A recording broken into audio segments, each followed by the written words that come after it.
Honourable members, the Speaker.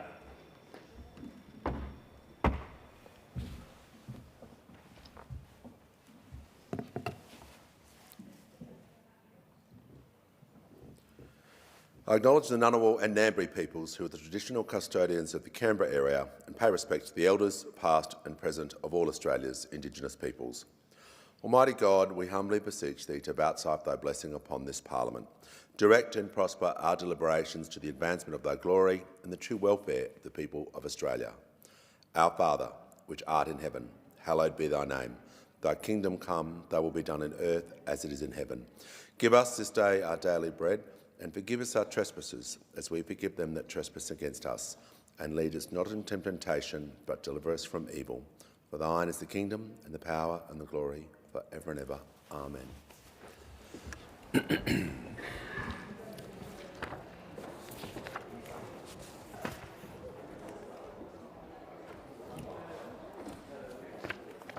Give the call to the Leader of the House. Thanks, Speaker. I declare that the Federation Chamber Order of the Day No. 1, Government Business Parliamentary Workplace Support Service Amendment Independent Parliamentary Standards Commission Bill 2024 is returned to the House for further consideration.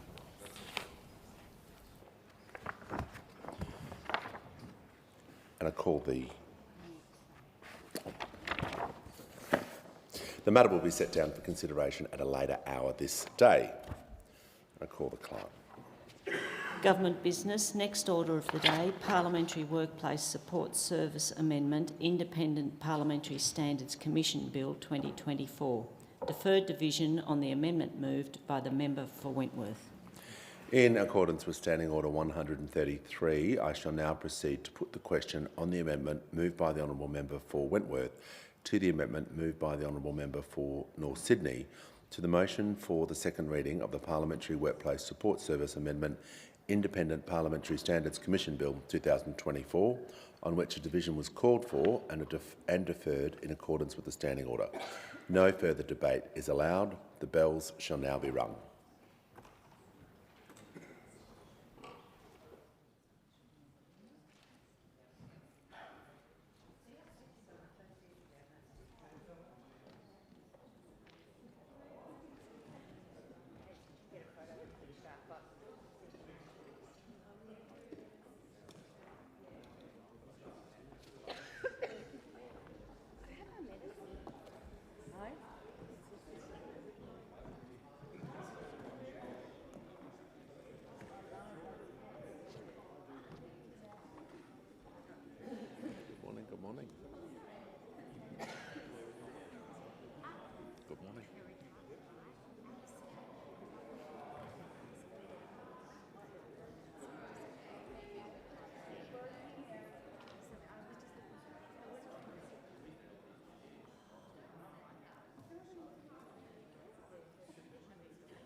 Lock the doors. The matter before the House is the Parliamentary Workplace Support Services Amendment, Independent Parliamentary Standards Commission Bill 2024. The question is the amendments moved by the honourable members for Wentworth be agreed to. The ayes will pass to the right of the chair and the noes to the left. I appoint the honourable members for Curtin and Wentworth as tellers for the ayes and the honourable members for Werriwa and Bean as tellers for the noes.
Order. The result of the division is ayes 13, noes 55. The matter was resolved in the negative.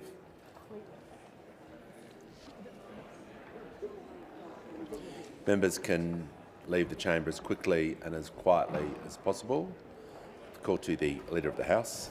Speaker, I'll move that the debate be adjourned and the resumption of the debate be made an order of the day for a later this hour this day.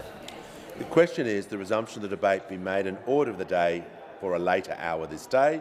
I'll put the question. Those opinions say aye. Against no. I think the ayes have it. I call the clerk. Government business. Notice number 1, suspension of standing and sessional orders. Call to the Leader of the House. I move the motion relating to the time and order of business for 9 October 2024 and the terms in which it appears on the notice paper. Mr Speaker, yesterday at the end of question time, the Prime Minister made clear that question time on the 9th of October had been agreed to happen at 10 a.m. And the MPI would then happen immediately after that. It also means 90-second statements would start at 9:30 on that day. So that people can organise their diaries accordingly, but this is moved in the exact terms that the Prime Minister described yesterday. I'll put the question. Those opinions say aye. Against no. I think the ayes have it. I call the clerk.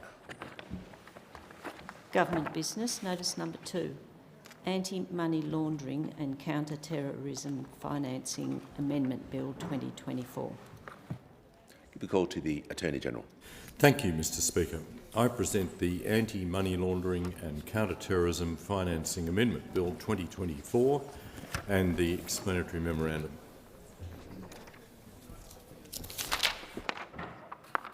I call the clerk. First reading, a bill for an act to amend the Anti-Money Laundering and Counter-Terrorism Financing Act 2006 and repeal the Financial Transaction Reports Act 1988 and for related purposes. The call to the Attorney-General. Thank you, Mr Speaker. I move that this bill be now read a second time. The Anti-Money Laundering and Counter-Terrorism Financing Amendment Bill 2024 implements long overdue major reforms to Australia's anti-money laundering and counter-terrorism financing, or AML-CTF regime. Tranche 1 of these reforms was introduced in 2006, and this bill will finally deliver on vital Tranche 2 reforms. These reforms are a key pillar of the Albanese Labor government's efforts to protect the community from serious and organised crime and growing national security threats. Right now, Australia is an attractive destination to store, launder and legitimise proceeds of crime. That cannot continue, and this bill will put an end to it. Money laundering is not a victimless crime. Each year, billions of dollars of illicit funds are generated from criminal activities such as drug trafficking, cybercrime, child exploitation, tax evasion and other illegal and corrupt practices. It's also used by authoritarian regimes to fuel corruption and undermine the rule of law across the world. Money laundering diminishes tax revenue and diverts government resources that could otherwise be used to assist all Australians through greater investments in education and health services. Instead, it increases the burden on law enforcement. It also distorts markets. Hard-working Australians have to compete in the housing market against criminals with dirty cash or run their businesses against loss-making, criminally owned enterprises. AUSTRAC's national risk assessments on money laundering and terrorism financing, released on 9th July 2024, found that Australia's economy continues to be exploited by money launderers and risks financing terrorist organisations. Money launderers still prefer to conduct their operations via traditional methods using cash, banks, luxury goods, real estate and casinos. Lawful domestic financial channels are a significant pathway for money launderers to funnel their wealth and are also the preferred channels for moving funds for terrorism. For almost 18 years, government inaction has led to significant regulatory gaps, leaving Australia vulnerable. The AML-CTF Amendment Bill delivers on the Albanese Labor government's commitment to protecting Australians by strengthening our AML-CTF regime. It means preventing criminals from enjoying the profits of their illegal activities and putting an end to funds falling into the hands of terrorists and authoritarian regimes. There are three overarching elements of these reforms. First, we are regulating so-called Tranche 2 entities, Australia's gatekeepers against criminal activity and terrorism. They are entities who are internationally recognised as high risk for money laundering and corruption, including real estate agents, accountants, lawyers and precious stone dealers. Gatekeeper businesses will be asked to assess their illicit financing risks and put in place controls to prevent the exploitation of their services. Information from these businesses will help law enforcement and national security agencies to protect the Australian community.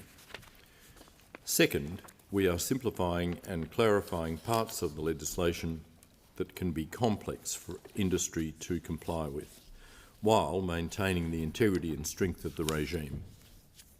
It means more guidance, less confusion and better financial intelligence to support law enforcement investigations. Third, this bill will modernise the AML-CTF regime to ensure it responds to the increasingly digital, instant nature of our global financial system.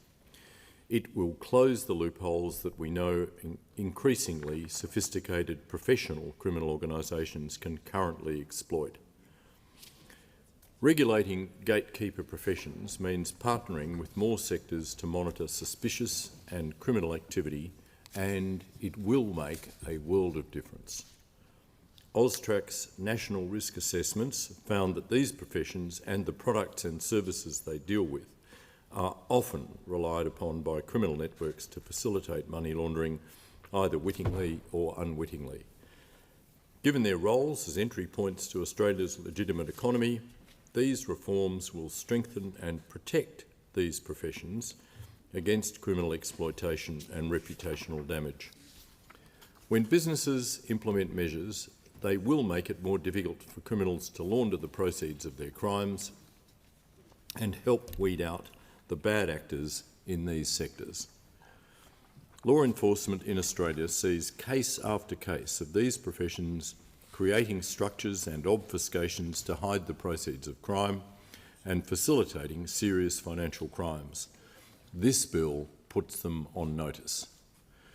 The bill also provides stronger, more tailored protections for information that may be subject to legal professional privilege. This includes clear exemptions and mechanisms for regulated entities to comply with their reporting and disclosure obligations without being required to disclose privileged information to AUSTRAC and other agencies. Expanding the sectors covered by the AML-CTF regime will have regulatory impacts, but we are minimising regulatory burden wherever possible while maintaining the overall integrity of the regime. For instance, the AML-CTF program obligation will now focus on high-level outcomes to be achieved, identifying and assessing the risks of illicit financing and then taking steps to mitigate and manage those risks.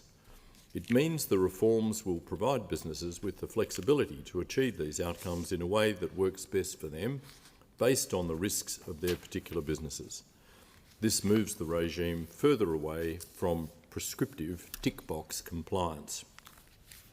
The bill will introduce simplified measures for AML-CTF programs, enabling business groups such as corporate groups, franchises and partnerships to implement single group-wide AML-CTF risk management and compliance frameworks. This better reflects the reality of modern business structures. The bill will also streamline the ability of Australian businesses to provide services to customers engaged overseas by clarifying AML-CTF requirements for their foreign branches and subsidiaries. Reforms to customer due diligence requirements will implement a simpler risk-based approach that reporting entities can more easily understand and comply with. This will support Australian businesses to better prevent financial crimes and result in higher quality reporting to AUSTRAC. This aspect of the reforms is intended to lower regulatory costs and support industry compliance while also addressing a number of inefficiencies through the AML-CTF regime. The government will also be repealing the current Financial Transaction Reports Act 1988, the FTR Act. When the AML-CTF Act was first introduced in 2006, parts of the FTR Act were repealed or became inoperative. However, other parts of the FTR Act continued to impose residual obligations on cash dealers and solicitors. This created two AML-CTF reporting regimes, which is inefficient and complicated. So, the FTR Act will be gone. These reforms will bring Australia's regime in line with current international standards by expanding the regulation of digital currency services so they are on a level playing field with the rest of the financial sector. Amendments to the AML-CTF regime in 2017 were intended to be the first legislative step in improving Australia's regime and expanded it to cover exchange services involving digital currencies such as Bitcoin. These amendments made our regime world-leading at the time, but we have since fallen behind global partners in recent years. Currently, the AML-CTF regime only covers exchanges between virtual assets and fiat, or government-backed currencies by digital currency exchange providers. This will be expanded to also include exchanges between different forms of virtual assets, transfers on behalf of customers, administration of virtual assets, and related financial services. Technological advancements over the past decade have made it harder to detect and track innovative and ever-evolving illicit transactions. These amendments will assist AUSTRAC to generate actionable financial intelligence on how criminal networks are using these services to manage the proceeds of their crimes and how to stop them. The bill will also help close gaps in AUSTRAC's financial intelligence holdings which can hinder law enforcement investigations. The bill will update the travel rule, which is a FATF requirement about payer and payee information that helps to ensure end-to-end transparency of who is making and receiving payments. Amendments will also reform international funds transfer instruction reports, which are a critical source of financial intelligence. The bill will streamline value transfer services, which is currently unnecessarily complex and fails to cover the transfer of digital assets. The bill makes a number of timely updates to AUSTRAC's regulatory and information gathering powers to ensure AUSTRAC can effectively monitor, investigate and enforce compliance with the AML-CTF regime.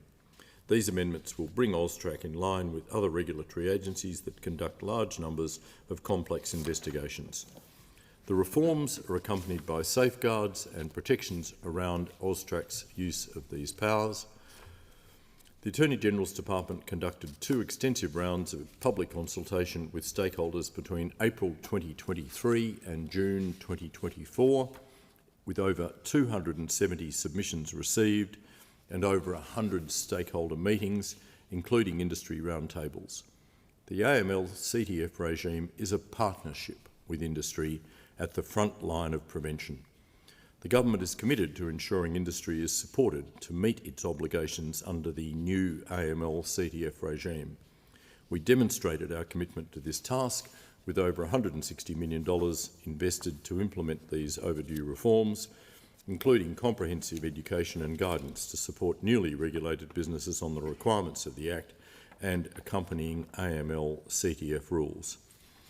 AUSTRAC will commence engagement and consultation with industry on concepts and a draft of the AML-CTF rules in the coming months. This will ensure they are tailored and appropriate for different sectors and will enable sufficient time for industry to transition to additional obligations. Critically, these reforms will bring Australia in line with the international standards for combating money laundering and terrorism financing set by the Financial Action Task Force, or FATF, the global financial watchdog. In 2015, the FATF found that Australia had failed to comply with a number of vital standards. They singled out Australia's failure to extend our AML-CTF regime to gatekeeper or tranche 2 professions. Australia was a founding member of FATF, yet today we are one of only 5 jurisdictions that are non-compliant with the FATF standards on regulating gatekeeper professions. Without these reforms, Australia risks being seen by the global community as a jurisdiction with a weak AML-CTF system, or being grey-listed. A grey listing would have significant economic impacts for all Australians, as the global financial sector and other regulated professions around the world would be required to treat Australia as a high-risk jurisdiction. It would lead to increased costs for businesses and damage to Australia's international reputation, and we cannot let that happen. Any further inaction on our AML-CTF regime will enable criminals to continue to exploit our systems and businesses and launder the proceeds of their crime through the Australian economy. These reforms are a critical and long overdue step in ensuring Australia's compliance with international standards so that Australia does not become an international backdoor for illicit funds. We are acting now to prevent the criminal abuse of our economy and the harm and suffering caused to our entire community. You cannot put a price on the need to fight against terrorism and child abuse. We must do everything we can to protect Australia from the dangers of money laundering, and we are. This is about protecting the interests of all Australians. It's about keeping us safe and protecting the fair go. We are taking up the fight against money laundering and terrorism financing in Australia, and it is about time. I commend the bill to the House. The debate must now be adjourned. I give the call to Member for Latrobe. I move the debate be adjourned. The question is that the resumption of the debate be made an order of the day for the next sitting. I'll put the question. Those opinions say aye. Aye. Against no. I think the ayes have it. I'll call the clerk. Government business. Notice number 3. Universities Accord. National Student Ombudsman Bill 2024. Give the call to the Minister for Education. Mr Speaker, I present the Universities Accord National Student Ombudsman Bill 2024 and the explanatory memorandum.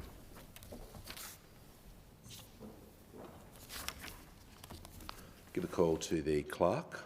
First reading, a bill for an act to amend the Ombudsman Act 1976 and for related purposes. And I give a call to the Minister for Education. Mr Speaker, I move that this bill be now read a second time. Mr Speaker, last year I sat down with a group of remarkable women here in this building. They spoke to me about their experiences on university campuses. For most of us who've had the chance to go to university, it's a time of learning new skills and making new friends. An experience that changes our life for the better, that sets us up for life. But their stories weren't like that. These women were from the Stop campaign and from End Rape on Campus and from Fair Agenda. And their stories were of what happened to them and to people they knew at university. People among the 1 in 20 who've reported being sexually assaulted since they started university. The 1 in 6 who've reported being sexually harassed. And the stories of a confused and inadequate response process within our universities, of inconsistent complaint processes, of a lack of materials on how to even make a complaint to begin with, a lack of education on consent, a lack of feedback when a complaint had been made, a response process where 1 in 2 students felt like they weren't being heard when they made a complaint. In short, a protracted failure of the higher education sector and of government to do anything to properly address the situation, summarised so poignantly and so heartbreakingly in the words of this student. I'm sick of my friends being assaulted. I'm sick of begging to feel safe. And I'm sick of feeling ignored. For the last 10 years, Shana Bremner has been fighting for the rights of students like this.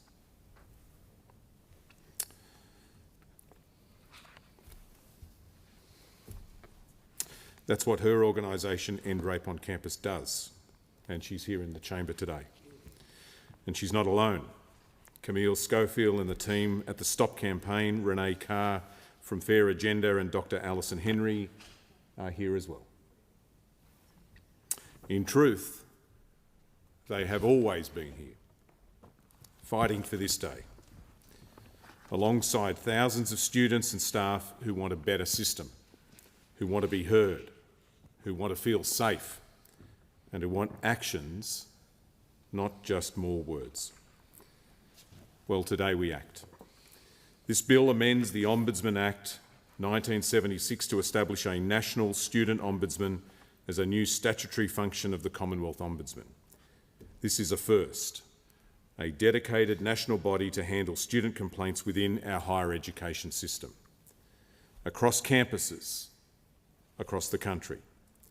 The National Student Ombudsman will have the powers to investigate complaints about a broad range of issues, to bring parties together to resolve those issues, including offering restorative engagement processes and alternative dispute resolution where appropriate, to make findings and recommendations on what actions universities should take, and to monitor the implementation of those recommendations.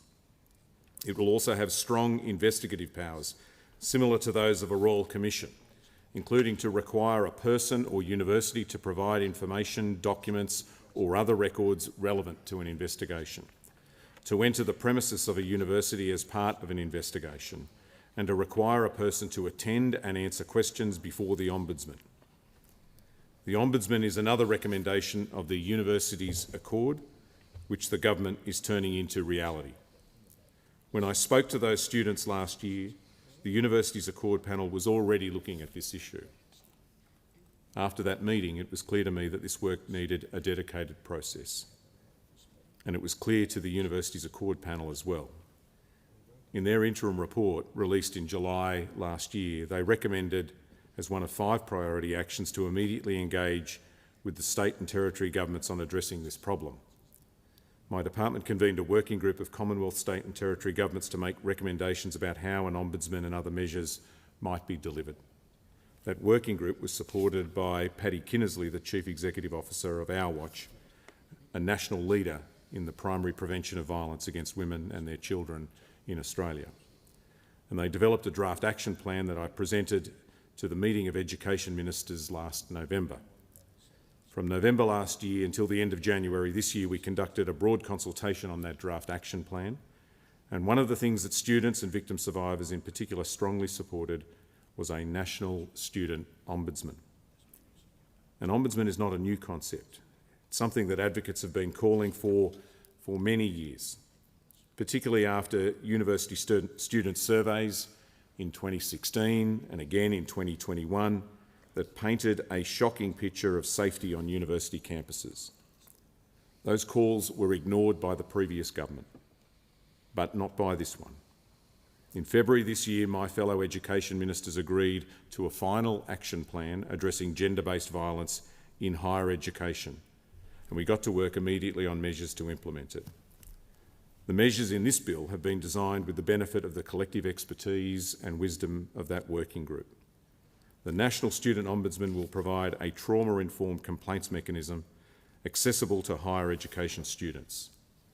This is particularly important in recognising the serious impacts these issues can have on students and in making sure their concerns are handled with care and with respect. The Ombudsman will be independent, impartial, and will provide a vastly improved complaints mechanism. And it will go further than addressing gender-based violence in universities. It will be able to consider and address a broad range of complaints made by students about the actions of their university.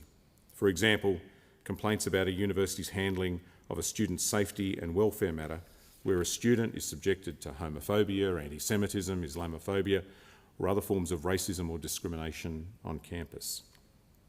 Or about whether a university is providing sufficient staffing to meet the students' educational and academic needs, or complaints about disciplinary processes and procedures, or whether a university is making reasonable adjustments for students with a disability. The Ombudsman will have a wide jurisdiction and one that is truly national.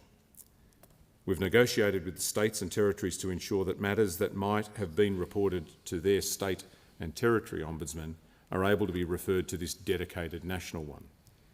It means a single ombudsman can bring to bear a national perspective and experience of what is going on across our universities and give students a consistent complaints process. The Ombudsman will work proactively with the higher education sector to set up best practices in complaints handling and make sure that student welfare is at the centre. And it will work with regulators to share information and identify systemic issues. As an oversight body, the Ombudsman will work cooperatively with TEXA, the Tertiary Education Quality and Standards Agency, and with my department. It will also work cooperatively with state and territory ombudsmen and other relevant bodies such as human rights, anti-discrimination and equal opportunity bodies. There will be annual reporting to Parliament on the numbers and types of complaints and the actions of universities. The Ombudsman will also make an important contribution to the work to end gender-based violence in one generation, which is being led by the Minister for Social Services. And it will be followed by other measures from the action plan agreed by education ministers. As part of that, I intend to introduce a second piece of legislation which will further support the work of the Ombudsman by implementing a mandatory national code for universities to prevent and respond to gender-based violence. The National Code will set standards that higher education providers must meet to make sure our students and staff are safer.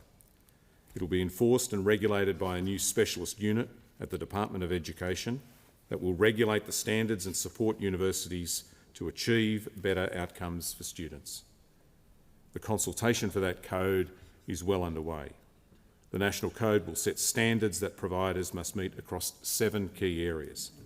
And they are summarised in this document, which sets out how the code will work and gives some examples of the standards which will be set, which I table now for the House. These are standards like ensuring that Vice-Chancellors and CEOs are held responsible for compliance with the National Code, compelling providers to update their policies to specify that gender-based violence is unacceptable and identifying the potential consequences for perpetrators. specifying procedures that providers must follow to ensure that students consistently receive a swift response to their reports of gender-based violence, requiring ongoing prevention and response education to staff and to students, creating a national data set to monitor providers' performance, setting strict requirements that universities owned and/or operated student accommodation must meet to keep students safe in that setting, and very importantly, requiring that universities implement the recommendations of the Ombudsman. The Code and the Ombudsman will work together to improve responses to students and the accountability of all higher education providers. I'll release more information on the National Code when I introduce the bill which will give it effect. Mr Deputy Speaker, our reforms to higher education are deliberately and unapologetically focused on supporting Australian students. That includes wiping $3 billion of student debt, for the first time ever providing financial support for students when they do their practical placement. And now this, another national first, a national student ombudsman. Mr Deputy Speaker, can I thank my friend and colleague, the Attorney-General, and our respective departments and officers for their work in bringing this bill to Parliament today. I thank the colleagues in the government for their support in bringing this legislation before the Parliament. Can I also thank the crossbenchers here and in the Senate for their support. I want to thank the Leader of the Opposition for his comments in the chamber some months ago, pledging his support. I want to thank you too, Claudia. You demonstrate the power of journalism in this country to drive real reform that changes people's lives and can change people's lives for the better. And most importantly, can I thank Shana and Renee and Camille and Alison and all of those who have fought for this year after year after year. And they should get the last word here. Shortly after we made the announcement, Shana said, after 50 years of student-led advocacy, we have finally gotten reform. It's taken too long, but that reform is now here because of Shana and people like her. I commend the bill to the House. The debate must now be adjourned. Thank you, Mr Deputy Speaker. I move the debate be adjourned. The question is, the question is that the resumption of the debate be made an order of the day for the next sitting. All those in favour say aye. To the contrary, no. I think the ayes have it. I call the Honourable Minister. Thank you, Deputy Speaker. I present the Custom Tariff Amendment Comprehensive and Progressive Agreement for Trans-Pacific Partnership Expansion, Bill 2024, and the explanatory memorandum. I call the Clerk.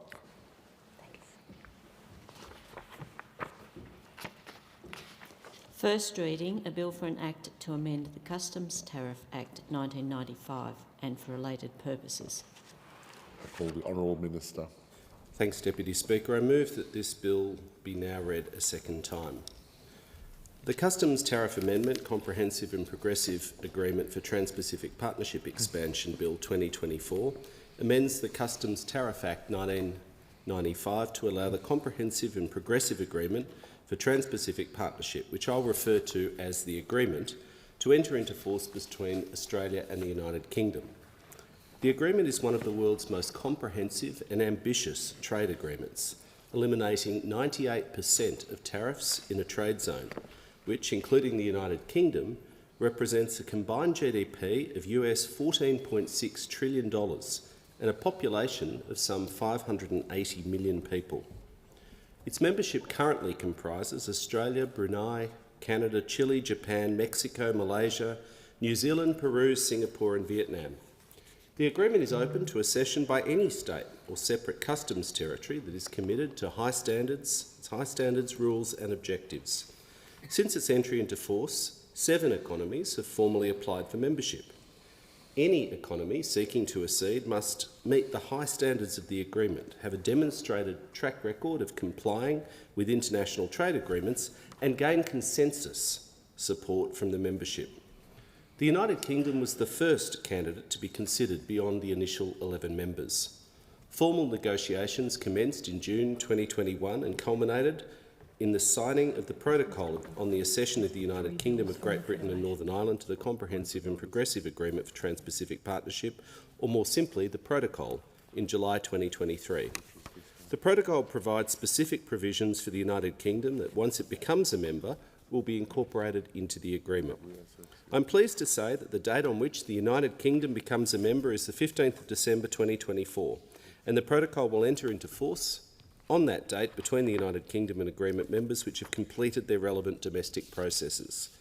The timely passage of this bill will enable Australian business to be among the first to benefit from the United Kingdom's accession to the agreement. If, Deputy Speaker, Australia is able to ratify before the 15th of December, the Protocol will also enter into force for Australia on this date. As a close and trusted partner, the United Kingdom's formal membership of the agreement is welcomed by the Australian Government. This marks a significant milestone for the agreement and will deepen the United Kingdom's engagement in the region. Expanding the membership of the agreement creates an even larger common trade area with greater influence over trade rules and standards. The agreement's commonly agreed rules and standards, high standards, will facilitate the United Kingdom's integration into and contribution to resilient and prosperous regional trade. Compared to the strong market access outcomes contained in Australia's bilateral free trade agreement with the United Kingdom, the direct economic gains to Australia flowing from the United Kingdom's accession to the agreement will be modest. These include minor improvements for Australian service providers. That said, the United Kingdom's accession to the agreement brings significant supply chain benefits to Australia.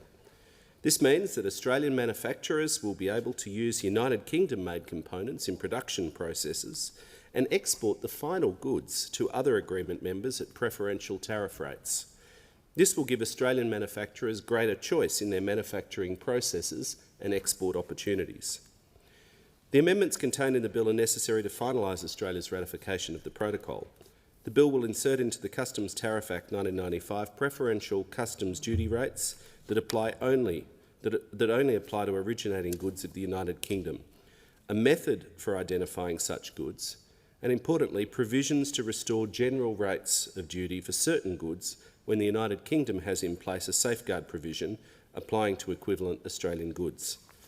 Deputy Speaker, the Joint Standing Committee on Treaties has considered the Protocol in detail and has recommended that binding treaty action be taken. I thank the committee for expediting the tabling of its report.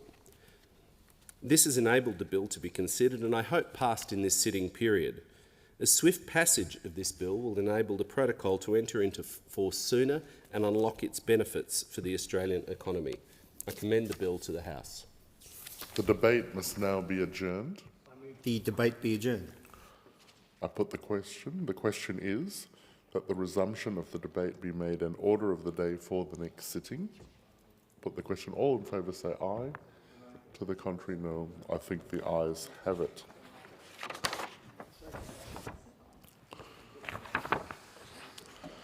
I have to report that the National Health Amendment technical changes to averaging price disclosure threshold and other matters Bill 2024 has been fully considered by the Federation Chamber and has been agreed to without amendment.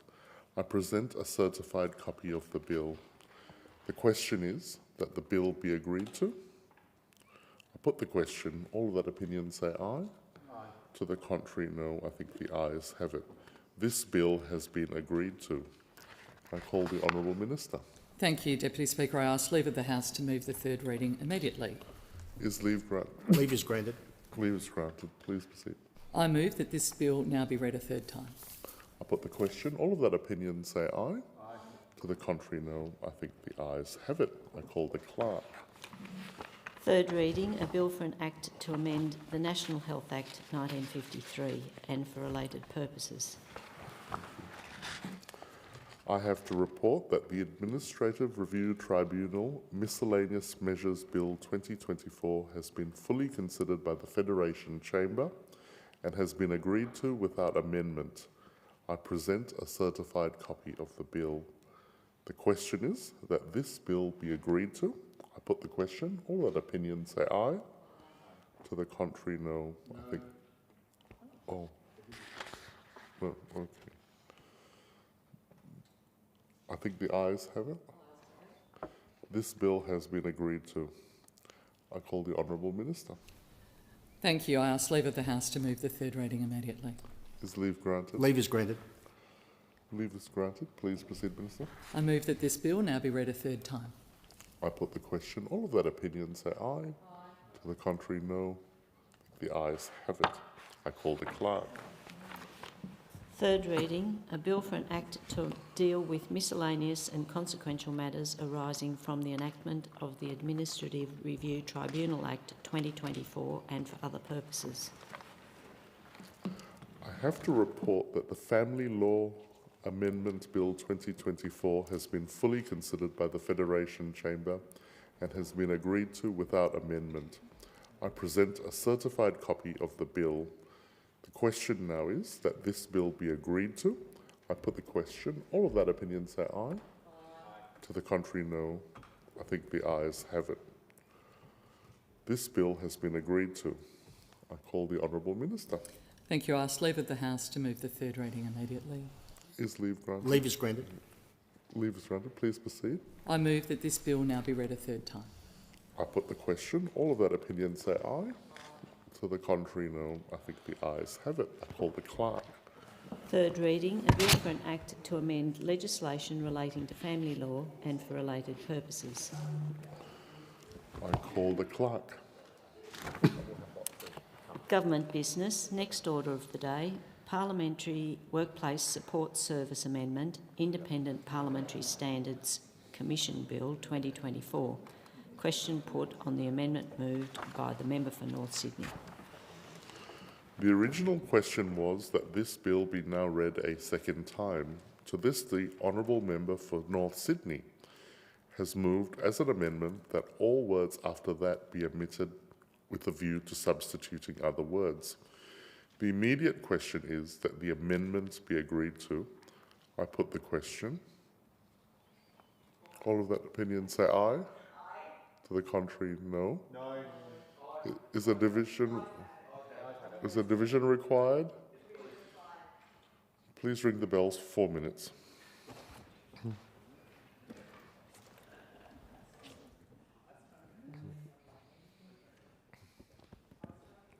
These are the certified copies.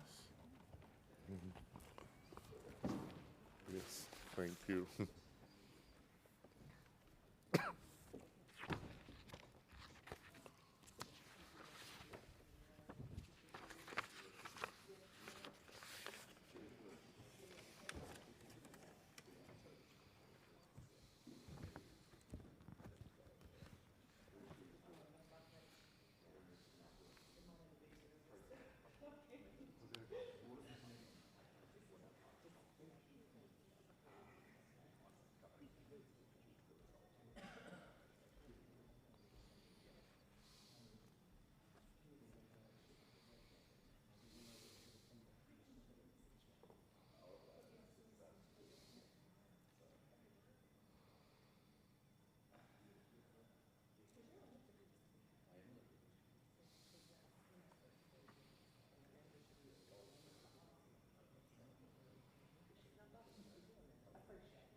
Lock the doors. The question before the House is the amendment moved by the honourable member for North Sydney be agreed to.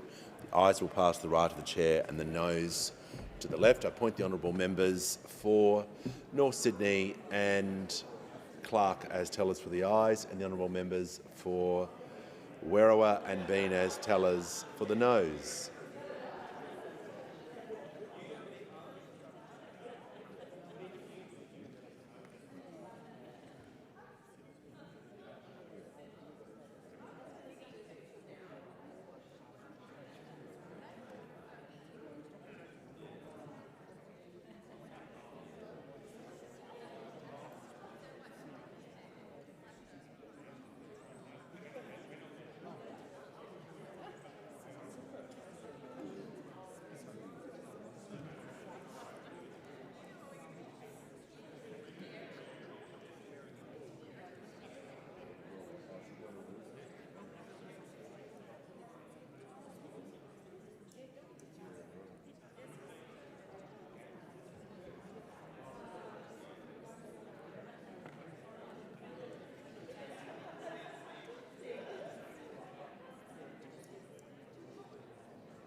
No, I apologise. A second apology this week.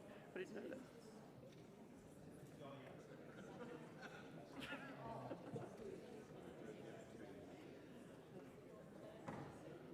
How would I?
Order. The result of the division is ayes 13, noes 52. The matter was resolved in the negative.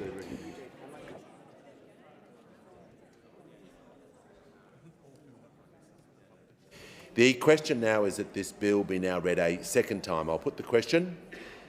Those opinions say aye. Against no. I think the ayes have it, and I call the clerk. Second reading, a bill for an act to amend the Parliamentary Workplace Support Service Act 2023 to establish the Independent Parliamentary Standards Commission and for related purposes. I've received a message from Her Excellency the Governor-General recommending, in accordance with Section 56 of the Constitution, an appropriation for the purposes of this bill. The House will now consider the bill in detail. I understand it is the wish of the House to take the bill as a whole. The question is that this bill be agreed to. And I give the call to the honourable member for Clark. Speaker, I ask leave of the House to move amendments 1 and 2 as circulated in my name together. Is leave granted? Leave is granted. The member for Clark may proceed. Thank you, Speaker. Then I move amendments 1 to 2 as circulated in my name together. Speaker, I support the bill. It is long overdue and sorely needed. The bill, of course, responds in part to the recommendations of the Set the Standard report, which in turn was the product of the 2021 independent review into Commonwealth parliamentary workplaces conducted by the Australian Human Rights Commission and headed by former Sex Discrimination Commissioner Kate Jenkins. Speaker, as many in the community would remember, the Jenkins review was established with the support of both major parties and the crossbench in March 2021, following a litany of reports about the toxic, unsafe workplace culture in Parliament House, including most notably the allegation by former Liberal staffer Brittany Higgins that she was raped in a ministerial office in 2019. As Commissioner Jenkins noted, the Commonwealth Parliament sits at the heart of Australia's representative democracy. As one of the country's most prominent workplaces, it should serve as a model for others and be something Australians look to with pride. In other words, it's imperative that the people who work in this building are safe and respected and feel they can speak up against bad behaviour. Regrettably, however, this has not been the case, which is why the review found that too often this workplace didn't provide a safe environment for many, largely driven by power imbalances, gender inequality and a lack of accountability. Indeed, the actions of some people in this building over many years has made a mockery of this institution and left the community with little trust in what goes on in here. Deputy Speaker, this bill can help address the dreadful situation because the Independent Parliamentary Standards Commission, the IPSC, promises to operate as a fair, independent, confidential and transparent system to handle complaints and make findings about misconduct, and to make recommendations on sanctions for parliamentarian staff and others who breach codes of conduct. I obviously welcome this reform. But frankly, there is one glaring omission, Deputy Speaker, which is what I aim to address with my amendments. Yes, the bill as currently drafted empowers the IPSC to receive complaints, conduct investigations and make findings about whether a breach of the Code of Conduct has occurred. In less serious cases, the Commission can determine and impose a non-parliamentary sanction, such as a written reprimand, a requirement to undertake training or a small fine. And this all sounds good. The problem, Deputy Speaker, arises in more serious cases where a matter involves a serious offence and the power to impose sanctions is taken from the IPSC and given to the Privileges Committee. Serious offence is defined as an offence involving assault or sexual assault or any other offence prescribed by the PWSS rules. In these cases, the IPSC would provide its findings to the Privileges Committee, but it would be up to the Privileges Committee to impose any sanction, which might include a fine, suspension or even removal from a committee. And this situation, Deputy Speaker, flies in the face of the Set the Standard recommendation for a fair, independent, confidential and transparent complaints processing mechanism which holds parliamentarians to account for their poor behaviour. Now, Speaker, I am on the Privileges Committee and I have great respect for my colleagues there. I'm the first to acknowledge that it's a highly respected committee with a reputation for being multi-partisan, collegiate and collaborative. However, it's not a given that this collegiality will always exist, nor that the public will always have confidence that it exists.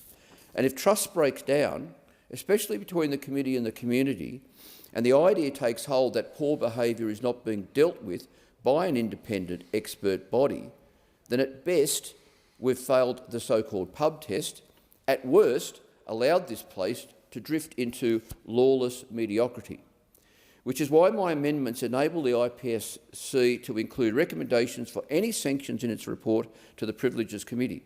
Moreover, should the Privileges Committee deviate from the recommendations of the IPSC, it must table its reasons for doing so when reporting its decision.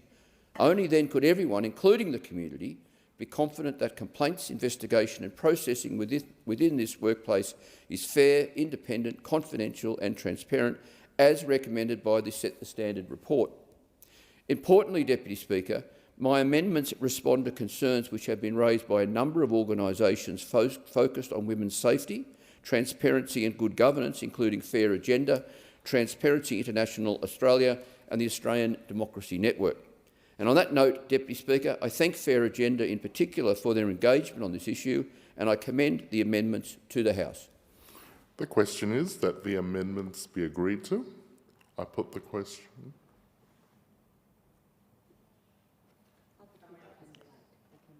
Oh, it can be debate.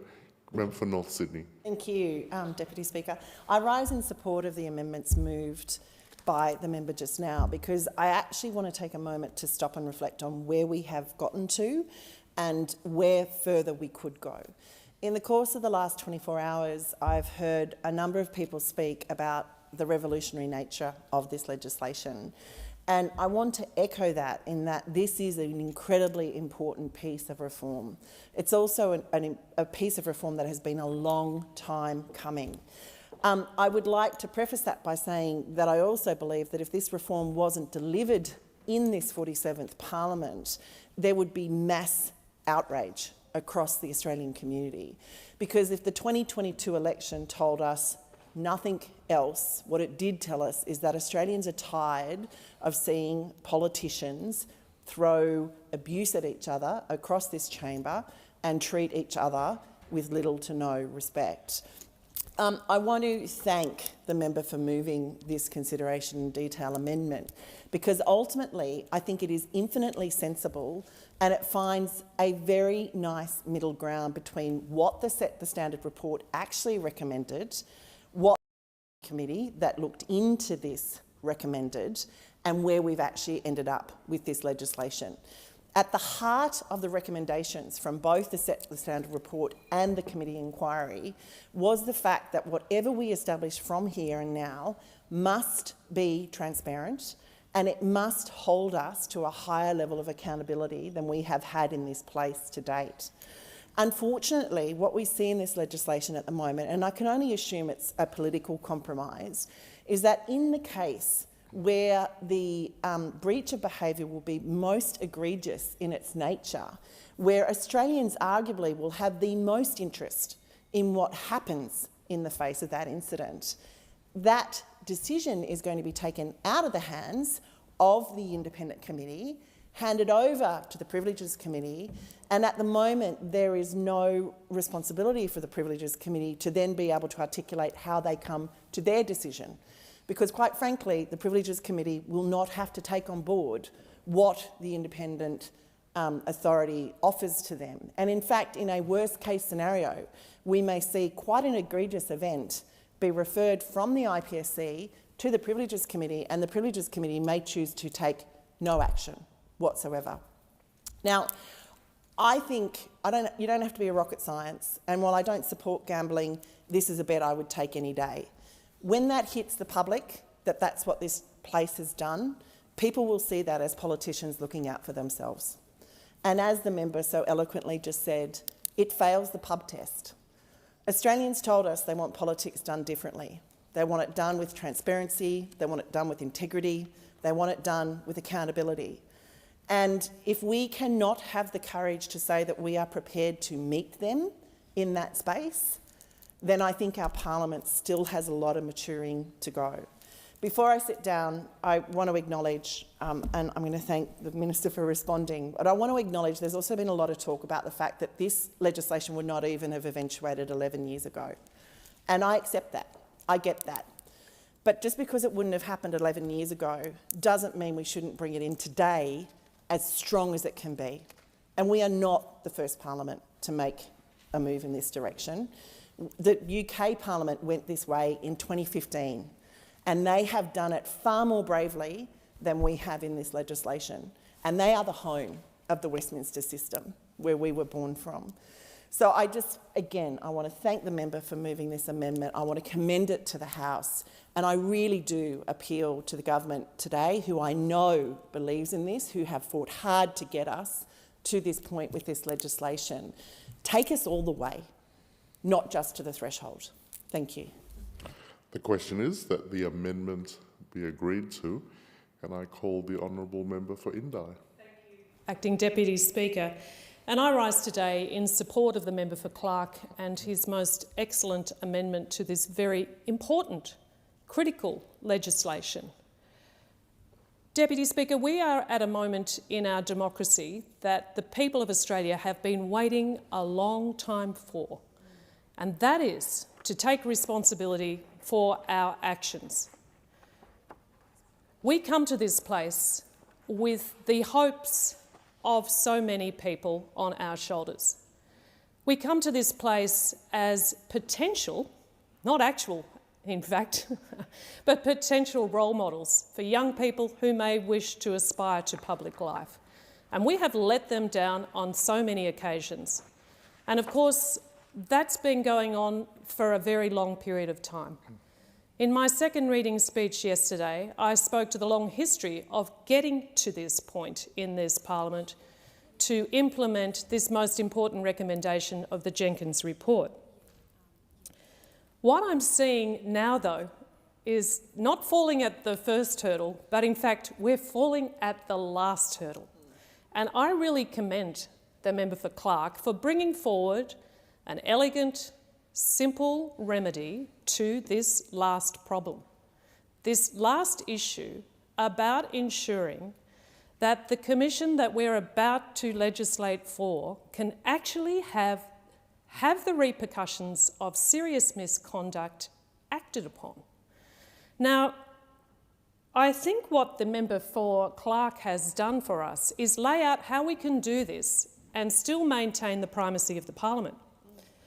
The member for Clark has highlighted that the Privileges Committee is a most respected committee. Well, to be frank, if a committee is not respected in this place, well, that's a problem. The fact that we have to call out that some committees are more respected than others is actually a problem and speaks to the issue that we're trying to remedy. But notwithstanding, the member for Clark is a member of that committee and he can speak with authority on this. But what we could achieve here through this amendment is to ensure that that most respected committee still has all its agency, but in fact has the accountability that is missing right now in this legislation. And that's accountability to the transparency of a decision.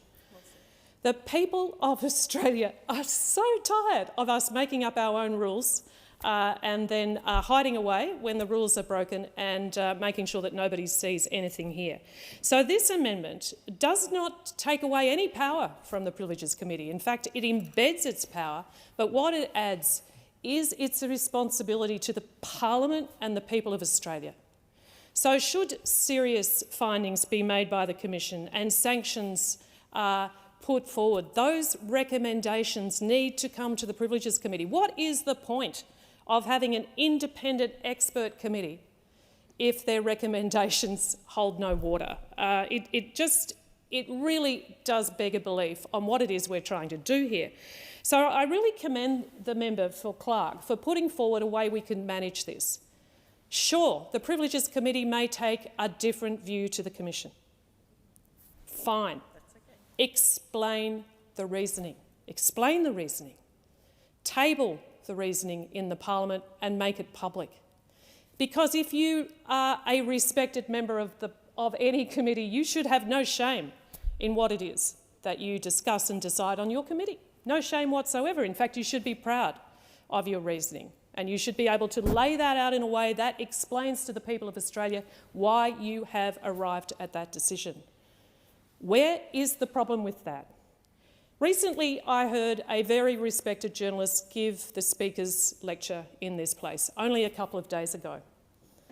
The take-home message for me is Australia wants to have parliamentarians with a ticker.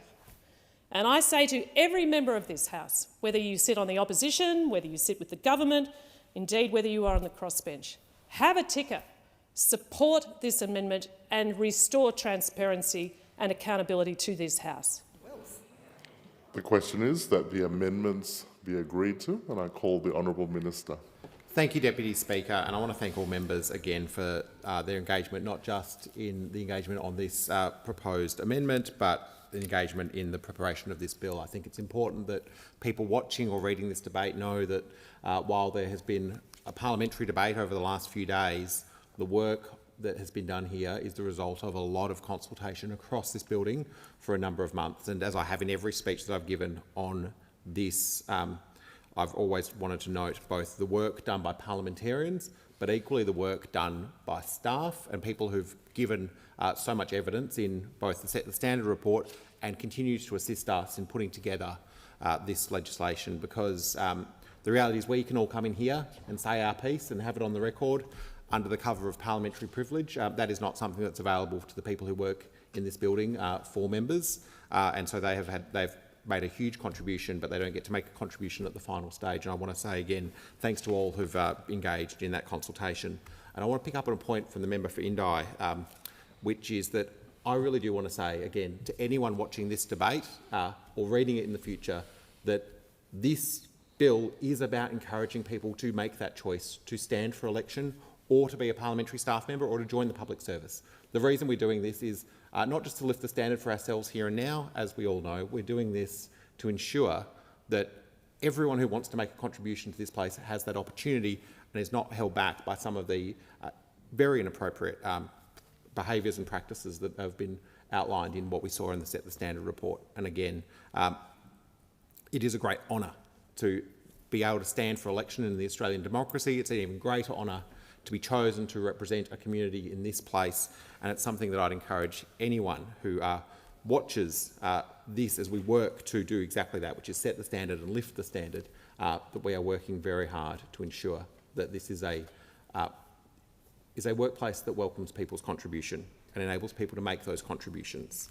And I do want to note that the proposals in front of us do ensure that the proposals from the government, that again we've consulted widely across the parliament, do indeed have substantial change. We are talking about the ability of this parliament, through the Privileges Committee and elsewhere, to impose substantial sanctions on members of parliament where there's been serious misconduct. Equally, we have substantial penalties in the form of the ability to fine a member a percentage of their remuneration. Again, something that has not been done before. This is a big step, and it's one that I'm really proud that our government is taking. I want to also address just what the member for Clark said, and I agree with him. The government does believe in the bill that is in front of us, and like he now serves on the Privileges Committee. I previously have served on the Privileges Committee. I was very fortunate and honoured to be the Deputy Chair of that committee for a period of time. I agree it is multi-partisan. It does operate in a collegiate manner. It does treat both the items that come to that committee with respect, but equally the people who might be being considered with respect. And I think, again, it's something which I commend all members of the Privileges Committee for showing how you can, in this place, which is a place where we have a contest of ideas, also have committees that do work in a way that is actually just about upholding the standards of Parliament and indeed upholding the rights of parliamentarians. And the Privileges Committee has a very important role there too. And I agree with the member for North Sydney. This Parliament does have an obligation to act. That is what we've sought to do. And we've sought to do that in the timeframes which we've outlined for a number of years, but also in a way that ensures we get the appropriate consultation, because I think the worst thing that could possibly happen would be that a bill such as this gets stalled in the Parliament without actually taking action. That would break the trust of those who had very high expectations appropriately from the Set the Standard report. Just briefly to the amendments. The government's view is that these amendments are not necessary. We prefer not to limit the discretion of a Privileges Committee in deciding the appropriate sanction. Obviously, and just because we think that in order to make a referral to the Privileges Committee, the decision panel that we set of 3 members when it comes to a parliamentarian needs to be satisfied that relevant conduct is serious and it is appropriate for a parliamentary sanction to be imposed. There's accountability in the process of the bill as it currently stands, and obviously I think it's also worth noting to all members that under the bill that is proposed without this amendment, the recommendations of the Privileges Committee will become public when that report is tabled in the House. Thank you, Deputy Speaker. The question is that the amendments be agreed to, and I call the honourable member for Clark. Thank you, Deputy Speaker. Just to make it absolutely clear, the amendments in no way limit the freedom of manoeuvre or freedom of action of the Privileges Committee. Through you, Deputy Speaker, to the Minister, I think the Minister is mistaken when he says it would. All it does is require the Privileges Committee to explain itself, to simply say, this is why we have not followed the recommendations of the IPSC. Very, very straightforward, and that would give the community much confidence that any deviation from the recommendation is for a good reason. The question is that the amendment be agreed to. I put the question. All of that opinion say aye. Aye. To the contrary, no. No. I think the noes have it. Is division required? Ring the bells for 4 minutes.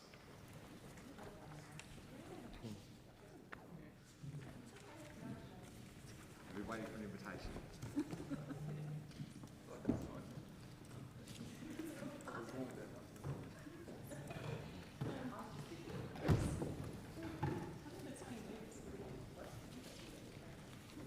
Hold those ones there.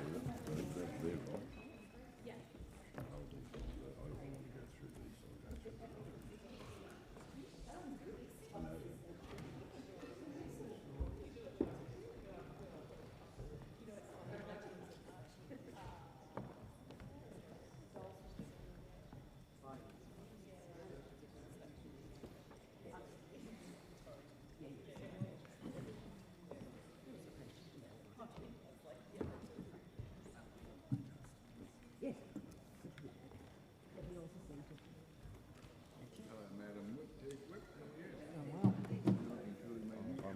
I'm doing this division.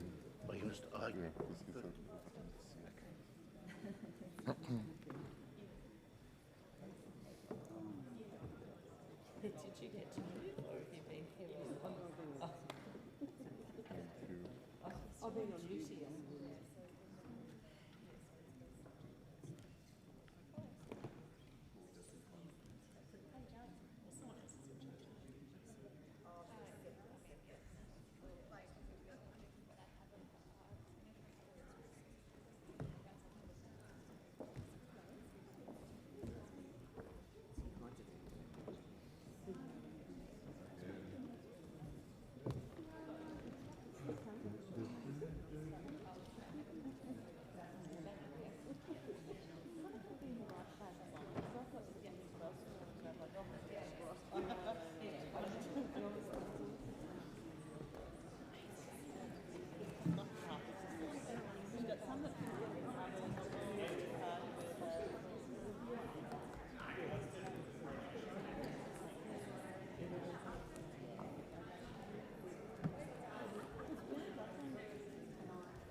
lock the doors. Order. The question is that the amendments be agreed to. The ayes will pass to the right of the chair and the noes to the left. I appoint as tellers the members for Bean and Clark as tellers for the ayes, and the members for Werriwa and Indi as tellers for the noes.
Order.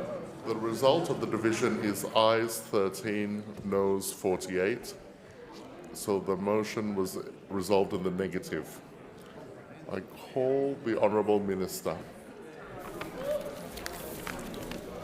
Thank you, Deputy Speaker. I present a supplementary explanatory memorandum to the bill.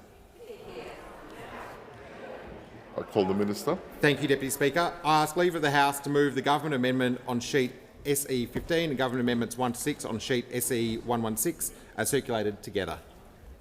Is leave granted? Leave is granted. Leave is granted. Please proceed. Deputy Speaker, I move government amendment on sheet SE 115 and government amendments 1 to 6 on sheet SE 116 as circulated together.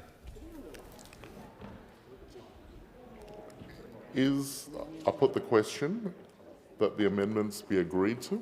All of that opinion say aye. To the contrary, no.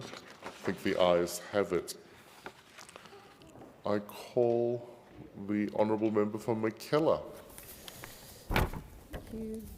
Thank you, Speaker. I ask leave of the House to move amendments 1 and 2 as circulated in my name. Is leave granted? Leave is granted. Leave is granted. Please proceed, Member for McKellar. Thank you, Speaker.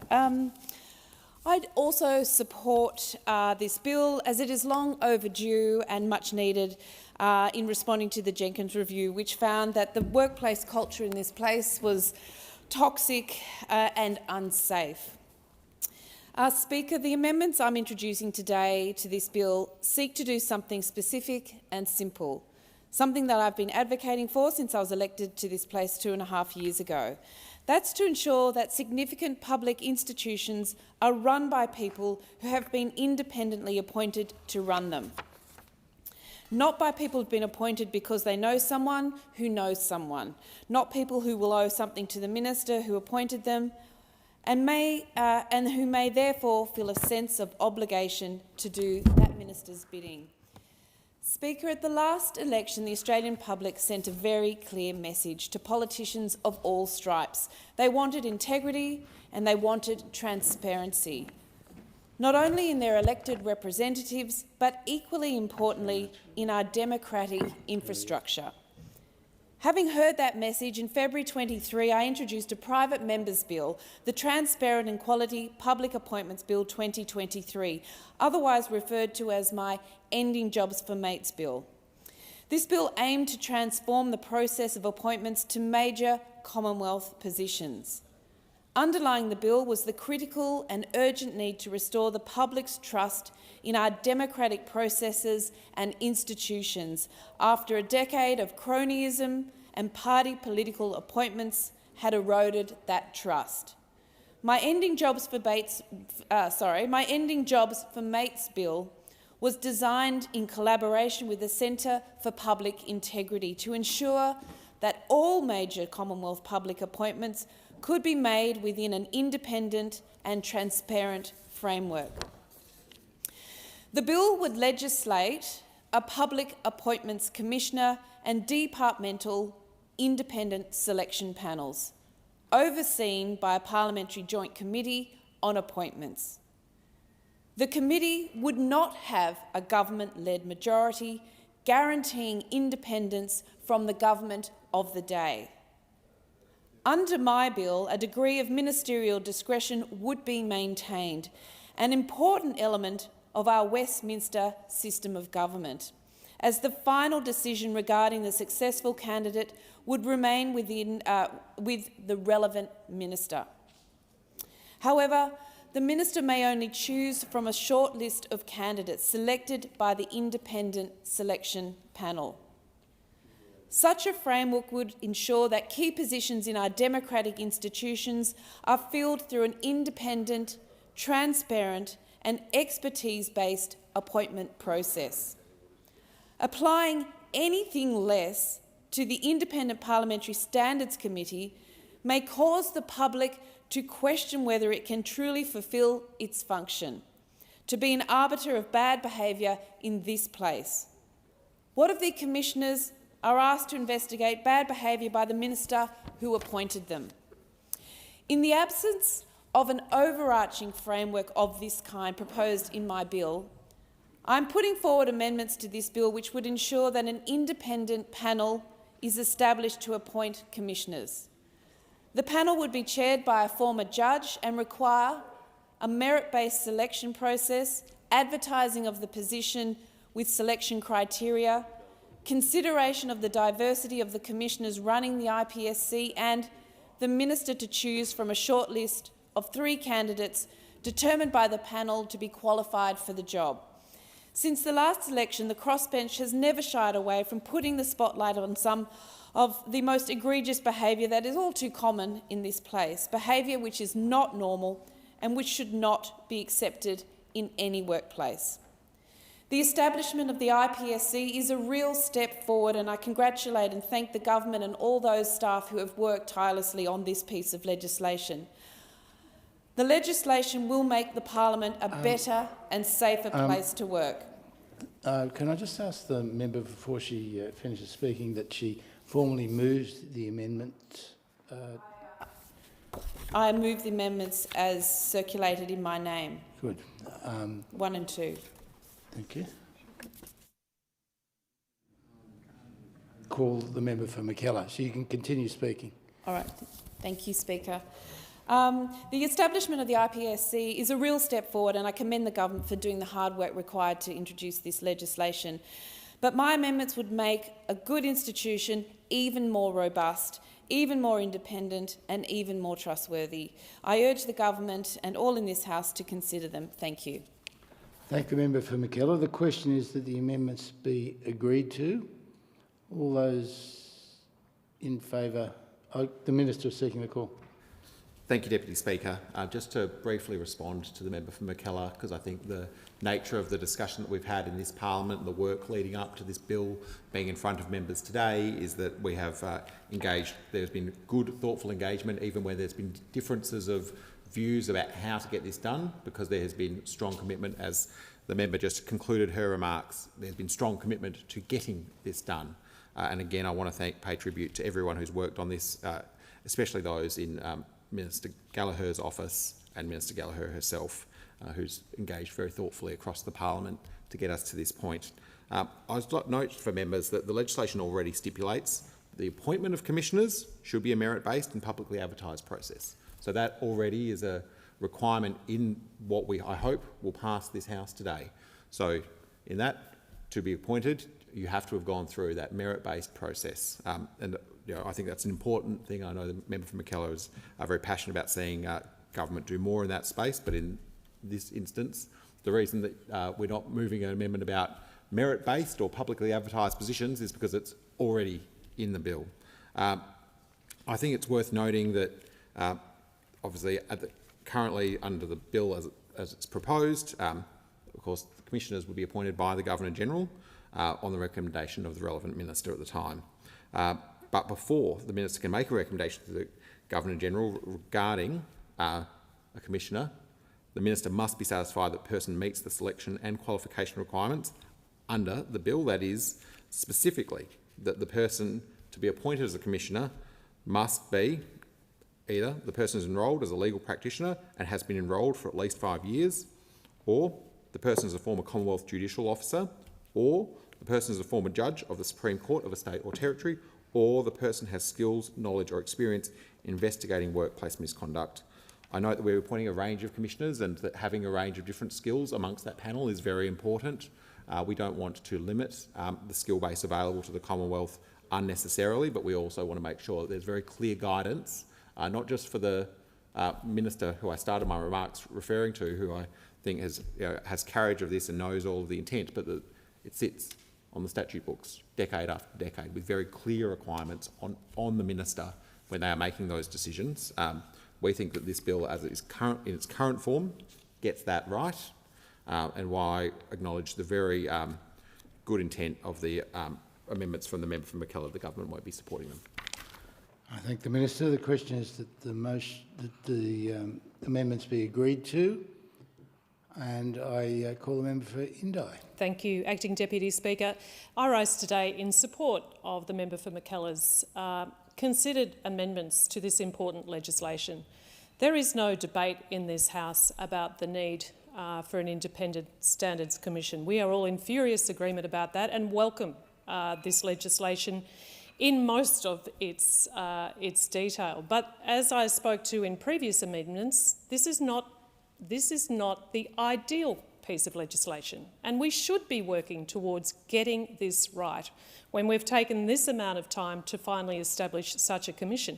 And part of the getting it right is to ensure, again, that we have the guardrails, the safeguards, the transparency around who the important commissioners are on this commission. What the member for Mackellar has been trying to achieve throughout her term in this parliament is eradicating this pernicious culture of jobs for mates.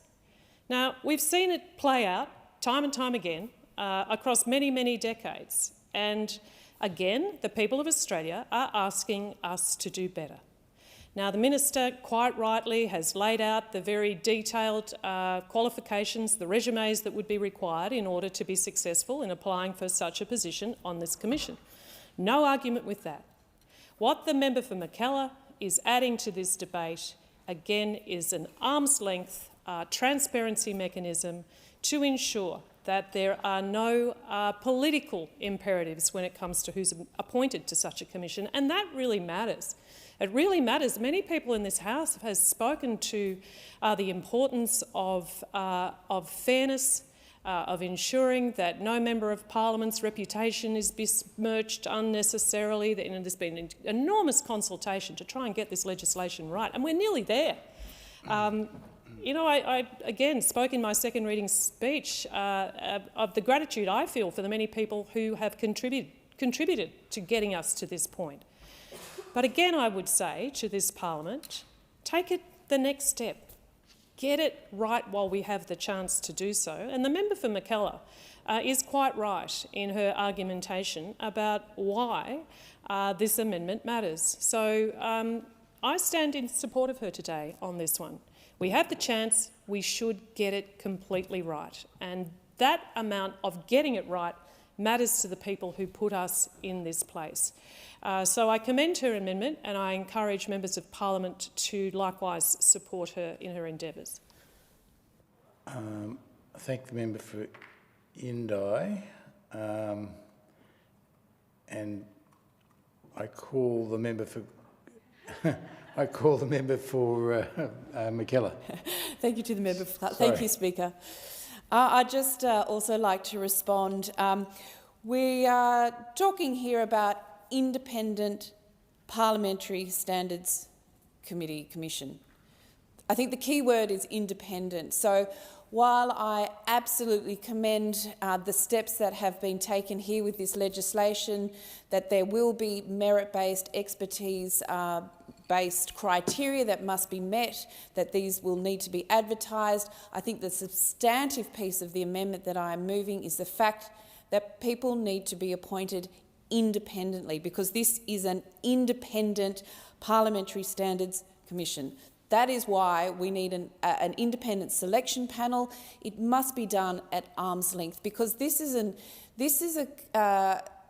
area which we don't want to see it exploited. We don't want to see a jobs for mates culture, because it is something where our reputations, people's reputations in this House, we don't want this to be exploited in any way. We want it to be as trustworthy and as robust as possible, and I think the absolute key part of the amendments that I'm moving today is the fact that people should be, or commissioners should be, appointed independently. That is the crux of what I'm calling for with these amendments today. Thank the member for McKellar. The question is the amendments be agreed to, and I call the member for Clark. Thank you, Deputy Speaker.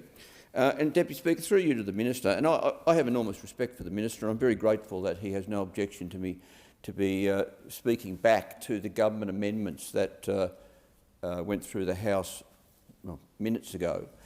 And I'm shocked that they went through the House minutes ago in the way that they did, Deputy Speaker. No time to consider them, no time to debate them. The crossbench didn't even realise that it had happened until after the fact.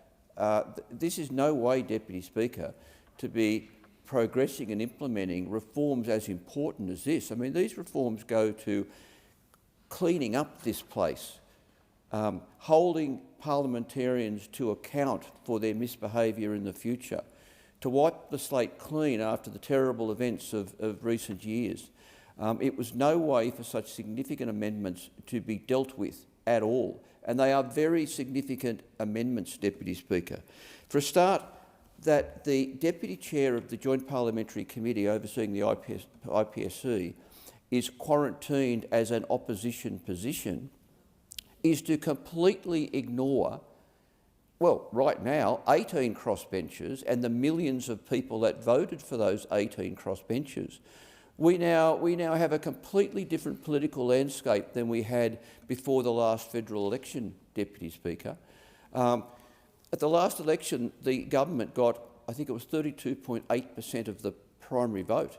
The polls since then are going down, are trending down even further. The fact is, our country is changing. Now, a very significant proportion of the Australian electorate is voting for someone other than the government, or the Labor Party, I should say, or the Liberal and National parties. That should be reflected in the way this parliament operates. Yes, there's been some progress, and I'm delighted to say I've been appointed to the Speaker's panel. Delighted to say I'm on the Privileges Committee, and I think that shows a very grown-up approach to the crossbench in those regards.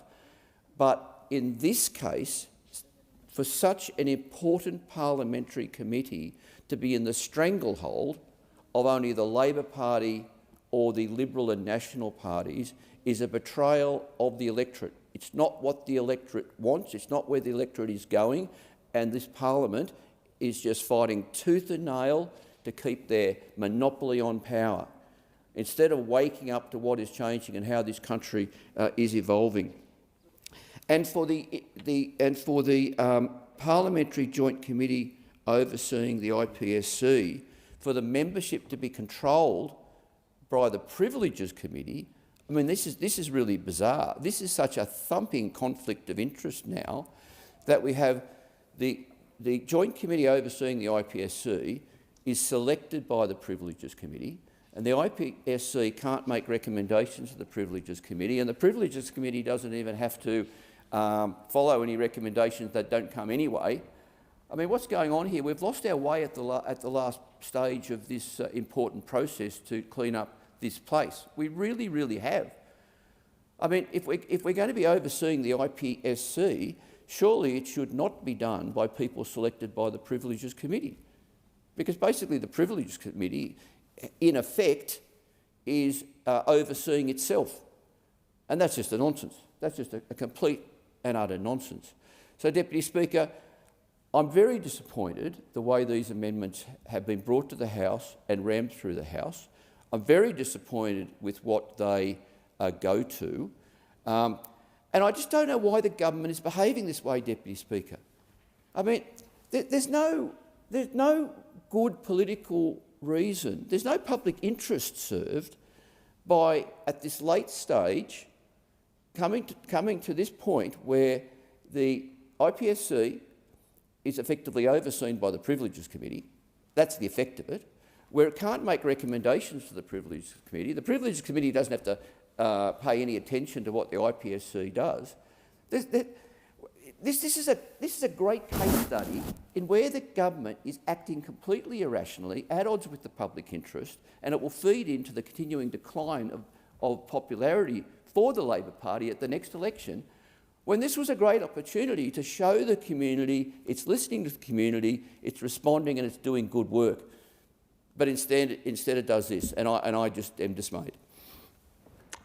Thank the member for Clark. The question is the amendments be agreed to, and I call the member for Indi. Yes, thank you, Acting Deputy Speaker. And again, I acknowledge and thank the Minister for allowing some debate on those rapidly introduced and amendments from the government, which arrived at the last minute. I would be very curious to know, actually, what consultation happened in deliberations around this bill about these particular amendments, which, well, firstly define the Privileges Committee. I've got no argument with that. But in seeking now to, or in fact it's already gone through, to ensure that, that we have kind of now the equivalent of a supermarket duopoly on the checks and balances when it comes to what is an esteemed reform on the independent, on the IPSC, that the checks and balances now are completely euchred, that we're going to have the same people on the Joint Select Committee as on the Privileges Committee, that the duopoly maintains its power and control by ensuring that no member of the crossbench can be a deputy chair. What a stitch-up. I'm really staggered by this, Acting Deputy Speaker. When that happened before, it happened so fast, it didn't seem right, because it actually isn't right. We should have fulsome debate about these amendments because they don't speak to the integrity of this legislation that we're voting on today. I'm completely amazed by this, really. If members of this House think that it is okay to now, I think, effectively compromise the Privileges Committee by doing this, then I'm very surprised and really disappointed in the government that they have rapidly brought these amendments to the House. They've now gone through, and I really feel that this has tarnished what is otherwise a significant and important piece of legislation that I was fulsomely supporting. So, Deputy Speaker, I really wanted to put that on the record. Thank you. Thank the member for Indi. The question is the amendments be agreed to, and I call the member for Clark. Thank you, Deputy Speaker. And in the spirit of consideration in detail, I have a question for the Minister. It's a very straightforward question, and I'm sure the crossbench and the community would be very grateful for a very straight answer. Were the government's amendments discussed with the opposition before now? I thank the member for Clark, and I call the Minister. The government amendments were circulated to all members at 5:16 p.m. yesterday. They are now available for all members to debate. Despite the fact they have gone through, I stood up here and introduced the explanatory memorandum. I didn't introduce the amendment because they'd already been circulated to members yesterday. Every member received on the notice paper and on the blue that this debate was happening this morning. That has been clear for all members, and every member, be they crossbench, government or opposition, has had access to those amendments since 5:16 yesterday. And I've been available to have conversations with any member who wishes to discuss them. Thank the Minister, and call the member for Clark. Deputy Speaker, I thank the Minister for that response, but I'll sharpen my pencil and ask a narrower question. Were the government's amendments discussed with the opposition prior to the circulation of amendments? I call the Minister.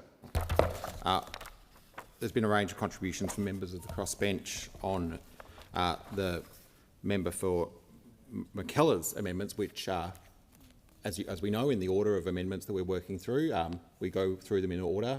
The member for Clark's amendment was submitted first, and of course the Parliament dealt with it first. The government's amendments were submitted at 5:16 p.m. yesterday, and therefore, circulated, I should say, at 5:16 p.m. yesterday, and therefore were the second item that the Parliament's dealing with in the third reading, consideration in detail stage, and then the member for McKellar's amendments are in fact the last to be circulated to members, and that is why we are debating them last.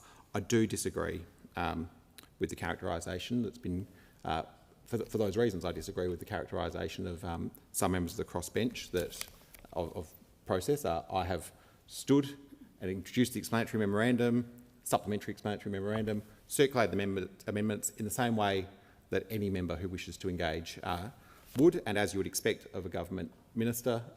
Equally, I really want to note that it's been very clear for all members of Parliament to know that we were having this discussion this morning, because indeed we had a deferred division last night. So we all knew we'd be back discussing this again today.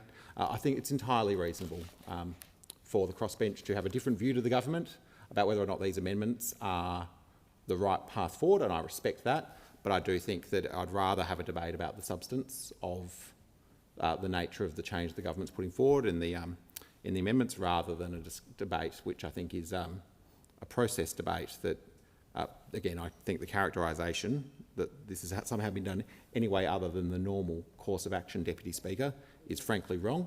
And I think we've had a very respectful debate about this, even where there are differences of opinion. I hope that we can conclude in that way. I want to note on the questions about the commissioners, just to draw people's attention in this House and the public who may be following this debate closely, just about the commissioners and the establishment and functions of the commissioners. Firstly, again, to note the commissioners are appointed by the Governor-General. They will be statutory office holders. They further, I think it's worth noting that in the composition of the body of commissioners that will be appointed, the bill in front of members requires that at least 4 of those commissioners be women. That is a reflection of what we heard in the Set the Standard report. It's a requirement, as we noted in the findings of that report, that women in the Commonwealth parliamentary workplaces experience sexual harassment, bullying and actual or attempted sexual assault at a higher rate compared with men. So in providing gender balance amongst IPSC commissioners will ensure that we can promote trauma-informed investigations. And I think that's something, and again, I welcome the support for that measure from all members. I also want to note that Section 36D ensures the independence of the commissioners. It's explicitly there in the Act that it provides for their independence to go about their duties. Further, that independence is strengthened by having their investigation functions functionally separate from the Independent Parliamentary Workplace Support Service. Further, on the qualification requirements, I note that the bill will ensure that a person must not be appointed as a commissioner unless the minister is satisfied that selection of the person was the result of a process that was merit-based, which include public advertising of the position. This will ensure that they are merit-based and transparent positions. I also think it will give us both independents but also quality candidates, and I hope that people who think they might be able to make a contribution towards this important new function of the Parliament may consider putting themselves forward.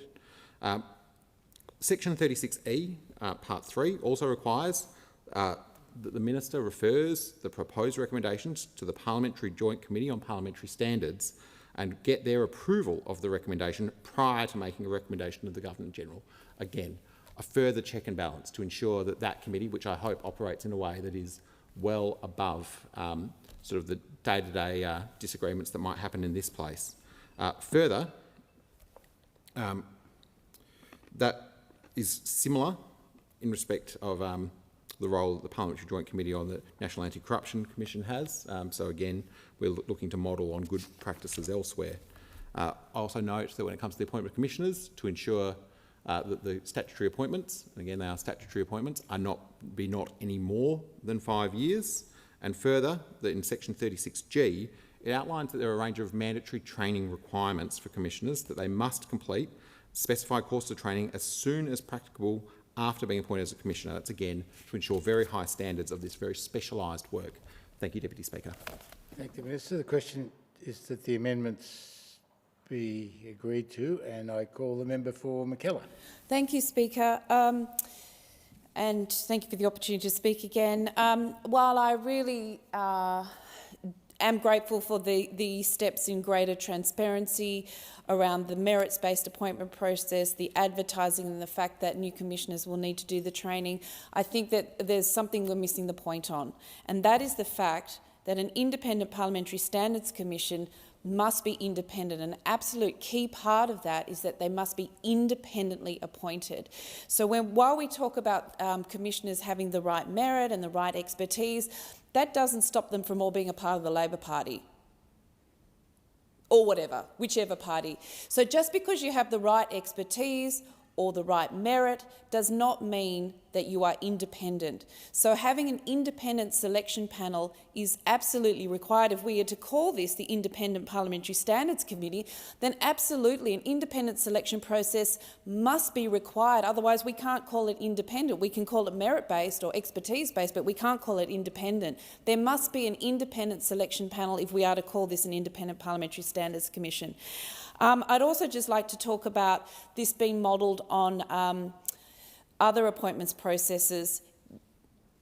And I would like to say as well that a precedent has been set with the establishment of the new Administrative Review Tribunal, because within that Administrative Review Tribunal, amendments were taken on board for there to be independent selection panels. Prior to our negotiations by the crossbench, an independent selection panel was not going to be mandated or legislated. It is now mandated and legislated, and I think that we should use that appointments process to the Administrative Review Tribunal as the precedent on what is gold standard on an independent body. We know that if we are going to call this independent, then absolutely the core and fundamental part of having an independent body is for them to be independently appointed. Not only based on merit and expertise, of course that is important, but independently appointed. Otherwise, the board is not independent. How can we call it independent? Thank you. Thank the member for McKellar. The question is that the amendments be agreed to, and I call the Minister. Apologies, Deputy Speaker. Thank you very much for the call. Just to speak to the to assure all members of the House of the independence and that the commissioners will be able to act with independence, I want to note that commissioners will be statutory office holders and therefore will be subject to the general duties of officials under the Public Governance, Performance and Accountability Act. I think that's an important item to note, that they would also be bound by the APS Code of Conduct to the extent of the Public Service Regulations of 2023. And I think, again, I want to note that that requires them to uphold APS values, amongst other things. I'd also note that commissioners, they will not have their salary set by a minister. Their fees will be set by the Independent Remuneration Tribunal. Again, not a decision of the government of the day. And further, to assure all members that we're talking a lot about appointment, but I think it's also to note in this bill the process through which a commissioner would be terminated is also not just at the discretion of a minister or the government of the day. I draw members' attention to subsection 36L1, which would provide that the Governor-General would have discretion to terminate the appointment of a commissioner on certain grounds where each House of the Parliament in the same session presents an address to the Governor-General praying for the removal of the commissioner. Such a removal could be on the grounds of misbehaviour or that the commissioner is unable to perform their duties because of physical or mental incapacity. So there are grounds to remove a commissioner if any of those conflicts that the member foreshadowed, which I do not see being a challenge, but I want to note that should the member see that challenge and that it necessitates the removal of a commissioner, there would be a procedure through which to do that as well, although I hope for many reasons that we don't get to that point. Thank you, Deputy Speaker. That will be my last contribution to this debate. I thank the Minister. The questions and amendments be agreed to, and I call the member for Clark. Thank you, Deputy Speaker. Several minutes ago I asked the Minister a very straightforward question, and that was if or whether or not the government consulted with the opposition on today's third reading amendments before those amendments were circulated to all members, we now learn late yesterday afternoon. Now, Deputy Speaker, I think it would be fair to say that the Minister's answer was evasive. It certainly didn't answer the question of whether or not the government had consulted with the opposition on its two very important amendments today. One, that the Deputy Chair of the Joint Parliamentary Committee will be a position reserved for the opposition, and secondly, that the Privileges Committee will select the membership of the Joint Committee. So, to be fair to the Minister, Deputy Speaker, to give him an opportunity to assure the community that this isn't another major party stitch-up to maintain their stranglehold on power in this country, I'll ask the Minister one more time, does he rule out that the government discussed these amendments with the opposition before the amendments were circulated? Amendments that were not seen by any of the 18 members of this House on the crossbench until they were circulated. Call the Minister. While I've already answered the member for Clark's question, I just want to also advise the House that members of the Parliamentary Leadership Task Force were provided with the amendments prior to them being circulated. Thank you. Thank the Minister. The question is the amendments be agreed to, and I call the member for McKellar. Thank you, Speaker. I just would also like to draw attention to the fact that whilst commissioners will have to abide by certain APS values, statutory values, we also have, I'd like us to be mindful of the precedent that we saw occur over the last sort of decade with the Administrative Appeals Tribunal, which the government agreed had been stacked, people had not been independently appointed to that Administrative Appeals Tribunal, and as a result, the government themselves abolished the Administrative Appeals Tribunal, something which has cost taxpayers in this country tens of millions of dollars to do. So I'm just again saying that we should be, in light of that precedent, in light of that example, why are we still neglecting that example? And the fact that people were not appointed independently to the Administrative Appeals Tribunal, the government felt the need to abolish that at a cost of millions and millions of dollars to our taxpayer. It eroded trust in that very important democratic institution.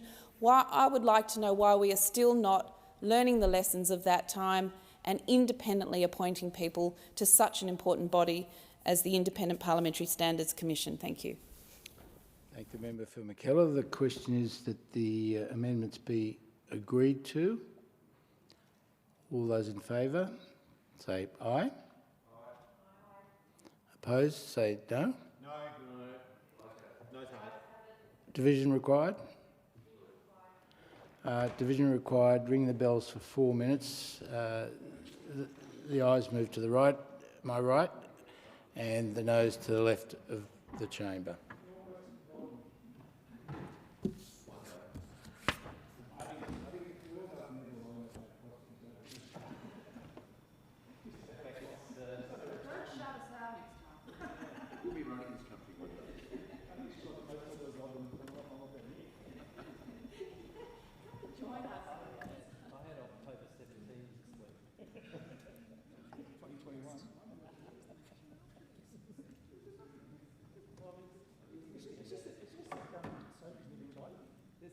conversation around promotion and National Party. I mean, obviously go to the crossbenches work, go to New York work for others. This seems to be remove myself from your parliamentary colleagues is the key. Every time Barney sacks me, good things happen to me. Yeah.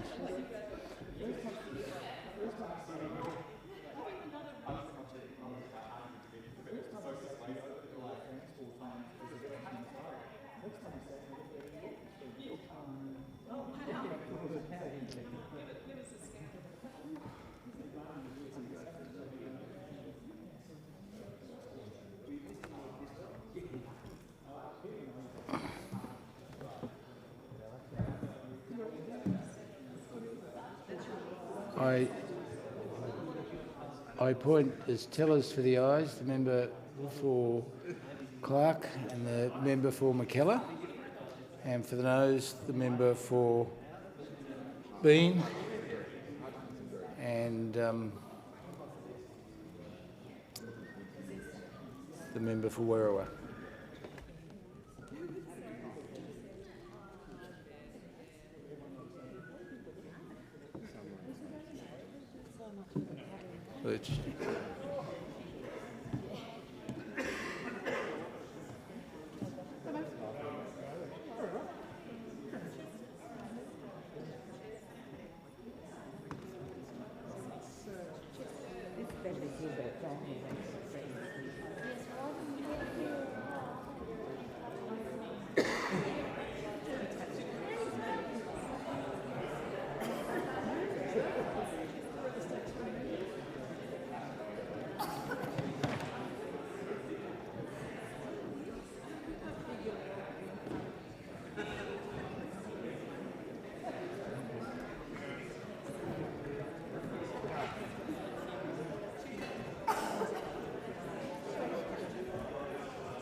Okay, do it. Sorry. Yeah.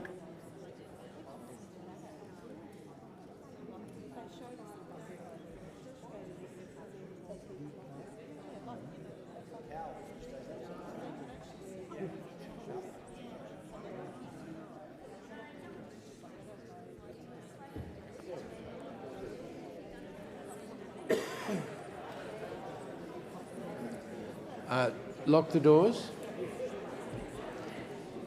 The question is that the amendments moved by the member for McKellar be agreed to. The noes move to the left of the chamber, the ayes to the right of the chamber. I appoint tellers for the ayes, the member for McKellar and the member for Clark, and for the noes, the member for Werriwa and the member for Bean.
Okay.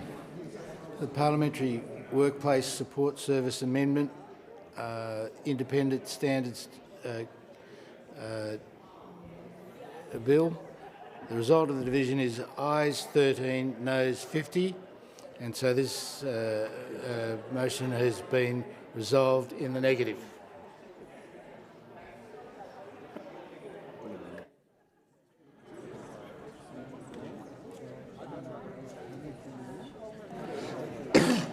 The question now is that this bill as amended be agreed to.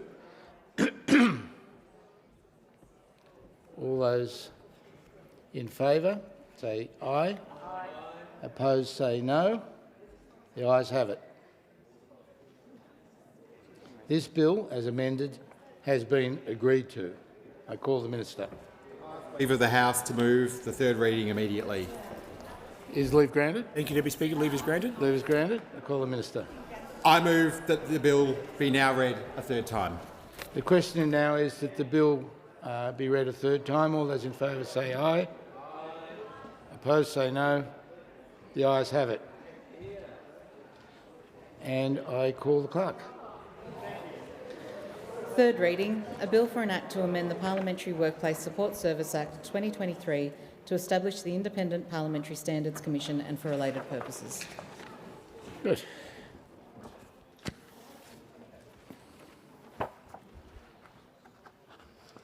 Now,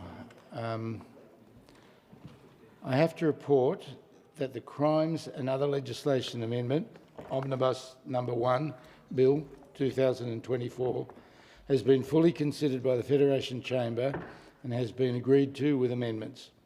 I present a certified copy of the bill together with a schedule of amendments made by the Federation Chamber. I understand it's the wish of the House to consider the bill immediately. The question is that the amendments made by the Federation Chamber be agreed to.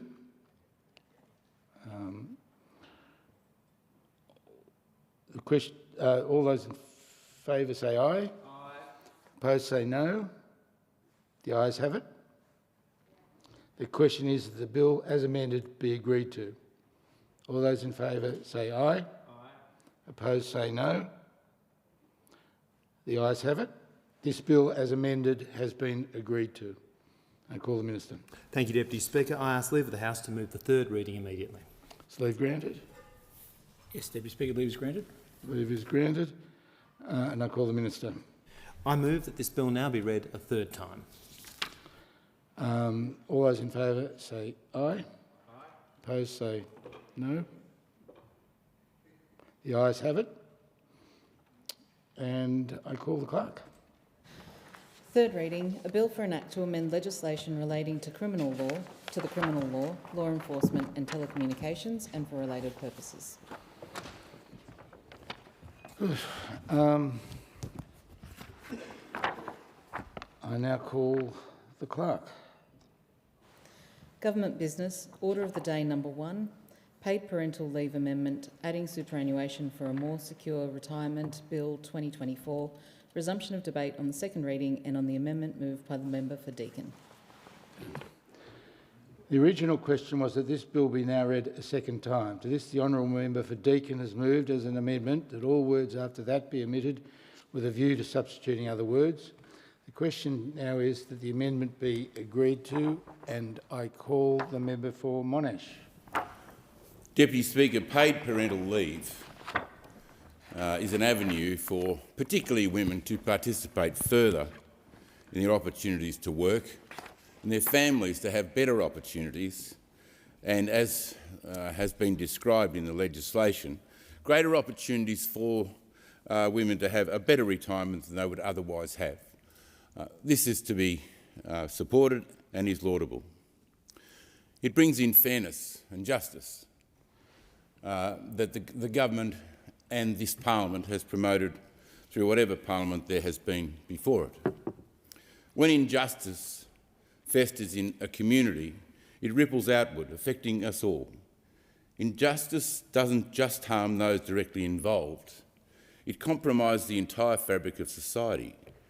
We can't stand idly by when faced with discrimination, especially when it targets the most vulnerable among us, our children, particularly our Indigenous children.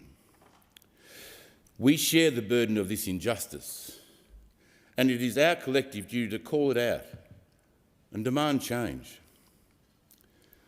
Deputy Speaker, I don't claim to be an expert on the pros and cons of childhood vaccination. That's for those far more knowledgeable than I. However, what I do know, and what has come to my attention through the voices of over 1,000 families, is the deep harm caused by policies like no jab, no pay, and no jab, no play. These measures, intended to protect public health, have instead punished families who choose not to vaccinate by stripping them of essential support, childcare subsidies, out-of-hours care, Centrelink payments, and crucial family tax benefits have all been reduced or withheld entirely. Families, particularly single-parent households, are being driven to the brink, living hand-to-mouth, struggling under the weight of government policies that are, at best, indifferent, at worst, cruel. Kirsten is one of many who have reached out to me. Her story, emblematic of the challenges faced by countless others. When Kirsten welcomed her first child into the world, it was a moment of pure joy. Her baby girl, perfect in every way, brought immense happiness to the family. Following the standard vaccination schedule, Kirsten believed she was doing what was right. But that trust was shattered when her daughter, after receiving her first vaccine, turned blue, unconscious and stopped breathing, later described as the SIDS episode. Imagine the terror of that moment, told to smack the baby hard to bring her back by emergency responders. Kirsten's world was turned upside down.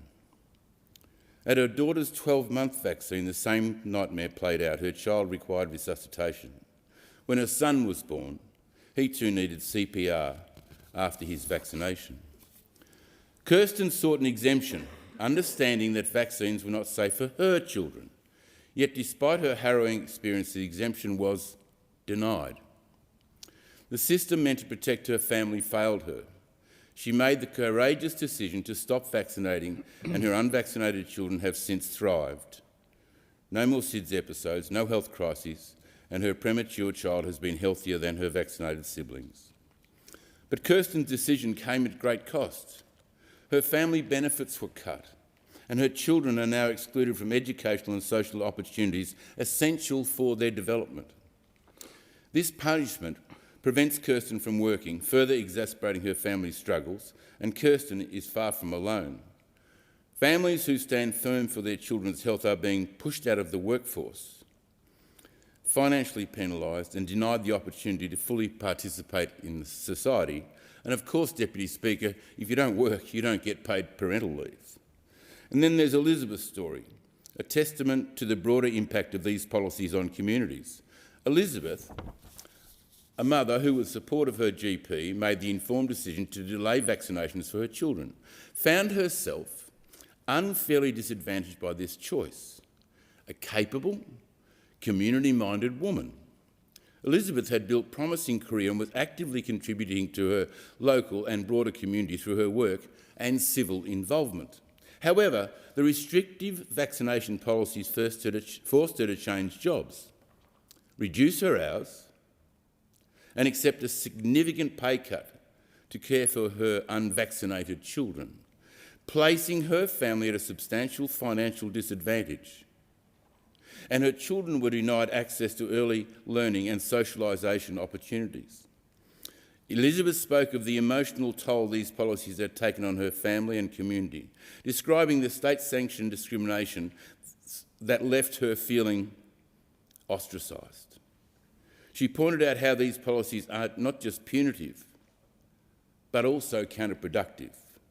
By sidelining her, they deprived the community of the contribution she could no longer make. Elizabeth's case is especially troubling because it highlights how these policies extend beyond individual families. They impact the broader community. by preventing capable individuals like Elizabeth from fully participating in society. These policies rob communities of vital support and service. This exclusion has ripple effects that reach far beyond one family, undermining the collective good of the nation. For Indigenous families, the impact of current vaccination policies is amplified by a long history of assimilation into Western medical systems. The National Agreement on Closing the Gap outlines clear goals to ensure Indigenous children thrive in their early years, reach their full potential, and that their families are supported in meaningful economic participation.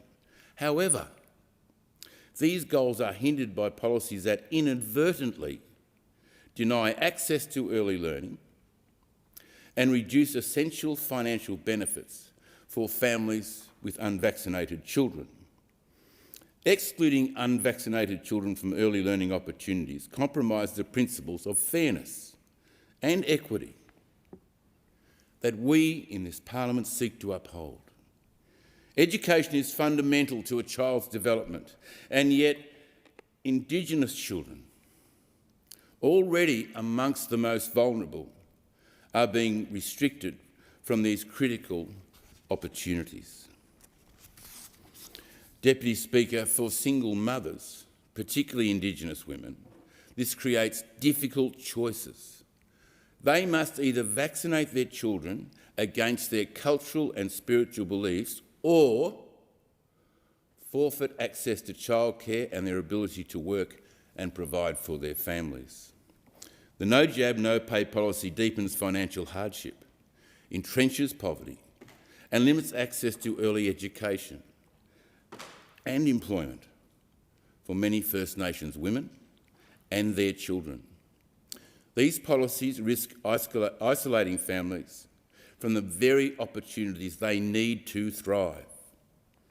Contradicting the intentions of the National Agreement on Closing the Gap, which strives to provide equitable outcomes for all. Furthermore, the no jab, no pay, no play policy stands in contradiction to the United Nations Declaration on the Rights of Indigenous Peoples. Article 43 of the Declaration affirms that it constitutes the minimum standard for the survival, dignity and well-being of Indigenous peoples worldwide. Any reduction in these standards, particularly in the context of self-determined medical autonomy, challenges the core of these human rights protections. We as a Parliament must respect these rights. We as a nation must respect these rights and work towards policies that support rather than diminish the dignity, survival and well-being of Indigenous families, ensuring they have the access to the same opportunities for growth and success as all Australians do. Now, here's where the irony cuts deep. In some regions, wealthier families have found loopholes in these very policies. If they can afford to pay full fees, their unvaccinated children are still able to attend childcare and after-hours care, essentially buying their way out of the system. This blatant double standard defeats the very health argument these policies claim to uphold. How can it be that for a price, unvaccinated children are allowed into the same social settings from which other unvaccinated children are excluded? What does this contradiction reveal about the true motivations behind these measures? Are they genuinely focused on public health or something else entirely? Deputy Speaker, it gets worse. While unvaccinated children are excluded, health workers and parents are not required to be vaccinated to enter the same childcare settings. So, what does it say about our priorities when children are the ones singled out? How can we justify penalising the most vulnerable for decisions made by their parents while overlooking the inconsistencies that exist within the system? What steps can we take to address these contradictions and create a more just and equitable approach to these health policies? This paradox only reinforces the deeper injustice at play. Policies designed to protect public health are instead creating new layers of inequity and exclusion, all while allowing those with financial means to sidestep the very restrictions others are forced to endure.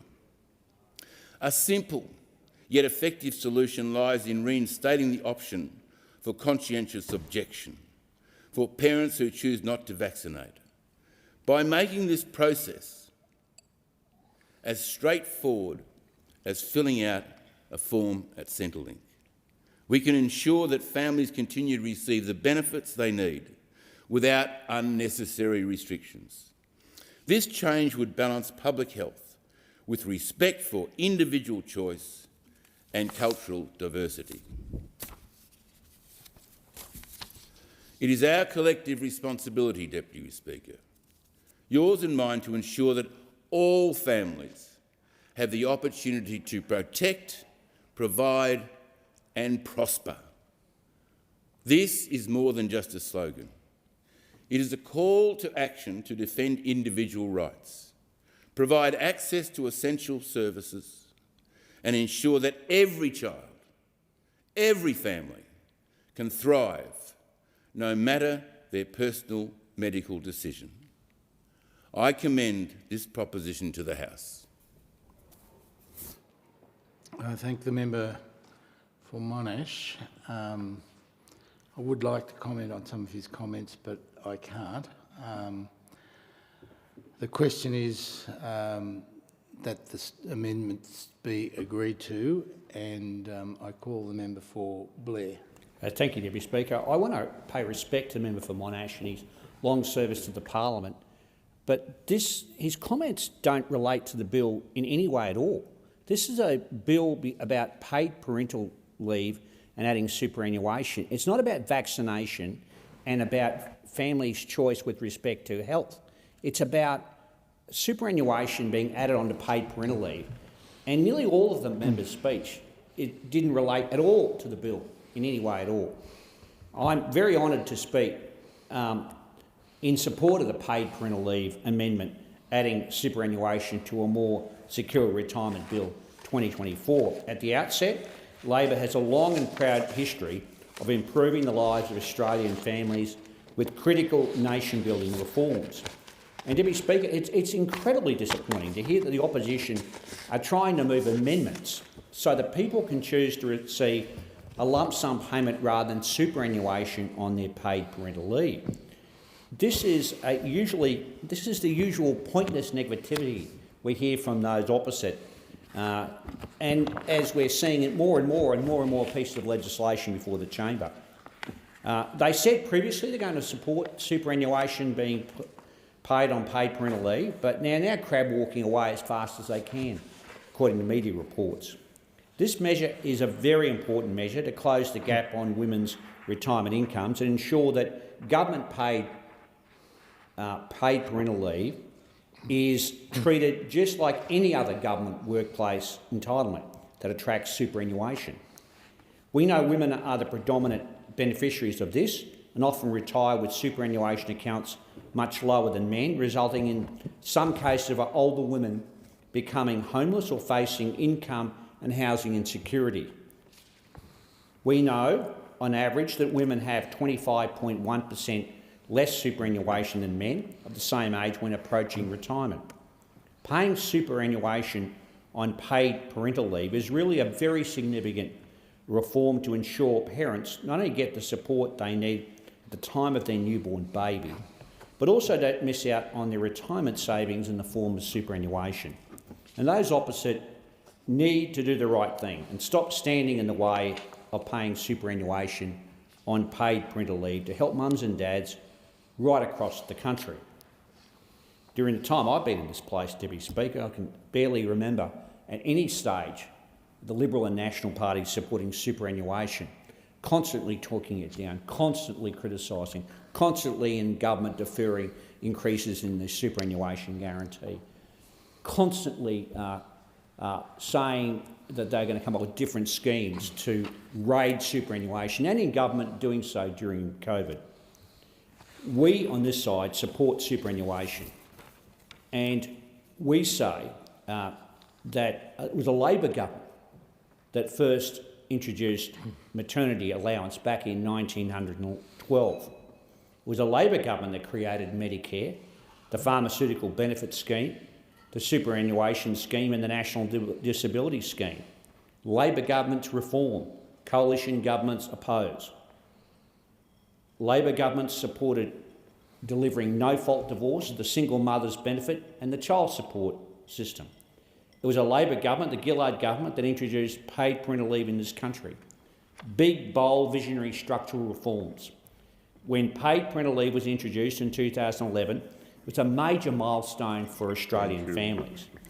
For many parents, the 18-week payment, fully funded by the government, was the first time they could access any form of parental leave.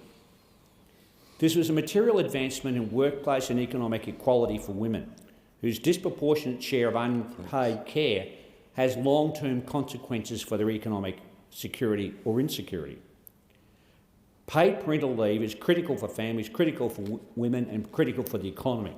Ticked all the boxes in the so-called Triple P framework of population, participation and productivity, and that's why it's good social policy but good economic reform as well. The Gillard government knew that, the Albanese government knows it as well.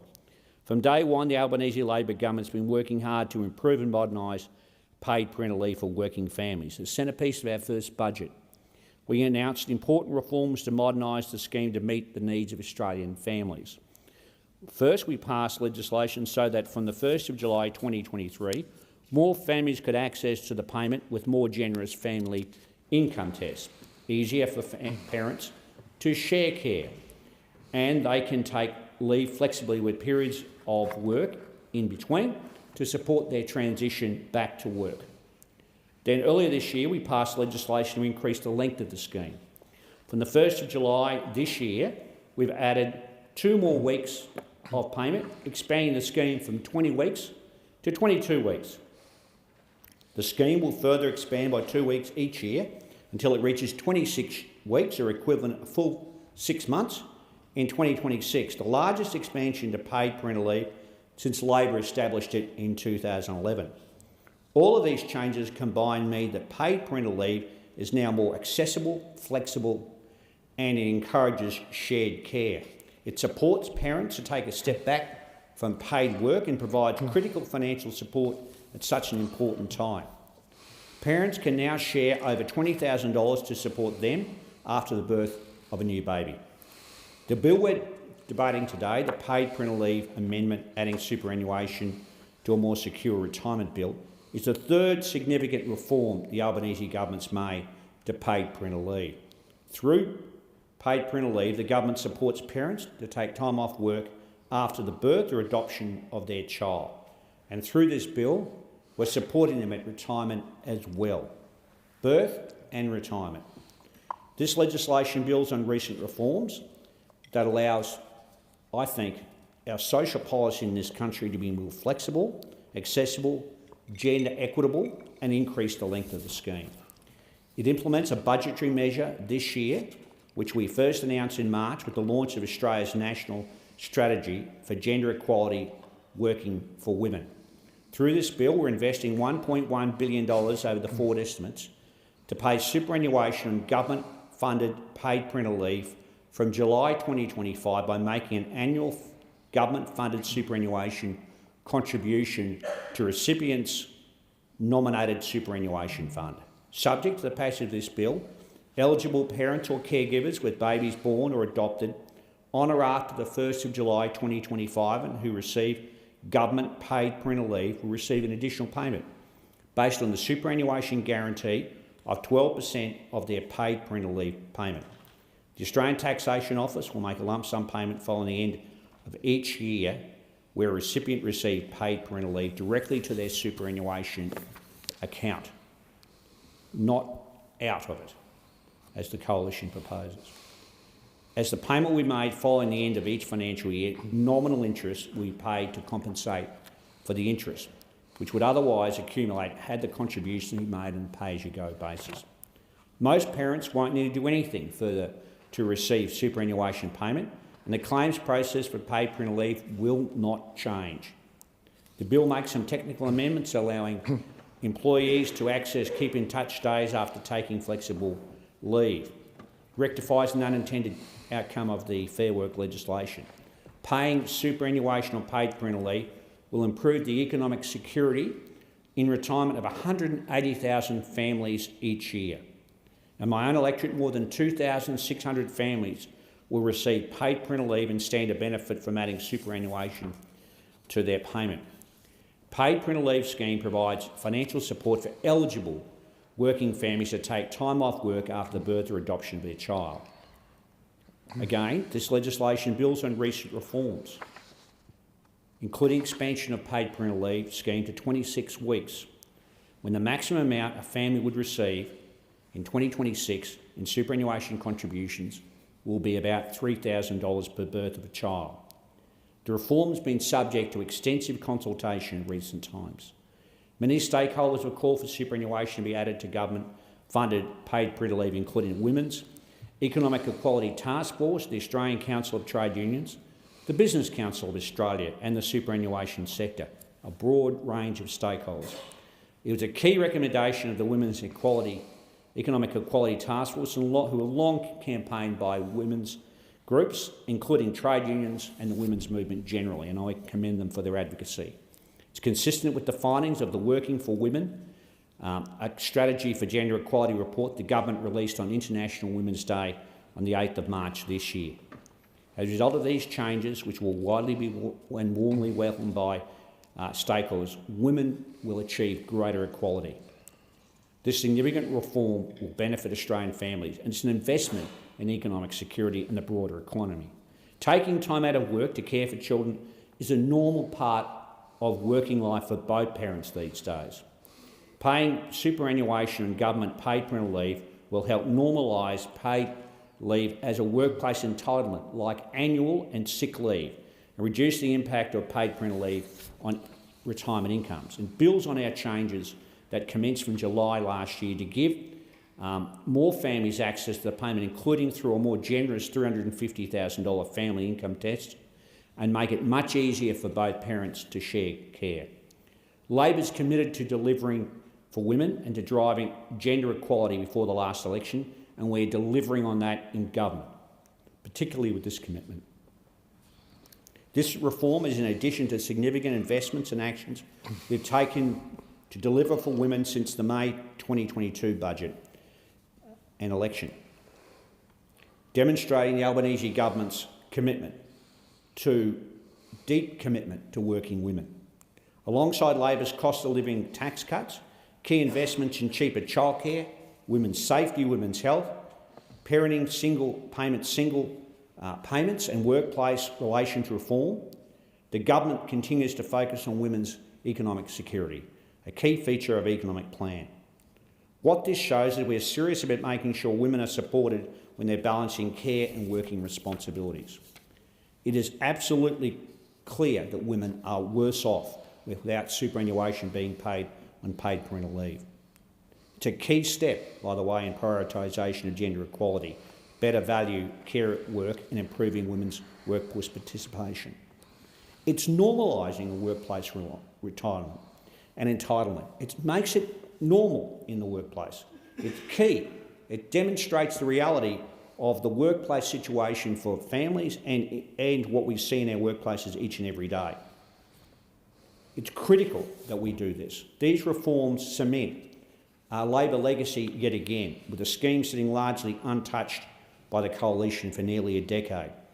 Nearly a decade for those opposite, doing nothing to advance the cause of economic equality for women in this area. This is part of our agenda to put greater economic inclusion for women at the centre of what we do as a government. It's about ensuring women earn more and keep more of what they earn and retire with more as well. It was Labor that established our modern superannuation scheme And in the long term, we know this is an important change, a more dignified and secure retirement for more Australian women. We've made clear for some time this is our priority, and we're making it a reality today. We know paid parental leave is vital for the health and well-being of parents and their children. We're investing in paid parental leave benefits our economy as well. Businesses, unions and experts all understand this, and it beggars belief that those opposite cannot grasp this. We know it's the right thing to do. Paying paid parental leave advances gender equality. For once, it would help to reduce the gender gaps we often see in the superannuation balances I referred to earlier. Research shows fathers are more likely to use paid parental leave when it's well paid and flexible. Taken together, all recent PPL reforms, including access, making it more flexible, introducing a use it or lose it period, expanding it to 26 weeks, adding superannuation, should encourage more fathers and partners to take time off work following the birth or adoption of a child, and that's important. This fosters more equality in caring roles and creates opportunities for women to participate more fully in paid employment. In closing, Deputy Speaker, on this side of the House, we know how important it is to invest in Australian women, investing in paid parental leave, investing in superannuation. This is modern policy for a modern society, for modern families. Those opposites seem antiquated in their attitude to the responsibilities of men and women. It's good for families and it's good for the economy, and we're proud to legislate it. And we'll wait to see what those opposites do. We know that women continue to face difficult decisions and financial penalties when choosing to raise a family. These are long overdue changes which will help offset these penalties and lessen the impact on women's retirement savings. By investing in these reforms, we're ensuring families can get the best out of the paid parental leave scheme, exercise more choice and flexibility, and that's good for women, good for families, good for fathers, and good for the economy. The question is that the amendment be agreed to, and I call the honourable member for Kooyong. Thank you, Deputy Speaker. This paid parental leave amendment will add a superannuation contribution to the Commonwealth-funded paid parental leave scheme. It's a very welcome change. It's a change which is long overdue, and it's a change which has been called for repeatedly by peak bodies. Until this bill is passed by both houses, paid parental leave will be the only form of paid leave in this country which does not come with superannuation. This has for a long time been an injustice and an anomaly. I'm very proud to have pushed the government on this issue even before I was elected to this place, and I'm very happy to see it executed at this time. At the last federal election, many Australians expressed their real frustration at the treatment of women in this country. They did that with their vote. I applaud and thank them for doing so. I ask them to continue to do so, and I assure them that with this and with other similar legislation, I and my colleagues will continue to work towards greater gender equity in Australian workplaces and in Australian homes. This amendment will see the paid parental leave pay recipients receive the paid parental leave superannuation contribution for children born on or after the 1st of July 2025. It includes both a core and a nominal interest component. It also makes a minor change to the Fair Work Act to enable parents to have flexibility over their parental leave periods, with an option for days back in the office in which they can keep in touch with their workplace. The payment of superannuation on Commonwealth-funded paid parental leave recognises the incredibly important contribution that all parents make to society. It will reduce the impact of career breaks to care for young children on the superannuation balances of the carers. It will help to improve equity in the superannuation system, both between men and women, but also between those in differing workplaces. It is worth remembering that this bill applies only to Commonwealth workplaces, which have until now lagged significantly behind public industry. According to the Workplace Gender Equality Agency, in 2022-2023, 86% of employers offered paid parental leave and also paid superannuation on parents while on paid leave, and that included 13% who continued to pay super even on unpaid leave. In contrast, more than 99% of parents accessing the government's paid parental leave scheme are women, and they have not previously received the same level of support which was available to those in the private sector. Industry Super has reported that 1.5 million women have missed out on $1.6 billion in super over the last 10 years because super has not previously been included in the Commonwealth's paid parental leave scheme. Time out of the workforce to care for children and gender pay gaps cause cumulative inequity over adults' working lives. Women retire with about 1/3 less super, on average $60,000 less than men. They're overrepresented on the pension, and those aged over 55 represent the fastest growing cohort of homelessness at this country. In 2021-22, the gap in superannuation balances between Australian men and women approaching retirement was 25.2%, and KPMG found that the gendered impact of years not working due to career interruptions, part-time employment, unpaid care and work together amounted to about 33% of that gap. Hence, the Australian Public Service Commission's recommendation that the employer component of superannuation should be paid on all forms of paid or unpaid pregnancy and parental leave, regardless of superannuation scheme, type or contribution method. The Workplace Gender Equality Agency recently reported on the many indirect forms of discrimination that limit women's earning capacity. These include conscious and unconscious discrimination and bias in hiring and pay decisions and in career progression and promotion. Women in female-dominated industries tend to have jobs attracting lower wages, a lack of workplace flexibility to accommodate caring and other responsibilities, and also associated with a high rate of part-time work, and which, together with their greater time out of the workplace for caring responsibilities, tends to impact career progression and opportunities. About 180,000 Australian families access paid parental leave every year, but our paid parental leave allowances are amongst the least generous in the world. The average length of paid parental leave in the OECD countries is 55 weeks. In Australia, it's currently just 26 weeks. The Wheat report recommended that PPL entitlements in this country should be increased to 52 weeks, and the AIST noted that our leave entitlements are very limited compared to those in other OECD countries. Women remain at a significant disadvantage, as families will always restructure their work and household duties to favour the partner with the higher income, which is typically in men, and our current tax and childcare policies disincentivise full workforce participation. Australian women just want the same opportunities as Australian men.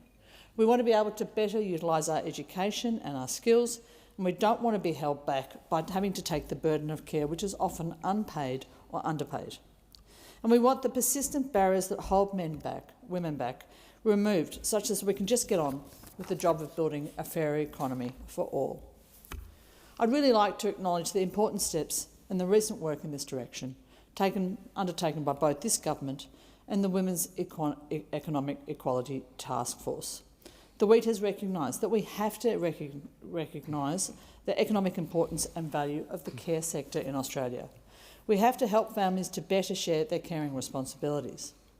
Australian research has shown that increasing shared paid parental leave allowances, it won't just increase mothers' earnings across their lifetime, it will also boost national productivity. So this is a catch-up measure. It's not a groundbreaker, but it's an important indication of real commitment to an important cause, both by this government and by the crossbench, to address gender inequity.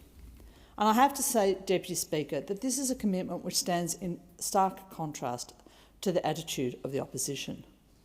As recently as June 2024, Senator Hume, the Shadow Minister for Finance, who was in the Morrison government Australia's first Minister for Women's Economic Security, called measures like this one, measures which are, after all, designed to right a historical wrong, welfare policies. She further labelled them patronising in the extreme. Deputy Speaker, that sort of sentiment has been rejected by electorates like Kooyong, in which women and men have asked me repeatedly to advocate on their behalf for gender equity, to work towards a society in which our small boys and our small girls see their parents as being equally able to look after them, physically, socially and financially. The financial impact of this bill will be $1.1 billion over forward estimates. That's a very small price to pay. As the Wheat Task Force report said in 2023, if we completely eliminate negative gender bias from our economy, we could unlock $128 billion lost annually to that gender inequity. We face many key economic challenges in the coming decade.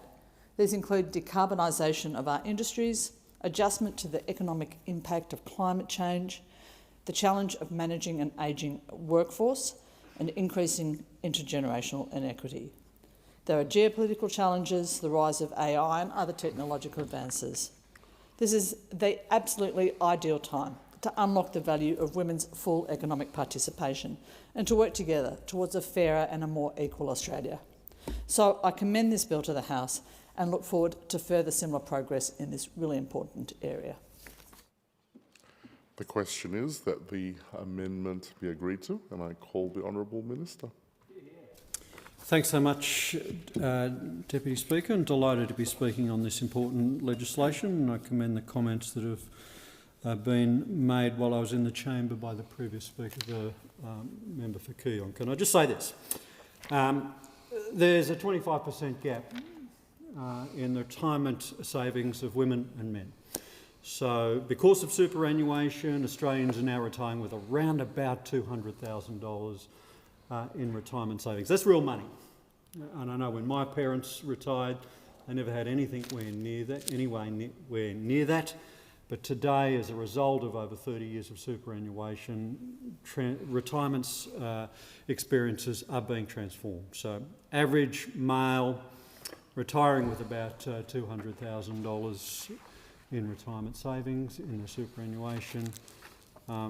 The situation has improved for women, but there is still a 25% gap in the superannuation savings, around about $150,000 in superannuation balances as women approach retirement.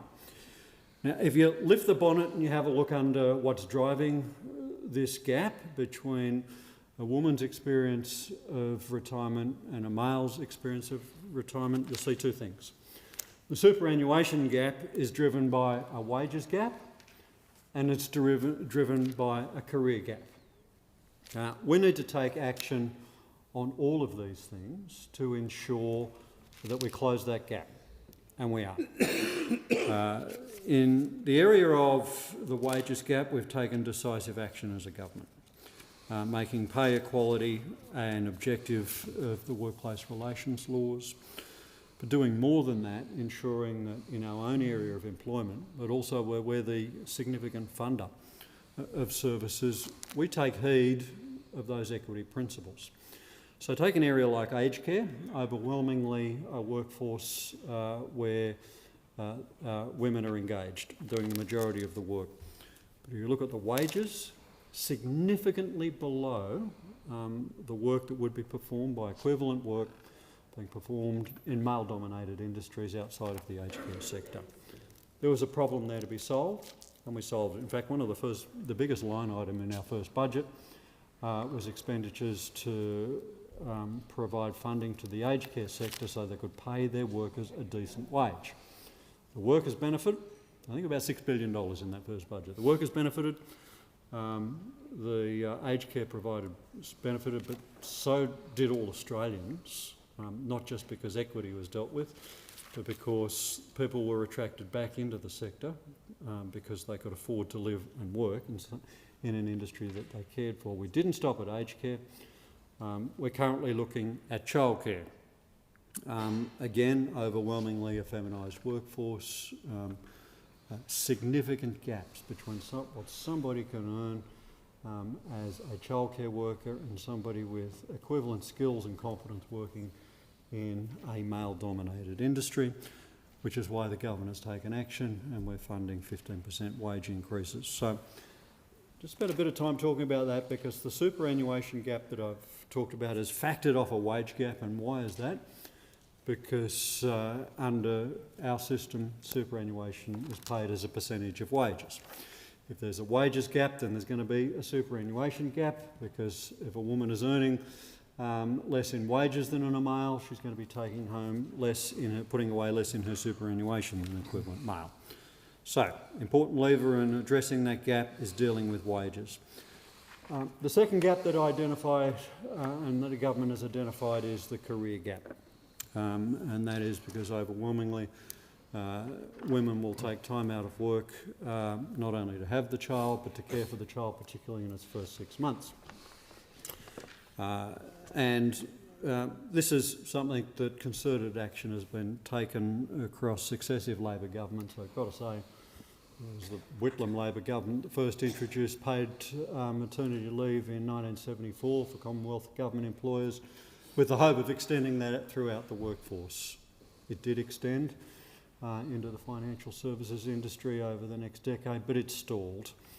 And it took the Gillard Labor government and the Rudd Labor government to reinitiate that program back in 2007 through to 2012. I do remember a former leader of the opposition saying that he would introduce paid maternity leave as a universal condition over his dead body. Some unkind people said that that would be a win-win.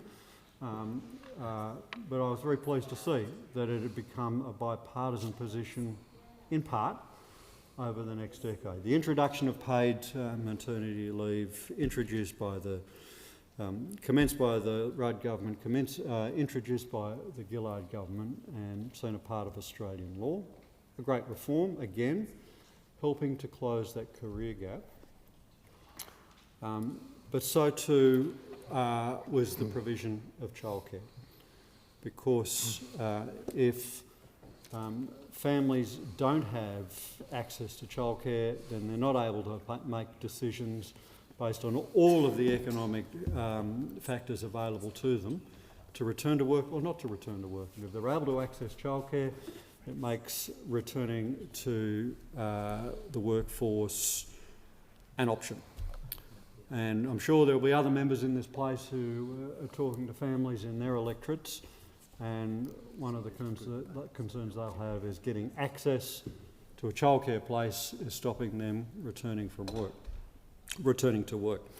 So all the more reason why we need to put emphasis on that childcare wage increase, bringing more workers into that sector, ensuring that there are more places available to Australians who want to return to work after a period of paternity leave or parental leave. So, wage gap, working on it. Changes to the law in the last Parliament, last Labor government, changes to the law in this Labor government. Career gap, working on it through extending paid parental leave. Historic changes extending paid parental leave to 26 weeks under a government which we're very proud to be a part of, making a meaningful difference. But if you look at the way leave is treated as an entitlement, a workplace entitlement in this country, and you look at the payments that are made in respect of leave, if you're on long service leave, you get superannuation. If you're on annual leave, you get superannuation. If you're on sick leave or carers leave, you get superannuation. It strikes us as a huge anomaly that the only form of leave that is freely available, lawfully available to every Australian worker as a right that does not accrue superannuation is paid parental leave, more commonly known outside of this place as paid maternity leave, and for a reason. So this is an equity issue. It's an equity issue.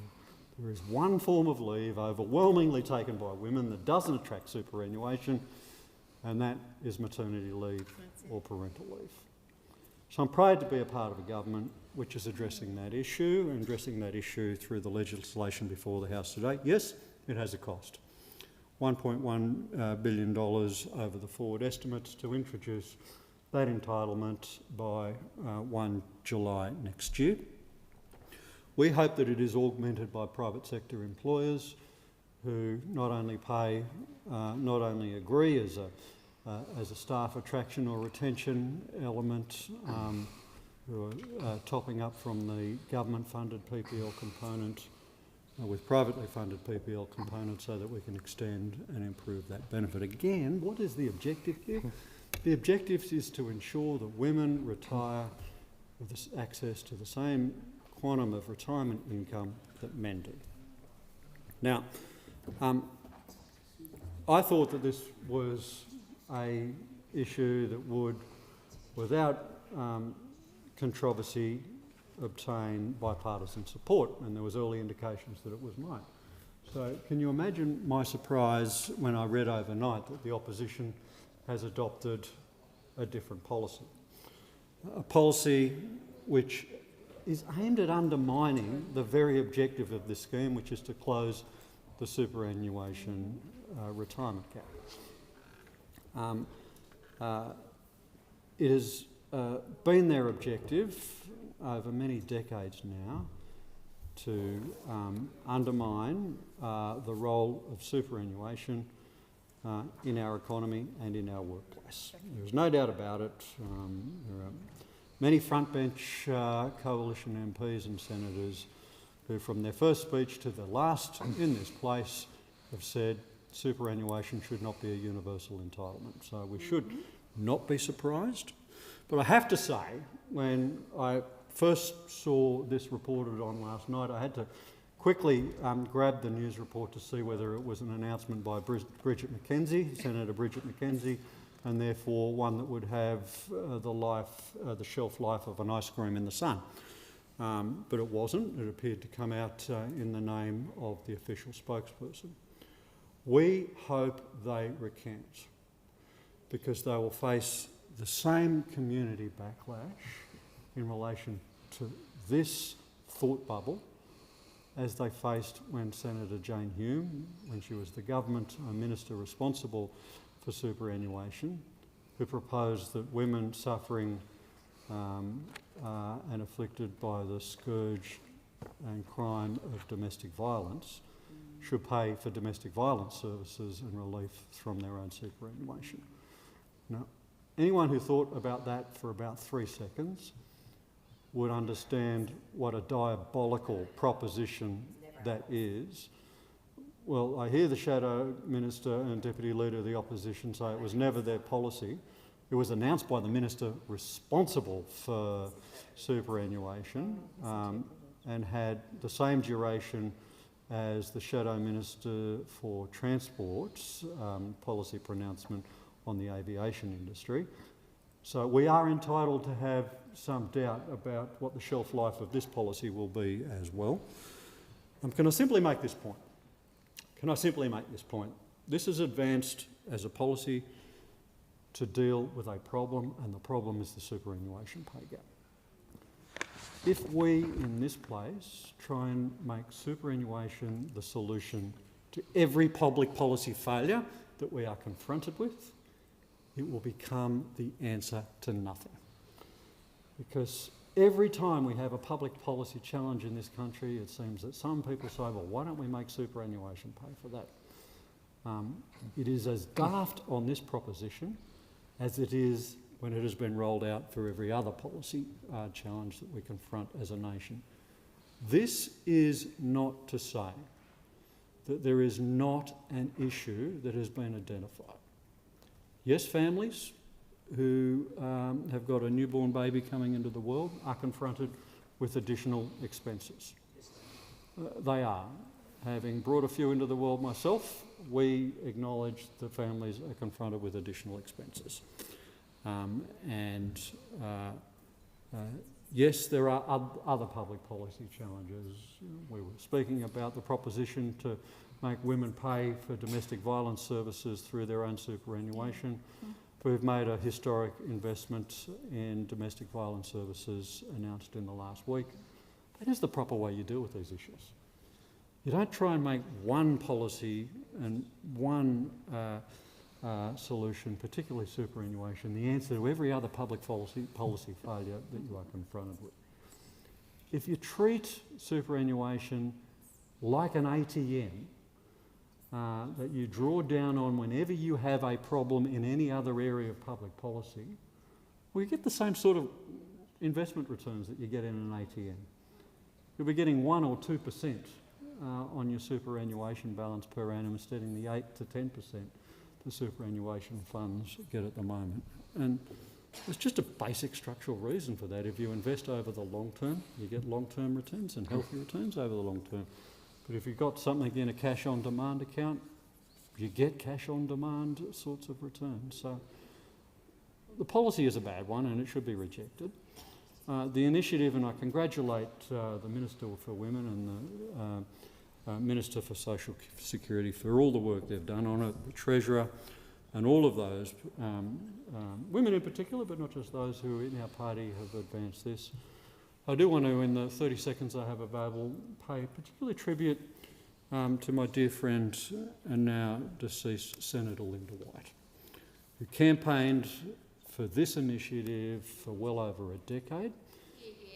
Were she in the Senate as this legislation was being passed, it would be one of the proudest days of her career, and I commend her for the tremendous work that she did in advancing this great cause. The question is that the amendment be agreed to, and I call the Honourable Member for Farrer. Thank you, Deputy Speaker, and it's a real privilege to rise today to speak on this bill. Now, I do so as a mother and as someone who has raised a family, who faced the difficulties of running a family business and who was a mature-age student. And I want to start today by sharing a story about one experience I had as a mother, why that moment mattered to where I am today and how that shapes my thinking on this bill. Our family farm was struggling to stay afloat, so I decided to go to university as a mature-age student. I did this so I could help earn money and make ends meet. I still remember the first day I walked in to enrol in a Bachelor of Economics at La Trobe University in Wodonga. I kept thinking, can I really do this? I had a baby in a baby capsule and I felt so out of place. I had different clothes to everyone else. I was older. I felt like an outsider. I remember being suffocated by self-doubt. Deputy Speaker, there I stood, the mature-age student with the baby in the capsule, knowing I didn't really fit in. So I thought, look, this really isn't for me. So I picked up the capsule and I went to leave. But then, as I was about to leave, Dr. Julie Jackson, Vice-Chancellor, popped out of her office, looked at me, picked up the capsule and said, "Do you need help with that? Come on in."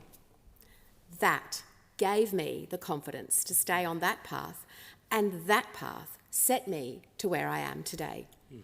It is a story of women supporting women, yes, but it's also a story of the barriers that stand in front of parents with young kids. Because, Deputy Speaker, if I didn't have that car or that capsule, I might never have even considered going back to university. Speaker, to many Australians, these basic barriers stand in the way of important choices today, right here, right now. If you go into Baby Bunting today, you will see baby capsules. They cost anywhere upwards of $500 or even $700. That's just one item. It's an important item too. It gives mums and dads the capacity to travel safely with their little one. For many, that item means time with grandparents, but for others, it's the difference between studying, working, or finding needed support.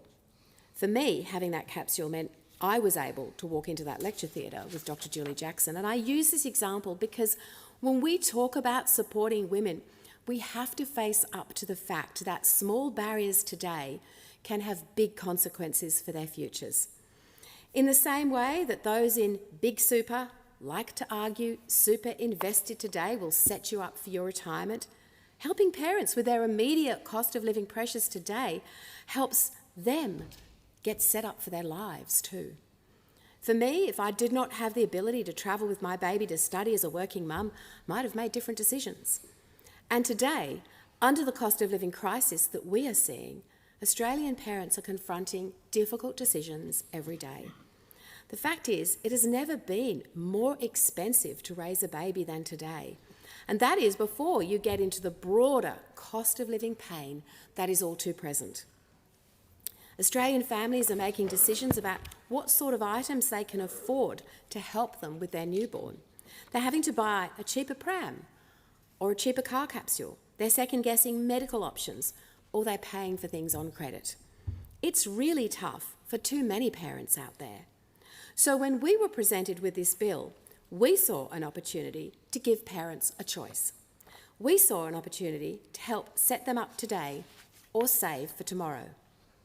Yes, the Coalition supports the economic security of women and families, and we support this bill. But we call on the government and the crossbench to provide greater choice to families during this cost of living crisis.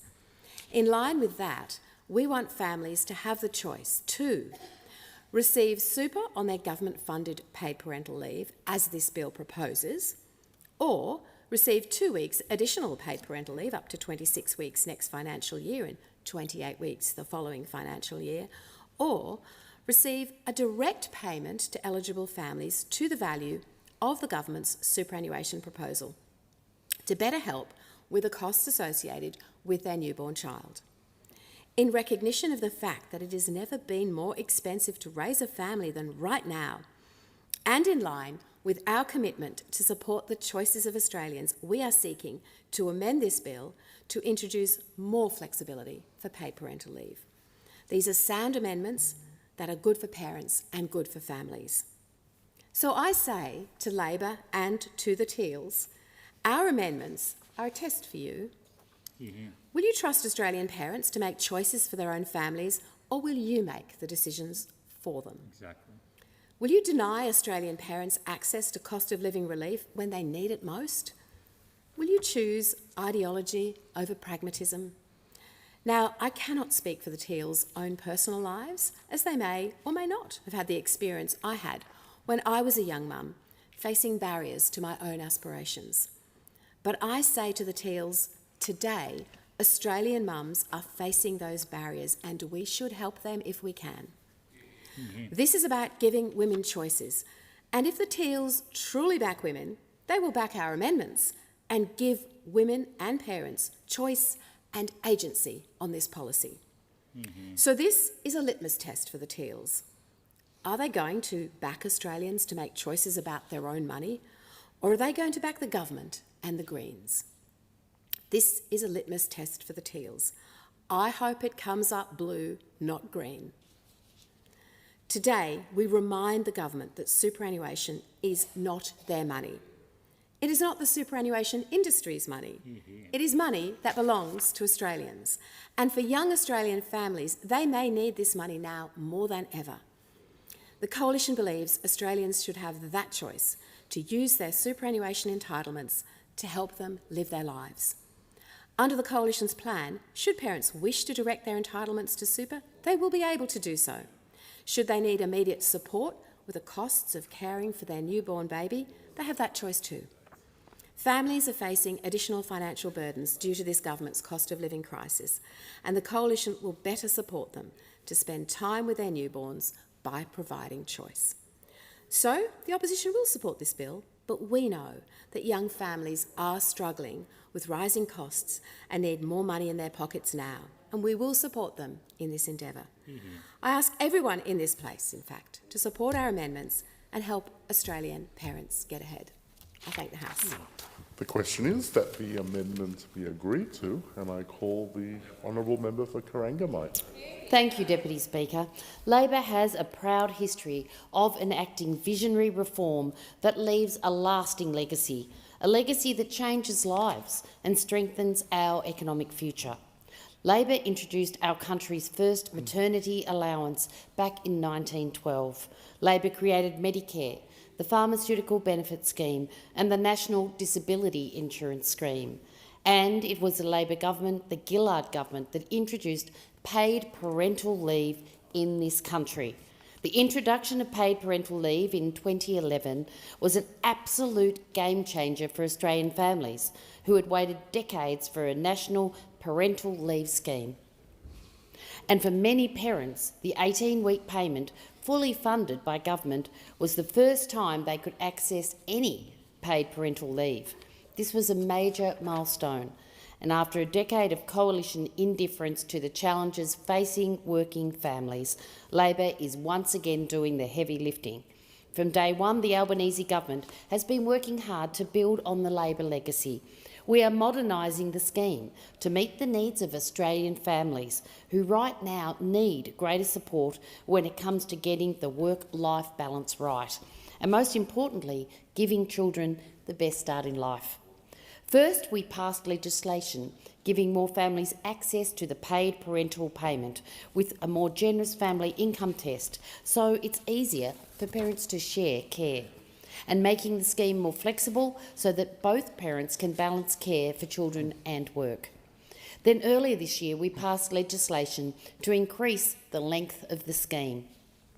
And from July 1, we added 2 more weeks of payment, expanding the scheme from 20 weeks to 22 weeks. It's a significant increase that will see the scheme expand by 2 weeks every year until it reaches 26 weeks in 2026. All these changes mean paid parental leave is now more accessible, more flexible, and better encourages shared care. It will support parents to take a step back from paid work if necessary and provides critical financial support at such a crucial time. Parents can now share over $20,000 in support after the birth of a new baby. The Paid Parental Leave Scheme Amendment, adding superannuation to a more secure retirement bill, is the third significant improvement in the Albanese government's plan and has made to paid parental leave. It will bring significant benefits for families. More paid leave will ease the cost of living pressures for young families and, importantly, create greater capacity for parents to share parenting, build a career and earn a pay packet. Deputy Speaker, for my electorate of Corangamite, with its rapid population growth among the fastest in the nation, this will be life-changing. In the latest census, the largest change in population in Greater Geelong was in the 30 to 39-year age group, with an almost 30% population increase. The urban growth area of Armstrong Creek, where my electorate office is located, is now the youngest locality in Greater Geelong, with a median age of 30 years. There are similar growth areas with young families in Bannockburn, Ocean Grove and Torquay in my electorate. These young families in my community and other communities across the nation will benefit directly from this bill's reforms. By adding super to paid parental leave payments, we're not just easing the cost of living pressures now, but creating a framework to advance gender equality. By adding super to paid parental leave payments, this is such an important step. We know that women are often retiring with less super than men. Data shows the gap between men and women's super at retirement is more than $50,000. $50,000. That's a huge gap. And it's not acceptable that, as a result, women often do it harder in retirement. For some women, it means sleeping in their car or couch surfing, or being exposed to family and domestic violence, with few prospects for the future. Deputy Speaker, it is time this changes, and that's what this bill and our range of reforms to strengthen paid parental leave are all about. The bill reflects the Albanese government's commitment to improve the lives of working families, support better outcomes for children and advance women's economic equality. We've listened to calls from the union movement, the women's movement, economists and employers. Paying super on paid parental leave is a positive investment in the future of working women and the broader economy. For babies born or adopted from July 1 next year, this bill delivers all eligible parents with an additional 12% of their paid parental leave as a contribution directly to their super fund. This super contribution will match the superannuation guarantee rate as at the 1st of July of the financial year the PPL is taken. It will rise with any future increases to the legislated superannuation guarantee. The contribution will be made annually by the Australian Tax Office after the end of each financial year, and it will include an additional interest component to address any foregone superannuation fund earnings as a result of a payment not being made more regularly. More parents won't need to do anything further to receive their superannuation payment, and the claim process for paid parental leave will not change. Deputy Speaker, around 180,000 families will benefit from the changes, and once the paid parental leave scheme reaches 26 weeks in 2026, the maximum amount a family will receive in superannuation contributions is around $3,000. This bill and our two other paid parental leave laws before it send a clear message that the Albanese government is committed to a stronger parental leave system, and we want to see this reinforced throughout workplaces. And to be clear, the government payment is a minimum entitlement designed to complement employer-provided leave. We know that some employers are already paying super on paid parental leave, which is a great thing.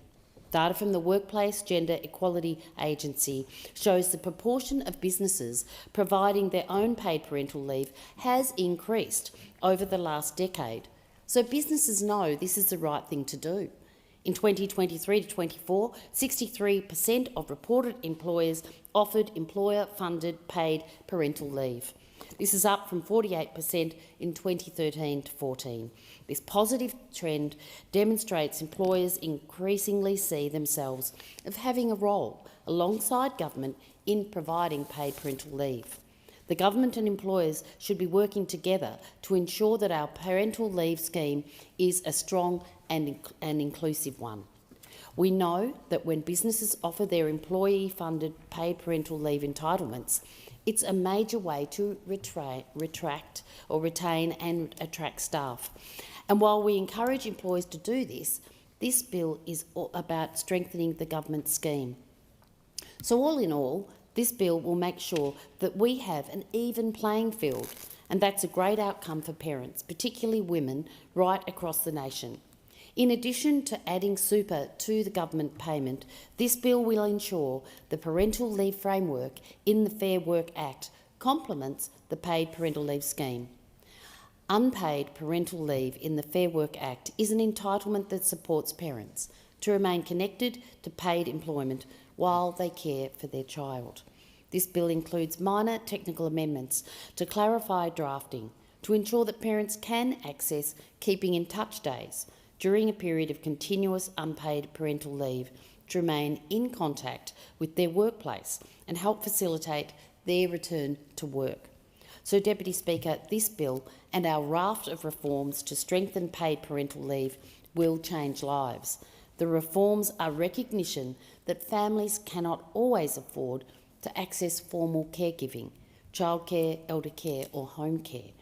For those families, women are often the ones to step up, and when women step up, they usually reduce their working hours, leave the workforce or juggle multiple jobs, both paid and unpaid.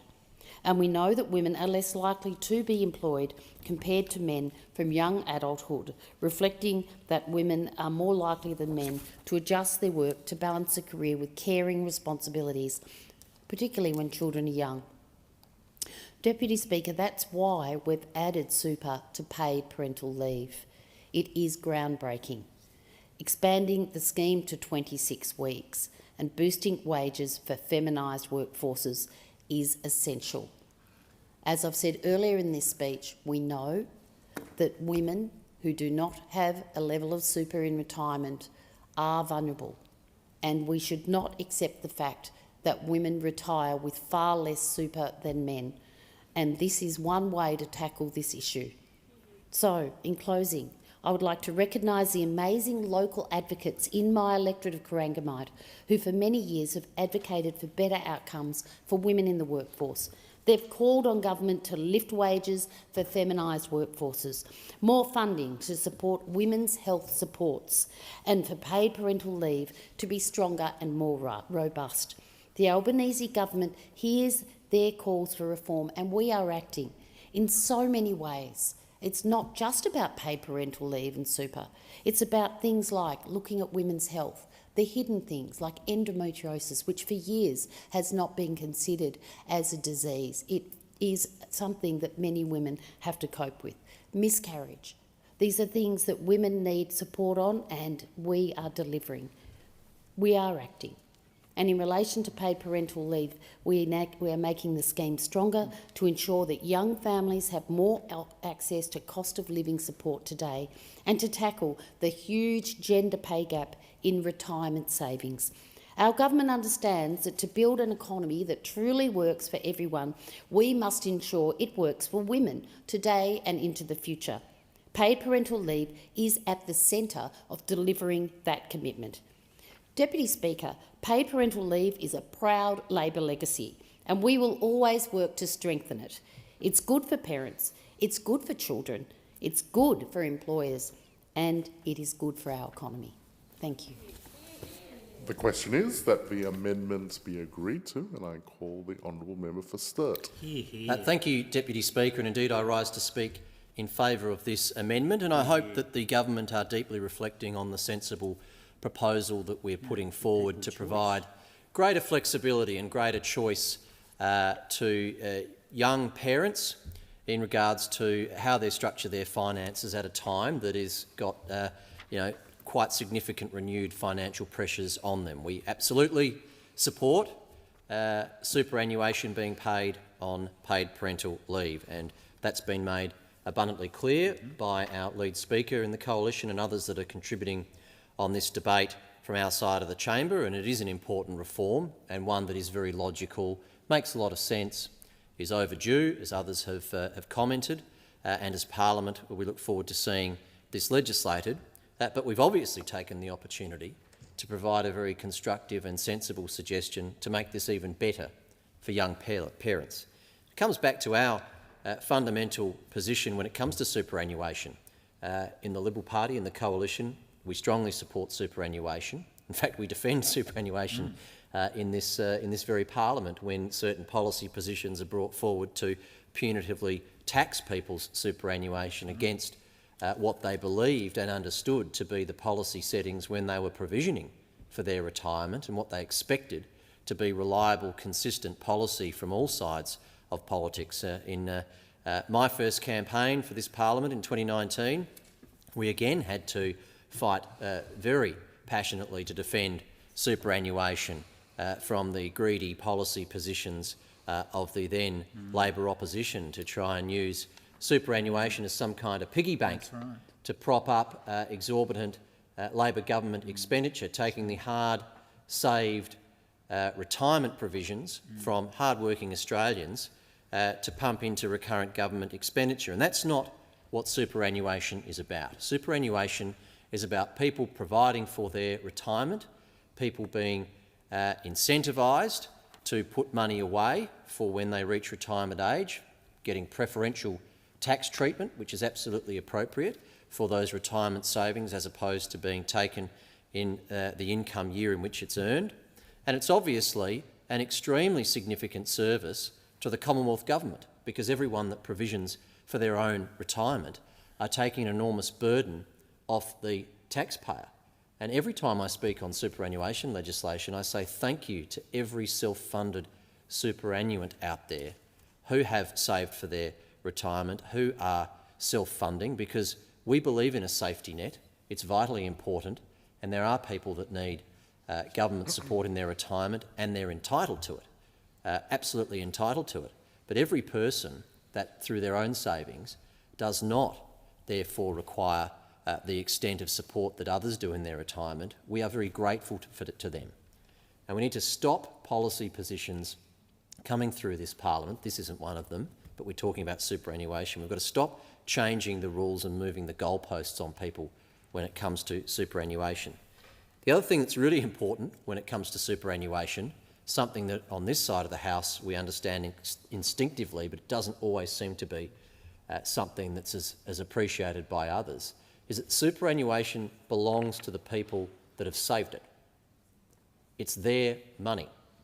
It doesn't belong to the super funds or the lobby groups that think that they've got these trillions of dollars that they can move around these battlefields and play games with. Yep. It belongs to each and every individual Australian that has a superannuation account. And they should get to decide what happens with their own money. And the amendment that we've got on the second reading and the proposition that we're putting forward on this is exactly in line with that fundamental value we have in the coalition, which is that superannuation should be available to support people in the best way possible for their retirement. And that can include having access to it earlier. For example, to help them buy a home. For example, to help offset costs when they're having parental leave.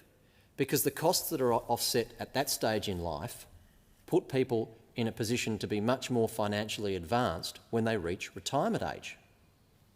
And we've got this nonsensical insanity going on now where people are reaching retirement age and having to use a big chunk of their super to pay off the mortgage that they haven't finished off paying because they couldn't get into the housing market until they were in their 40s. So by allowing people more flexibility over their super, which is what we're proposing here, and letting people make their own decisions about their own money, which you wouldn't think was very controversial, but apparently some believe it is, we're empowering people to make their own decisions about their own economic circumstance, their future economic security, and also make decisions that are specific to their particular circumstances. There should be nothing controversial about that because we trust Australians to make their own decisions about their own financial future in their best financial interest. That is human nature. And at a time when people are starting or expanding their family, they are never at such a heightened point of thinking about their family's future, the responsibility they've got to their family, raising their children, provisioning for their children's future and their own future as well. That's what parents think when they have children. I've got this additional responsibility of having had a child that I have to, as a parent, make sure I've got a plan to provide for. That is the most base human instinct. So what we're proposing is to let those parents, who we think know what's in the best interests of their family, their children and themselves, to have more flexibility about what to do and how to expend their own money. And I really do implore the government to think very genuinely about this proposition. I think it's fair to say that it's a new idea that they would not have necessarily considered. And there's an opportunity for us all to work together here, come together and say, hey, the Parliament at its best, the point of this Parliament, 151 people in this chamber, all from every corner of the nation, different ideological hues, different genders, age, perspectives, in debate, have found a way to improve a piece of legislation that is in the greatest traditions of the Westminster system. And what we're doing, by virtue of the amendment that the member for Deakin has put forward, is provide that great opportunity for this House to do exactly what we're here to do and improve legislation, a principle that we already support, enhance it and make it better for all the people that we represent. And there's no harm in the government saying, good idea, we hadn't thought of that.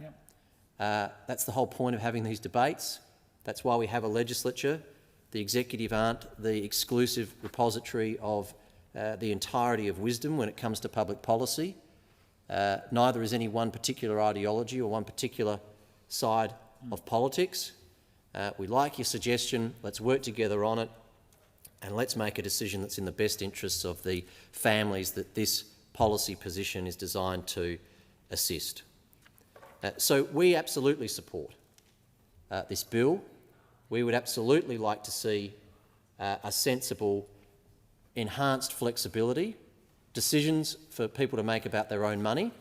It's their money. And do you know what? If this isn't a good idea, 100% of people eligible for it will simply follow the path of having it paid into their super account. True, actually. That is true. Unless So they if shouldn't it's be not a allowed good to idea, make up their own it mind. has no consequence whatsoever.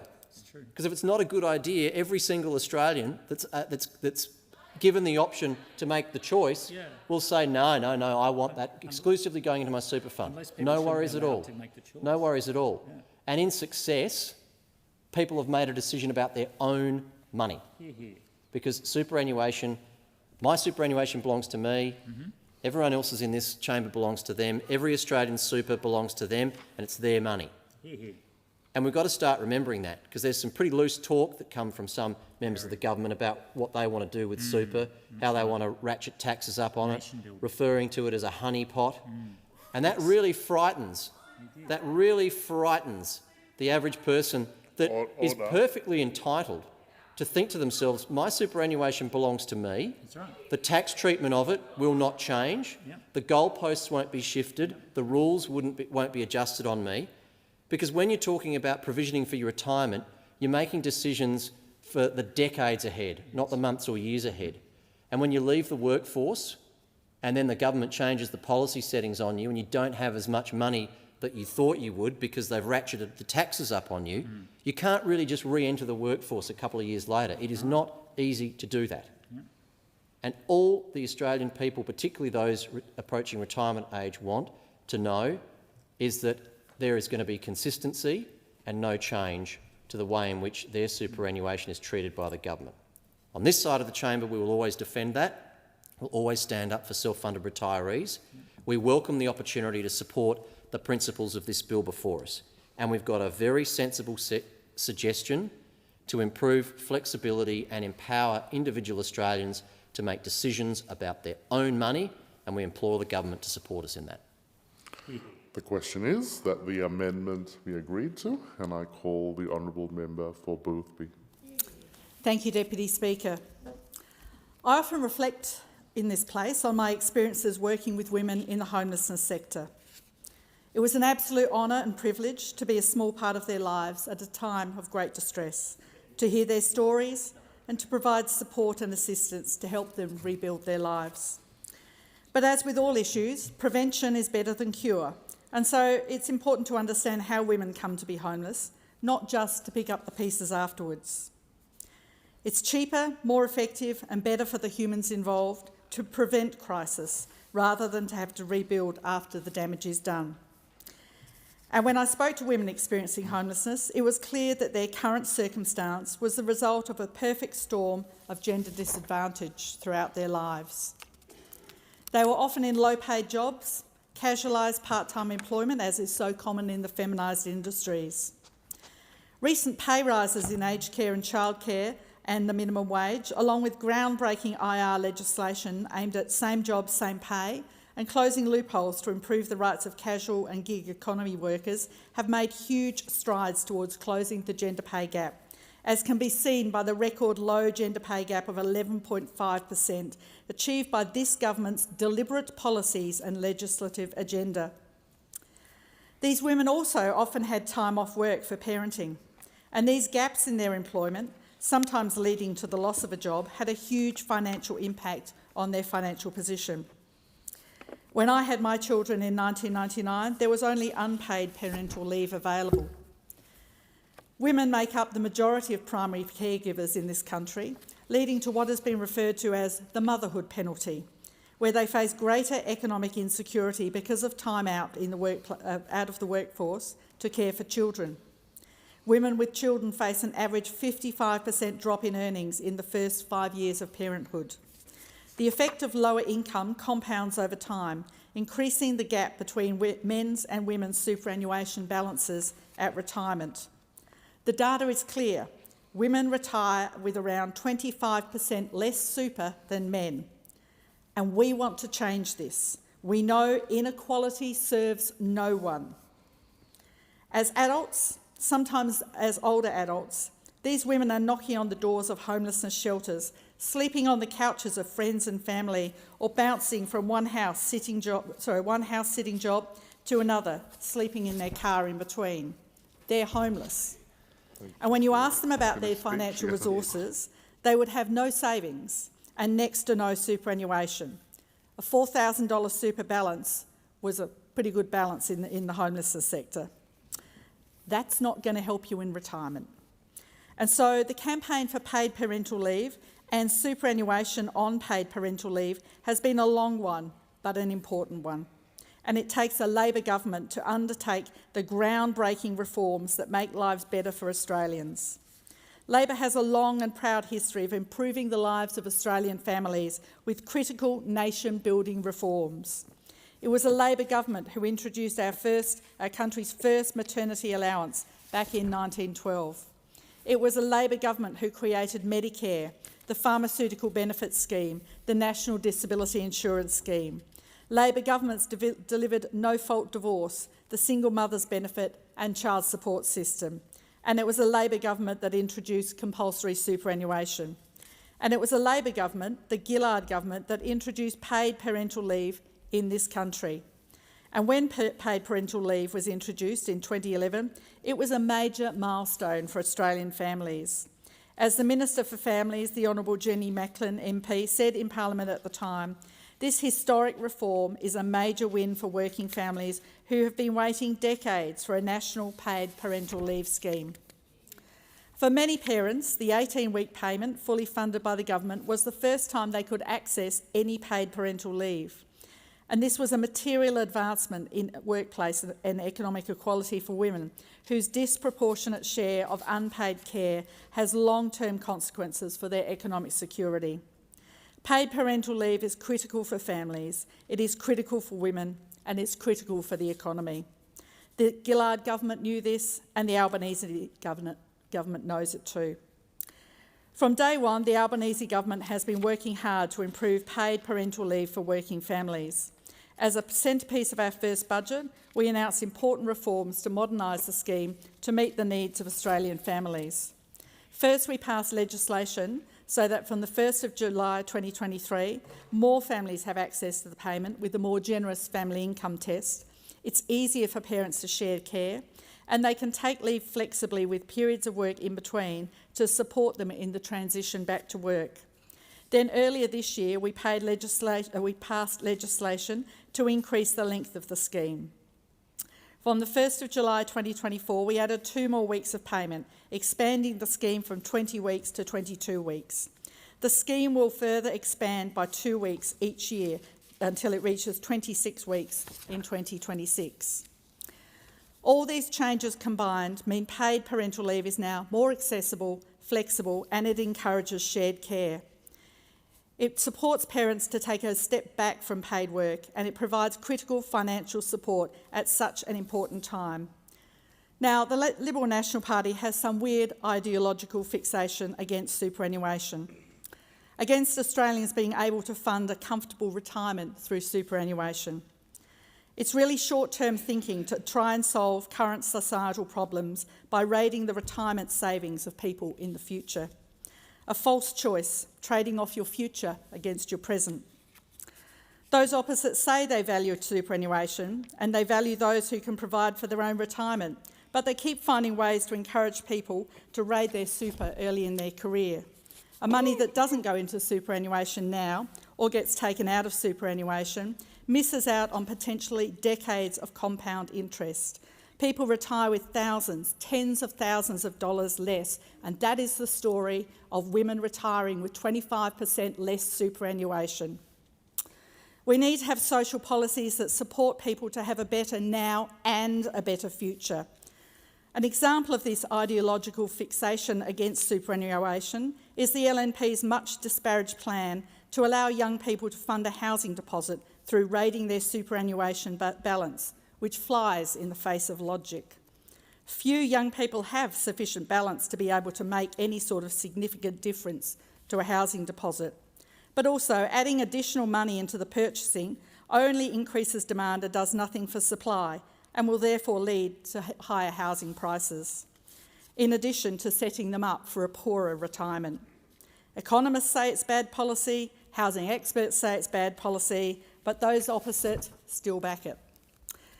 And now I read in the media this morning, and I've just heard from a couple of speakers, that the Liberal National Party think parents should be able to take an additional superannuation on paid parental leave as a cash lump sum rather than putting it into their super. This completely flies in the face of the actual purpose of superannuation on paid parental leave, which is about gender equity for women, addressing a structural gender inequality. I was quite shocked by the words of the Deputy Leader of the Liberal Party a little earlier and the previous Speaker, the member for Sturt, daring this House to trade off the safe, secure retirement of Australian women. Their plan won't help women facing homelessness and poverty in the future, and it won't close the gender pay gap, and it won't change that superannuation difference between men and women retiring. This is why the Albanese Labor government has achieved a record low gender pay gap, because we've addressed the actual issues that caused it, structural issues. This bill is about resolving the issue of women retiring with 25% less superannuation than men. It's not okay. Of women retiring into poverty, into homelessness. Paying super on paid parental leave is a positive investment in the future of working women and the broader economy. And so I'm very disappointed at the words that I've heard from those opposite. This bill will mean so much for Australian families, for Australian women and for the economy. Women are 51% of the community and gender inequity is still an issue. But back to the bill, how will this work? For babies born or adopted from the 1st of July 2025, this bill delivers all eligible parents with an additional 12% of their paid parental leave as a contribution directly into their super fund. This super contribution will match the superannuation guarantee rate as at the 1st of July of the financial year the paid parental leave is taken. It will rise with any future increases to the legislated superannuation guarantee. The contribution will be made annually by the Australian Tax Office after the end of each financial year. It will include an additional interest component to address any foregone superannuation fund earnings as a result of the payment not being made more regularly. Most parents won't need to do anything further to receive their superannuation payment, and the claim process for paid parental leave will not change. Around 180,000 Australian families will benefit from these changes. Once the paid parental leave scheme reaches 26 weeks in 2026, and based on a superannuation guarantee of 12%, the maximum amount a family would receive in superannuation contributions is around $3,000. Now, $3,000 in your hand now is a fair bit, but imagine what it is, compound interest, over the next 3 or 4 decades for your retirement. This bill and our 2 other paid parental leave laws before it send a clear message that the government is committed to a stronger parental leave system, and we want to see this reinforced through workplaces. The government payment is a minimum entitlement designed to complement employer-provided leave. Paying super on government-funded paid parental leave will continue to normalise parental leave as a workplace entitlement like annual and sick leave. On this side of the House, we know investing in paid parental leave is an investment in families, in women's economic security, in the broader economy. The Albanese government's historic reforms cement paid parental leave as a Labor legacy. Deputy Speaker, I mentioned earlier that I didn't get paid parental leave when I had my boys in 1999. One of the things that drives me in my pre-parliamentary career working for the community, when I ran for Parliament, in my work here in this place and in my electorate of Boothby, is that I want better for those who follow behind me. I didn't get paid parental leave. I had that income gap and I had that gap in my superannuation. But I want better for those having families now and in the future. I want gender equity for the women who follow behind me, and superannuation on paid parental leave is an important part of that. It is not okay that women retire with 25% less superannuation than men. Women are retiring into poverty. They're turning up in the homelessness sectors. The amendments being offered by those opposite do nothing to address this, nothing at all. It was Labor that first introduced paid parental leave in 2011. It's Labor that invests in a better future for Australian families. In our first term, we've made the most significant reforms to paid parental leave since it was introduced over a decade ago. Paid parental leave has changed the lives of millions of Australians. Our reforms make the scheme stronger and more suitable for the needs of modern families. Paid parental leave is a proud Labor legacy, and we will always work to strengthen it. Super on paid parental leave is good for women, it's good for families, it's good for employees, it's good for business, it's good for the economy. We need to start getting those numbers of women ending up in homelessness down. This is a part of it. This helps with their superannuation balances. I commend the bill to the House. The question is that the amendment be agreed to. The member for McKellar has the call. Thank you, Deputy Speaker. I rise today in full support of this bill as a critical gender equity measure that is desperately needed. There are long-term structural reasons why women who are over the age of 50 are the largest group now facing homelessness. This bill implements a straightforward and common-sense reform, paying superannuation at the usual rate of 12% on top of Commonwealth Government parental leave payments. Giving birth or adopting children and the months afterwards are among the most precious moments in our lives. Moments, however, that I think most people later look back on with rose-tinted glasses, forgetting what it's like to be in the trenches in those early months and early years. But it is precisely because that time in people's lives really can feel like being in the trenches that they need all the support they can get. Paid parental leave is a critical part of that, and the additional payment of superannuation will be something that gives parents peace of mind about their future financial stability. I personally know women who went back to work earlier, at sometimes far earlier than they would have liked after having children, because they were worried about the impact that so much time away from the workforce would have on their financial security, both at that time and in retirement. And it's very clear that when having children, or when it comes to having children, it's generally women who still shoulder the majority of the burden.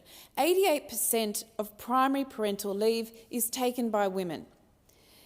It is a very significant disruption to a woman's career. The time away from work is long, and it's often taken repeatedly, and it is usually at a critical time in the development of a career. Speaker, I've also spoken previously in this place of the multiple, repeated and lifelong reasons women are often forced to take time out of the workforce. Many of the causes for women taking these breaks are unique to women. In other words, career breaks that men will never need to have. They include pregnancy and childbirth, maternity leave, and gynecological conditions such as endometriosis, heavy menstrual bleeding, and menopause.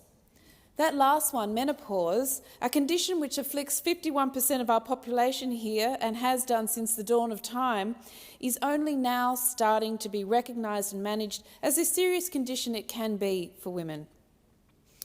On average, women retire 7.4 years earlier than men, an age that coincides often with the onset of menopause. Leaving aside the significant impacts this has on the economy and productivity, the hit to a woman's superannuation balance is also often immense. Other reasons women take breaks from the workforce more often and for longer periods than men include caring for the children or caring for elderly, injured, unwell or disabled relatives. This time away from the workforce adds up. It leads to lower lifetime earnings, and this is before taking into account the gender pay gap. It also leads to lower superannuation balances at retirement. In fact, in 2021-22, the gap between the median male and female superannuation balance approaching retirement was 25.2%. It is this last issue that the government is addressing with this bill. This bill, of course, comes on top of other initiatives that I have supported to help women get back into and remain in the workforce. These initiatives and bills have included increasing the length of paid parental leave, making childcare cheaper, introducing paid domestic violence leave, the establishment of the Women's Economic Equality Task Force, ending pay secrecy clauses and requiring big businesses to publish their gender pay gaps. It is beyond time for the role that women play in all aspects of our society as paid and unpaid workers, as paid and unpaid carers, and yes, as childbearers, to be properly recognised and properly compensated. The gap is big, but with measures like the payment of superannuation on paid parental leave, it is incrementally decreasing. I commend the bill to the House. Thank you. The question is that the amendment be agreed to. The member for Canberra. Thank you, Deputy Speaker. Paid parental leave is a fundamental support for working families. It is life-changing for families to have that support at one of the most precious, as the member for McKellar just said, times of our lives, to share that time with a new baby and not be worrying about the fact that you don't have a wage or that you might not have a job to go back to if you don't have that time covered. And before the Labor Party introduced this scheme, so many people had access to nothing at all from their employers, and that's why it is so important that we have this government scheme. It was a proud Labor achievement pioneered by one of Labor's greatest reformers, the then Social Services Minister, Jenny Macklin, under the Gillard government.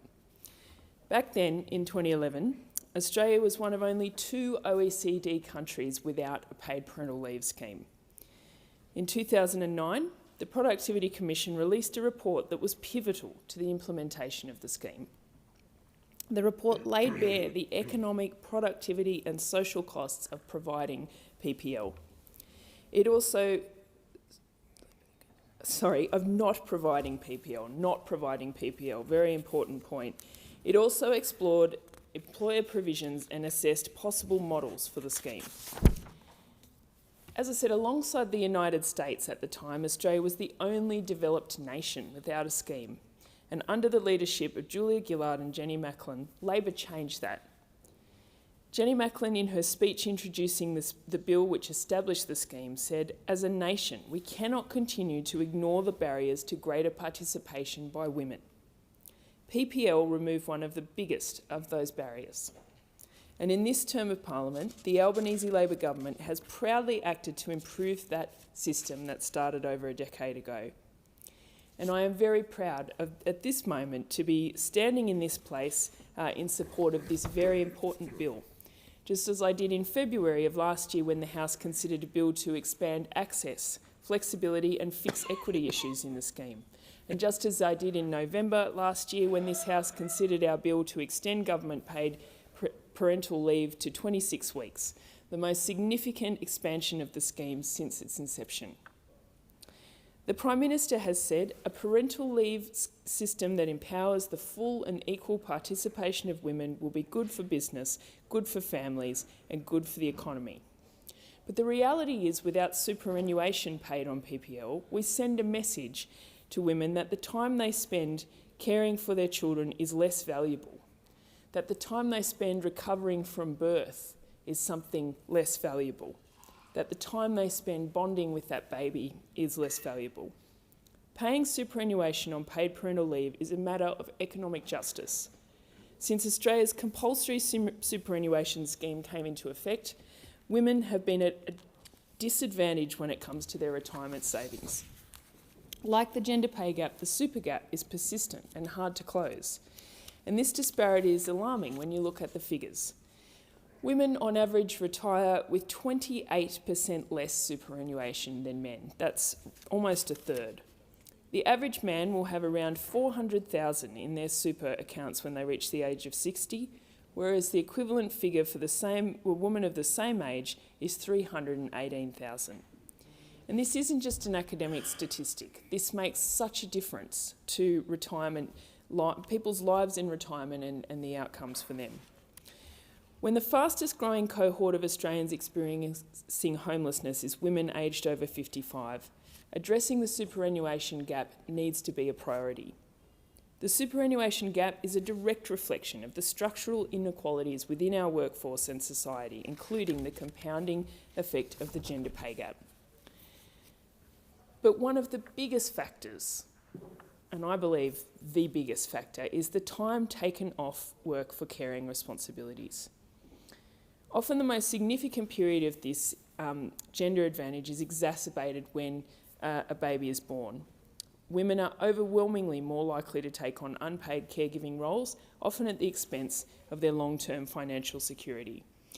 In fact, according to WGEA, men currently only account for 12% of all primary caregivers' leave taken.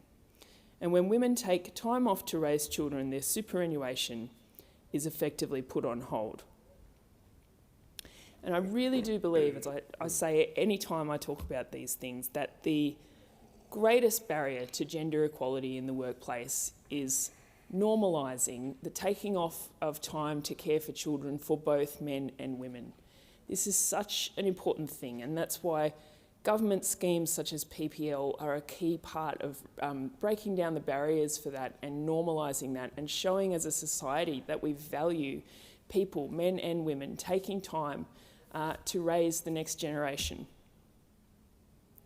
When women take time off to raise children, at the moment, their superannuation is effectively put on hold. And while their income might continue as a result of PPL, the crucial contributions to their retirement savings are absent. This pause contributes directly to the widening of the superannuation gap. And the current situation is quite unique to PPL. For almost all other types of leave taken from work, superannuation will be paid on it. Whether it be annual leave, sick leave, personal leave or long service leave, you can expect your employers to pay superannuation on that leave. And it makes sense. Leave should be considered part of your ordinary earnings. And a necessary part of your earnings, of your conditions at work, is the payment of superannuation. Right now, PPL is the exception to that rule. And that's why the Albanese government with this bill is ensuring that superannuation will be paid on the government scheme of PPL. The decision to have children, to raise and nurture our next generation, should not come at the cost of financial security and retirement. By paying super on PPL, we begin to correct this historic injustice. And by setting this example with the government PPL, we hope that the standard has been raised and employers paying superannuation with their own parental leave will follow. And we saw this when PPL was first introduced, that employers that weren't offering any leave for new parents began to, and many also topped up the scheme to make it longer. So it sends a powerful message that this is something, as a society, that we should value and support. This is a practical step towards gender equity in the workplace and in retirement, and it represents a significant investment of $1.1 billion over the forward estimates. This bill will implement a 24-25 budget measure, which was announced in March as part of Australia's National Strategy for Gender Equality, Working for Women. It will introduce superannuation on government-funded PPL for children born or adopted on or after 1 July next year. Parents or caregivers who receive government-funded PPL will receive an additional payment based on the superannuation guarantee of 12% as a contribution to their super fund. PPL has been life-changing for Australian families and Australian women and Australian babies, and we're making it even better. But it doesn't just benefit recipient families. PPL also benefits our economy, and when implemented right, it can advance gender equality. Businesses, unions, experts and economists all understand that one of the best ways to boost productivity and participation is to provide more choice and more support for families and more opportunity for women. The government has been working hard since we came to power to improve PPL for working families. We made changes from July 1 last year to give more families access to the payment, made it more flexible to support parents in the transition back to work, and made it much easier for parents to share care by creating a single payment that both parents can access. Then in July this year, we delivered the largest expansion to PPL since it was established.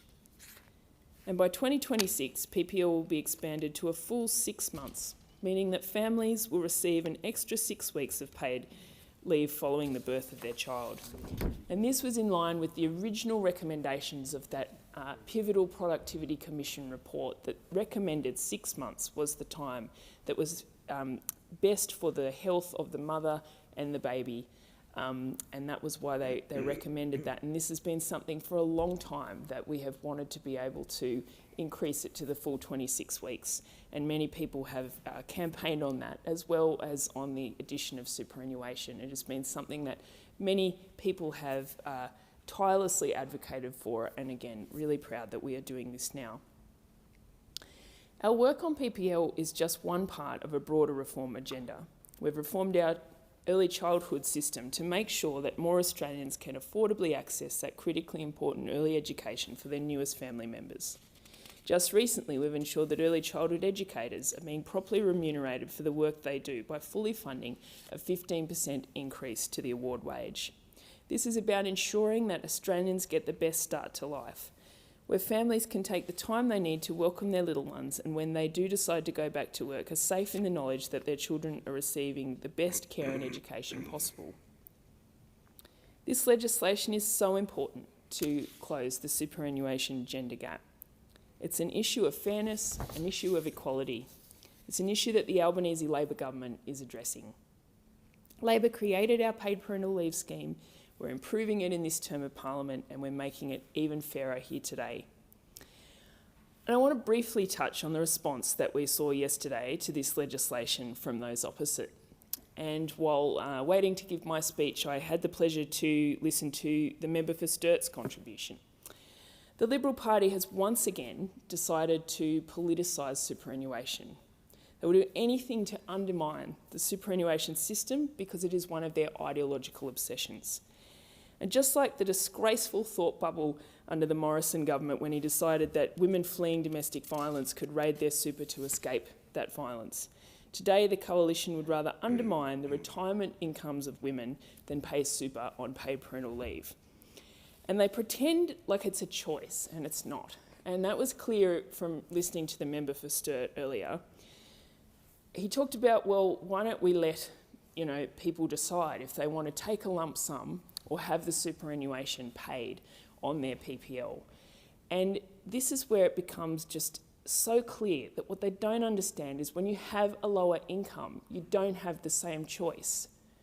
It's not the same choice when you're worrying about, you're putting food on the table with a new baby, paying your rent and your bills, to think about something that is off in the future. People who are on lower incomes, dealing with costs of living, do not have the same choice about that at that time. They have to prioritise that time, and they rob themselves of their retirement savings, and savings that would be growing and growing over the next 20, 30 years that they would be working.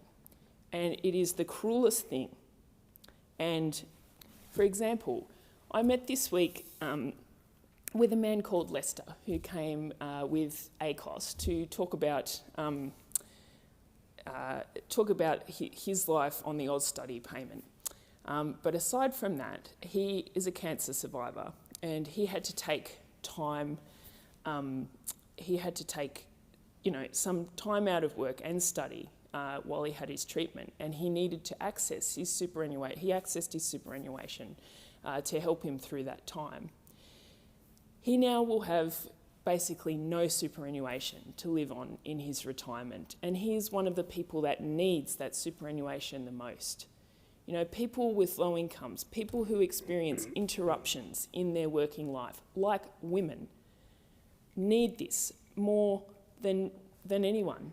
They need it to be growing, and the Coalition just consistently thinks that people like that should make the choice to rob their future selves, because they don't understand that it is not a choice for people who are just struggling to make ends meet, struggling to support their families, or struggling with a health condition for that matter, to raid their superannuation that would be growing exponentially for them to live in their retirement and enjoy the comfortable retirement that they deserve.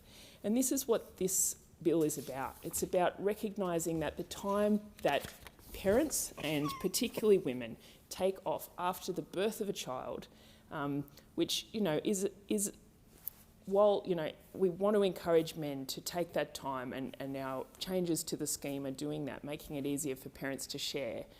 It is the woman that gives birth and may breastfeed the baby and needs to recover from that birth and needs that time. It is not a decision for her to do the birth or not. That's part of the process, and therefore, she is the one taking that time, and without paying superannuation, we are saying that that time is somehow less valuable than the sick leave, the annual leave, the long service leave that we pay our employees. So this is incredibly important, and I am incredibly proud. This is a great Labor scheme, a Labor reform, and we are building on it under this Albanese Labor government. The question is that the amendment be agreed to. The member for Hughes. Thank you, Deputy Speaker. I rise to speak in favour of this legislation, which commits to superannuation being paid on government-paid parental leave for children born or adopted after July 2025.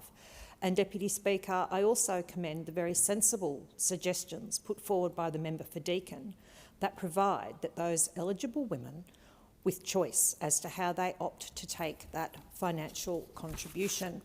Deputy Speaker, I've been advocating for the government to commit to including superannuation on paid parental leave payments for the 2 and a bit years that I've been privileged to be in this place. I am very glad that the government has now so committed. Having a baby, becoming a mum, is one of the most wonderful and precious experiences for women. However, it has traditionally come at a huge financial and professional cost. And that financial cost can be both in the short term and also in the longer term, where superannuation has not been paid on parental leave payments. And Deputy Speaker, new babies, especially for first-time parents, are very lovable, but they can also be extremely stressful, and alleviating financial strain will remove some of that stress. In this place, we need to do as much as we can to improve the lives of Australian families and to make it far easier for Australians to have children. Paid parental leave, in that vein, Deputy Speaker, changes lives, and I was not able to get parental leave back when Michael and I had our boys in 2006.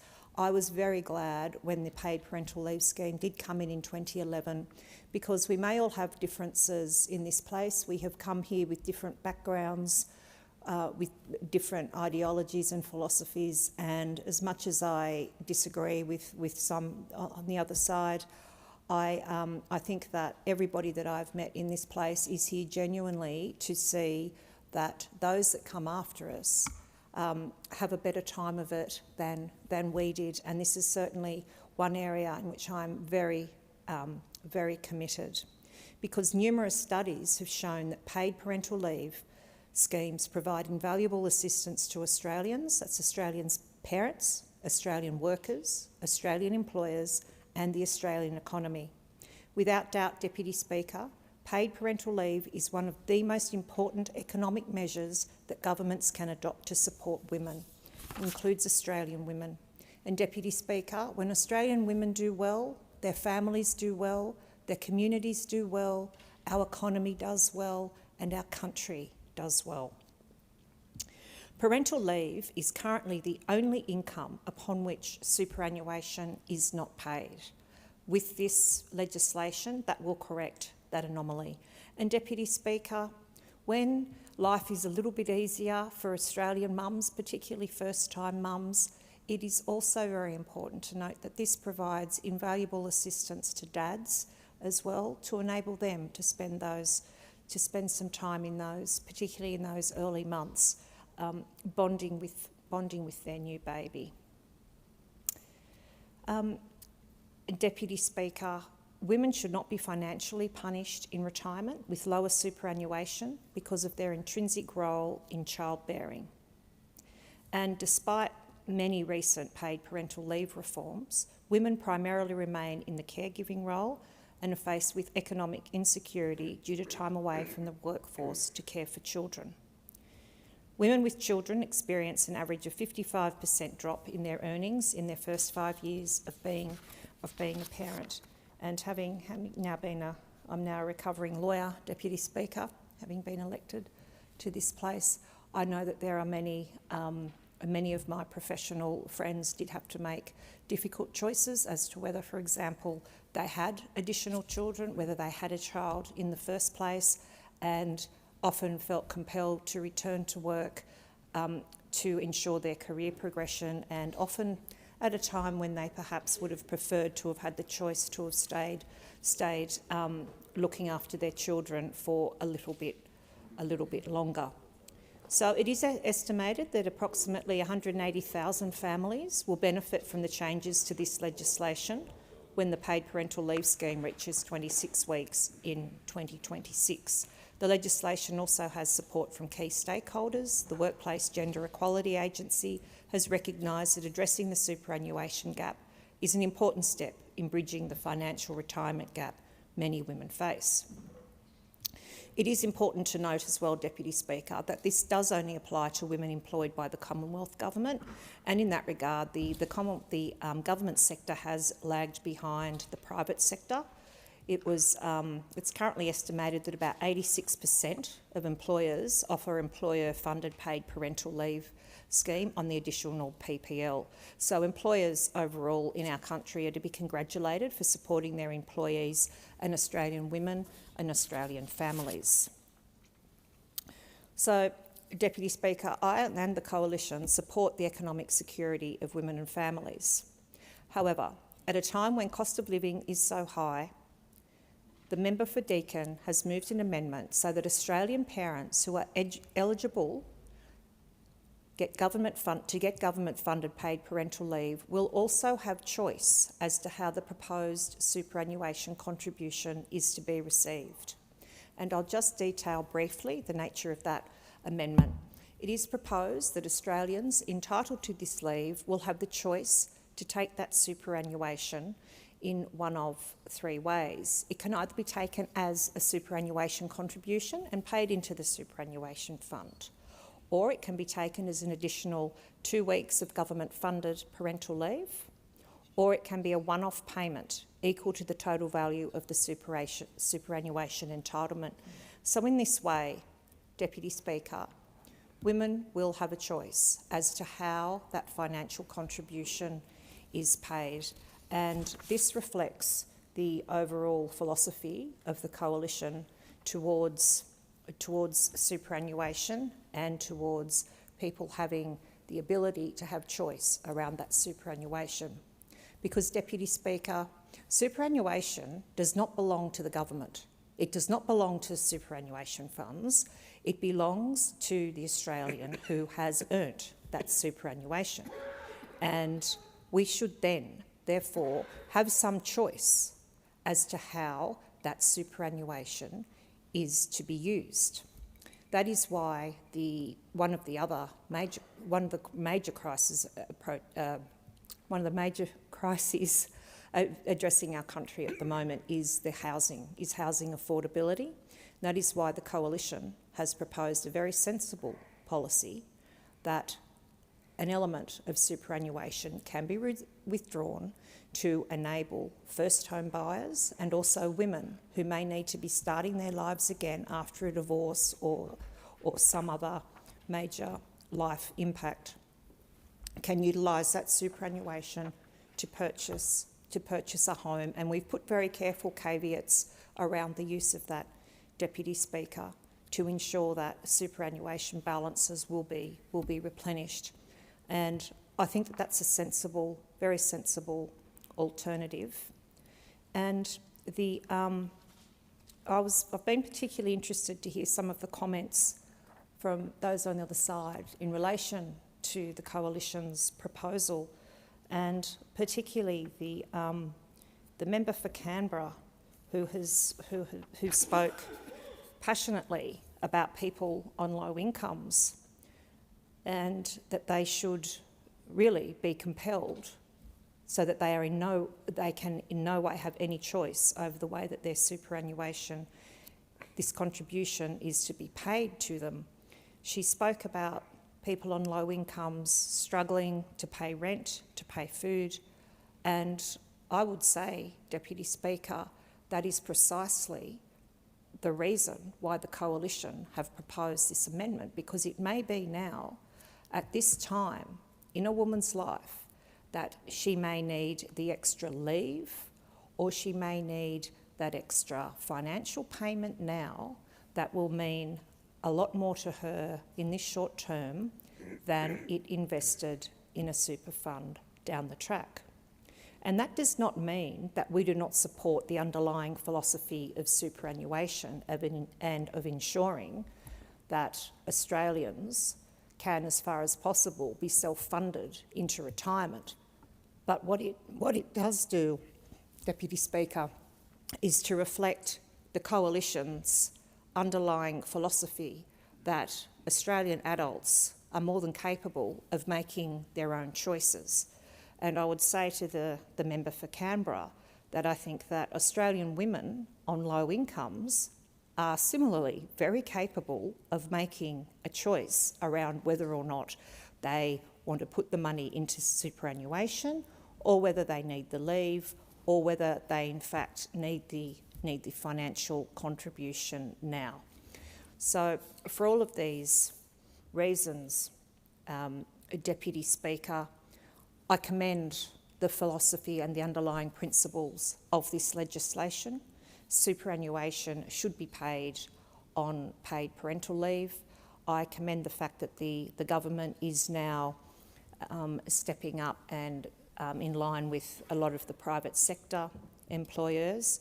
However, I do also commend the very sensible amendments that have been put forward by the member for Deakin in light of the fact that this will provide recipients with choice and flexibility, and choice and flexibility have been the two key words that we've heard over and over again from those on the other side about the importance of paid parental leave. This amendment will provide choice and flexibility to Australian women as to how they utilise that payment. For all of those reasons, Deputy Speaker, I do commend the bill with the amendment to the House. The question is that the amendment be agreed to. If there's no further speakers, the member for Wills has the call. Thank you, Deputy Speaker. Improving paid parental leave is a crucial reform for this country. It's crucial for families, for women and for our economy. This bill introduces a budget measure announced by the Treasurer earlier this year with the launch of the government's National Strategy for Gender Equality Working for Women. This bill introduces superannuation on government-funded paid parental leave for children born or adopted from 1st of July 2025. We all know how vital parental leave is for the health and well-being of children and their parents. This legislation is supported by businesses, unions and economists who understand the importance this reform will have to our economy and to gender equality. And when gender equality is embedded within policy, Australia is the winner.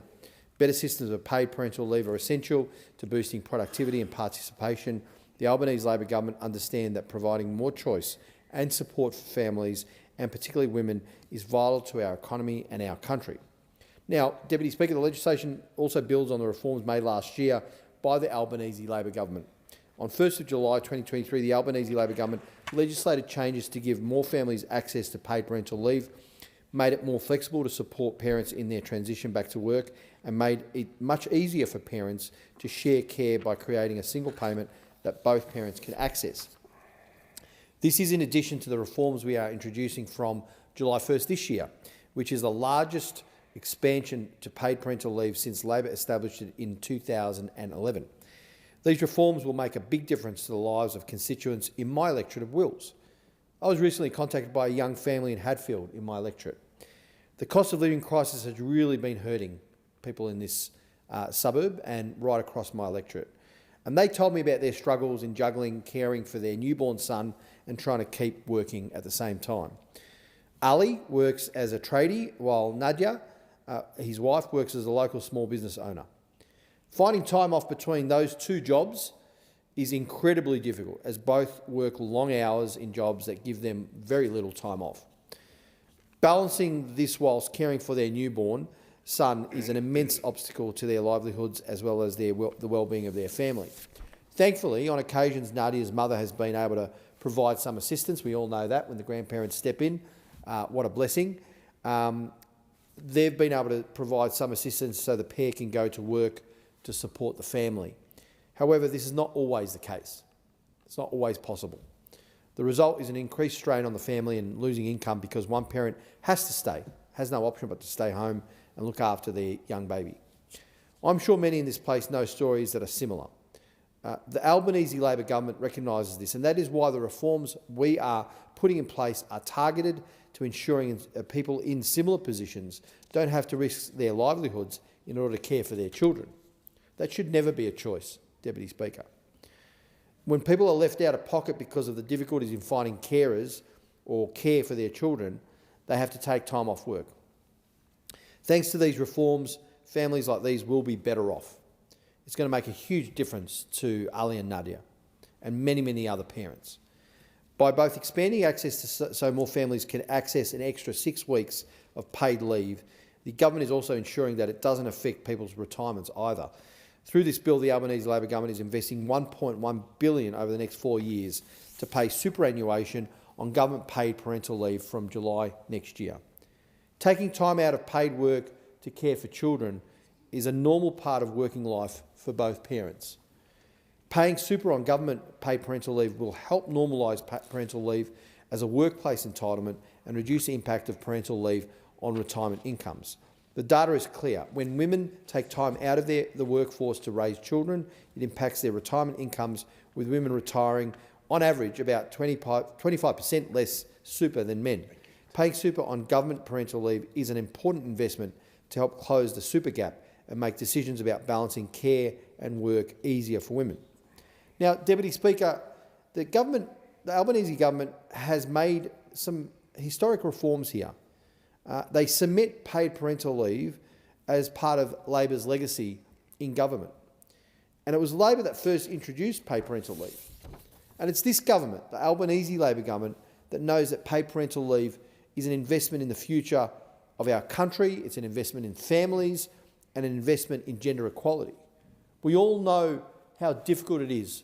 Most of us know how difficult it is in that part of life when you're having to raise young children, working full-time, both parents working, trying to make ends meet, trying to possibly save for a home, trying to pay the rent, trying to put food on the table, trying to pay all the bills, the grocery bills as well as the utility bills and the energy bills. It's a difficult time in life. It's also a stressful time in life. And I guess fundamentally what we're doing here, Deputy Speaker, with this bill and the bills like it, which provide cost of living relief, we talk about that, but fundamentally it's also about being in the corner, being there for the people that we represent in a way that actually makes a difference to their lives, a positive difference to their lives. We know how hard it is, we know what the challenges are, many of us have experienced it as well, and we know what they need, what kind of support they need. Paid parental leave, super on paid parental leave, extending paid parental leave is going to be such a boon for those parents going through that period of life. And it gives them another aspect to, I think, celebrate, which is more time with the young child, with the baby. That emotional connection is so important for the emotional well-being of that family, our mental health, connecting with our kids and our families. So in a sense, this social policy, these changes, you could say on one level they're economic because paid parental leave lifts the kind of pressure on cost of living, doesn't force a parent to have to choose between staying at home, looking after their child or going to work to put food on the table. That's certainly a big part of it. But the other part of it is deeply emotional, and that is the ability or the capacity and the opportunity for these young people, these parents, to be able to spend that absolutely critical time with the young child, with the baby. And that's why this policy is so important. It's economic relief, it's cost of living relief, but it also goes to the fundamentally important part of the life and the experience of being a new parent, bringing up the bub and spending that time with them without the stress of having to choose, oh, gee, I've got to go to work, I can't spend that time, otherwise we won't be able to put food on the table. I mean, this is the kind of policy that the Albanese Labor government is putting in place through this bill that makes a difference to people's lives on multiple levels.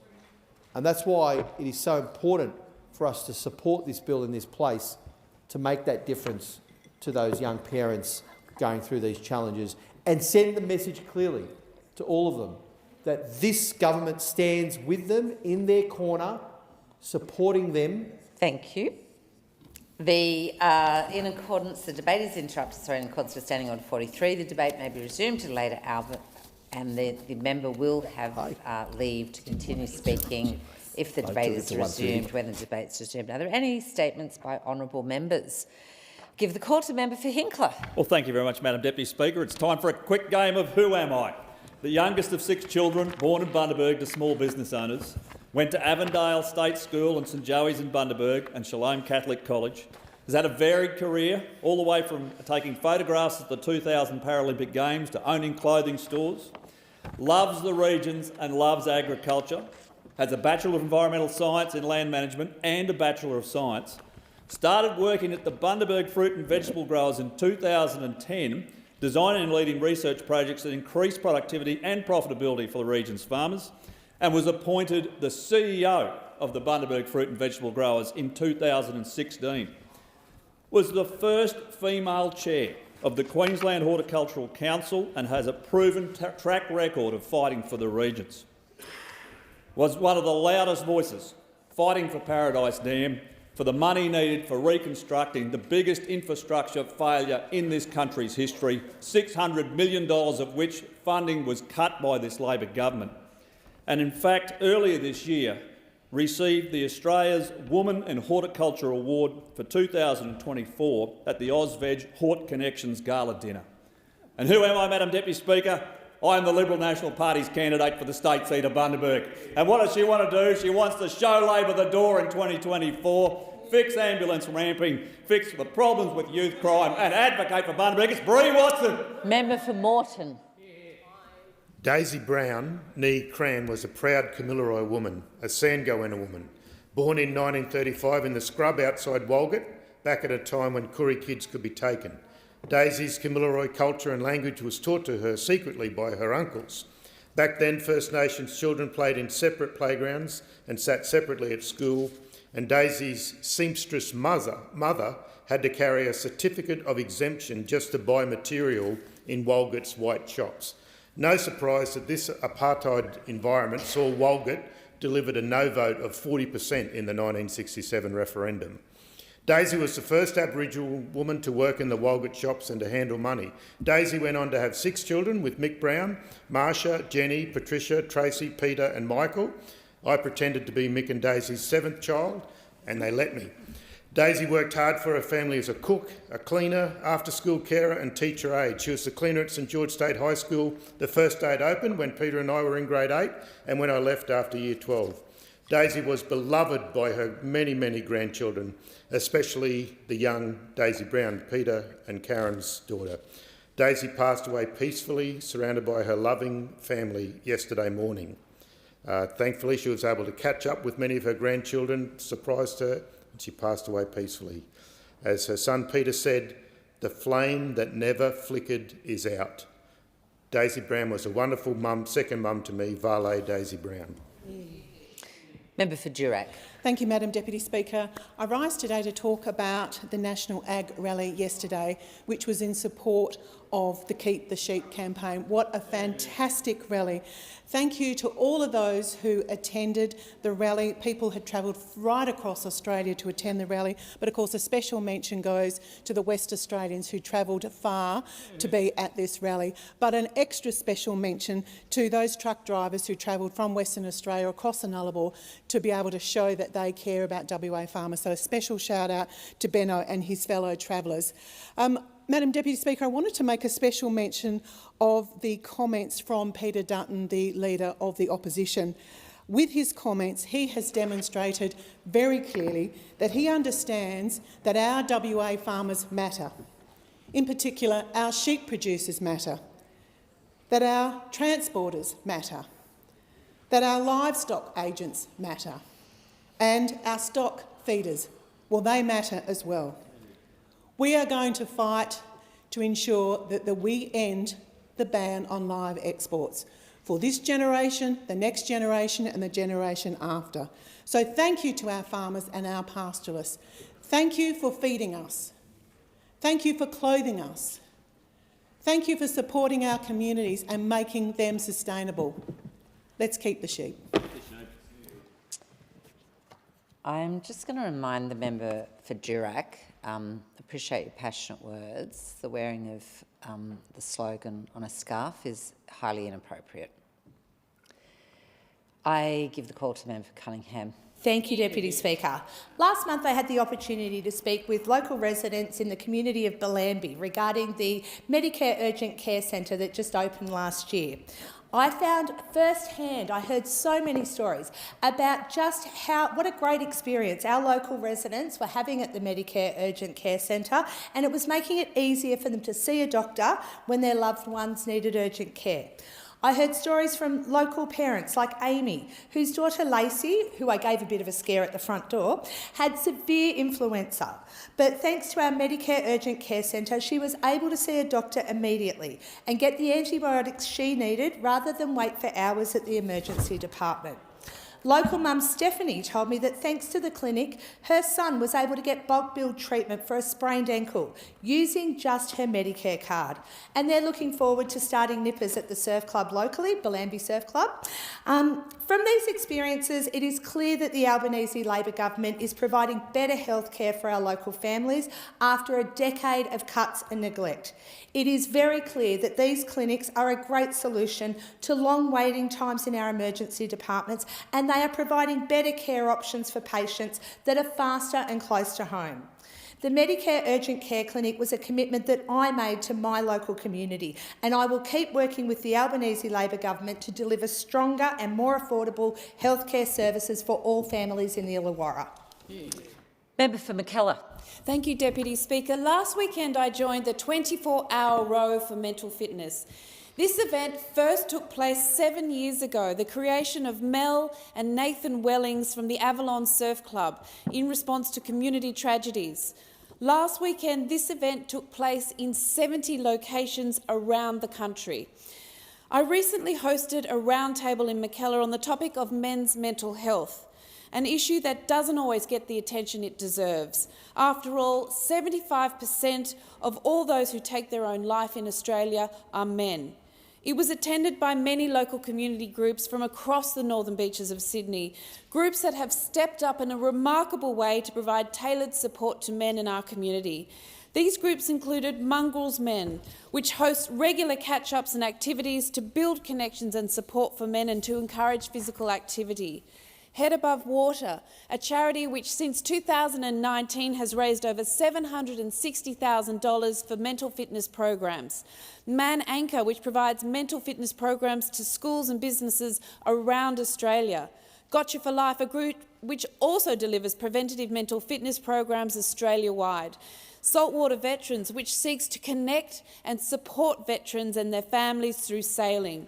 Men's Table, which hosts regular get-togethers where men feel safe to talk about more than footy and shit. I thank all these groups for supporting men and helping to build a healthier, better connected community. Thank you. Member for Holt. Thank you, Deputy Speaker. Every moment you feel like you're in a prison. If we can't speak, why even live? We're like dead bodies moving around. These are the haunting words of women living under the Taliban's brutal regime in Afghanistan. Since coming to power, the Taliban have erased women from society, and they have taken their most basic rights from them: the rights to speak, the rights to education, the right to freedom. The new restrictions give the morality police the power to imprison women simply for speaking in public. It is a regime designed to silence and oppress. 3 years ago, women in Afghanistan could run for president. Now they can't even decide when to buy groceries. Here in Australia, women have the right to speak. We have the right to run for Parliament and to lead. I will not stop using my voice to stand up for the women and girls of Afghanistan. Their voices may be stolen, but their ideas and their dreams of freedom cannot. Member for Ryan. Thank you. This speech was written by Ryan Local Fleur, 12, for the Raise Our Voice program. I'll begin with one of Australia's most prominent problems, the high expense of university degrees. I was honestly baffled by the cost of degrees that are necessary for our community.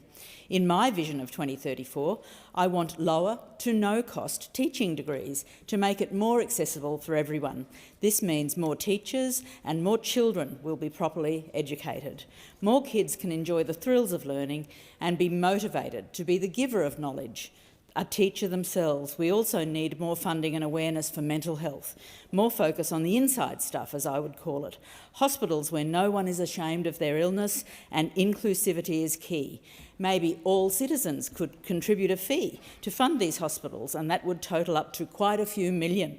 This solution can lower suicide rates, make families happier, save lives and uplift everyone's spirits. My generation will inherit what the current government is making, and honestly, I want to inherit a good country. If we want change, we need to be the change, and the only way to do that is to try.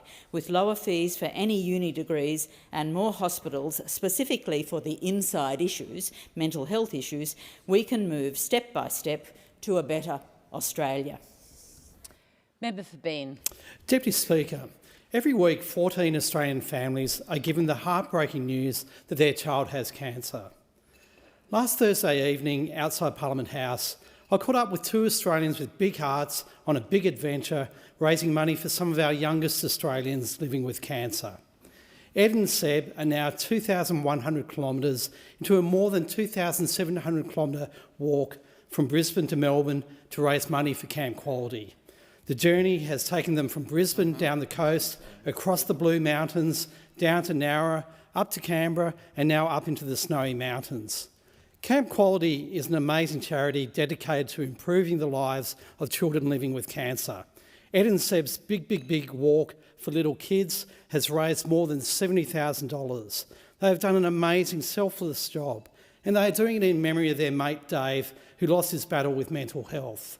Ed and Seb and their mate Dave are all Camp Quality volleys and saw firsthand how important the camps and fun days are for children on the long road of the cancer journey. And what has filled their cup on this amazing journey has been the support of their families, the friends who have joined them for sections of this odyssey, and the communities across Australia who have greeted them. This September, you can put your best foot forward by getting behind their efforts to bring positivity, fun and laughter back into the lives of kids facing cancer. Yeah. Member for Grey. Thank you very much, Madam Deputy Speaker. This morning I attended a briefing on the proposal by Thrive by 5 to legislate universal access to early years care, early childhood development. One of their aims is to legislate that childhood education and care, maternal and child health services, playgroups, child-focused community programs, paid parenting leave and family tax benefits should be available to all. Now, I applaud their aim, Madam Deputy Speaker, but I was driven to make the comment that in the 2 years or so, or since this government had come to power, they'd invested now, I think, over $8 billion over forward and beyond into childcare, and yet I am responsible, not personally responsible, but my electorate of Grey is listed as the worst childcare desert in Australia. And all this extra money, this $8 billion, is not going to my centres that do not have childcare. There are no extra places for the small communities that have populations under 3,000 to 5,000. There is no extra places in communities that have 1,000 people. There has been a clampdown on regulations which has virtually shut down new entrants to the family daycare system, where people are just scared off by the regulation and rigmarole that surrounds it. So all I'm asking is that they make top of their aim to address the childcare deserts before we lavish more on the rest of Australia. Expired. Member for Tangney. Thank you, Madam Speaker. When I was in WA Police Force, I remember arrived early for my 12-hour shift. I would kit up, complete a handover, and hit the road straight. I would run from jobs to jobs, never knowing what would be coming next. Domestic violence, assault, traffic crash, or sudden death.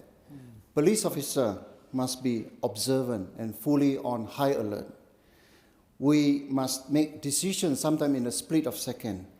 It is so full on, and when the shift is completed, we were mentally and physically exhausted. Like many police officers, I didn't get enough sleep because different shift is a different sleeping pattern. I remember how difficult it was to switch my brain off from work. Many police officers are burned out. The recent news of WA police officer's death deeply saddened me. I send my heartfelt condolences to his family, his brother and sister in WA Police Force, and to all who knew him. Later this month is National Police Remembrance Day, a day to honour our police officers who have lost their life performing their duties and through illnesses or other circumstances. Our police officers give our community so much, and they deserve our care, compassion and support. Thank you, Madam Speaker. Member for Sturt. Thank you, Deputy Speaker. Well, I rise to record my deep opposition to the appalling proposal to rezone land in Glenside to allow 20-storey towers to be built at the Cedar Woods development. There's a public meeting this Saturday that my colleague and friend, the State Member for Bragg, Jack Batty, has organised. I look forward to joining local residents who are really deeply traumatised by this dangerous proposal that will cause significant destruction of property value. There are people that invested in that development believing in good faith that the way in which it was presented by the Cedar Woods developers would be the way in which it panned out, and now they're seeking to rezone land to put 20-storey towers there. It will completely change the aspect and the atmosphere of that development, and I really call on the state Labor government to rule this out. They're undertaking consultation and saying they're going to consider allowing it to go ahead. That is absolutely appalling and absolutely disgraceful. And of course, as soon as they allow 20-storey towers in Glenside, then we'll have them right through the eastern suburbs. The infrastructure of the eastern suburbs is not capable of dealing with that kind of dramatic scarring of our skyline and an enormous uplift in population. Our schools are burgeoning as it is. The state government are failing to invest in the infrastructure we need for the existing population there. They need to rule this out and stand by residents and block that redevelopment. Member for Solomon. Thanks, Deputy Speaker. 25 years ago, unarmed Australian Federal Police were deployed to Timor-Leste as part of UNIMET, the United Nations Assistance Mission in East Timor. Over 1,400 Timorese lost their lives, including 14 UN locally employed staff due to the violence around this time. The AFP service contributed to the popular consultation where 78.5% of the Timorese population voted for independence. Last month, 9 members of the Australian Federal Police 1999 UNIMET mission returned to Timor-Leste to attend commemorations. President Jose Ramos Horta presented the 9 AFP members with the Timor-Leste Solidarity Medal in recognition of their contribution to the people of Timor and their bravery during the popular consultation. They deserve much praise, although for their work during the popular consultation, which was in extremely challenging circumstances. And I welcome the fact that the AFP has had a look at some of the individual conspicuous acts of bravery by our AFP personnel. I look forward to joining ADF, AFP, DFAT and other Timor veterans on the 20th of September in Darwin. Member for Wadden. Thanks, Deputy Speaker. I have a petition here to the Honourable Speaker of the House of Representatives and members of the House of Representatives calling on the Victorian State Government to fund the resources to enable a second paramedic ambulance night shift in Hamilton. Currently, there is only one ambulance for the 13-hour night shift. Deputy Speaker, some paramedics came to my office a few months ago raising this concern with me. They are deeply, deeply worried that if they are called out, then there is not an ambulance in the Southern Grampians in Hamilton to be able to go to another emergency. What has to happen is an ambulance is called from one of the surrounding towns. Now, the time that it takes could mean the difference between life and death. And what they want to see is funding for another ambulance so that that service can be provided for that 13-hour night shift in Hamilton for Hamilton and the Southern Grampians. Now, what they've done is they got a petition going. It's got over 1,200 signatures on it. Now, you have to remember Hamilton is a population of 8,000. Obviously, Southern Grampians is larger than that, but it shows the concern around this. Has the petition... Leave to table the petition. Member for Wannon, you've been here a long time. Has the petition been approved by the Petitions Committee? The petition has not yet been approved by the Petitions Committee, Deputy Speaker. Well, now you're seeking leave to table a document. I am seeking leave to table a document. Is leave granted? I would ask that the member table the petition with the Petitions Committee as per the practice. Okay. Thank you. I'll give the call to member for Hunter. Thank you, Deputy Speaker. It's not okay to hurt a child. Every day it's not okay. Today is Child Protection Awareness Day. Children are the most important part of our society and they should be able to live a safe and happy childhood that sets them up for the future. Astrid Hocking is an inspiring lady in my electorate. She has dedicated her entire life towards looking out for children and has fostered more than 90 children over 24 years, ranging from emergency stints to long-term stays. Astrid has been an integral part of the Hearts and Hands Community Development Umbrella Hearts project, and because of her hard work, today is the second Child Protection Awareness Day and I'm proud to be an ambassador for it. The statistics are confronting. In 2021 and 2022 alone, there were 72,900 cases of child abuse and neglect in Australia. Children are our future and it's our responsibility to make sure they grow up in an environment of love and support, safe from the dangers of abuse and neglect. If our young people thrive, we all thrive. 72,900 is a number that is not acceptable. So let's join together on this Child Protection Awareness Day, wear an umbrella ribbon, have an open conversation and share this simple but important message. It's not okay to hurt a child. Every day it's not okay. Member for Ford. Deputy Speaker, and I'd like to take this opportunity to recognise the efforts of the 105 students at Beenleigh State High School who recently took part in the annual Paddock to Plate luncheon. And it truly is from the school paddock to the plate in the school hall. Over 10 years, the Paddock to Plate lunch at the Beenleigh State High School has been a central community event that is looked forward to widely by the community. The event is where the best of agriculture and hospitality departments at the school come together. Not only is this a great initiative of the school, but one that benefits participating students, but is also a terrific opportunity for the local business community to get involved. I'd like to thank some of the impressive business sponsors of this terrific day out for supporting not just today but also providing career pathways for the students. If it wasn't for the likes of Gottsinger Small Goods, De Bortoli Wines, Teas and Poppy's Chocolates and many others, these events would not exist. And it's wonderful to see the students become involved and contribute positively to our community. The luncheon was prepared under the guidance of executive chefs Diane Hartle-Law and Grant Perry and sourced from the school's farm and from local businesses. I want to commend Beenleigh State High School Principal Matthew Morgan along with the rest of the school leadership team for a terrific job. May next year's be even bigger and better than this year's. Member for Reid.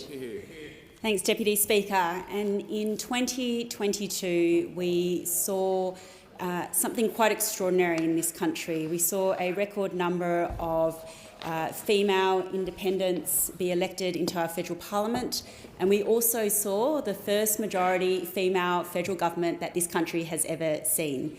It did take a long time, 121 years, took the 31st Prime Minister and the 47th Parliament for us to get there. But truth be told, it could only have been done by the Labor government. It is only a Labor government which could have elected the first majority female federal government. And that is because 30 years ago this month, courageous men and women stood up at our national conference and voted for affirmative action. And it is because of that vote that I am here in this chamber. And I say to those opposite, to the Liberals and the Nationals, who are languishing at just a third of female representation in their parties, that you too have the opportunity to have more female representatives. There now is a federal takeover of the New South Wales Liberal Party that is being proposed. You could perhaps have chosen a female to be on that committee of 3 men, but sadly you didn't. But there is a real opportunity, and I hope you take it up. Member for Farrer. Deputy Speaker, I rise to highlight the abject mess Labor is creating for my communities in my electorate of Farrer. Not by what this government is doing, more by what it is not doing. Farmers from my electorate took a 6-hour bus trip for yesterday's National Ag Rally outside Parliament House. Among the issues they wanted those opposite to hear were huge concerns on removing too much water from my irrigation communities. Would the Water Minister make the effort to listen? Did the Minister for Agriculture come out to meet them? Too busy, unavailable. The Minister for Regional Development is sitting on over $200 million for the Growing Regions program. Successful applicants were finally announced in May. 4 months on, not 1 cent has rolled out the door. The Communications Minister is responsible for the Coalition's highly successful mobile phone black spots program. At least it was successful until this government got hold of it. Towers promised have been secretly abandoned since Labor came to office, with the funding apparently diverted elsewhere. A question sent to Minister Rowland's office on another tower in Farrer is now 2 months old. Again, no response. The Health Minister has meeting requests in his in-tray on a state funding impasse with the new Albury-Wodonga Hospital. What's the response? Nothing. We raised this a lot on this side of the House. When elected, the Prime Minister declared he would govern for all Australians. What we want to know is when, Prime Minister, when? Member for Hasluck. Speaker, neglecting vocational training is a betrayal of Australia's young people and our nation's future. And the Liberal and Nationals did exactly that. They undermined the high quality of Australia's TAFE by cutting $3 billion and trying to privatise by stealth. The Albanese government, though, has unlocked billions of dollars to build Australia's skills and prosperity. We've placed TAFE at the heart of the vet sector, supporting TAFE with baseline funding commitments and 500,000 fee-free TAFE, which for the students up there, they're going to love that. Because after almost a decade of neglect and mismanagement, Australia is again on track to equip young Australians with the skills we need and provide pathways for all Australians. We're training Australians for the jobs of today and the jobs of the tomorrow, because this is the beginning of a future made in Australia. Right. And I was able to see this for myself just recently when I visited students at Midland TAFE in my electorate of Hasluck with the Minister for Skills and Training, Andrew Giles. Right. It's about to get a brand new Renewables Trade Training Centre where students will work on wind turbines to prepare for the jobs of a clean energy future. They're learning in a world-class training system that lets all Australians access affordable and free skills to propel our workforce, industries and economy. It's a clear choice. A Labor government who delivers on education and skills, or a Liberals and National coalition who only delivers neglect. Has expired. Give it to the member for Mallee. Speaker, thousands of hard-working farmers made the long trip to Canberra yesterday to peacefully protest the Albanese Labor government's destructive anti-agriculture agenda. It is the first time in 40 years that farmers have united together to come to this place. As the member for Mallee and a proud member of the Nationals, I was proud to stand with my Nationals and Liberal colleagues out there with our farmers. But where was Labor? Where were the Teals? I didn't see one of them, not one. The Minister for Agriculture wasn't there, the Prime Minister wasn't there, and they wanted to see the Labor government standing up for their interests. All of our electorates want to see that Labor are not anti-agriculture, but all we're seeing are policy after policy after policy that is anti-agriculture. On this side of the House, we will continue to stand with our agricultural farmers from one side of this nation to the other. Order. In accordance with Standing Order 43, the time for members' statement has concluded. We give the call to the Prime Minister. Thank you very much, Mr Speaker. This morning in Sydney, we welcomed home Australia's Paralympians. They had some special carry-on baggage with them on the plane, Mr Speaker. 18 gold medals, 17 silver and 28 bronze. That all adds up to an outstanding Games, and it's a credit to the entire Australian team led by co-captains Angie Ballard and Curtis McGrath and the chef de mission, Kate McLaughlin. 17 of our athletes won multiple medals. Swimmers Alexa Leary, Callum Simpson and Timothy Hodge each won 2 golds and a silver, as did Lauren Parker in triathlon and cycling. And I want to give a shout out to Vanessa Lowe, who I caught up with today. She got an earlier plane there, so she was there when the other athletes arrived, and I had the opportunity to have a FaceTime with her from Paris. Vanessa broke her own world record to win gold in the long jump in front of her husband Scott and 2-year-old son Matteo. Every Australian Paralympian brought such joy and pride to the coaches, support staff and their loved ones, whether they were on the ground with them there in Paris or cheering from home. And one of the comments that was made by many of the Paralympians who had also competed in Tokyo is what a difference it made having crowds there in Paris, including their loved ones and other athletes and friends being able to cheer them on. As we tuned in to watch our athletes over those 11 days, we also learned some of their stories, the adversity they had overcome, the challenges they had faced, the determination and commitment that took them to the very pinnacle of world sport. In the most intense moments, in the glare of the brightest spotlight, that strength of character shone through. Every Paralympian would have had a moment in their life when they set themselves the goal of representing Australia. Perhaps it was a junior coach who recognised their potential, a parent or loved one who urged them to chase their dream and made sacrifices to see them realise it. Equally, they might have found inspiration in the deeds of other athletes in Sydney or Athens, Beijing, London or Rio. That is the tradition that their names and deeds belong to now. That is the inspiration that they have given to the next generation of Australians. Together there are girls and boys around our nation dreaming of wearing the green and gold at Brisbane 2032 because of everyone who competed in Paris. The next generation of Paralympians have been given a great new sense of what they can achieve, a new goal to strive for, and new heroes to follow. And today I was pleased to be joined by the Minister for Sport, the Minister for the NDIS, the Minister for Social Services, the Leader of the Opposition, the Leader of the National Party and other shadow ministers.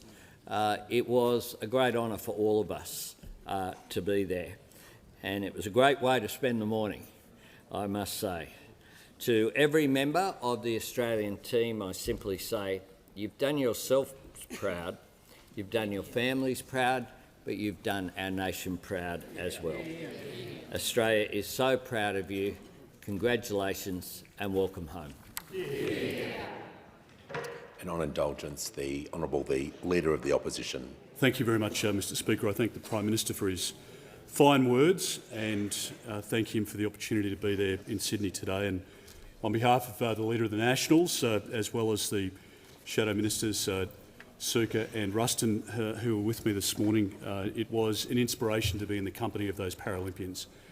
Not just the Paralympians, but the incredibly proud family members and supporters who were there in the hangar. Qantas do an amazing job in bringing back our Paralympians and Olympians, and have done so since the end of the Second World War in the case of the Olympics and since 1968 in terms of the Paralympics. It is quite an amazing event, and to look up at the screen to see the pride that the parents and the supporters there had in those athletes, whether they had medalled or not, it was quite phenomenal. And for those young kids who are in the audience there today, but those who have been watching on their television screens over the 11 days, they have been inspired themselves to overcome their adversity, to deal with their disability and to put themselves into a training regime or to have the commitment to represent their country in Los Angeles or in 2032 in Brisbane. And that is an amazing achievement in and of itself that our Paralympians should be so proud of. I want to thank very much the chef de mission, the co-captains, Angie and Curtis as well. Curtis's own story is quite amazing, having served our country in uniform, and to go on to achieve a gold medal at this Paralympics was quite a phenomenal story. I was incredibly proud, as I know every Australian was, to see the Paralympians performing on screen. We medalled in nine different sports. I pay particular recognition to Brendan Hall, who I've watched grow up as a very young fellow. He first competed in 2008 in the Paralympics, lived in my electorate, and he lost his right leg to chickenpox. And the work that he has done, his family supported him through a training regime in the pool, and the way that he's lived his life and the way that he has turned his opportunity as a Paralympian into an outstanding achievement is the story of many of those that we met today. And as Australians, we should all be incredibly proud of the Paralympians, of the medical support staff, of all of those around them who provided support to allow them to represent our country in the best possible way, and we pay true and full tribute to them today. Give the call to the Prime Minister. Thanks, Mr Speaker. I inform the House that the Minister for Health and Aged Care will be absent from question time for at least today, and the Minister for Infrastructure, Transport, Regional Development and Local Government will answer questions on his behalf. We shall move to questions without notice. Are there any questions? And I give the call to the Honourable the Leader of the Opposition. Thank you very much, Mr Speaker. My question is to the Prime Minister. Core inflation in Australia is higher than every major advanced economy. It is higher than the US, the UK, Canada, the Euro area, Japan, Sweden, Switzerland, Norway and New Zealand, Prime Minister. With falling disposable income and sticky high inflation hurting households, why is the Albanese Labor government fighting the Reserve Bank while Australian families go backwards? Give the call to the Prime Minister. The member for Page is warned no one is to interject before an answer begins. Prime Minister has the call. Thanks, Mr Speaker. I'm asked about international comparisons, and I can't do better than quote Michelle Bullock, the RBA Governor, who said this on the 6th of August 2024. We didn't go as high as the Fed. Our interest rates are lower, I would observe, than the Bank of England, the US Fed, Bank of New Zealand all have interest rates up above 5. Bank of Canada did too. We don't. Peak headline hit on an annual basis at 7.8% in Australia. That was before we came into government. It is now half. We have halved inflation from where it was in 2022. In the UK, 11.1%. In New Zealand, 7.3%. In Canada, 8.1%. In the US, 9.9%. The current cash rate here in Australia, of course, is 4.35. In the UK, it's 5. In New Zealand, it's 5.25. and in the United States it is 5.5. The cash rate under the Leader of the Opposition as Assistant Treasurer was 6.75. Order. Was 6.75. Order. Order. The member for Deakin will cease interjecting. Member for Morton. Order. The member for Deakin thinks it was funny that his leader was once Assistant Treasurer. Well, the joke was on the Australian people. Because the bizarre joke is that those people come in here when inflation was double what it is today, when we came into office, when employment has seen some 980,000 jobs, when we see wages increasing rather than decreasing, which is what those opposite wanted to see, when we see the workforce participation rate at record levels, when we see the gender pay gap at a record low of 11.5%, and when we see the economy, of course, under us, experiencing modest growth, but growth nonetheless. Those opposite, if they had their way and implemented the more than $300 billion of cuts, we would have seen a devastation in our economy had we followed what they want to do.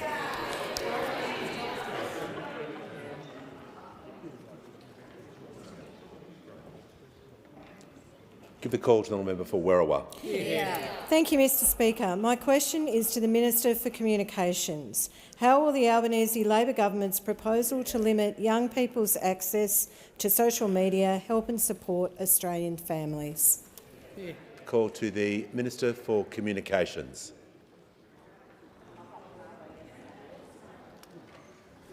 Thank you, Mr Speaker, and I thank the member for her question. Mr Speaker, parents shouldn't have to go it alone when navigating the complex world of social media for their children. And that is why the Albanese government will introduce legislation this year to limit the age of access for social media. Now, our approach, Mr Speaker, is not about telling parents how to raise their children. Their perspectives on this have been and will continue to be central to our approach.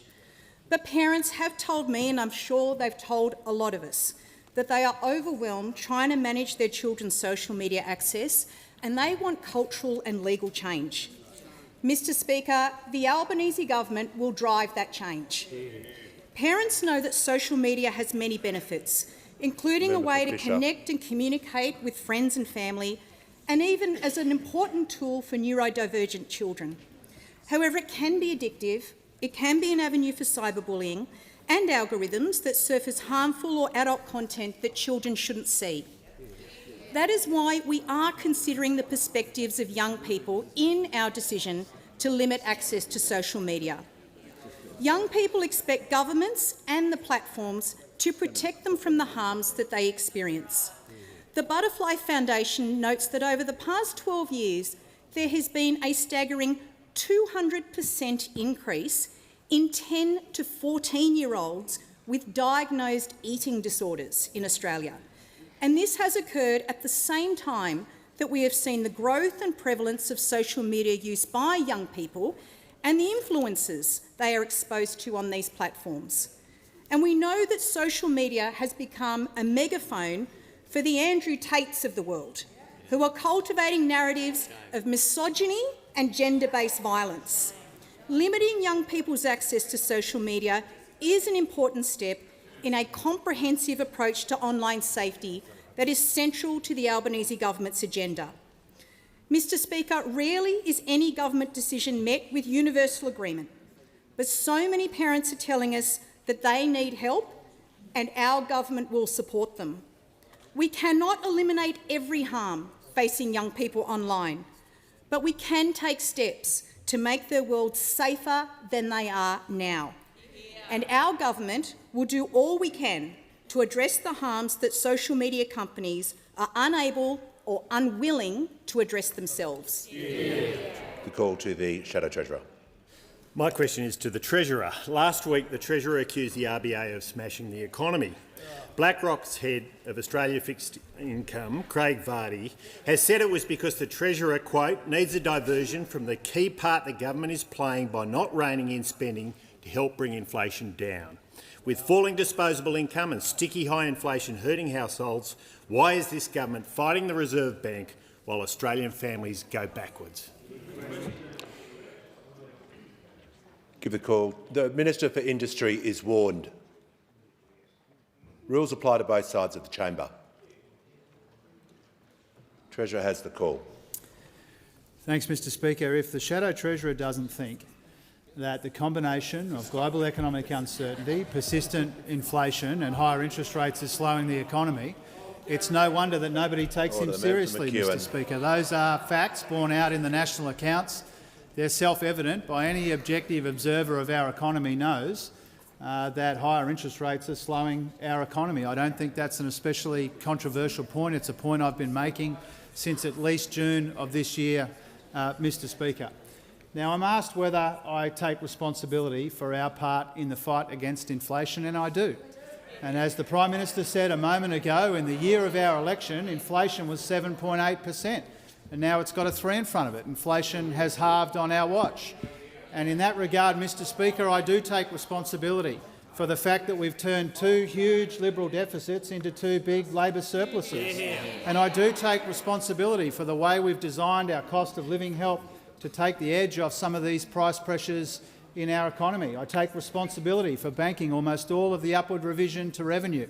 I take responsibility working with my great colleague in the other place, Minister Gallagher, to find almost $80 billion in savings, Mr Speaker. I take responsibility for the fact that Governor Bullock has said that our 2 surpluses are helping in the fight against inflation. I've made it very clear that we have a role to play in the fight against inflation, and that's one of the reasons why we are making welcome and encouraging progress. And because we're getting inflation down and because we're getting wages up, real wages are growing again in our economy after they were falling substantially when we came to office, Mr Speaker.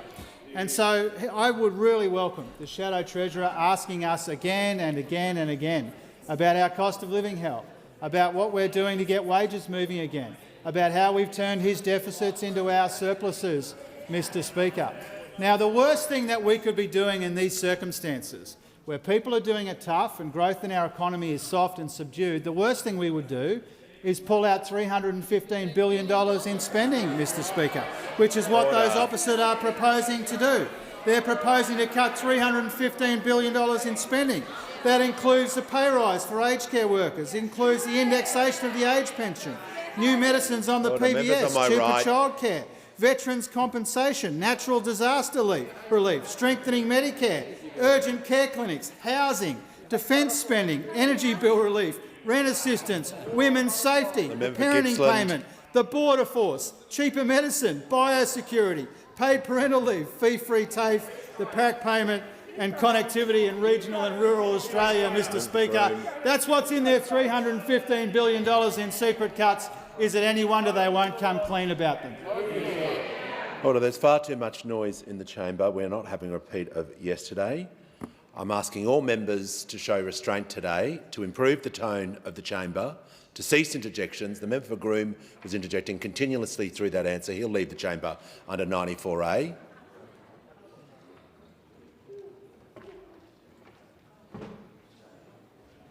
There are consequences for actions in this place.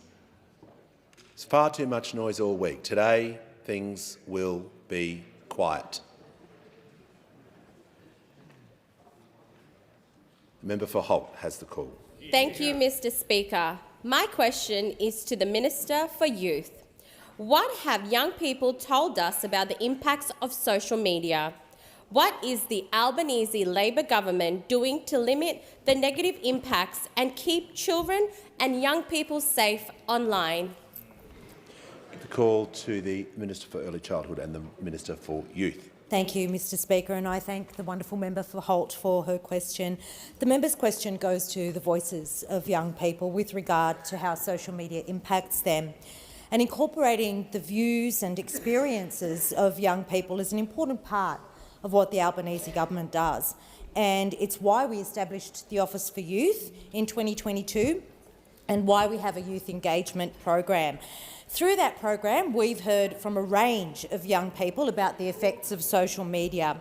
And so, Mr Speaker, it's important that I convey some of those responses here in this House. One young person said of their social media experience, "I know personally in my life, coming across things that I probably couldn't even fathom. I think that parents really aren't aware of the extent of the things that their kids come across." Another added, "I have friends who have been cyberbullied. Everyone knows someone who's had bad experiences with social media, whether it's cyberbullying or body image issues." Yet another one said, "There are negative impacts of social media such as mental health, body image, lack of attention span, which impacts study, schooling, education." Mr Speaker, these quotes from young people demonstrate that children and young people are alive. They're alive to the negative impacts of social media on their mental health and on their social and physical well-being. Everyone has a responsibility to keep children and young people safe. Children on social media are in terrifying proximity to some of the worst and most damaging things online. It's linked to poor mental health, to low self-esteem, disordered eating, cyberbullying, anxiety and depression, just to name a few. Parents are concerned, teachers are concerned, youth workers, social workers, doctors, psychologists, and young people themselves are concerned. That's why this government is taking steps to protect children and young people online, both through our education, which scaffolds digital literacy for children, and through appropriate regulation, our age verification trial and our plans to introduce legislation to set a minimum age for social media and gaming platforms. Social media companies also have to own their responsibility for the safety of their young users, and we have a responsibility to make sure that they do it. Mr Speaker, I want to end by sharing the words of Lucia Frazzetto, who wrote an article in the Sydney Morning Herald about her own experiences with social media. And she says this, she says, "Social media's influence extends beyond the screen, subtly but significantly changing how we live and perceive ourselves. A ban wouldn't be about taking something away, but about giving the next generation a chance at a more authentic, balanced life." Before I call the member for Kennedy, I'll just do some acknowledgements. He will get the call. I'm pleased to inform the House today that in the gallery are members of the Ballarat Future Shapers, a local leadership program hosted by the Minister for Infrastructure, and also members of the 2024 Fairly Leadership Program hosted by the member for Nichols, and members of the National Chaplaincy Association with Chairman Tasman Cullingwood in the gallery today. Welcome to you all. Give the call to the honourable member for Kennedy. Minister for Mines, is the bipartisan 2050 zero emissions target a lying hypocrisy, or is Australia's coal industry to be abolished? 48,000 jobs and 1/20th of the economy to vanish. Since in India solar and nuclear is as likely as the Bullamakanka Progress Association achieving a moon landing, doesn't 2050 condemn the 600 million people, half India, to continue to live without electricity? Surely heli-power stations, ethanol Brazil model and brilliant Minister Plibersek's kelp diesel algae ponds avoid the reality of Clausewitz's chilling aphorism, Order. When goods don't cross borders, then guns will. The member's time has well and truly expired. Give the call to the Minister for Northern Australia and the Minister for Resources. Thank you very much, Mr Speaker, and I thank the member for Kennedy for his question. Now, I wouldn't want to limit, of course, the ambitions of the Bullamakanka Progress Association, but I do note India's really important commitment to lowering emissions, and that is a country that, of course, is the world's most populous nation, and they do have important ambitions. I can assure the member for Kennedy that the coal industry will not be abolished. It absolutely will not be. As he says, it supports 48,000 jobs in this country and associated industries with it. But the question does go to the challenge of meeting very important global net zero targets, given the global demand for reliable and affordable energy, which, as he says, so many people around the world want. Australia's met coal exports were worth $61 billion last year, and thermal coal worth $37 billion. And that is royalties and taxation as well that goes, of course, into the revenue of governments around the country, of coal mining states, that then support infrastructure like hospitals and roads. But what we do know is that demand for coal is changing around the world as the global economy seeks to decarbonise and to reach net zero emissions. But as the International Energy Agency World Energy Outlook for 2023 has said, it does confirm the role of Australian coal in the global energy mix.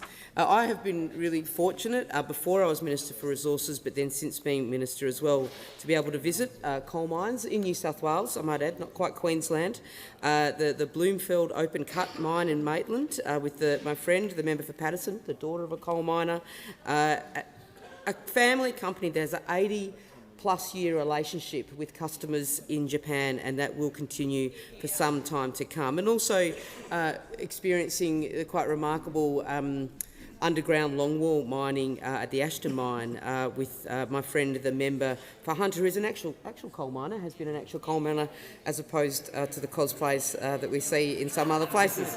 But I do, so that is very hard work, and those people that work in those mines deserve every cent they get for the hard work they do. That is why this government is really proud to have same job, same pay, so that those that work alongside one another with the same experience doing the same jobs do get treated equally for the hard work that they do, keeping our economy going well into the future. Call to the member for Robertson. Thank you, Mr Speaker. And my question is to the Prime Minister. How is the Albanese Labor government working to protect children from online harm? Call to the Prime Minister.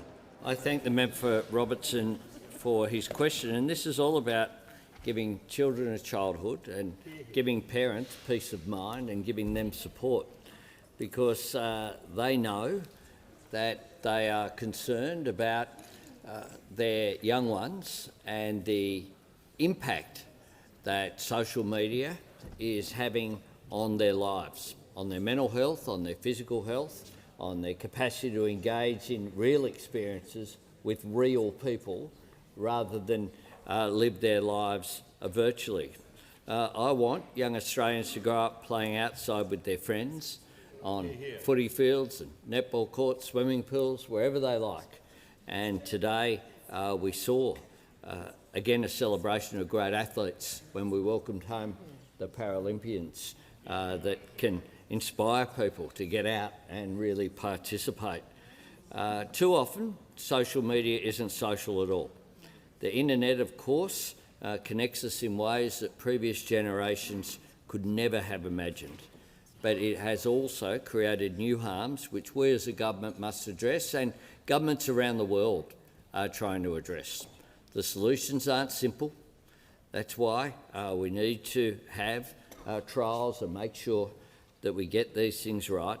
Regulating technology is difficult. We're entering a new frontier, but that doesn't mean that we shouldn't try. We must. This is a complex problem.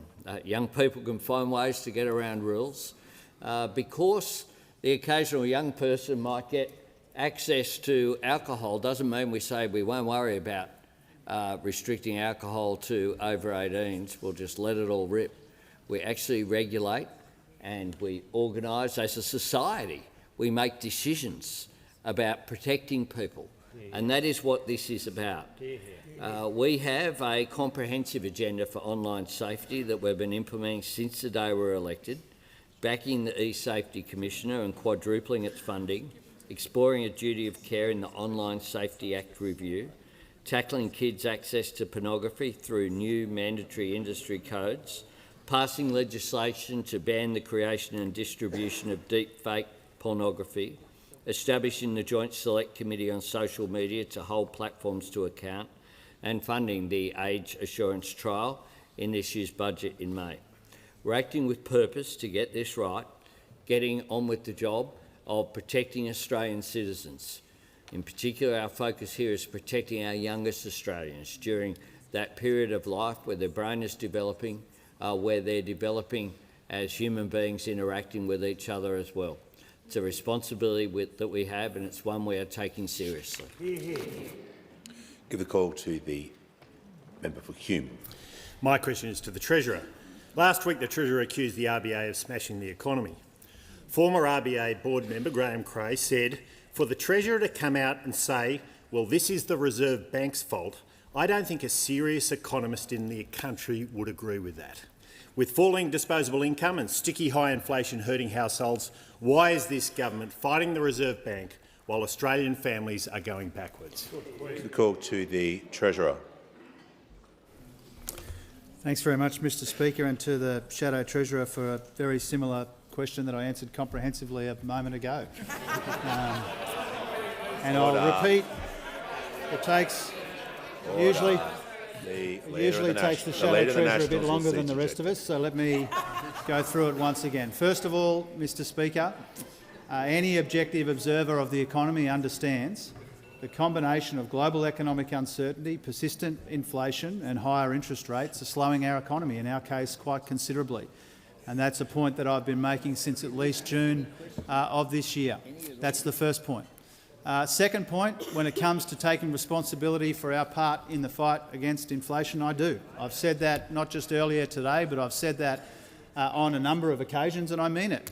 You know, I take responsibility for the fact that when we came to office and there were deficits as far as the eye can see and there was $1 trillion in Liberal debt and not enough to show for it, that we took important steps to try and clean up the mess that we inherited. We turned those two big Liberal deficits into two big Labor surpluses. We found almost $80 billion in savings. We showed spending restraint because we knew that if we got the budget in better nick, we would help the Governor and the Reserve Bank in their fight against inflation, our fight against inflation. And Governor Bullock has acknowledged that our two surpluses are helping in the fight against inflation. And so I make the same point again. I also repeat the point that I made earlier, Mr Speaker, which is that the worst thing that any responsible decision-maker in our economy should be contemplating right now is $315 billion in secret cuts. And the reason why they haven't come clean on that, Mr Speaker, is because it's a recipe for recession. Theirs is a recipe for recession, Mr Speaker. Order. The member for Moreton is warned. Member for Hume on a point of order. Relevance, Mr Speaker. The question did not mention alternative approaches, particularly alternative approaches that don't exist. Order. The Shadow Treasurer, the Treasurer was not asked about alternative policies, alternative approaches. He has allowed some contrast. For the remainder of the answer, I'm going to ask him to return. Order. I'm going to ask him to return to the question. Mr Speaker, the point that I'm making is that more than acknowledging that people are doing it tough, we're doing something about it. And this side of the parliament is trying to help people doing it tough. Those side of the parliament would harm people with $315 billion in secret cuts to Medicare and pensions and payments, and that would be a recipe for recession. If they had their way, Australia would be in recession, wages would be lower and there'd be no help with the cost of living, and we make no apology for taking a different approach, Mr Speaker. And we are maintaining a primary focus in the fight against inflation. It's one of the reasons why it's halved since the year that we were elected. It's why we've got the budget in better nick. It's why we're rolling out meaningful and substantial cost of living help in the most responsible way that we can. And the most irresponsible thing that we would be doing right now is pulling hundreds of billions of dollars out of the economy, as those opposite want to do. They should come clean on their cuts so that people know the choice. The Treasurer resume his seat. The member for McEwen. My question is the Minister representing the Minister for Employment and Workplace Relations. How is the Albanese Labor government helping Australians earn more and keep more of what they earn, and are there any threats to Australians earning more? Call to the Minister representing the Minister for Employment and Workplace Relations. Thanks very much, Speaker, and I thank the honourable member for the question. And today's the day that the opposition finally gave up that, yes, they do want to cut people's pay. today's the day that they finally decided to make the announcement. We'd gone for a decade where wages were being kept deliberately low. And then every time this government came forward with proposals that would get wages moving, we knew that they voted against them. But it wasn't until today, when we saw today's papers, that it was there crystal clear as to the fact that they intend to repeal the laws that have got wages moving. Now, up until now, we'd referred to them about wanting people to work longer, and the Leader of the Opposition had committed before today that they were going to repeal the right to disconnect, for every worker to be on call 24/7, whether they're paid to or not. But when they say that they'll repeal the laws, and they're clearly talking today about same job, same pay, you need to realise the sorts of amounts of money that they are taking to the next election that will be the cuts to household income. All of us, when we exercise our right to disconnect on Thursday afternoon, a whole lot of us will fly home. When people fly home, are you going to tell the Qantas flight attendants what you're intending to do to their pay? Because for a long time the labour hire loophole, and it was legal, was used by Qantas and other companies had used it as well, and the pay differences were not small. So you had an enterprise agreement that had been negotiated, and then you could use a labour hire company, in this occasion that was also run by Qantas, and undercut the rates that were agreed to. Now, for the flight attendants you might be seeing on Thursday afternoon, if they're employed directly, it's $68,500 a year that they're on. If they're employed through the labour hire company under labour hire loophole, it's not $68,000, it's $52,000. That's the award rate. $16,000 pay cut. It's good enough for them to help you onto the plane. It's good enough for them to serve you a drink while you're on the plane. It should be good enough to say they won't get a pay cut. And yet, when you commit to abolishing same job, same pay, you commit to cut people's pay. At the exact time that people are under pressure, the answer is not for people to be paid less. We knew that he believed in cuts. We knew that when he was Health Minister, when he cut Medicare. We knew when they talked about their $315 billion of secret cuts, that they had more cuts in store. But now, as of today, we know the cut to workers' pay is not simply an instinct for them, it's a commitment. Call to the honourable member for Hume. My question is to the Treasurer. Independent economist Chris Richardson says governments are throwing a lot of money at the symptoms of the cost of living crisis, but that worsens the cause of it. With falling disposable income and sticky high inflation hurting Australian households, why is this government fighting the Reserve Bank while Australian families are going backwards? Call to the Treasurer.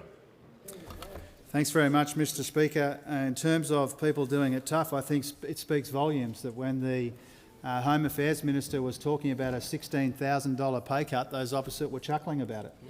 They were opposite were chuckling about it.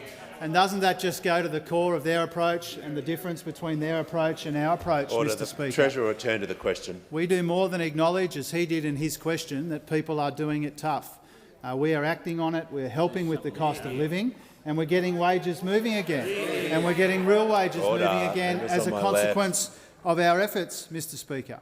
Now, if the commentary that the Shadow Treasurer read out is true now, imagine how much worse it would be if we were still running the huge deficits that we inherited from those opposite. They were running massive deficits when we came to office, and we turned two of those huge deficits into two substantial surpluses, Mr Speaker. And the Reserve Bank Governor has made it really clear that those surpluses are helping in the fight against inflation. And when we came to office, the most recent budget from theirs opposite had zero savings in it. We found almost $80 billion in savings, Mr Speaker, and we put that in our three budgets. When those opposite were spending almost all of the upward revision to revenue from a stronger labour market and stronger commodity prices, we banked almost all of it. We did that deliberately. That's been an important part of our fiscal strategy, which has helped us clean up a lot of the mess that we inherited from those opposite. And because of our efforts, we're saving tens of billions of dollars in interest repayments, which is also helping the budget and making room for us to provide cost of living help and invest in housing and energy and skills and in a future made in Australia, and those are important objectives, Mr Speaker. Now, when I'm asked about government spending, I think we're in the third year now of a 3-year parliamentary term. It is long past time. If those opposite think there is $315 billion too much spending in the budget, then it's incumbent on them to come clean on their cuts and to tell us where those cuts will come from. And he asked me about government spending, Mr Speaker. I'm allowed to talk about the implications. The Treasurer can pause because the member for Hume is entitled under the standing orders to raise a point of order. Well, relevance, Mr Speaker. The question did not ask about alternative approaches, particularly alternative approaches that exist in the Treasurer's imagination. The Treasurer was asked about government spending, so he's going to have to refrain from, if he wants to do a compare and contrast, he'll need to make it relevant to government spending. Here's the call. Thank you, Mr Speaker. I think the point I'm making is that those opposite wouldn't know the first thing about responsible economic management. And they said that they would deliver a surplus in their first year and every year after that, and they went none for 9. We've been here for 2 years and we've delivered 2 surpluses, Mr Speaker, 2 for 2. None for 9, 2 for 2, Mr Speaker. That's what I'm attempting to educate the Shadow Treasurer, remind the Shadow Treasurer about. And as I said multiple times already, the Governor of the Reserve Bank has said that our surpluses are helping in the fight against inflation. Those surpluses wouldn't be possible without our responsible economic management and cleaning up the mess that those opposite left behind. The call to the member for Higgins. Thank you, Mr Speaker. My question is to the Treasurer. How is the Albanese Labor government's responsible budget management right for the risks Australia faces and the pressures people are under? What approaches were rejected? The call to the Treasurer. Thanks, Speaker. I'm very grateful to the member for Higgins for the question, but also for the way that she engages in the big economic questions that we confront as a government. And as we know, the national accounts last week, they showed that growth is slow and subdued in our economy, and a big part of that is consumption going backwards and especially discretionary spending falling. And this is another reminder of the pressures that people are under. But as a government, we've decided, we're determined, we don't just acknowledge the pressures that people are under, we're actually doing something about it. And that's why we're rolling out our cost of living relief, a tax cut for every taxpayer, energy bill relief for every household, rent assistance, cheaper medicines, cheaper early childhood education, and getting real wages moving again, Mr Speaker. Our primary focus is on the cost of living and rolling out our cost of living help. It's the major part of our efforts, but it's not the only part. We're doing this, as I said before, at the same time as we get the budget in much better nick than we inherited. Now, we have, as I've said a couple of times, we inherited a couple of huge deficits. We've turned them into substantial surpluses. And before the end of the month, Minister Gallagher and I will release the final budget outcome for the year that's just finished. And the surplus for the year just finished will be in the mid-teens in terms of billions of dollars, Mr Speaker. Now, that means a $170 billion turnaround in the budget in 2 years, Mr Speaker. $170 billion turnaround from the mess that we inherited to the budget position that we've delivered in just 2 years in office, $170 billion. It wouldn't have happened without our responsible economic management. And as I've said a couple of times, the Governor's made it clear that our surpluses are helping in the fight against inflation. Now, the key here is that we've maintained the right balance between a primary focus on inflation but also recognising the risks to jobs and growth in our economy. And because of the balance that we've struck, inflation has halved, we've avoided recession, there are 1 million new jobs, real wages are growing again, and every taxpayer is getting a tax cut, Mr Speaker. Now, there are no shortage of risks to the economy, and one of them sits over there, Mr Speaker, and that's because they want to slash $315 billion in spending without coming clean on where those cuts are coming from. Now, they need to come clean on their cuts. That $315 billion includes cost of living relief, pension indexation, Medicare and funding for medicines and veterans, Mr Speaker. If they had their way, we'd be in recession right now. There'd be lower wages and less help for people doing it tough. They want to sacrifice Australians and their jobs and their economy to their divisive politics, and their approach is a recipe for recession. Our approach is all about managing the economy responsibly in a way that's right for the risks that we face and the pressures that people are under. Before I call the Deputy Leader of the Opposition, just reminding the chamber the member for Page, Barker, the Minister for Industry and the member for Moreton are all on warnings. Consequences for actions will occur. The Deputy Leader of the Opposition. My question is to the Treasurer. The ABC's Jacob Grieber has reported a senior Labor figure described RBA Governor Michelle Bullock as a nutter and the RBA in general as barbarians and weirdos. Has the Treasurer spoken to Wayne Swan or Paul Keating in relation to these matters? With falling disposable income and sticky high inflation hurting households, why is the Albanese Labor government fighting the Reserve Bank while Australian families go backwards? The first part of the question probably was more of an opinion, but the last part of the question was definitely in order. The Treasurer has the call. Thank you, Mr Speaker. I'm happy to answer all of it. First of all, I haven't spoken to those former Treasurers for more than a couple of weeks now, and I know that those opposite are going around pretending and getting people to write that somehow, there's been some element of coordination with the comments that former Treasurers have made about these matters. I note that they're perfectly fine with former Treasurer Howard, former Treasurer Costello, former Treasurer Frydenberg out there in the public debate.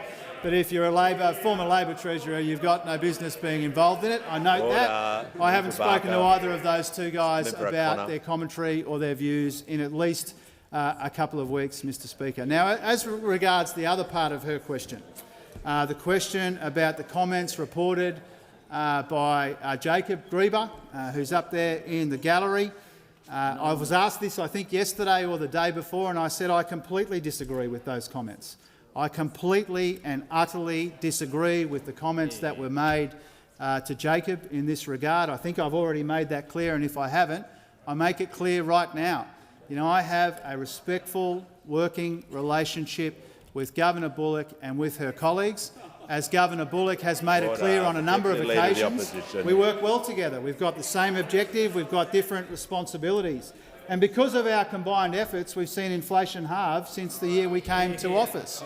And that's important. That's the main game, Mr Speaker, the primary fight against inflation, at the same time as we roll out cost of living help and get the budget in better nick and invest in a future made in Australia and in housing and energy and skills, Mr Speaker. So I don't agree with those comments. I haven't discussed them with anyone, and I've answered this question before, and I'm happy to answer it again.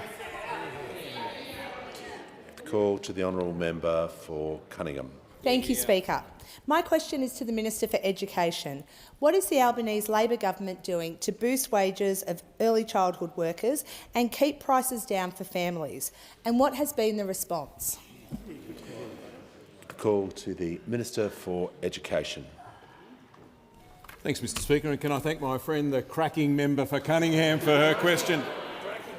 Mr Speaker, childcare workers, early educators are some of the most important workers in this country and some of the most underpaid, and they deserve a pay rise. And that's what this government is doing, a 15% pay rise.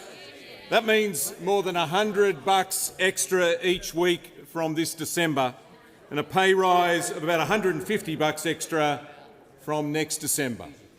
All up, that's a pay rise of about $7,800 a year for more than 200,000 Australian workers.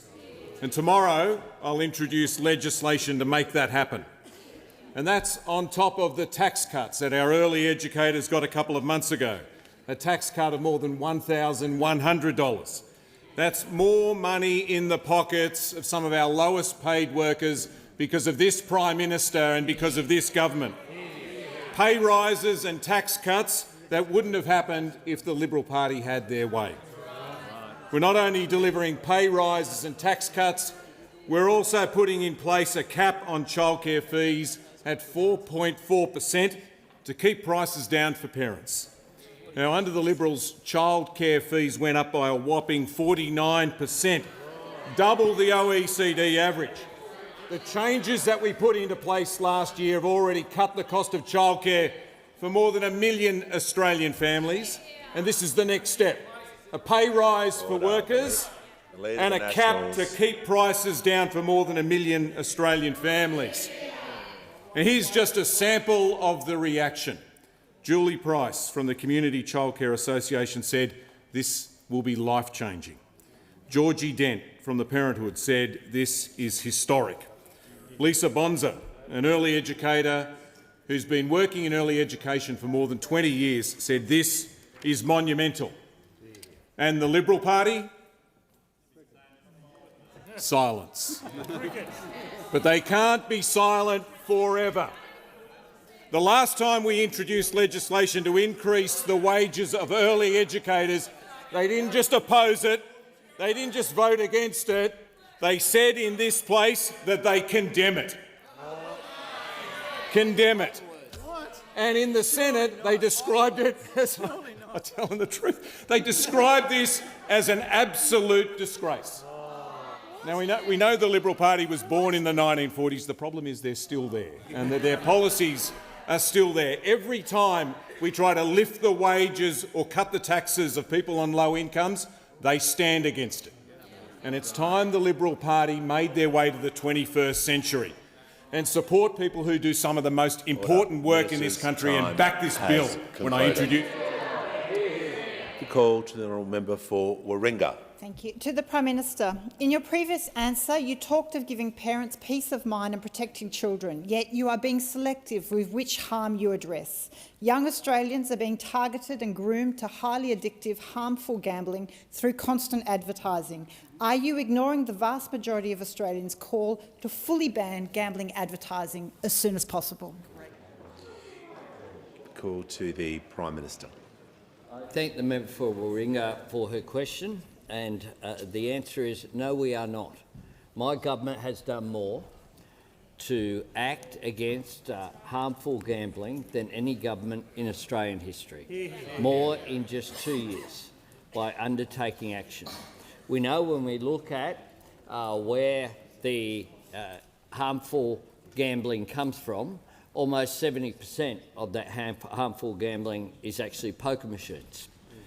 More than around about 15%, off the top of my head, it's about that figure, comes from lotteries and lotto and those tickets as well. I'm yet to see anyone stand up in this place and advocate banning completely all advertising of lottery and lotto tickets. We know that gambling advertising, when it comes to sport, is too prevalent. We know that it can be really annoying, apart from anything else, when you're watching sport, and we know that we want to take an approach which is responsible but makes a difference as well. That is why we've undertaken serious consultation with everyone from Tim Costello, the anti-gambling lobby, who don't want advertising stopped, many of them, they want gambling stopped, full stop. And that is the truth of their position. And that's a legitimate position for them to take.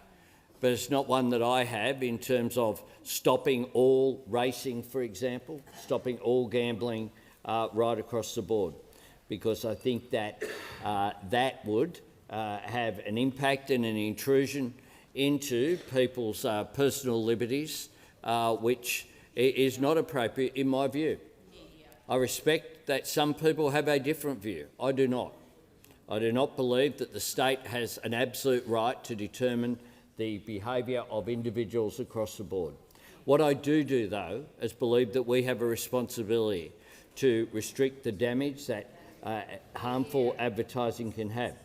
I think that we need to act, and part of what we're looking at, you go to age, is the impact of when ads are available is a major factor here. I don't think there should be any advertising aimed at children.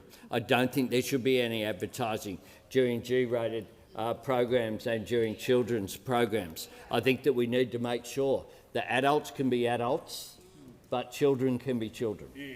And the connection as well between sport and gambling needs to be broken, because sport should be enjoyed for what it is, sport. And that is an important focus of why we are undertaking these reforms. Give the call to the honourable member for Tangney. Thank you, Speaker. My question is to the Minister for Social Services. How is the Albanese Labor government providing equity for women in their retirement through paying superannuation on paid parental leave? And what threats are there to this support for parents? Call to the Minister for Social Services. Well, thank you, Speaker, and I'd like to thank the member for Tangney for his question. Of course, over the last 2 years, the Albanese Labor government has boosted and modernised our paid parental leave after a decade of neglect and attacks from those opposite. We've made our paid parental leave more flexible to meet the needs of modern families, improved means testing and, of course, extended it to 26 weeks. Additional weeks have already been rolling out, supporting families right now. Now, our government's next step is to legislate paying superannuation on paid parental leave to ensure that those taking paid parental leave get the support they need at the time of birth of a baby, but also don't lose out in retirement.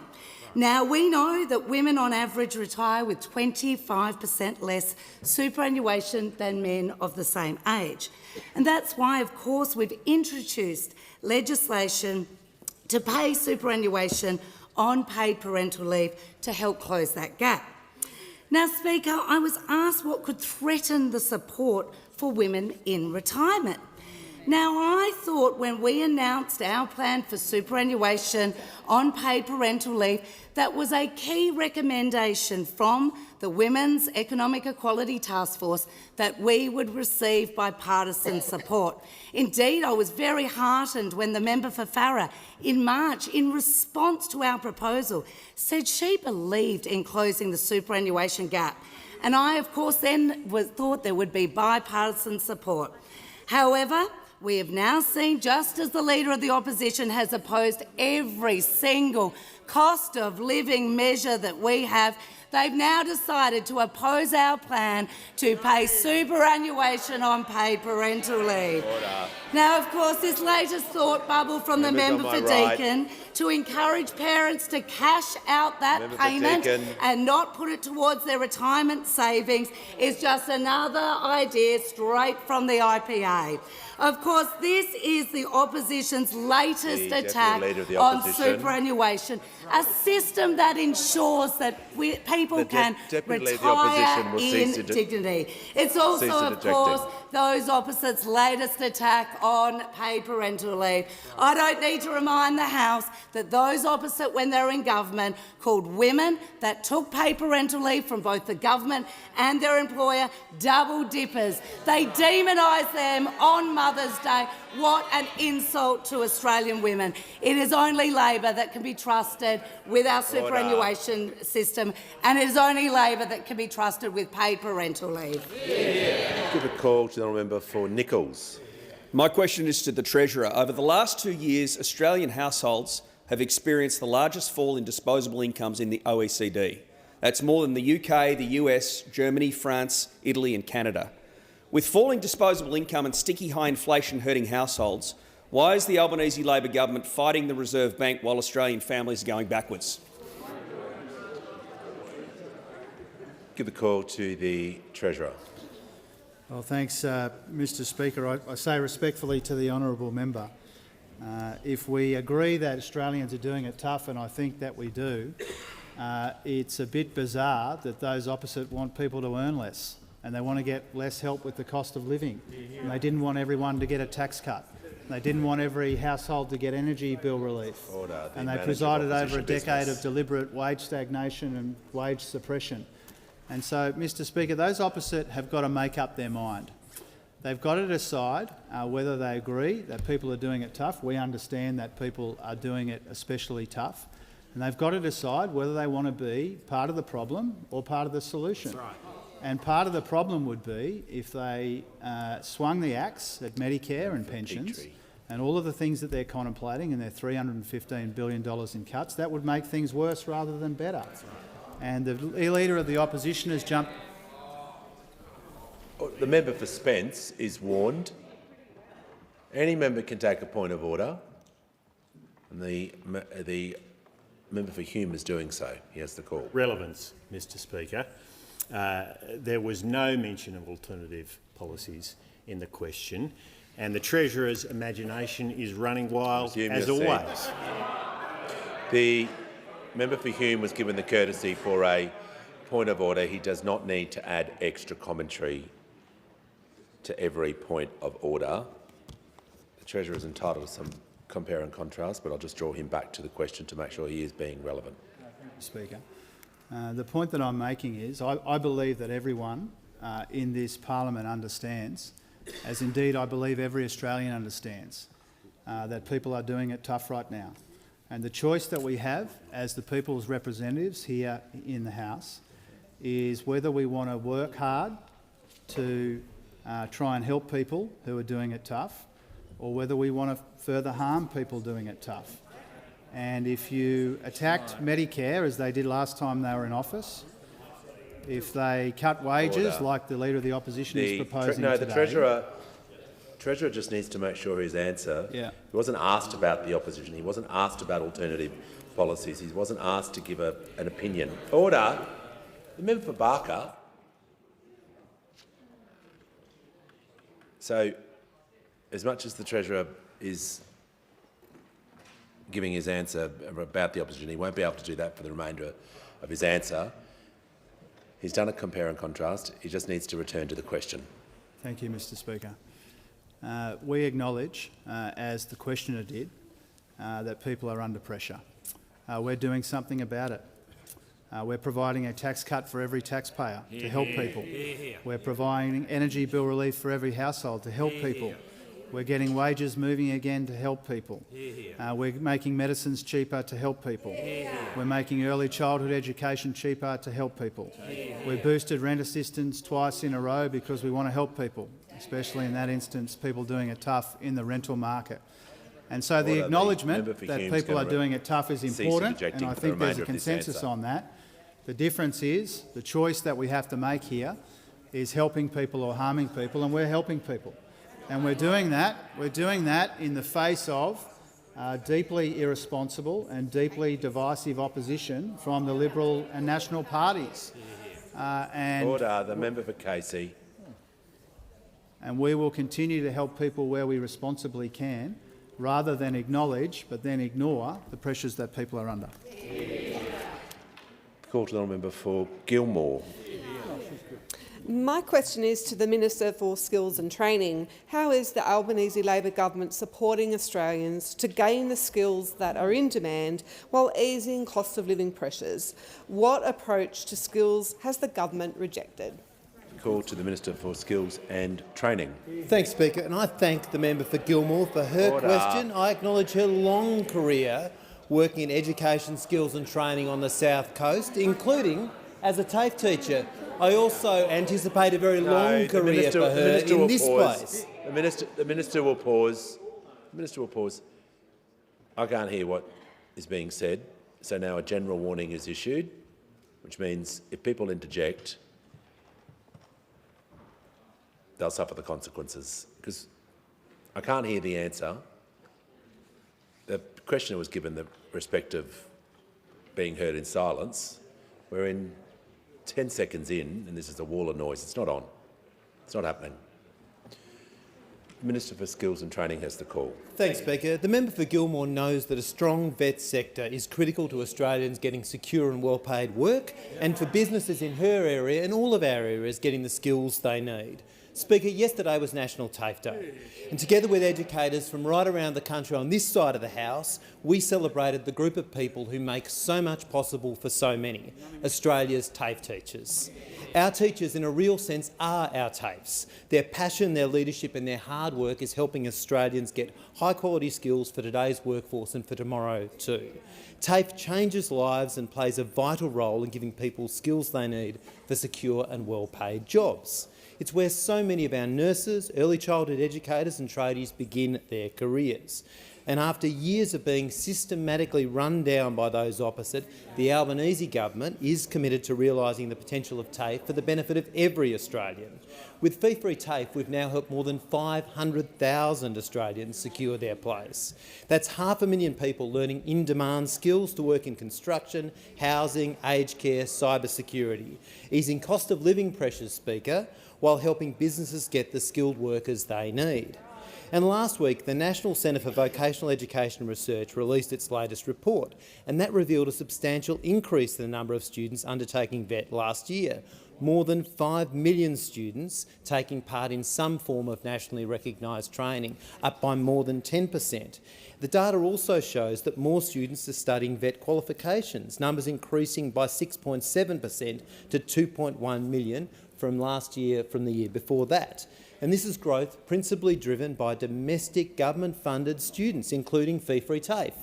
The most popular qualifications, Speaker, included early childhood education and care. And that's not surprising, because together with fee-free TAFE, there has never been a better time to be an early childhood educator. We're making studying more affordable for future educators, and by backing a 15% pay rise, we are making sure when they graduate they'll be paid fairly for this important work. But while we're investing in Australians and helping students with the cost of living, the Deputy Leader of the Opposition describes fee-free TAFE as wasteful. She is wrong, because there is nothing wasteful about training our future care workers and tradies. The Minister will pause. The Deputy Leader of the Opposition on a point of order. Yes, Mr Speaker, I appreciate that this minister hasn't been on his feet for quite some time, but the question to him from his own side did not invite a compare and contrast, nor did it invite him to consider the policies of the opposition. Yeah, I want to hear from the Leader of the House. I'll just raise two things. One, that was a deliberate abuse of a point of order, and two, it was done after you'd given a general warning.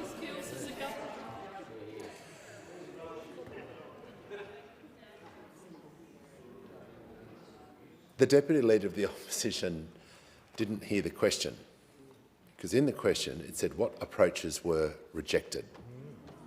Order. I don't need sound effects on my right either. So, I'm willing to give everyone a fair go when it comes to points of order, if anyone jumps up, but not to be taken advantage of. It's not appropriate. It's not how this parliament is going to work, and it's not how this parliament has worked. So there's consequences for actions. The Deputy Leader will leave the chamber under 94A. The Minister for Home Affairs, for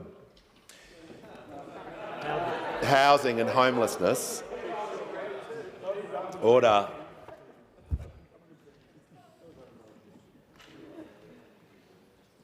The Minister in continuation. Speaker, as Minister, I've been meeting students right around Australia who fee-free TAFE have given the opportunity to become nurses, early educators, bricklayers, locksmiths, fitters and turners. They've had the opportunity, thanks to fee-free TAFE, to learn the skills they need. And when they begin their careers, they will be earning more and keeping more of what they earn, thanks to the Albanese Labor government. Call to the honourable member for Indi. Thank you, Speaker. My question is to the Minister for Early Childhood Education. Out-of-school hours care services at small rural schools across my electorate face imminent closure after sustainability funding was cut. If these services close, parents won't be able to work in a cost of living crisis. It is clear there is not enough money in the Community Childcare Fund. Will the Minister stand by while vital childcare services close due to a lack of government funding? Call to the Minister for Early Childhood Education and the Minister for Youth. Thank you, Mr Speaker, and I thank the member for Indi for her question and in the constructive way in which she has engaged in relation to early childhood education in her electorate and indeed on issues on early childhood education right across Australia. Now, the Community Childcare Fund that the member alluded to supports early childhood education and care services to open and to stay open. And just by way of background, it's a more than $600 million program, currently supporting around 700 services across Australia, and 85% of those services are in regional and remote areas. The recently announced CCCF, or Community Childcare Fund Round 4, more than 380 services received Office of Sustainability support to help them remain open, and 90 services received offers of capital support. That's to help them undertake important modification or expansion of their work. And that includes 5 services in the members' electorate that received sustainability funding and 2 services that received capital funding. The CCCF Round 4 grant opportunity was a competitive grant. It's a competitive grant process run by the department, and decisions are made at arm's length from the minister. I make no apologies for that. In the interests of transparency, in the interests of accountability, and in the interests of integrity, it is important that these competitive grants are run in a way in which selection is based on merit. The guidelines for the grant opportunity were published on Grant Connect. The assessment criteria remained broadly similar across all CCCF rounds for sustainability funding, but there were some changes in the grant guidelines reflecting lessons learned on reviews of previous grant rounds. And those lessons and the feedback that we got on those was that the round should be open to applications from priority areas, as well as services that had been successful in previous rounds, as well as vulnerable and disadvantaged cohorts. Now, I appreciate that it can be disappointing for services when they don't get, when they're not successful in competitive grants. I can really appreciate that, and I can appreciate the difficulty for families and communities, and I can appreciate the way in which we can continue to discuss this, particularly for your electorate as well, for the member for Indi. I'd encourage the member to relay to those services that there is a CCCF Special Circumstances round that they may be eligible to apply for, and encourage them to see whether or not that is a viable option.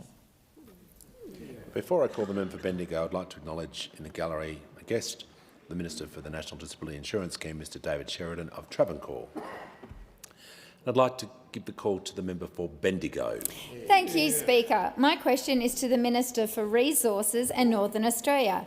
How is the Albanese Labor government supporting Australian resource sector and delivering a future made in Australia? What approaches to the resources sector have been ruled out? The call to the Minister for Resources and the Minister for Northern Australia. Very much, Mr Speaker, and I want to thank the member for Bendigo for her question. Last night I was delighted to attend the Women in Resources National Awards alongside the member for Bendigo and other parliamentary colleagues. And the member for Bendigo, in fact, is from a very proud mining region, and she had 2 finalists in these awards, which was a fantastic night celebrating exceptional women in mining, an industry that traditionally does have a low participation rate. But these awards went to women in mining trades, as well as technology and the science behind a really very successful resources sector. Mr Speaker, the Albanese Labor government's last budget featured the most significant investment in the resources sector for a generation. The centrepiece of this government delivering a future made in Australia is the $17 billion production tax incentive for critical minerals and rare earth elements, which will drive processing onshore and create secure jobs right around this country. Also delivering a future made in Australia is a $3.4 billion Resourcing Australia's Prosperity program, which will allow Geoscience Australia to help find those resources and the likely locations of critical mineral deposits for many years to come. We've committed millions of dollars to supporting common user processing facilities and boosting our trade partnerships for critical minerals. All of these budget measures, combined with our international partnerships, demonstrate just how this government will support the Australian resources sector, because we understand that the resources sector is the engine room of our economy. We have invested over $400 million to speed up environmental approvals, and our reforms will reduce red tape. We've doubled the number, through Minister Plibersek, the number of on-time approvals since the last government. We are doing much better than the former government in respect of approvals, and in fact we've approved 14 mining-related projects under the EPBC Act alone. In addition, with supporting the resources sector, we've boosted the critical minerals facility to $4 billion and the Northern Australia infrastructure facility to $7 billion. The NAIF has supported, in the past 2 years since I've been Minister, 7 resources projects to the tune of $1.4 billion, leveraging $13 billion in private capital in concert with export-import banks from around the world. This is 7,000 jobs across Northern Australia. That's 7,000 jobs that backs the resources sector. And what have those opposite done? Well, of course, all they've always done is said no. They've taken the resources sector for granted for eternity, and they will continue to do so, while this government will make sure those 7,000 jobs happen in the resources sector right across the north, and that's because we will deliver a future made in Australia. Call to the honourable member for Dawson. Thank you, Mr Speaker. My question is to the Treasurer. President of Queensland Association of State Schools Principals, Patrick Murphy, has told the Senate's Cost of Living inquiry that parents are increasingly having to withdraw their kids from school opportunities because they are struggling to make ends meet. Mr Murphy said, quote, "We are seeing 60% of kids not going on camps and excursions. With falling disposable income and sticky high inflation hurting households, why is the Albanese Labor government fighting the Reserve Bank while Australian families are going backwards?" Give the call to the Treasurer. Thanks, Mr Speaker. We're fighting for Australians doing it tough. That's right. And we're fighting for people who deserve a tax cut. We're fighting for people who deserve a bit of help with their electricity bills. We're fighting for better wages and getting real wages growing again. We're fighting for cheaper medicines. We're fighting for cheaper early childhood education. We're fighting for more rent assistance. We're fighting to ensure that the people who need and deserve this parliament's help are getting it. Because the issues that Patrick has raised, and I take them seriously, I take him seriously, and any decent local member worth their salt understands that people are under pressure right now, and that's why we're doing what we can to help people. And that's why it beggars belief that those opposite oppose our cost of living measures. They called for an election over a tax cut for every taxpayer. They don't support cheaper energy, they don't support cheaper early childhood education, they don't support rent assistance, they don't support cheaper medicines, and they don't support getting wages moving again. Well, we do, because more than acknowledge the pressures that people are under, we're doing something about it. Yeah. Call to the honourable member for Hunter. Thank you, Mr Speaker. My question is to the Minister for Sport. What impact have Australia's brilliant Paralympians had on our country, and what help is the government providing athletes for the Games in Los Angeles 2028 and Brisbane in 2032? Give the call to the Minister for Aged Care and the Minister for Sport. I thank the member for Hunter for his question. He is a proud 5-time Olympian, a very talented sportsperson and dead-set legend, if I may express a personal opinion. This morning we welcomed our brilliant Paralympians home following 2 weeks of transformative performances. All 160 athletes in Paris excelled, from the youngest 15-year-old Holly Warren to the eldest 69-year-old table tennis whiz Jimmy Huo. The highlights were spellbinding. Alexa Leary dancing her way to 2 golds in the pool, Lauren Parker becoming the first Australian to win golds in multiple sports in 48 years. Our Paralympians won 18 gold and 63 medals total. The Paris Games may have deprived us of our sleep, but has provided us with record-breaking moments of triumph over adversity, cementing sport as Australia's connective tissue. Paris 2024 was the spiritual arm squeeze between millions of people across thousands of kilometres, even at 4 a.m. And every coffee was worth it, because as a society we are increasingly isolated, we are increasingly siloed, we are increasingly lonely. But sport makes us hug strangers, and that's what it did, especially the Paralympics, which provides that rare combination of preventative, mental and physical health benefits, and the chance to both cheer and cry at the same time. But the Albanese government is doing more than cheering, we are committing. What people deserve from inclusion and equity is substance and structural change. To know barriers won't just be reported, but they will be acted upon. And our government has acted and made record-breaking investment into our Paralympians, doubling the funding over the next 2 years to almost $55 million. The Albanese government's commitment will shift the balance of sport funding in this country from 85% able-bodied and 50% people with disability to 75% and 25%. This is part of a record government spend in sport overall of almost $500 million over the next 2 years. We also invested an additional $20 million to help our Olympic and Paralympic athletes qualify for Paris.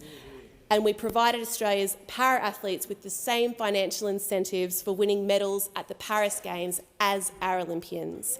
Our Paralympian gold medalists received $20,000, our silver medalists received $15,000 and our bronze medalists received $10,000 because we recognise high-performance sport is exactly that, no matter which body you are performing high-performance sport in. From playground to podium, from junior pathways to Paris, from backyards to Brisbane 2032, the Albanese government is backing our Australian athletes. The call to the member for Bowman. My question is to the Treasurer. Jess and Russell from Alex Hills have told me our interest rates skyrocketed. We now have to find an additional $500 every week. The government seems indifferent to whether we can put food on our table. With falling disposable income and sticky high inflation hurting households, why is the Albanese Labor government fighting the Reserve Bank while Australian families are going backwards? Call to the Treasurer. Thanks, Mr Speaker. I hope the honourable member told Jess and Russell that he didn't want them to get any help with their electricity bills. And I hope he told Jess and Russell that he thought that they should get a smaller tax cut. Bowman. And I hope he told Jess and Russell that he thought that medicine should be more expensive, early childhood should be more expensive, there should be less help with rent, and that they should be paid less. They should work longer for less, Mr Speaker. I hope he explained all of that to his constituents. And if he didn't, he's not being especially honest, Mr Speaker, because you don't get to wander around your electorate in that beautiful part of southeast Queensland and pretend that he cares about the cost of living and then come here and not support cost of living help. You don't get to wander around the Redlands, that stunning part of southeast Queensland, and nod your head when people tell you they're doing it tough and then come here and vote against helping them.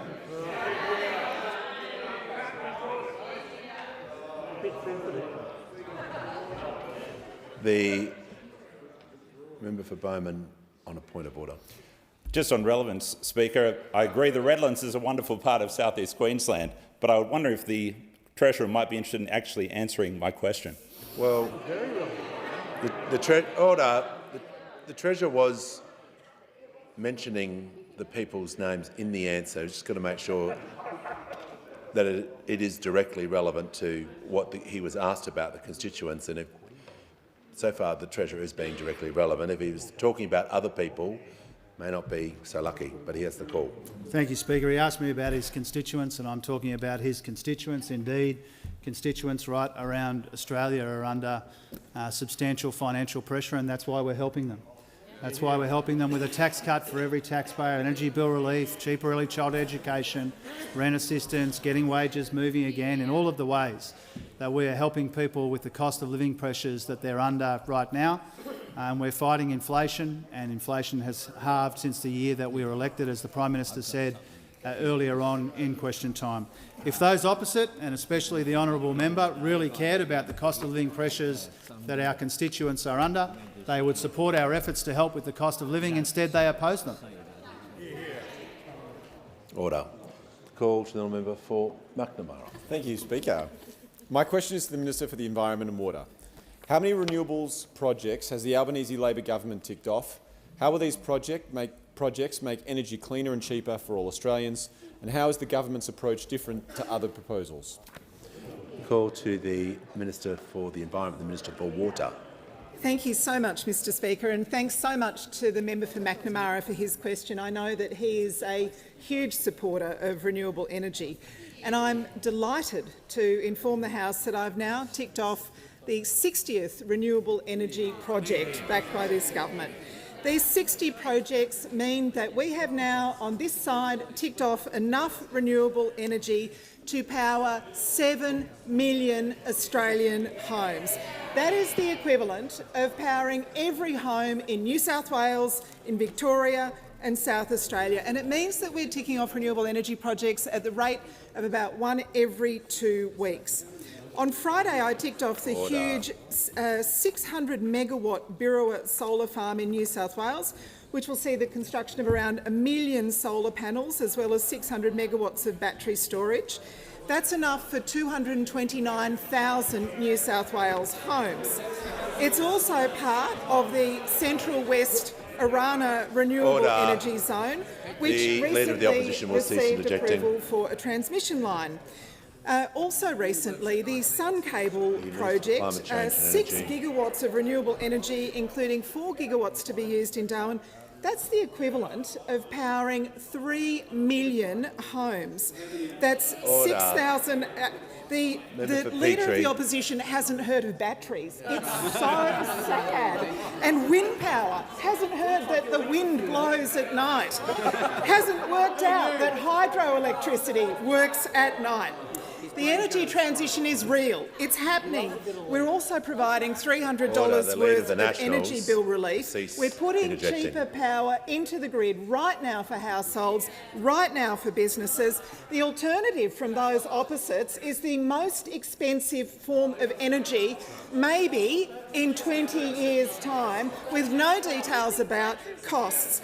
What we had from those opposite was 9 years of delay and denial. We had 22 separate energy policies. They didn't land a single one of them.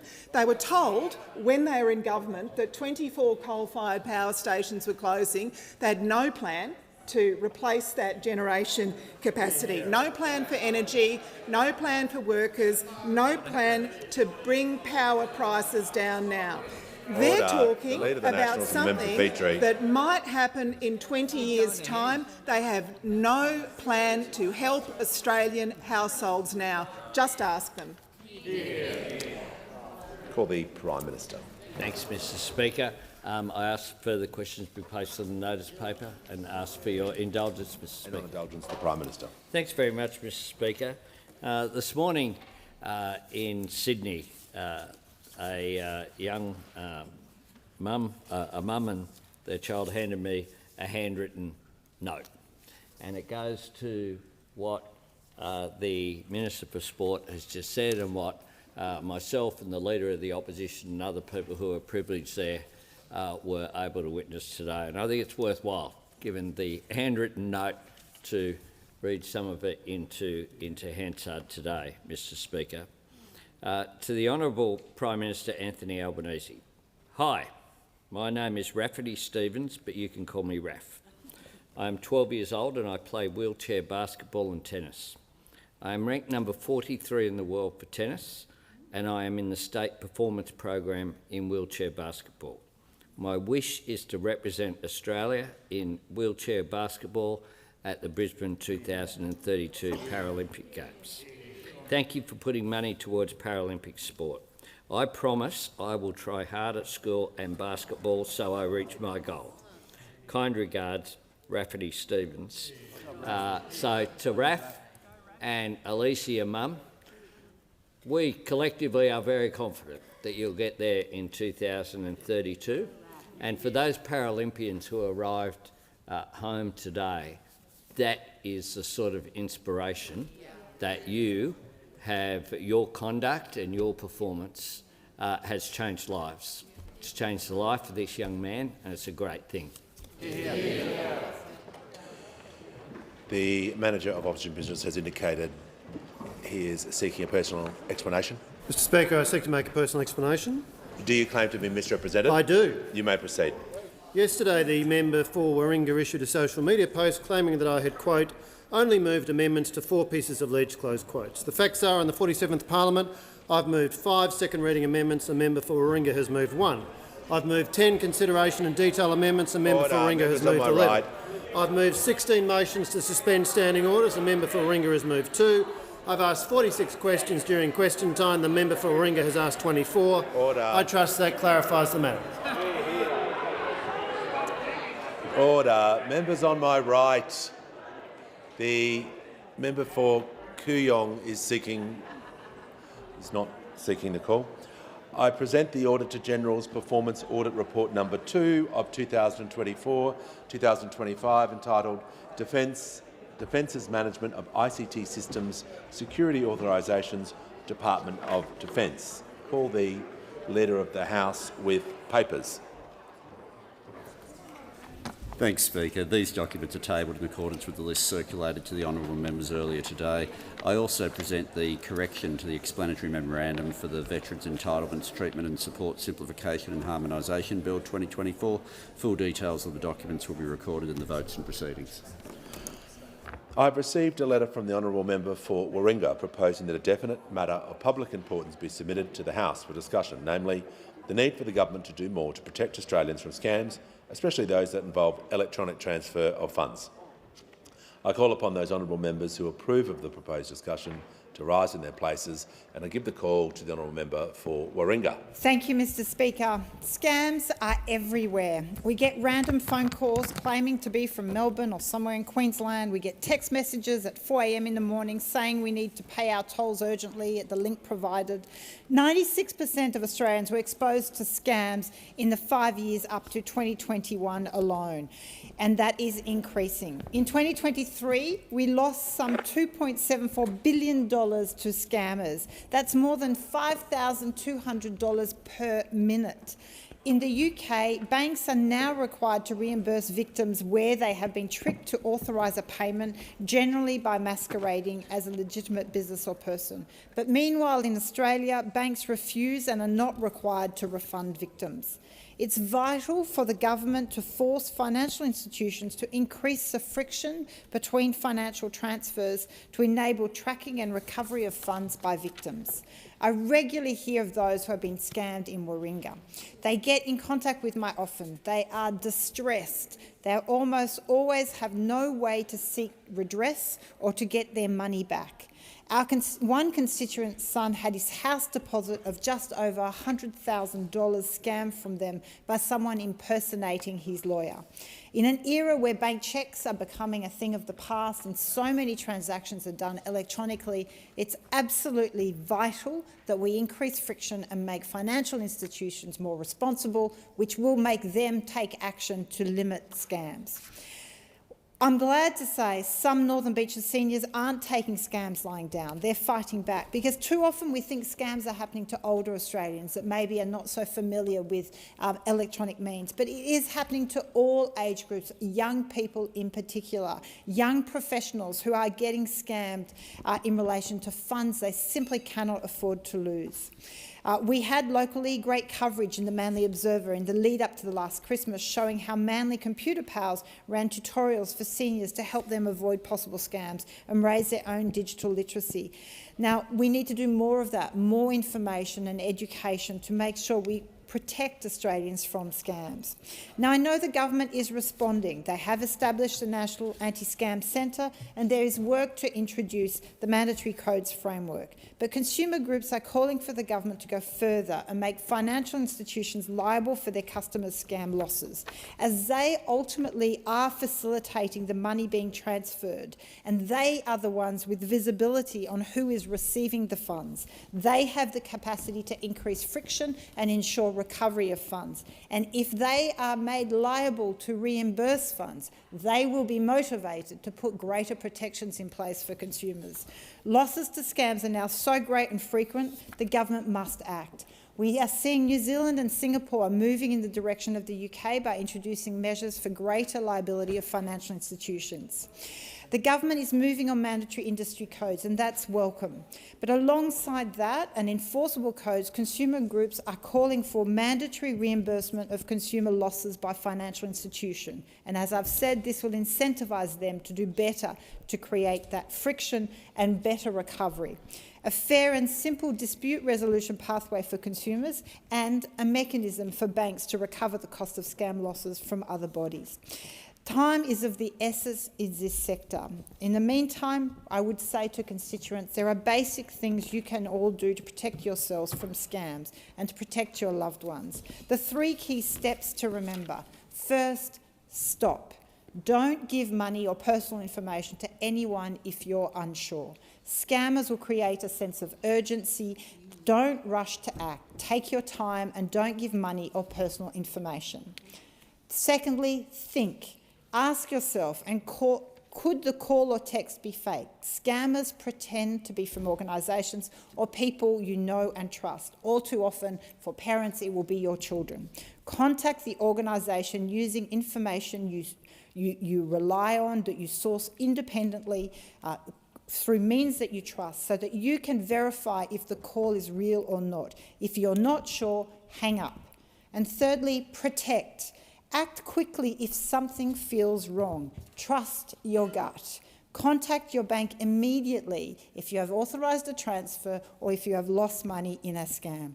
If you have provided personal information, call ID Care on 1800 595 160 to get some protections. It is really vitally important that we protect Australians and their hard-earned money from the scammers.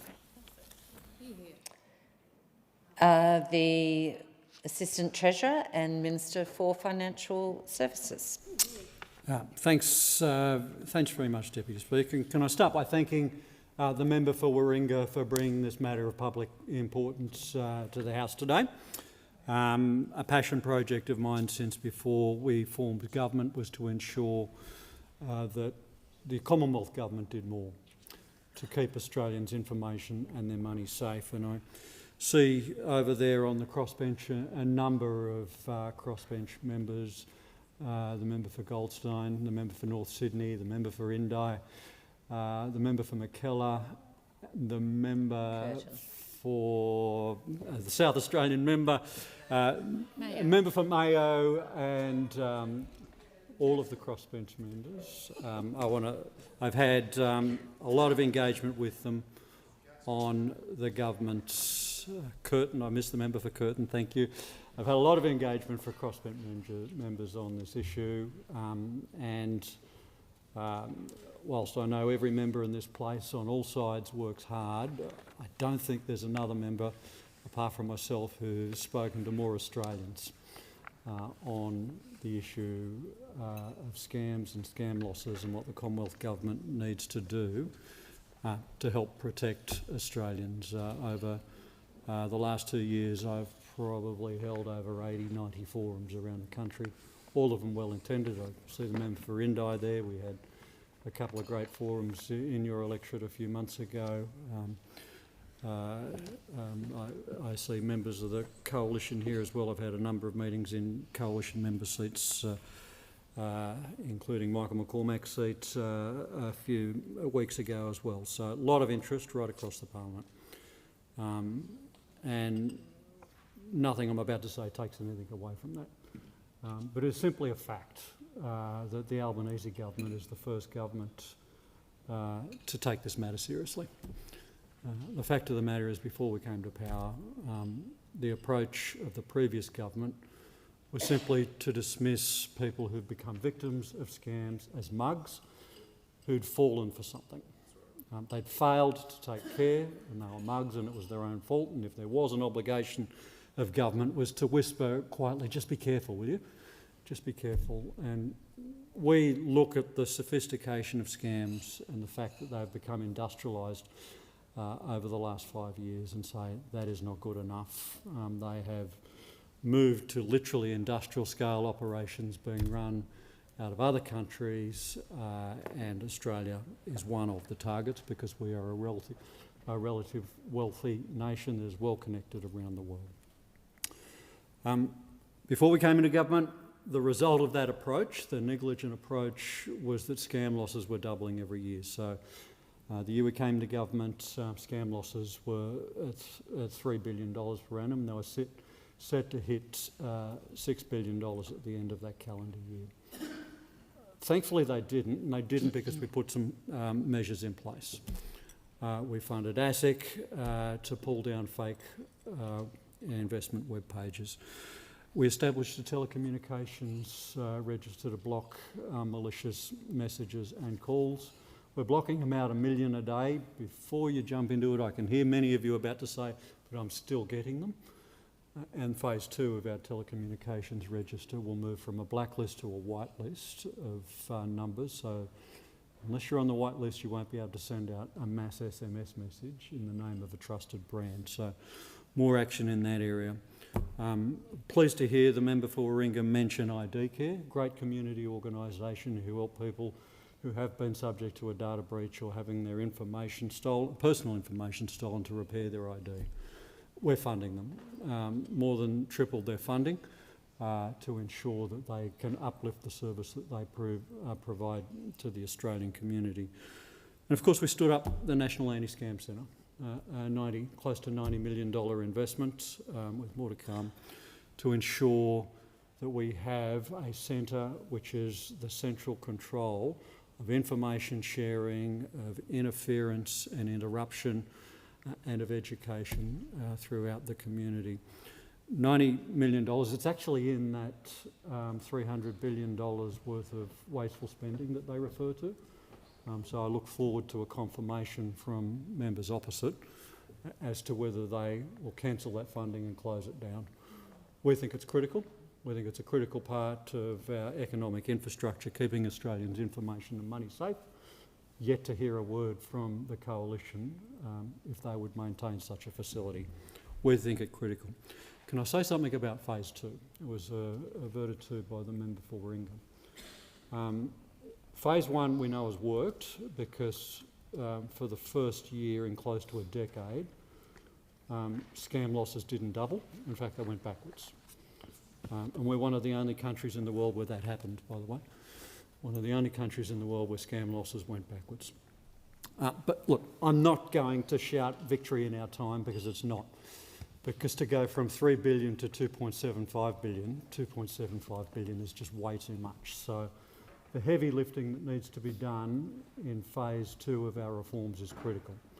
And I'll have a lot more to say in the very near future about new legislation to be out for consultation in a few weeks, in a few days, which will it'll be a prevention framework. It'll put in high-level obligations, create new statutory obligations on designated businesses and sectors. It'll create broad-reaching obligations. It'll create legal rights for consumers and powers for regulators. And underneath all of that, there'll be additional protections through mandatory industry codes of practice, which will include the obligations that have to apply, the specific obligations that have to apply on banks, on telecommunications companies, and on social media platforms. In the time that I have left, can I just say something about the latter, because I listen very carefully to the member Warringah, a person whom I respect, and she comes to these debates in good faith, about a mandatory reimbursement mechanism which is ascribed to what is going on in the United Kingdom. First thing to say is it's been delayed twice. It's set to come in place in October. It's far from settled policy out there. Okay, there's a voluntary system in the moment. It is far from settled policy. I think there needs to be a reimbursement scheme in Australia, and that should be brought forward through phase 2 of our work. But I want to caution anybody in this place to say the only people who should be in the frame are banks. Yes, they should be liable when they do the wrong thing. But frankly, it'll take a lot of work to convince me that an ad for a puppy scam on Facebook, which is picked up by a member of the Broken Hill Credit Union, who pays $1,000 for a golden retriever that doesn't exist, that the Broken Hill Credit Union membership, less than 10,000, should be the ones who are on the hook for that when they knew nothing about it. Yet Facebook took revenue, took advertising revenue, made money, and is making millions of money out of posting these sort of scam advertisements. So I say to every member of this place in good faith, yes, there needs to be liability for our banks, but for our telecommunications companies and our social media platforms as well. The person who would have, or the business that would have the most to gain through making the banks always pay is Meta. And the person who would be arguing most vociferously for making the banks pay is Mark Zuckerberg. And I simply say to members in this place, let's not be Zucker's suckers. Let's not be Zucker's suckers. This is not a start-up business we're talking about. They're making between $5 and $6 billion here every year in Australia. So let's not be Zucker's suckers. Let's ensure that we have a robust framework that puts obligations in place on banks, on telecommunications companies, on social media platforms, and let's ensure that we do it in a way that stands up for our sovereignty. It is not too much to ask that if you're running a business in this country, making billions of dollars out of running a business in this country, that you obey Australians' laws and you respect the sovereignty of the country in which you operate. You don't have to agree with our laws, but you do have to agree with the fact that Australian governments of whatever flavour and the Australian Parliament has the right to make laws which apply to any business which operates within our jurisdiction. Sure, disagree with our laws, but you cannot disagree with the fact that this Parliament is sovereign over this country and has a right and an obligation to keep Australians safe. Give the call to member for Goldstein. Thank you, Deputy Speaker. Well, we've all had that moment. Our phone rings and the number is unknown to us. Many of us, sensing something isn't quite right, simply ignore the call or block the number. We know it could be a scam and we avoid it. But for far too many Australians, these scam calls don't end with just a blocked number. For various reasons, whether it's confusion, vulnerability or simply being caught off guard, they pick up that call or click on that link and engage with the scammer. And the consequences can be devastating. Scamming has become an international plague, a faceless, borderless threat that is preying on people around the globe. In 2023, a staggering $2.7 billion was stolen from Australians by scammers. That figure represents the hard-earned money of everyday people, money that was supposed to go towards building futures, supporting families and securing retirements. Instead, it's vanished into the hands of criminals. But while the financial cost is shocking, the true damage can't be captured by numbers alone. Like my colleagues, I hear stories about scams all the time in my electorate of Goldstein. People recount close calls where they managed to bail out at the last second, narrowly avoiding disaster. But I also hear the heart-wrenching stories where the warnings came too late. And one of those stories weighs heavily on my mind. It's about an elderly man, a man who's become a friend, a proud immigrant who came to Australia over 50 years ago with almost nothing but hope. Like so many others, he worked hard, built a family and made a life for himself. He's the kind of person who embodies the Australian success story, someone who arrived with very little, but through determination and grit created a future for his children and his grandchildren. But life changes, and after losing his wife and seeing his children move away, this man found himself living alone. In his 70s, he was still strong, capable and determined to manage his own affairs. He'd always handled things on his own, so why would this stage of life be any different? Unfortunately, that's when the scammers found him, at his most vulnerable. And one day he answered one of those calls. It wasn't pushy, it wasn't aggressive. The voice on the other end was young, confident and convincing. They spoke of an exciting investment in cryptocurrency, an opportunity that could yield enormous returns. The caller seemed to understand him, spoke his language and built trust over several conversations. And eventually, after several reassurances, this man took the plunge and invested. At first, it seemed like he'd made a great decision. The returns looked fantastic on paper. But as we now know, those numbers were fake. When he tried to call in his profits, everything went silent. His money was gone, hundreds of thousands of dollars lost, vanished into thin air. And yet it didn't stop there. Out of shame and embarrassment, he didn't tell anyone. He tried to ignore the scam calls that kept coming, but over time, he fell for another one, a romance scam. He trusted someone he met online, someone who told him they had a future together. But that future came with a price, another investment in yet another fraudulent scheme. He was promised a partnership, a shared life of wealth and happiness. Instead, he was robbed again. This man, now around 80 years old, lost almost $1 million. Everything he'd worked for, everything he'd saved for his children and grandchildren was gone. And today, at almost 80, he contemplates finding a job because the retirement he'd carefully planned for has disappeared. His story is not unique. There are countless Australians right now who are suffering in silence because they've been scammed and they're too ashamed to admit it. This is why we must act. We can no longer afford to let this epidemic continue unchecked. Australia needs robust legislation that puts the onus on banks, financial institutions and social media platforms to strengthen their anti-scam technology and safeguard people's finances. And we need nationwide education. The story I shared with you today is a tragedy, but it doesn't have to continue to be repeated. We can make a difference, we can protect our citizens from these criminals and ensure that future generations do not have to suffer this awful fate. Thank you, Deputy Speaker. Member for Canberra.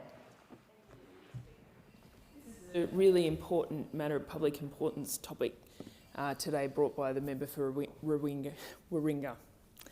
And it's something that is pressing for all Australians, and I'm very proud of the action that our government, led by the Assistant Treasurer, have taken to address scams and to stop this very destructive trend in our society.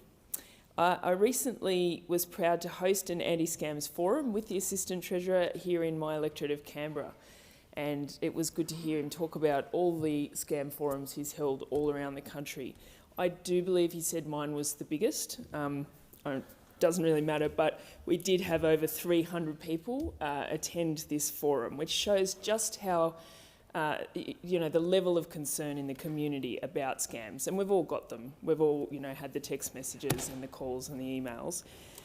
So it was a great opportunity to have the Minister come and speak with my community about the prevalence of scams, give them advice around how they can protect themselves, and hear about what the government is doing to ensure that less Australians are being impacted by scams every day.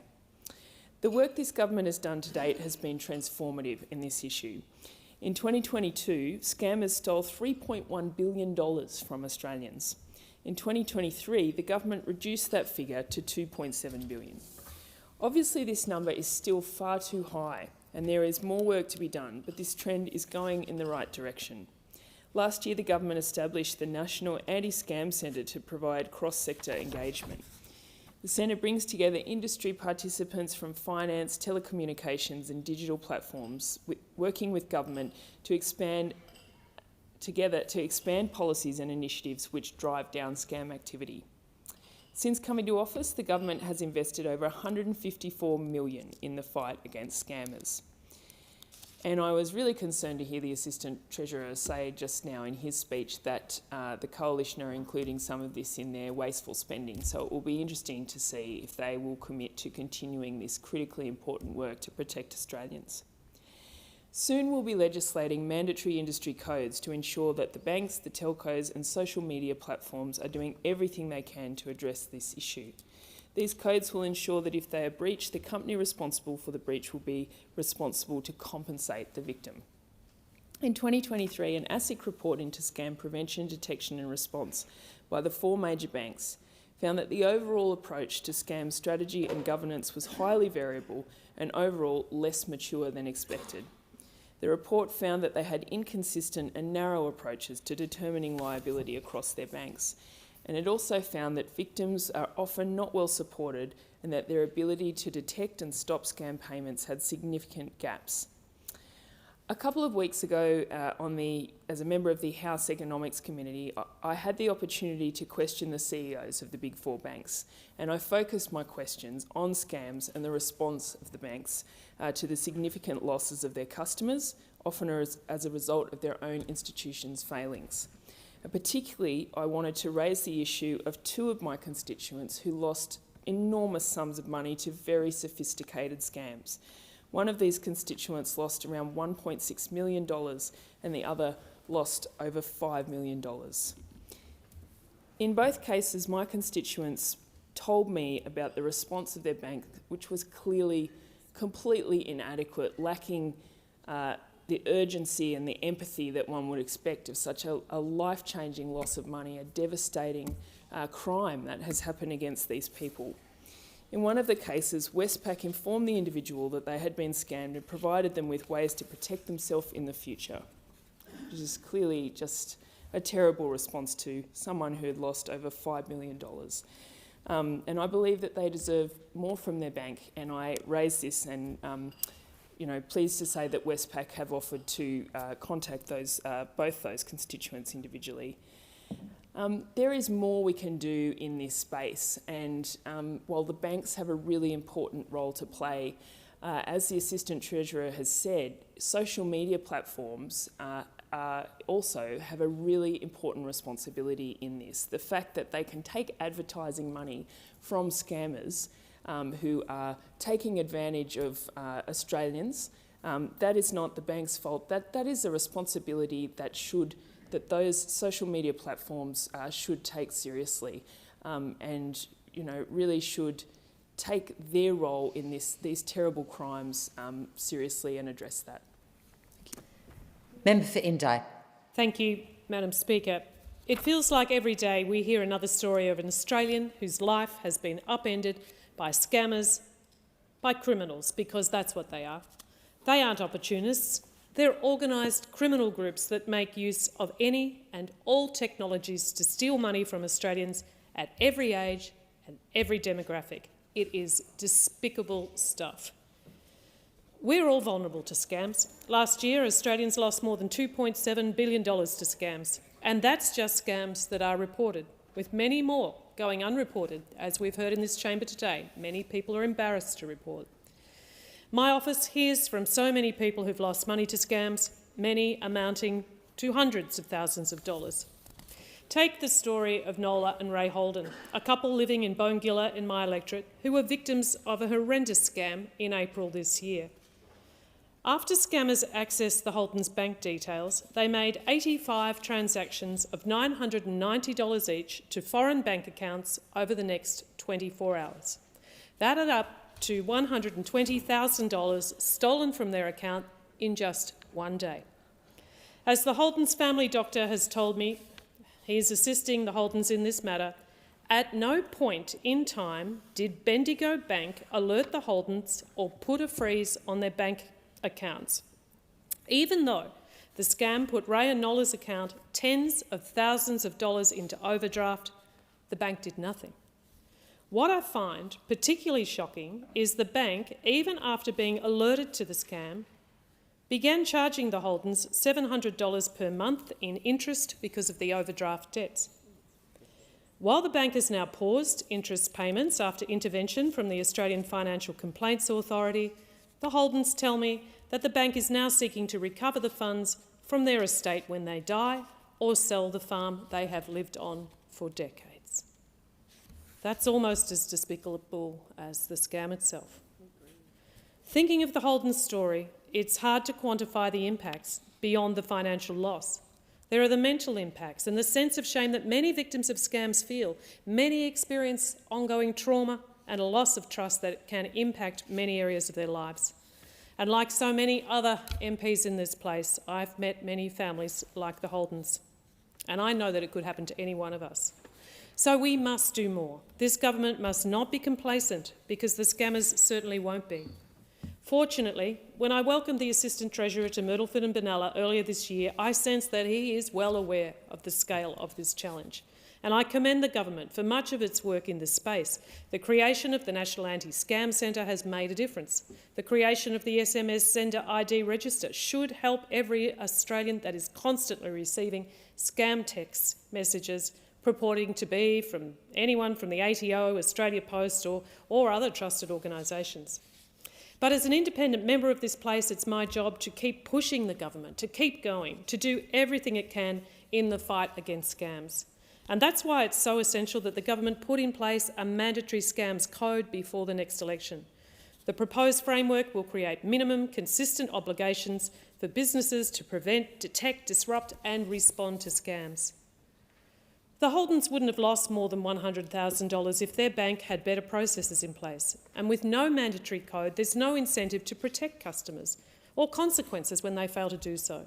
So I support a mandatory code because this can't be a battle for individuals alone. Big businesses like the banks and the tech giants must pull their weight in the fight against scams. If they won't come to the table, then I support the government bringing them to the table to use their influence and heft to stop more scams at the source. The Assistant Treasurer has committed to introducing this legislation before the end of the year, and I intend to hold the government to that timeline. Because the government must keep moving. The fight against scams is not done. You do not make one change and expect it to be fixed. Scammers will continue to adapt. They will shift and change with technology and exploit the vulnerabilities of our people. The explosion of freely available generative AI is a new frontier and shows that we must be vigilant. It is a role for all of us in this place to ensure that the Commonwealth Government fights to protect Australians from the scourge of scams. Member for Bennelong. I'd like to thank the member for Warringah for bringing this motion to Parliament. Scams and scam prevention is something I've personally taken a keen interest in since coming to this place, and something I've raised not only in this chamber but a number of times in my role on the House Economics Committee. I'd like to thank the member for Indi for her contribution as well. I think everyone in this place wants to push the government to come up with solutions here, and thankfully we have. This is an area that needs immediate and ongoing attention.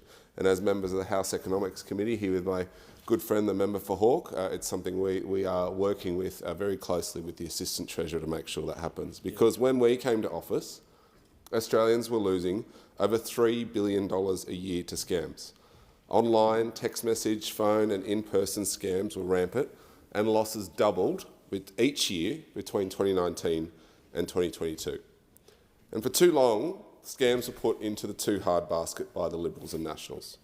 Under the previous government, Australians were abandoned in the face of this escalating threat. As they kept wages down, they allowed scams to skyrocket. Wages down, scams up. We're a government that takes scamming and being scammed seriously. We've made critical investments in the fight against scammers, and the results are there for everyone to see. I've had the opportunity to engage with the Big Four banks on this issue, and in 2023 I asked them directly about what they were doing to combat scams.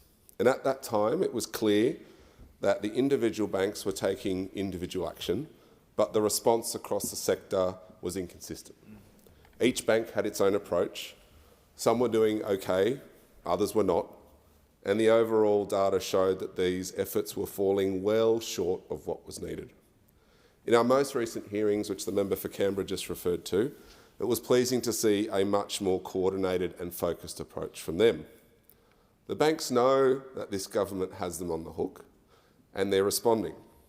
They're now working closely with the National Anti-Scam Centre, the Australian Competition and Consumer Commission, and the Australian Securities and Investment Commission to form a united front against scammers.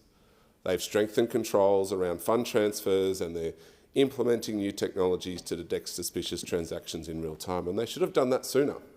They should have done that sooner. But it took a coordinated approach from this government to make them do it. Because we need this coordinated sector-wide effort to protect consumers. And that's why we established the National Anti-Scam Centre. Started in July, and we've seen a remarkable turnaround. July last year, started a huge turnaround in scam losses. For the first time since 2016, annual scam losses declined in 2023. This is proof that our scam strategy is working, but it also reminds us that the work is far from over. This matter of public importance specifically goes to electronic funds transfer, but we need to note that there is more than just banks at play in the scam ecosystem. Telecommunications providers and, of course, our good friends in the social media platform. The government has already taken decisive action in telecommunications with the SMS Sender ID registry, so scammers can't spoof the banks and the ATO or Linked or MyGov in their text message headers. This is simple but effective, and it took a Labor government to do it. But the digital and social media platforms' progress hasn't been so great to date. These platforms facilitate communication and they provide scammers with almost unlimited potential to reach and contact unsuspecting Australians. So just as we hold the banks and the telecommunications providers to account, we must ensure that digital social media platforms play their part in protecting consumers. And to do that, we just heard from the Assistant Treasurer that the government will introduce new industry codes designed to hold these businesses, all of them, equally accountable for their role in preventing, detecting and responding to scams. They will cover banks, telcos and digital social media platforms as part of the coordinated approach that we need. Each sector will be required to have systems in place to detect, disrupt and prevent scams. And importantly, if they fail to meet their obligations, they will be held accountable. If these companies don't comply with the new codes, they will be liable to compensate victims. For too long, the burden of scams has fallen upon the individual, Australians losing their hard-earned money. We're a government determined to address it. Hear, hear. Member for North Sydney. Thank you, Deputy Speaker. You know, not that long ago, the idea of a con artist or a scam was something many could claim to see coming a mile away.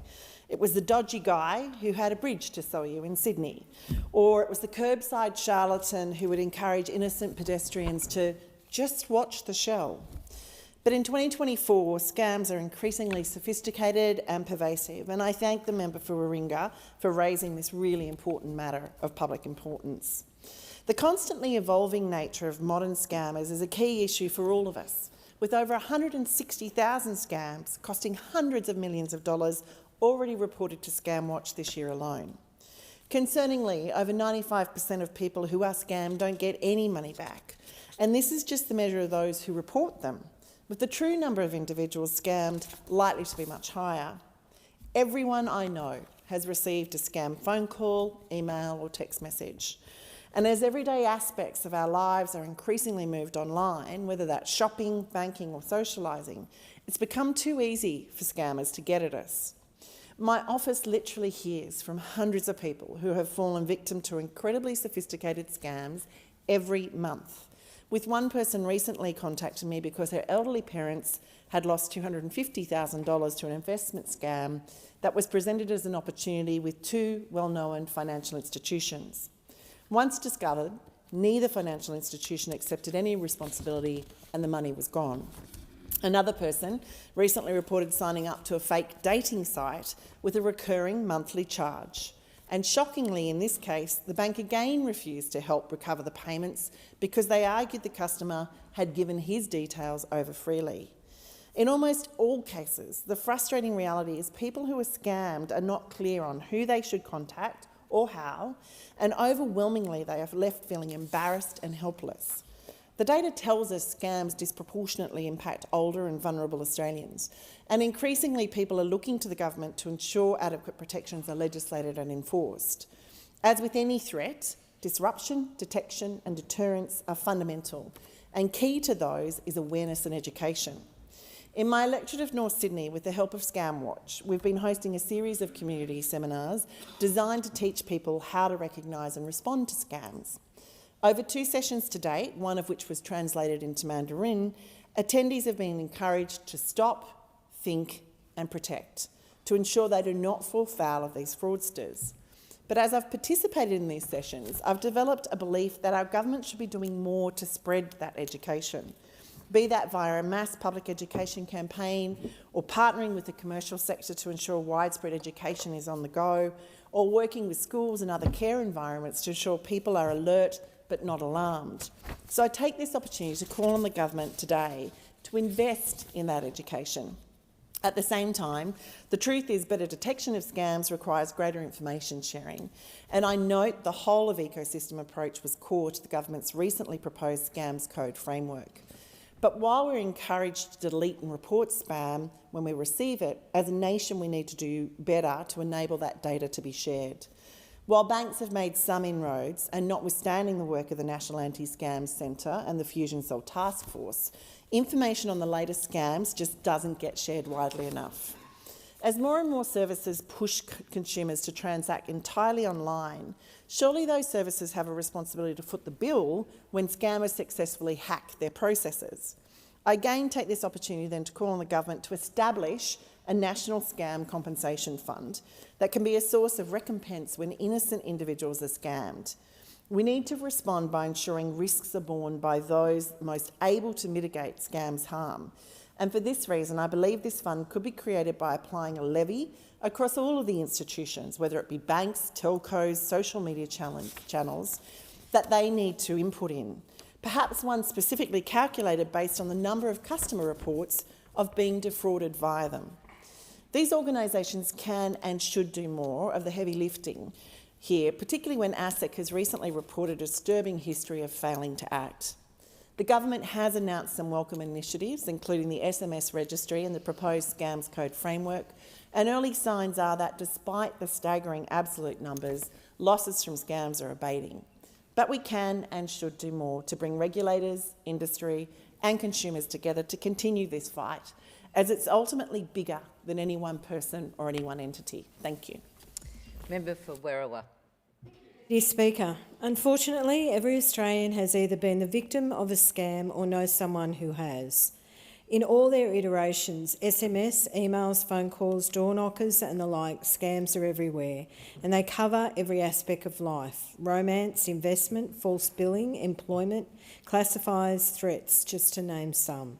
And I acknowledge the member for Warringah for the opportunity to bring this matter not only to the Parliament's attention but also the public. The Albanese Labor government knows that every successful scam causes distress, both financial and emotional.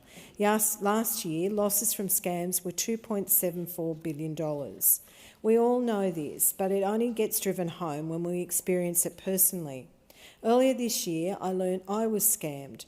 The exact mechanism by which I was scammed is still a bit of a mystery, which of course in itself is worrying. But thankfully I was alerted almost immediately because I'd opted into notifications from my bank about transactions. I was able to stop the transaction, and after investigation the money was returned by my bank. But many others are not so lucky, and the papers and the media regularly retell stories of individuals and businesses who have been victims. In fact, just in this debate, we've heard some very serious concerns about what has happened. A few months ago, I was grateful for a visit to my electorate by the Assistant Treasurer and Minister for Financial Services. He led a well-attended and extremely interesting scams forum. Everyone who attended the forum left better equipped to identify a scam and, if caught, take the appropriate action. The take-home message from me, from the Minister, still resonates. If it's too good to be true, it probably is. And this is especially relevant to the investment scams that people find themselves doing. In 2023, Australians made more than 600,000 scam reports and lost upwards of $2.7 billion. In fact, in July 2024 alone, the National Anti-Scam Centre had received reports of over 21,000 scams with just over $20 million lost. And those are appalling statistics. The Albanese government takes scams seriously. In the most recent budget, the Assistant Treasurer and Minister for Financial Services delivered an additional $67.5 million as part of the government's second tranche of reforms to crack down on scammers. This is good news for all Australians and hopefully bad news for the scammers. But these scammers are clever and are always looking to be one step ahead. An excellent resource supported by the Albanese government is ScamWatch. On its webpage, there is sage advice regarding investment scams, which were particularly relevant to the matter before us today. Investment scams come in a variety of forms: Ponzi schemes, crypto scams, imposter bond scams and super scams. On ScamWatch's webpage, I am especially drawn to the advice regarding online contact. That is, interacting online with a romantic interest or someone that you've never met in person who starts talking to you about investing. That is a really strong signal to be very, very careful. The other advice provided is that, especially important, involves the pressure to make an investment decision now, or you'll miss out on the opportunity of a lifetime. We all know this isn't true, but in the flurry of the moment, it can sometimes be easy to be swept up. Deputy Speaker, Scamwatch, the National Anti-Scam Centre, Money Smart, Scams Awareness Week and the Australian Cyber Security Centre all demonstrate this government's commitment to addressing this important area of public policy, with an investment of $144 million already to aid in the fight. This has resulted in losses from scams declining in 2023 for the first time since 2016. The second phase of our government's response will see legislation enacting code frameworks and mandatory industries code. In his address in July this year, the Assistant Treasurer clearly stated that banks and financial institutions need to do better, including strengthening their controls around bank transfers. Protecting Australians from scams is a priority for this government, and I've seen firsthand how seriously the Assistant Treasurer takes this and how he deals with it. Of course, there's always more to do, but we are getting on with the job to do the best we can as soon as we can. Member for Curtin. Speaker, Australian consumers and businesses face a growing risk from scams. Since being elected, I've had lots of reports from constituents of all demographics who have fallen victim to a range of scams. According to the National Anti-Scam Centre, there were 600,000 reports of scams last year and losses of $2.7 billion, and that's just the ones that were reported. We know that many people don't report scams. They feel like they shouldn't have been fooled, or they don't think that there's any point reporting it, or they don't even know how to report it. The challenge with scams is that they're often perpetrated by foreign criminals out of reach of Australian law enforcement. So if we can't get them, we need better controls in place to regulate the ways they reach Australians through 3 access points: through banks, telecommunications companies and digital platforms. Now, while some sectors like telecommunications have industry codes to reduce scams, other sectors in the scams ecosystem have no specific enforceable anti-scam requirements. The ACCC has identified that digital platforms do not take sufficient and consistent steps to protect consumers from scams. And ASIC has found that the overall approach to scams in Australia's major banks was variable and less mature than expected, with gaps and inconsistencies in scam detection, response and victim support. Banks, telecommunication companies and digital platforms must be incentivised to take all reasonable steps to prevent scammers from using their channels to target Australians. Getting this right requires a good understanding of what these companies can do and the flexibility to cover new types of scams. Many of the steps that could be taken will add friction to our online transactions, making it a little bit more challenging to get some things done. Now, this could include delays or requirements to provide identity or confirm instructions. But there are also things that the sectors can do behind the scenes that would make a big difference. Now, liability for scams must be linked to whether or not banks, telecommunications companies and digital platforms are taking all reasonable steps. And remedies must be easy to navigate for scams victims, so they don't fall between the cracks between the complicated ecosystem of banks, telecommunication companies and digital platforms. Now, I've been advocating for greater awareness and protection through speeches, meetings and events. I spoke in Parliament last year about some very sophisticated scams that had come through my office. I told Lisa's story. She lost $750,000 in a scam related to setting up an account with the ING Bank. I told John's story. He's an experienced share trader who lost $2.7 million in a sophisticated international scam by worldwide brokers. And I told Tim's story. His mother lost $800,000 in a scam that resulted in a capital gains tax liability, despite being scammed out of the assets. While waiting for stronger legislated protections, we held a Curtin Scams Awareness Workshop with the ACCC to try to arm people against scams. Again, I heard so many stories from people about their experiences, and we gave them some tips for spotting scams. As well as meeting with affected constituents and experts like Choice and the Consumer Law Action Network, I met with the Assistant Treasurer last year to advocate for tighter banking regulations and enforceable industry codes of conduct with appropriate pathways to compensation. The Assistant Treasurer assured me that codes of conduct were being developed and that legislation would be passed very soon to make them mandatory. And we hope that happens soon. It hasn't happened yet. The proposed scams code framework has not yet been legislated, and the codes, as far as I know, have not been finalised. In February, I co-launched the Parliamentary Friends of Scam Prevention with the member for Kooyong and Senator Walsh to draw parliamentary attention to the urgency of this issue. While we wait, reports of those affected by scams keep coming to my office. As a reminder that we're still waiting, like many Australians, I get a scam text message or call almost every day telling me my package has arrived or my account will be cancelled unless I update my credit card or that I haven't paid my toll fee. This problem is not going away.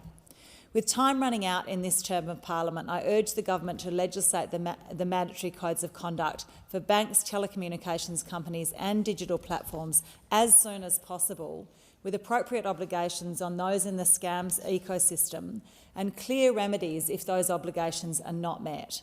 We need to protect Australians from scams as soon as possible. Member for Chisholm. Thank you so much, Deputy Speaker.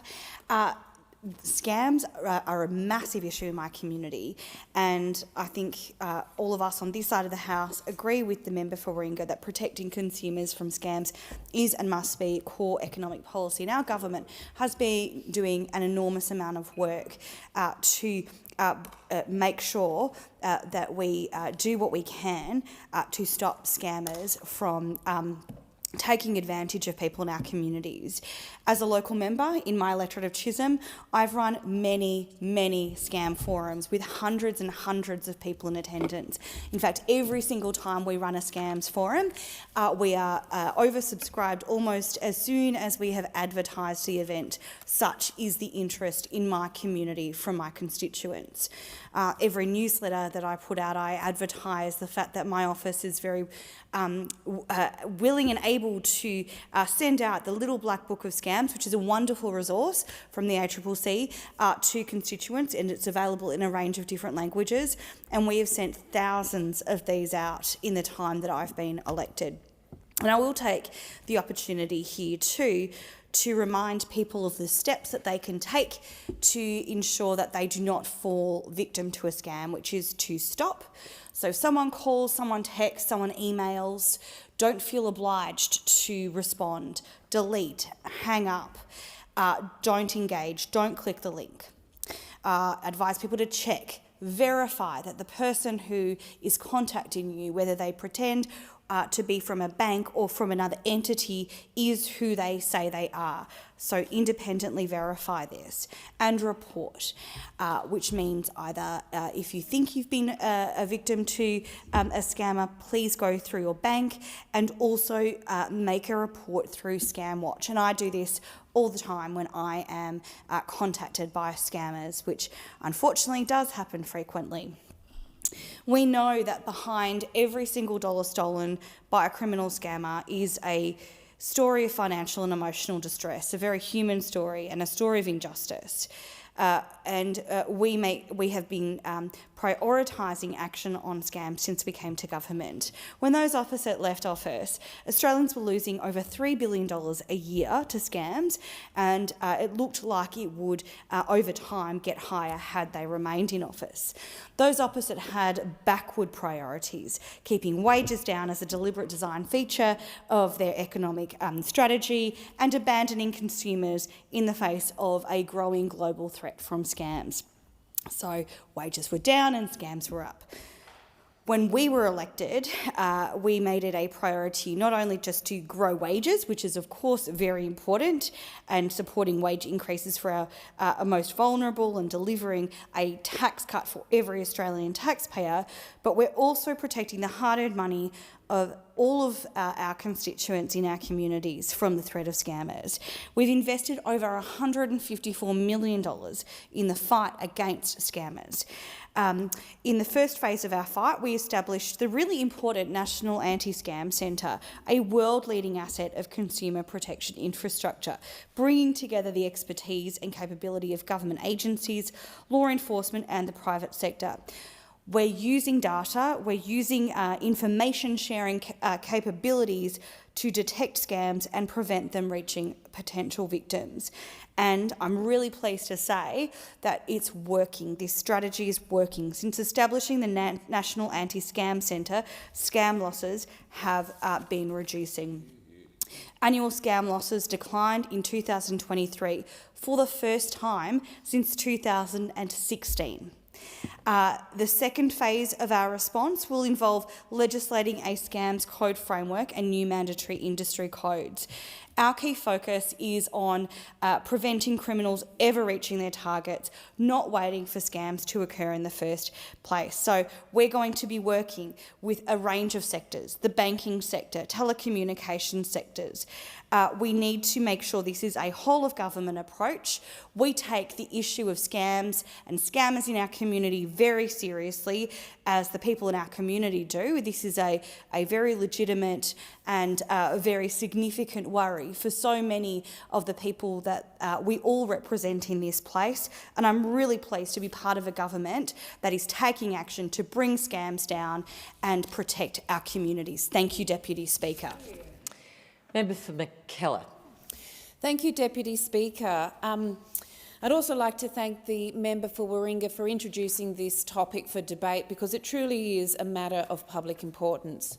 Scams are truly heinous crimes that cost our community in so many ways. They eat away at our trust in institutions and can leave not only financial devastation, but can also seriously harm the mental health of victims.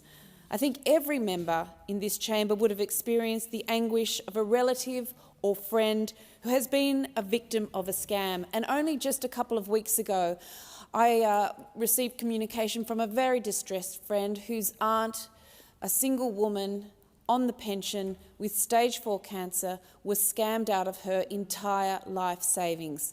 The bank did not respond, of course, until that story reached the media. It is a roller coaster of emotions, not just for the victim, but for their family.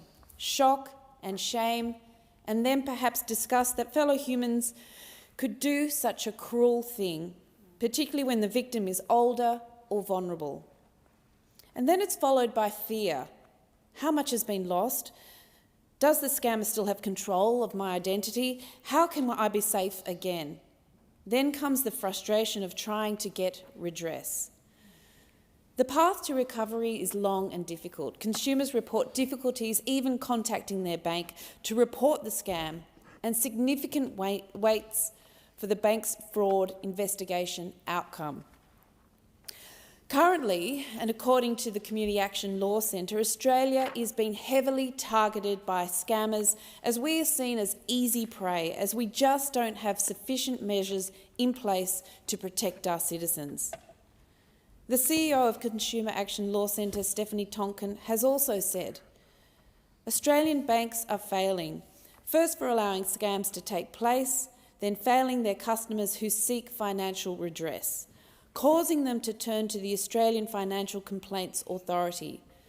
Currently, Australia's major banks only reimburse between 2 to 5% of their customers' scam losses. The federal government has promised to implement tough industry scam codes for the past 18 months, scams that cost Australians a total of $2.7 billion in 2023.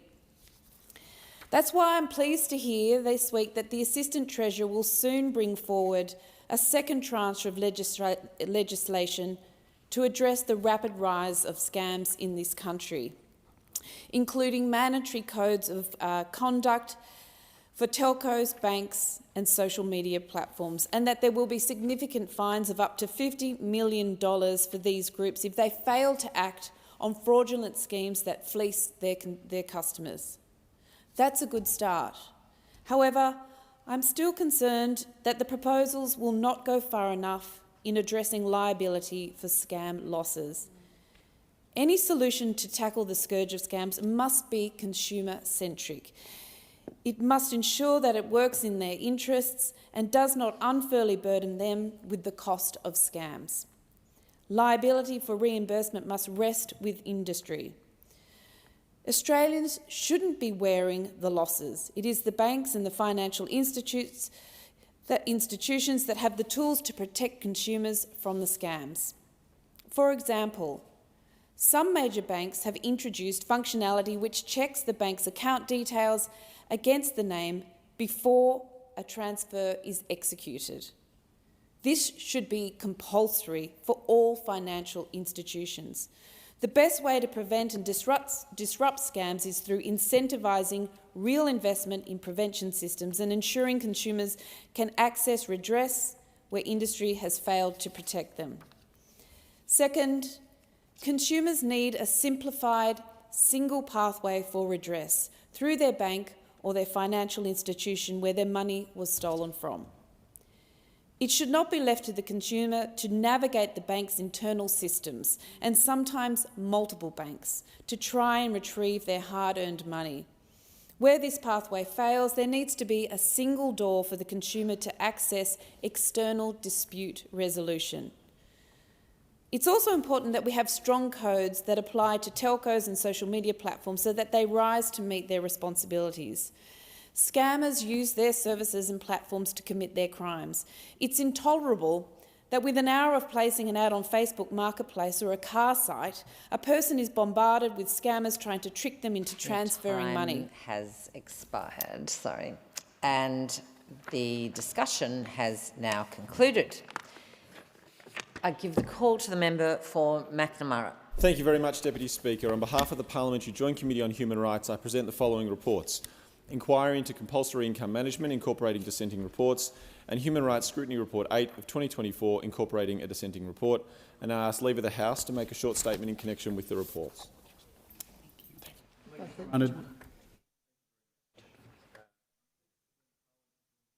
Human Rights Compulsory Income Management Inquiry Report, which was tabled out of session on 3 September 2024, and to table the Committee's 8th Scrutiny Report of 2024.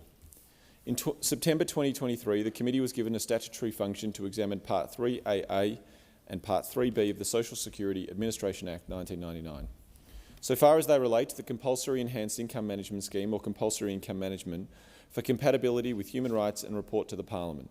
The first review was required to be completed by 4 September 2024. The Committee received 30 submissions and held 2 public hearings during which it heard evidence from a range of community groups, peak bodies, academics and the Department of Social Services. The Committee heard substantial evidence challenging the extent to which compulsory income management has been effective to achieve its stated objectives and its proportionality in practice. The Committee considers that there is a considerable risk that the compulsory income management constitutes an impermissible limitation on the rights to social security, privacy, inequality and non-discrimination. There also appears to be a risk that in relation to some cohorts of participants, compulsory participation may not constitute a permissible limitation on the right to an adequate standard of living, the right to health and the rights of the child. In particular, the Committee noted that the compulsory income management continues to apply overwhelmingly to Aboriginal and Torres Strait Islander people, and that these groups have been far less likely than non-Indigenous people to secure a temporary exemption from the scheme. The Committee has made 7 detailed recommendations, including that the government amend the Social Security Administration Act 1999 to make income management voluntary, including transitional provisions to facilitate a transition to voluntary income management over a period of time, and to immediately establish more pathways out of compulsory income management. The Committee welcomes the Department's advice that it is consulting with affected communities with a view to make income management voluntary. Such an amendment would address the human rights concerns identified in the Committee's report. The Committee expects the Government's response to this report should include information regarding the specific timeframes and implementation of plans to transition impacted persons off compulsory income management. The Committee considers that this transition should be completed in no greater than 12 months. In relation to the Committee's 8th Scrutiny Report, the Committee considers 18 new bills and considered 18 new bills and 141 new legislative instruments, and substantively commented on 3 bills and concluded its consideration of 1 legislative instrument. In this report, the Committee is seeking further information from the Minister for Education in relation to the Better and Fairer Schools Information Management Bill 2024. And this bill seeks to extend the unique student identifier scheme to all Australian primary and secondary students by enabling the assignment of a school's identifier to each student. The bill would authorise the verification, collection and use of disclosure of a child's school identifier and their school identity management information. In doing so, the bill would engage and limit the right to privacy and the rights of a child. If the bill were to have effect of restricting access to primary or secondary education for students without a school's identifier, the right to education may also be engaged. The committee considers further information is required to assess the compatibility of these measures with these rights and is therefore seeking the Minister's advice in regards to these matters. I encourage all members to consider the committee's reports closely. I thank the Secretariat for their significant work that they have done over this inquiry and over this latest scrutiny report. I want to thank the Deputy Chair for the way in which he has conducted himself in the inquiry, and always in a respectful and professional way. I want to thank the other committee members for their participation on this inquiry, and I commend the inquiry report and the scrutiny report 8 of 2024 to the House. Thank you, Ms McNamara. And the member for Bowman. I seek leave to make a short statement in connection with the inquiry report. Please granted. Is leave granted? Leave is granted. Leave is granted. The member for Bowman has the call. I thank the Minister and I thank the Deputy Speaker. I rise to speak on the report of the Parliamentary Joint Committee on Human Rights Inquiry into Compulsory Income Management, and specifically on the dissenting report presented by the Coalition members of the committee and Senator Rennick. The majority report supports the elimination of all forms of compulsory income management. However, the dissenting members contend that compulsory income management is consistent with our human rights commitments and has positively impacted some of Australia's most vulnerable citizens.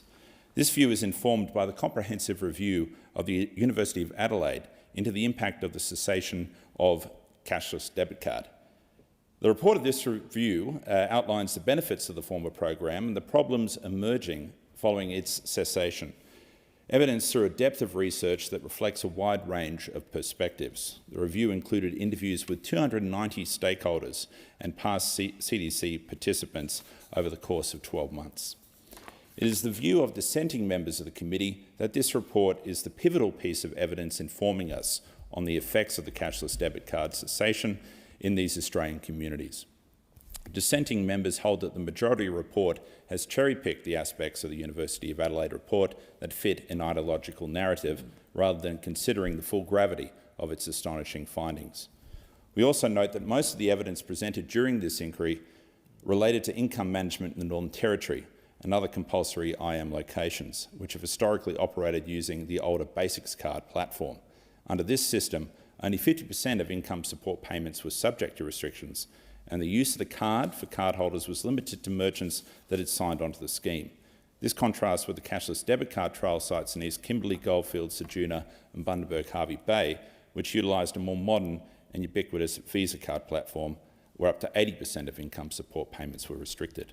Dissenting members acknowledge these critical differences and, based on the substantial evidence presented by the University of Adelaide report, conclude that the CDC should not have been removed from the trial sites and have recommended its prompt reinstatement. We hold that a fair reading of the University of Adelaide report would conclude that the rushed cessation of compulsory income management has led to a decline in well-being of individuals and communities within these regions, including evidence of increased alcohol and gambling abuse, declines in child welfare and an increase in violence. And members on this side don't have to just rely on University of Adelaide researchers. The members who represent these communities have seen these same results through their own first-hand experiences as they work with constituents from these areas. The committee also heard that the rushed nature of the cessation also ensured that many program participants were unaware that voluntary income management was an option for them. Additionally, this hurried transition may have created the circumstances for former program participants to be coerced into not subscribing to voluntary programs, often by intimate partners. As one stakeholder from Ceduna noted, there's a lot of families out there who get pressure from their partner. They might want to go on it, but they can't. Dissenting members contend that voluntary income management cannot be considered a viable alternative policy. The individuals that the policy seeks to support would self-evidently be largely unwilling to voluntarily subject themselves to this limitation. And where they may be willing, the risk of coercion to prevent their participation in a voluntary program is too great. We consider that the Commonwealth Government's previous policy of compulsory income management was targeted to meet a legitimate objective, that it had a rational connection to this objective, and that it was proportionate to the objective being sought. Dissenting members also contend that compulsory income management is entirely compatible with Australia's human rights obligations and that it had a beneficial impact on some of our most vulnerable Australians.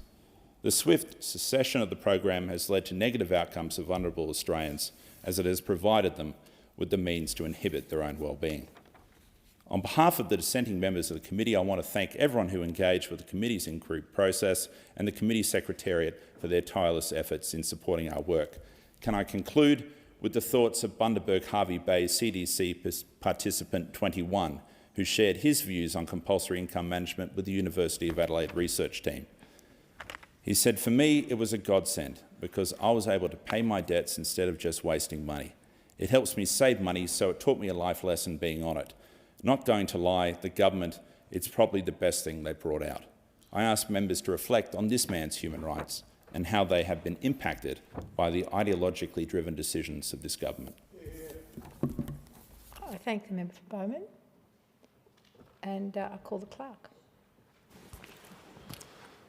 Government business, order of the day number 1, paid parental leave amendment, adding superannuation for a more secure retirement bill 2024, resumption of debate on the second reading and on the amendment moved by the member for Deakin. The original question was that this bill be now read a second time. To this, the honourable member for Deakin has moved as an amendment that all words after that be omitted with a view to substituting other words. The question is that the amendment be agreed to, and I call the member for North Sydney. Thank you, Deputy Speaker. When I had my 3 children between 2003 and 2007, government provided paid parental leave did not yet exist. I was, however, lucky enough to work for an employer who, of their own volition, provided paid parental leave for a period of 12 weeks, which you could take at half pay if you wished. The kicker in the program, however, was that if you only received the first 6 weeks' salary whilst on leave, and you needed to return to work to receive the balance, with an underwriting that if you then left their employment in the next 12 months, you would be required to pay the parental leave back. The program was groundbreaking. As an American firm, they saw their investment in this scheme as something that was not only good for the individual, as it encouraged loyalty, but ultimately good for their business, as it boosted retention and job satisfaction. And it's not an overstatement to say people jostled to be employed by the company I worked for.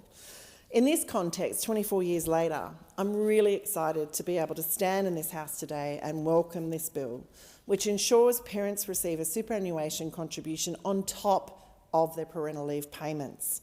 This development comes on top of earlier measures to improve families' access to government-paid parental leave, provide parents more flexibility in how they take their leave, and encourage families to share care.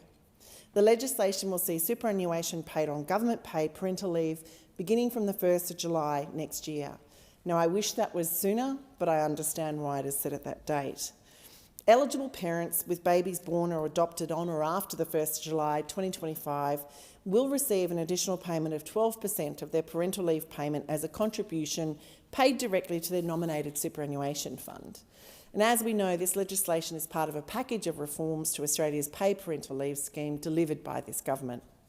It follows legislation passed mid-last year that changed the family income tests and made it easier for families to share care.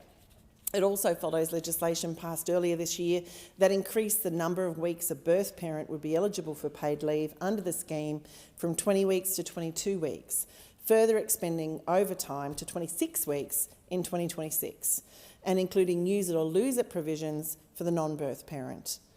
The package of reforms is long overdue, and I thank all of those who have tirelessly advocated for these improvements over many years.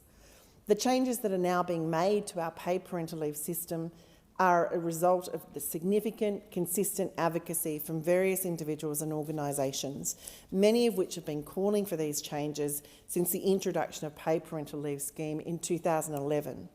And I am so grateful that this government has listened, at least partially, to the voices of women and families, the women's movement, health, aged care and community services sectors, unions, economists, businesses and employers. Including superannuation on top of maternity leave was a key recommendation of the Women's Economic Equality Task Force, and it is a necessary step towards closing the gender super gap. Parental leave is the only form of leave that doesn't attract a super guarantee, leaving many rightly questioning why it has taken so long to rectify this perverse situation. In fact, when I surveyed my community of North Sydney for their views on parental leave reform, 100% of the people who responded indicated they would like to see superannuation payments added onto paid parental leave payments. For most people, this reform just seemed obvious. The reality is parental leave policy settings have a significant and wide-ranging impact on families, children, women, the economy and ultimately our society as a whole. Right now, Australian women retire on average with 47% less super than men. A major contributing fact to that inequity is the lack of super on parental leave.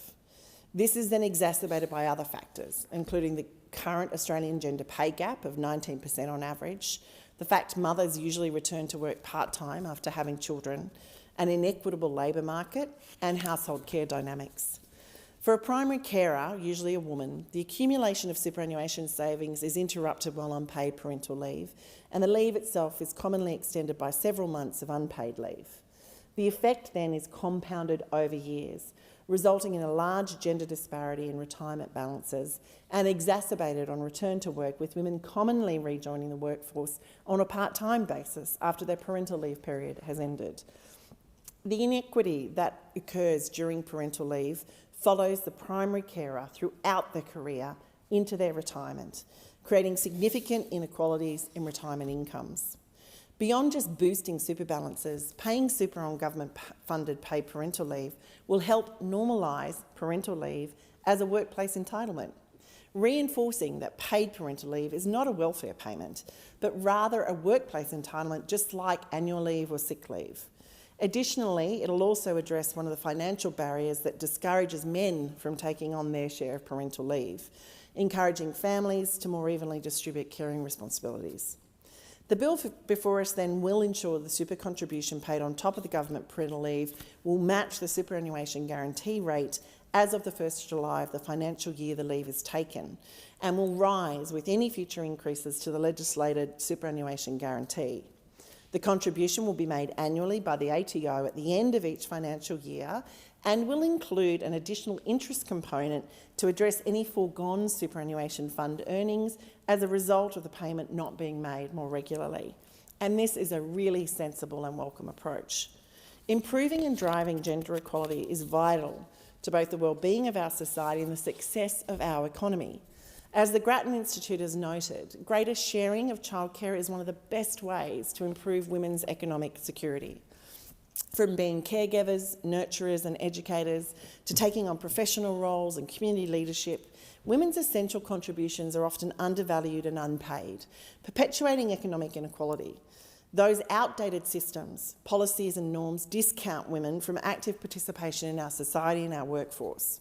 Indeed, the estimated value to the Australian economy that could be realised by purposefully removing the persistent barriers to women's full and equal participation in the economy is a staggering $128 billion. The Women's Economic Inequality Task Force reported Australian women still face deep gender inequality and continue to shoulder a disproportionate burden of unpaid labour across all spheres of life. So we can and must do better. I'm hugely supportive of an improved paid parental leave scheme in Australia, and I welcome these reforms. But I also firmly believe we can aim even higher. With so much evidence accumulating around the world of the benefits of adopting progressive policies to support shared care and gender balance in society, it's truly astounding that we're only just now debating legislative reform to parental leave that has been operating in some countries for multiple decades. Certainly this bill is a vast improvement to Australia's paid parental leave system, but let us not forget Australia is actually far behind global best practice. When Australia's parental leave scheme was first introduced in 2011, it was not, as described then by the Minister for Families, historic reform or a major win for working families, when you compared it to the schemes available in other jurisdictions. On average, families in the OECD are typically entitled to over 50 weeks of paid leave. That's 2.5 times more than what we offer in Australia. In Finland, new parents each have access to 7 months paid leave, And policies such as these have been directly linked with the better development outcomes for children and support a more balanced division of labour between a two-parent family. Ultimately then, I believe our goal as a society should be to provide families with the full support they need to enable them to choose who they want the primary carer to be and when, without a gender-biased lens being brought to the discussion. And while the addition of superannuation to the government-paid parental leave is an improvement, there is still far more that could be done to improve not only our parental leave system, but the other systems that play a pivotal role in shaping gender outcomes in this country and support working parents, including the superannuation system more broadly and early childhood education and care sector. Specifically, providing universal access to early childhood education and care and pursuing other measures to ensure a robust super system, including reforming the low-income super tax effect. Australia can and should go further in adopting international best practice, not only in the payment of superannuation on paid parental leave, but in ensuring 26 weeks is the minimum leave entitlement for any family, phasing the scheme up to an eventual 52 weeks of paid leave, whilst maintaining the principles of shared care and flexible arrangements and furthering the use it or lose it provisions to encourage greater shared care.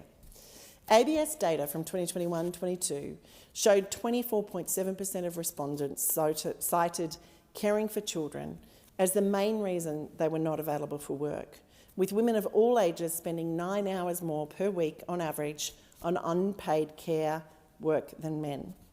While 26 weeks of paid parental leave covers the child's first 6 months of life, there are indisputable benefits in introducing 52 weeks of paid parental leave spread across two parents. An increase from 20 to 26 weeks of paid parental leave alone boosts GDP by $900 million a year, thanks to the increased workforce participation by mothers, whilst also boosting the average mother's lifetime earnings by $30,000.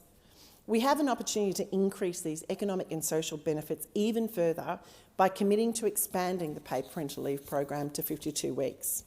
When I surveyed my electorate of North Sydney, 75% of the respondents indicated to me that they felt the time they had off for paid parental leave was too short. We must also consider access to early childhood education and care, which along with paid parental leave is the other key policy to support employed parents with young children. Indeed, in many countries, these policies are coordinated in the sense that an entitlement to leave leads immediately into or coincides with an entitlement to early childhood education and care. Early childhood education and care is a vital input for our entire economy, which cannot function to its potential unless parents are able to work.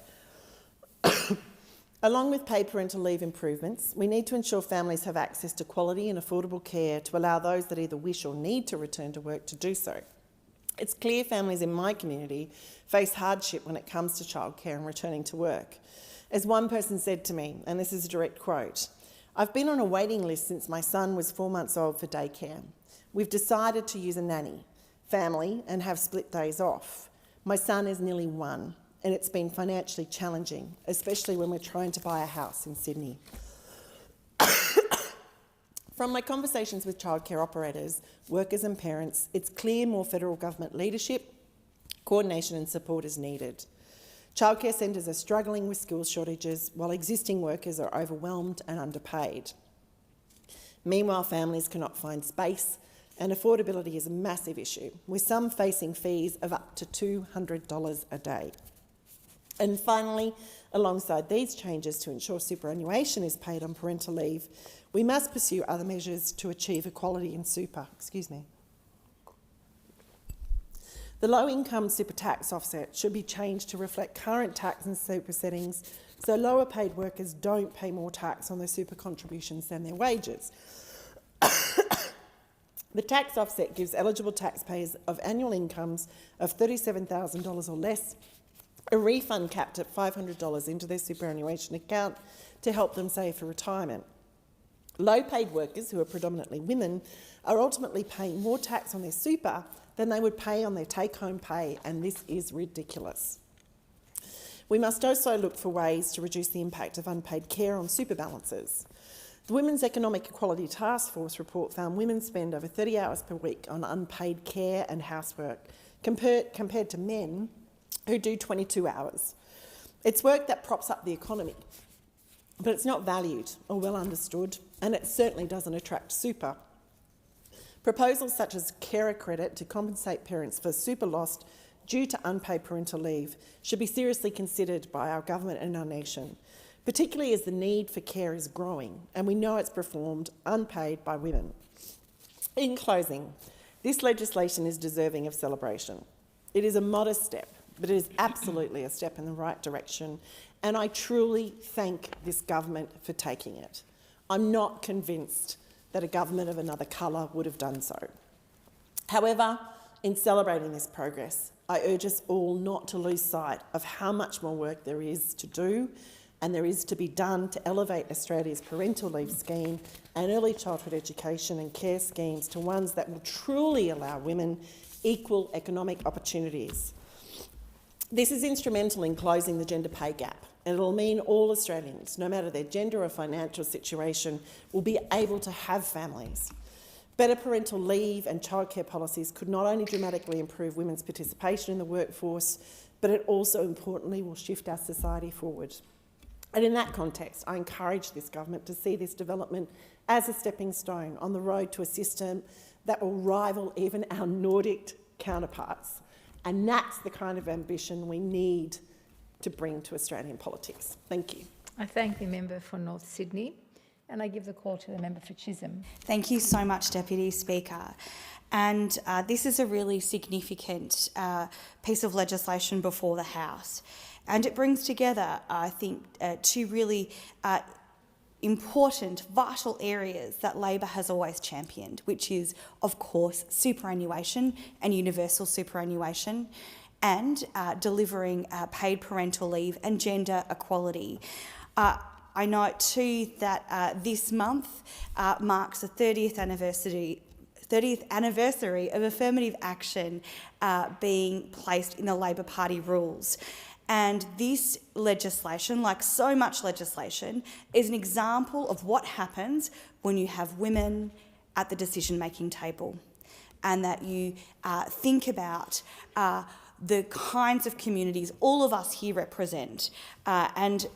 This is good for families, it's good for children, it's good for the economy, and I'm so proud to be part of a government that is advancing this.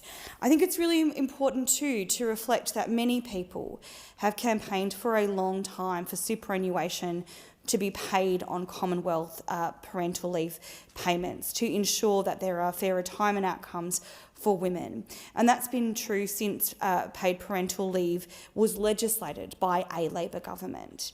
That's a very long time of advocacy, and I want to pause and pay tribute to my friend, to our friend on this side of the House, the late Senator Linda White, who was passionate about this reform and fought tirelessly for this change. I'm pleased that she was able to be part of a government that is now going to be delivering this significant and historic change. And I'm really proud to have had the opportunity to work with her in the Parliament and outside the Parliament. More than 180,000 women receive parental leave payments a year, making up 99.5% of Commonwealth paid parental leave payment recipients, meaning the inequity of the loss of superannuation has almost been felt entirely by women. From the 1st of July next year, the government will pay 12% superannuation on top of Commonwealth paid parental leave to those taking Commonwealth paid parental leave. We also know that Commonwealth paid parental leave is much more likely to be accessed by those who are on lower than average incomes, meaning that there is an enormous benefit in paid superannuation to those families on lower incomes. Analysis completed by the Association of Australian Superannuation Funds, so the Association of Superannuation Funds of Australia, shows that paying superannuation on paid parental leave, combined with the legislated increases in the super guarantee and duration of paid parental leave to 26 weeks, will lead to an increase in superannuation balances at retirement of over $5,000, around $5,100. for a woman who received paid parental leave at age 28 for their first child and at age 30 for a second child, let's imagine that, the increase in superannuation balance would be then at least $10,700, which is really significant because we need to remember that superannuation leads to compound interest being accumulated over time. And that's why I'm very troubled to hear of the amendments put forward by those opposite, which effectively ask women to steal from their own futures, to steal from their retirements, to lose that compound interest, which is really key to the success of a superannuation system, and therefore will do nothing to address the gender inequity that we see in superannuation balances between men and women. And that is, of course, a really key consideration and an objective in this bill is to promote gender equality in superannuation. That cannot be realised if we entertain the awful suggestions from those opposite. So I really would invite them to reflect on the robbery they're suggesting women commit to their own futures, and also the gender inequity that they entrench from their terrible suggestions. We know that improving paid parental leave is critical reform. It's critical for families, it's critical for women, and it's critical for the economy. Our government knows this well. I think we know this well because that's what happens when you have 52% of your party room comprising women. We know paid parental leave is vital for the health and well-being of parents and their children. We know that investing in paid parental leave benefits everyone in our communities across our economy. And we know that if the settings are right, paid parental leave can advance gender equality. Businesses, unions, researchers, experts, economists all understand that one of the best ways to boost productivity, which I think we all in this chamber agree we'd like to do, and participation in the workforce, is to provide more choice and more support for families and more opportunity for women. Ever since we were elected, and indeed before, when we were in opposition and throughout the last election campaign, those of us on this side of the House have been working hard to work to improve gender equality, to close the gender pay gap, and central to this has been the efforts put into improving paid parental leave for working families. First, we made changes from the 1st of July 2023 to give more families access to the payment. We made it more flexible to support parents in the transition back to work, and made it much easier for parents to share care by creating a single payment that both parents were able to access. Then, from the 1st of July this year, we're delivering the largest expansion to paid parental leave since Labor established it in government in 2011. By expanding the scheme to a full 6 months by 2026, families will receive an important extra 6 weeks of paid leave following the birth or adoption of their child. And importantly, while the government is supporting parents to take time off work after the birth or adoption of their child, we're also taking action here to ensure that this doesn't impact their retirement income. Through this bill, we are investing $1.1 billion over the forward estimates to pay superannuation on government-paid parental leave from 2025. This is significant, this has been hard fought, this is going to make an extraordinary difference to many people's lives. Taking time out of paid work to care for children is a normal part of working life for both parents. Paying super on government-paid parental leave will help normalise parental leave as a workplace entitlement, just like annual and sick leave are, and reduce the impact of parental leave on retirement incomes. The data is clear. When women take time out of the workforce to raise children, it impacts their retirement incomes, with women retiring on average with about 25% less superannuation than men. And unfortunately, we know that one of the cohorts at greatest risk of homelessness and poverty are women who are over 65 who may not be able to access an adequate retirement income. And this measure works to address that inequity and to take a really meaningful step to ensure that in the future women will not find themselves in that position. Paying superannuation on government parental leave is an important investment, a vital investment to help close the superannuation gap and make decisions, frankly, about balancing care and work easier for women, easier for families. For babies born or adopted from the 1st of July next year, all parents who receive paid parental leave will receive an additional 12% paid directly to their superannuation fund.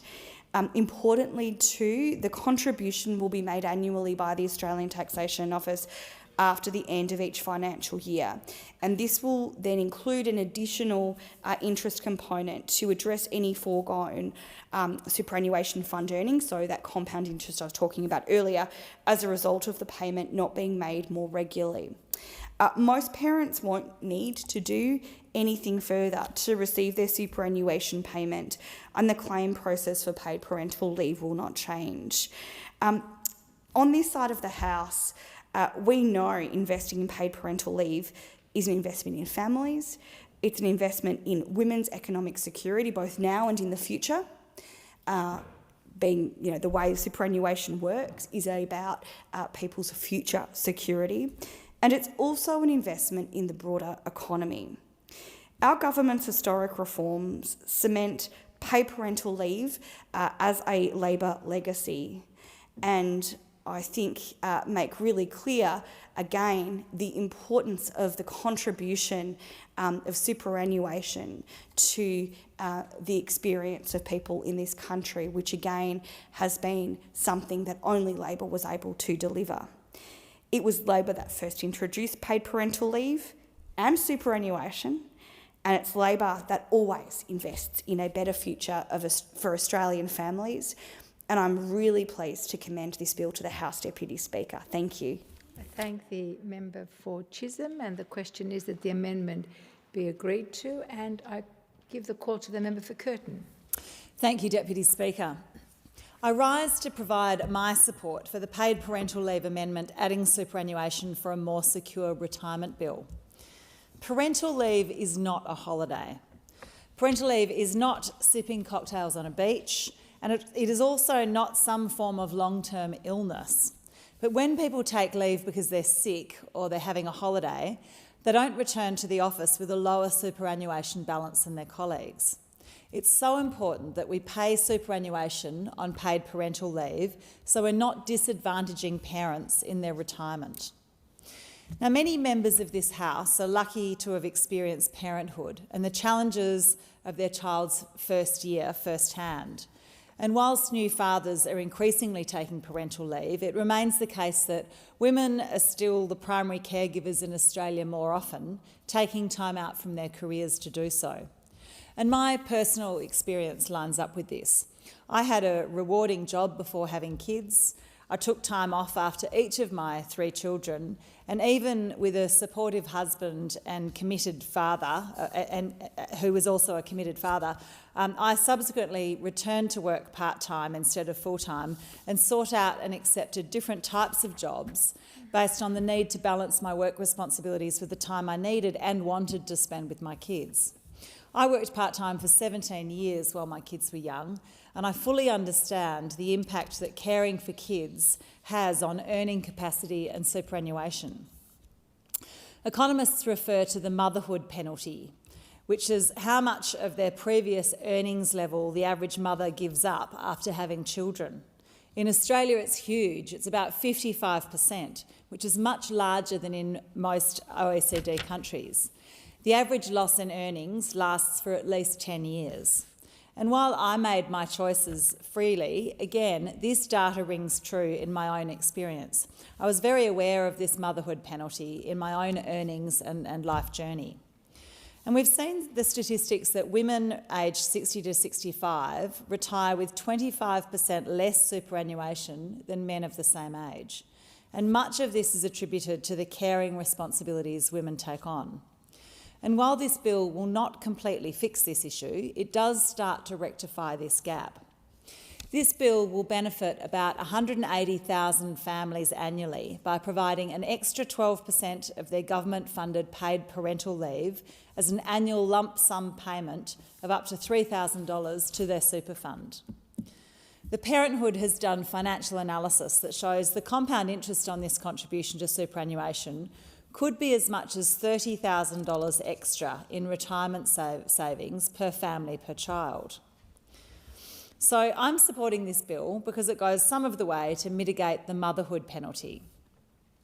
Families in the current cost of living crisis are having to make difficult decisions every day about how they spend their money, whether to take on a mortgage, which parent returns to work, and how much parental leave they can afford to take. Paying super on paid parental leave gives parents better financial security in the longer term, something that's not top of mind at the time but makes a big difference over a working life. Industries with a higher proportion of women in their workforce are particularly supportive of this bill. For example, it will greatly benefit nurses, midwives and assistants in nursing who've suffered inequity through loss of super while taking time out of the workforce to have children. An industry representative points out that women comprise 89% of the Australian nursing and midwifery workforce, who on average can retire with up to 40% less super than men. And that must change if working women have any chance of reaching a secure retirement with a comfortable standard of living.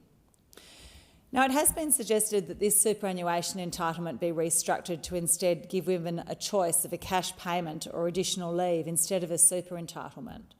And while a cash payment or more leave would no doubt always be welcome, I wouldn't support such an amendment because the purpose here is to remove the disadvantages for women as they approach retirement.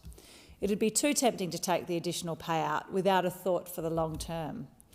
If the intention of those amendments that I've heard proposed is to increase support for women, or indeed parents generally, I'm very happy to consider additional supports, but they should be as well as a super entitlement, not instead of it.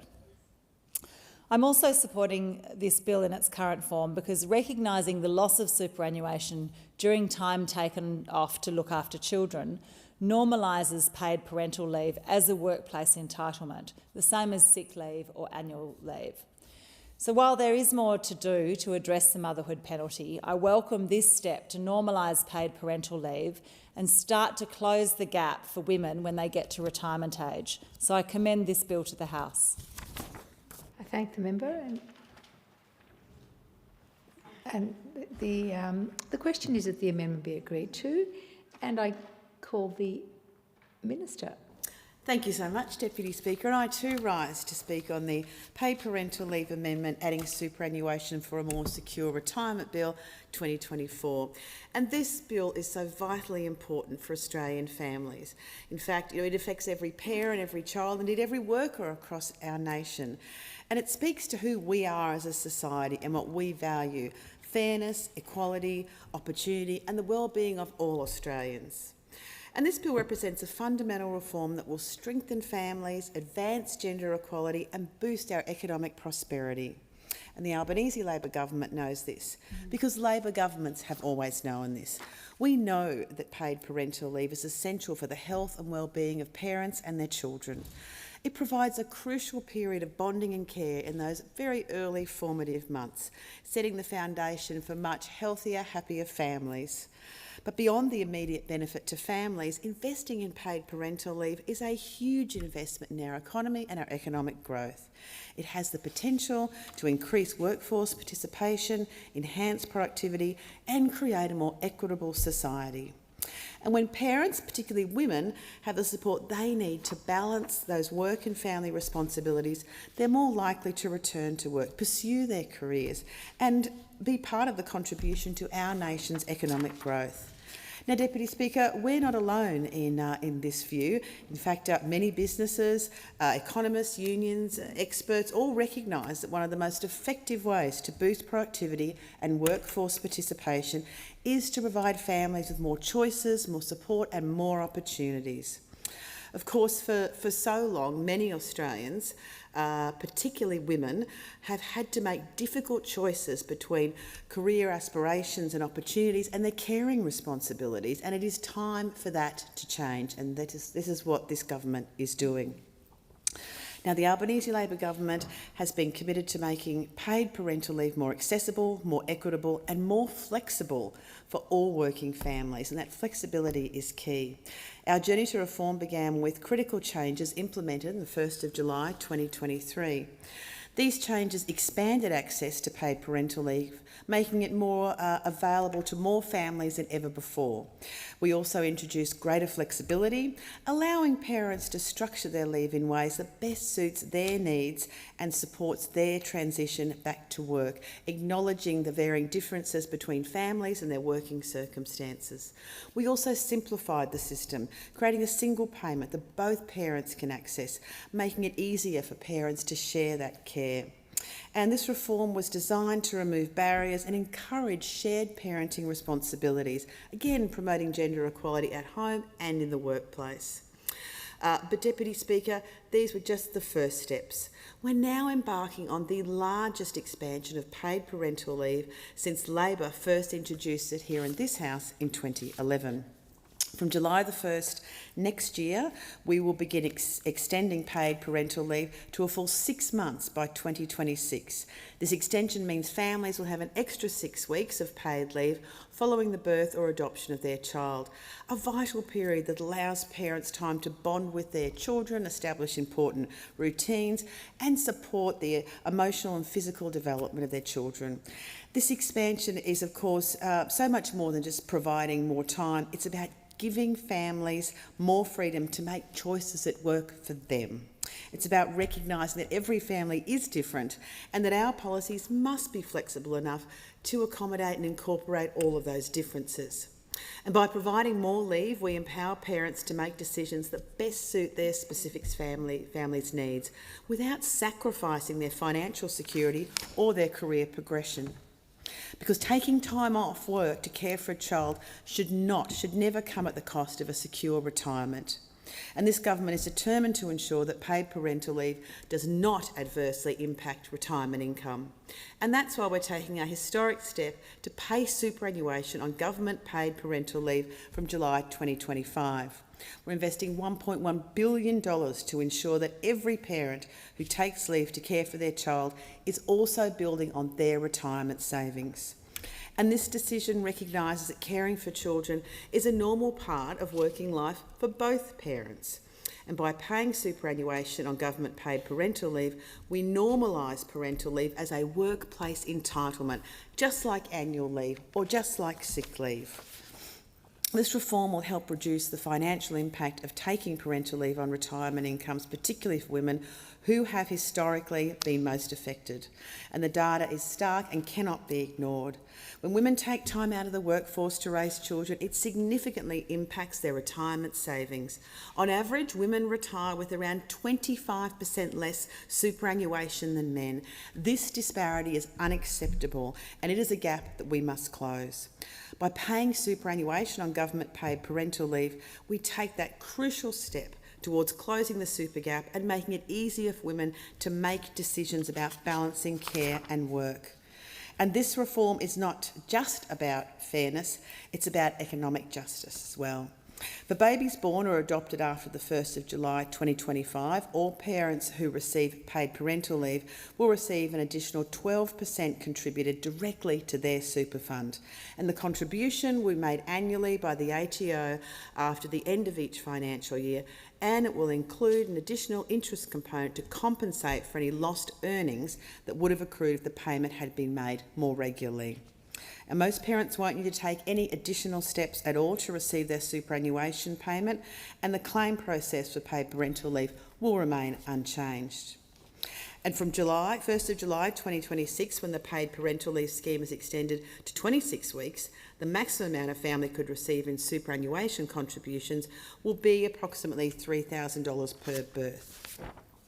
This is such a significant boost to retirement incomes, and it will make a real difference to the lives of so many Australian families. And I know all across the country, and particularly in my electorate, women that I speak to have said what a big difference it will make to their families. Deputy Speaker, this government understands that investing in paid parental leave is just more than a financial commitment. It's an investment in our collective future. It's an investment in the security and well-being of our families and, of course, an investment in the economic independence of women and the overall prosperity of our nation. Because we know that when families are supported, children thrive.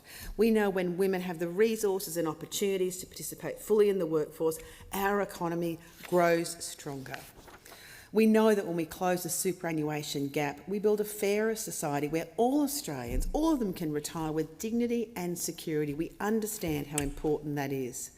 And these reforms, of course, are part of a broader vision for Australia, a vision where families do not have to choose and make that really hard choice between financial security and caring for their children. A terrible choice to have to make. This is a vision where both parents can contribute meaningfully to family life and to the workforce without being penalised for doing so. A vision where women have equal opportunities to succeed in their careers and to enjoy a secure retirement. We know how important it is to have paid parental leave, to have superannuation paid on that leave.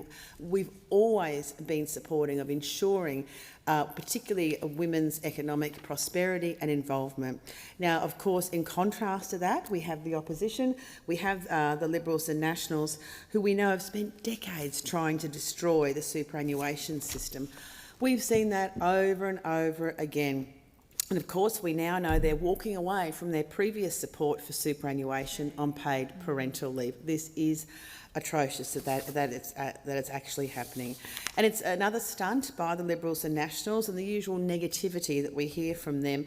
But the fact is, Deputy Speaker, they've really never supported superannuation. They fought it every step of the way, always. Just like they've opposed any of our cost of living measures, in the past they've opposed so many superannuation measures, opposed paid parental leave. When we first brought it in, as we know, they said it was double dipping. That's right, that's how they see it.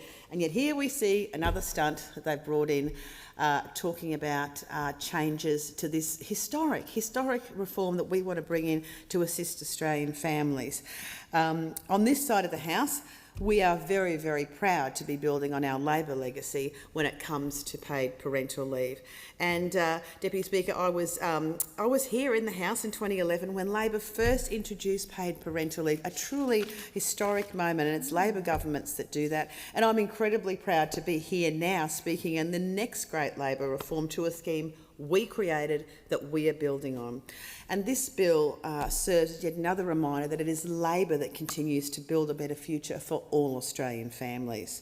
And these historic reforms to paid parental leave are testament to our commitment to fairness, equality and opportunity for all.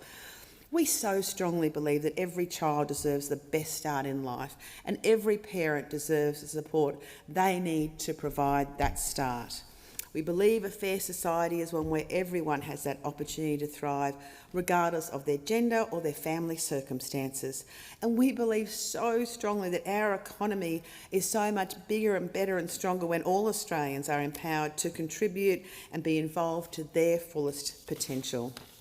Deputy Speaker, these paid parental leaves we're enacting today are such a vital step towards realising this vision. They're a bold and necessary step forward, and we're incredibly proud to be introducing this bill and to be fighting for this important reform. And I do want to acknowledge all those that worked for decades towards this moment, for people who advocated for these really important changes, for the initial reforms we brought in all those years ago for paid parental leave. And it has been Labor, again, that has added to that, and particularly for superannuation on paid parental leave. I know there are many people right throughout the nation who really did raise this issue and fought for it for so many years. And we are so proud as a government and as the Labor Party to today be introducing what is this historic reform when it comes to having superannuation for paid parental leave, and I commend the bill to the House. Thank you, Assistant Minister. And the question is that the amendment be agreed to, and I give the call to the member for Wentworth. Thank you so much, Deputy Speaker. I rise in support of this bill to get superannuation on paid parental leave. One of the reasons I entered politics was because I wanted to support the economic empowerment of women. It's something that, to be honest, I've grown up with. It's probably my mum's greatest legacy to me personally, is that if women don't fight for women, then it's not going to happen. And we need to fight for women because this is about getting women to make their great contribution to this country. And the economic empowerment of women is absolutely critical to that. And you are not going to get women with this economic empowerment if you don't actually have women in the room. And I think this is a lesson really from this parliament, because this parliament is a parliament with the first time to have over 40, I think it's around 45% women now in the room, compared with 36% in the last parliament and sort of around the 30% for the last 3 or 4 parliaments before this. Women are in the room, and this is making a huge difference to women's economic empowerment and to the bill that is here today in front of the House. So why is this bill important? Well, women retire with around 30% less super, and we know that one of the greatest risks to poverty in older age is that lack of super, lack of security, and some of the fastest growing people experiencing real economic distress and including homelessness is older women without significant resources and not enough super. So this is absolutely important because, frankly, when you're taking time off to have and look after your child, and we know that women still do the vast majority of that child rearing, particularly in those early days, it's absolutely critical that women are still contributing to their retirement as well, so they have those resources. But this, I want to briefly acknowledge the other changes that have happened in this parliament around women's economic empowerment because they're absolutely critical. We have seen an increase into paid parental leave, which is important, and what is also particularly important about the increase in paid parental leave is that it also includes more use it or lose it for the second parent, which is typically a man in most families, so that we are going to have more men in taking part, I think, in raising the children. We're also seeing evidence of a closing wage gap between men and women. We have seen significant investments in childcare to make it more accessible to more people in the country. Now, childcare is still a real issue in my community, access and the affordability of childcare. But we have made strides in this parliament, and we've also seen. Now, the final piece, I think, has been super on paid parental leave. And these are all, I think, changes that I think certainly I welcome and I think are really powerful. Other ones are things like increased leave for domestic violence, but also raising the age under which single parents, again, typically women, are supported when they're raising children on their own. These are all improvements for women in this parliament, and that is because women are finally in the room. However, I want to acknowledge that there is so much more to do in the relation to women's economic empowerment. And so, look, let's specifically talk to the bill because the bill in itself will go some way to addressing women's economic empowerment. It means that superannuation contributions of 12% will be paid on top of payments already made to parents under the government's paid parental leave scheme. And this will bring the government's paid parental scheme in line with most of the private sector schemes. Now, this is important. However, by Treasury's own admission, the impact on these superannuation contributions on paid parental leave is only going to marginally reduce the retirement income gender gap because Treasury modelling actually predicts that the median female earner will receive a 0.17 increase in annual retirement income as a result of this scheme. So it makes a difference, but it doesn't close the gap that we know that is there, and while it is closing, is very still substantial. So then I'd like to come now to what will close the gap and where we need to continue to fight, and some of the areas that I will continue to fight now that this bill, it looks like it will go through the House and hopefully will get support in the Senate. I will continue to fight, particularly around the sharing, the caring. Because when you look at the economic empowerment of women, why there is a continued gender gap, a significant part of this comes down to who does the caring. And it's absolutely typical that women do more of the caring in so many situations. 88% of primary care leave continues to be utilised by women, with only 12% of primary carers' leave is taken up by men. This makes Australia unusual. Most other countries around the world do much better. Our compatriots in the OECD do much better in terms of better sharing the caring. And we need to change the culture in this country around this. And so this is where I think paid parental leave needs further evolution and, honestly, in my mind, revolution. Because, the Grattan Institute back in 21 modelled a 26-week paid parental scheme, which is similar to the length to the current ambition of paid parental leave, but with an even greater proportion of time allocated to both parents under a use it or lose it system. And the economic benefits, primarily from increased workforce participation, outweighed the costs 1.5 times.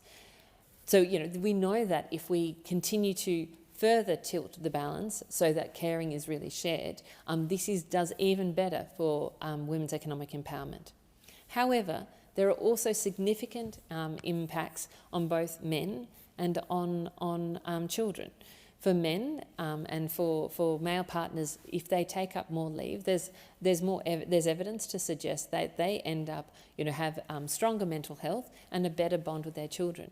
Now, one of the issues that we as a country face is that men's suicide rates are 3 times the rate of female suicide rates. We know that men actually really suffer from mental health. And so, but some of the factors is actually those strong connections with family are some of the factors that can actually help improve men's mental health. That is why this would be good for men. But there's also evidence to show that this is also better for kids, and they're more likely to have strong and enduring relationships with both parents and also have a stronger sense of well-being by better sharing the caring.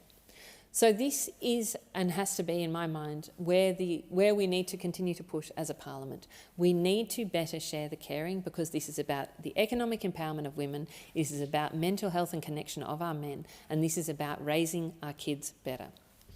So to sum up, I would say that the introduction of superannuation on paid parental leave today is a necessary and very positive step to achieving true gender economic equity in this country. It is an important step. It's one that I'm proud to have fought for and I'm very proud to be speaking on.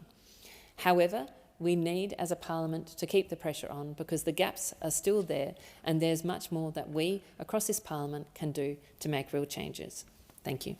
I thank the member for Wentworth, and I give the call to the Assistant Minister for Social Security, Ageing and Women. Thank you, Deputy Speaker. I am so pleased to be speaking on this bill today. Paid parental leave is good for parents, it's good for kids, and it's actually good for our economy. This reform that our Labor government is bringing in today to pay superannuation on government paid parental leave is a huge win for Australian families and a huge win for Australian women. This recognises that paid parental leave is a workplace payment, just like all the other types of leave that we have in our workplace.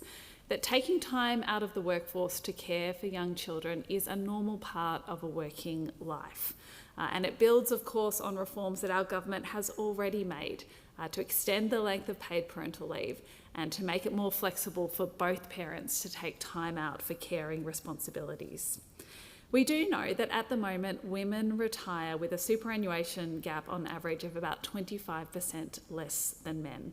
That is actually unacceptable, and it's not a given. That is something we can fix, and that is something we are starting to fix through the work our government has been doing to promote gender equity and through the work that will happen as a result of putting superannuation onto paid parental leave. From day one, our government has been working hard to improve paid parental leave for working families. We made changes from 1 July 2023 to give more families access to paid parental leave. We made it more flexible to support parents in the transition back to work. And we made it much easier for both parents to share care by creating a single payment that both parents can access. That is a significant change. Then, from 1 July, we will be delivering the largest expansion to paid parental leave since Labor established it in 2011. By expanding the scheme to a full 6 months by 2026, families will receive an extra 6 weeks of paid parental leave following the birth or adoption of their child. And we are now taking action to make sure that this expansion also supports parents' retirement income. So we are building on the reforms we have already made to paid parental leave by paying superannuation on government paid parental leave from July next year. This is significant reform, and it is the reform that Labor governments do, supporting Australian families now, supporting Australian women now, and also setting them up for the best possible future. Through this bill, our government is investing $1.1 billion over the forward estimates to pay superannuation on government paid parental leave. And of course, in doing so, what we make sure is that parents can take time off to care for their children in those critical early years when we know that so much of a child's life and a family's life is being established. Paying superannuation on government paid parental leave helps to normalise paid parental leave as a workplace entitlement, just like annual and sick leave. And again, it reduces that gap that we have on women's retirement incomes. This is something that I've been passionate about for many years, and again, it is one of the reasons why I'm so pleased to be standing here today. Paid parental leave is a proudly Labor reform. It was Labor, under the leadership of Prime Minister Julia Gillard and my predecessor as a member for Jagga Jagga, Jenny Macklin, who introduced Australia's national paid parental leave scheme on 1 January 2011.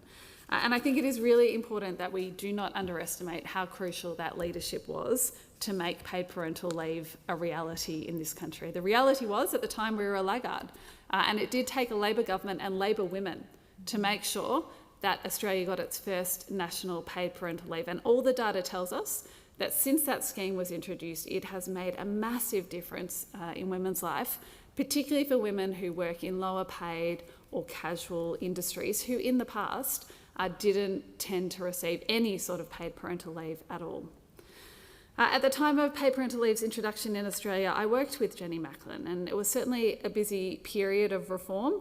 Over the course of a few years, we introduced the NDIS, we made important changes to our social security system, we worked on First Nations policy, and of course we introduced paid parental leave.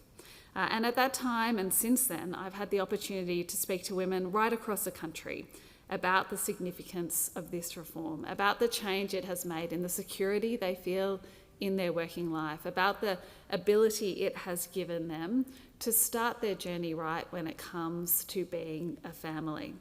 Particularly, as I said, women in areas like retail, women in hospitality and small businesses, all areas where previously those women had no access to any form of paid leave. They are finally able to take the time they needed to look after their baby without having that financial stress. Deputy Speaker, as I said, it's something I've been passionate about for a long time, and in fact it's something I spoke about in my first speech in this place 5 years ago.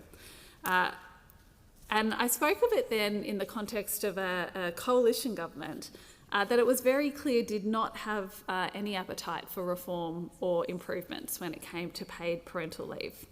As I said at the time, you'll excuse me for quoting myself, Labor started making it easier for parents to juggle work and family when we introduced paid parental leave. It has made a huge difference in the lives of many Australians, but there is more work to be done. I'm convinced that we need a culture shift in our workplaces so that they're no longer built on the premise that there's a wife at home who's the primary carer.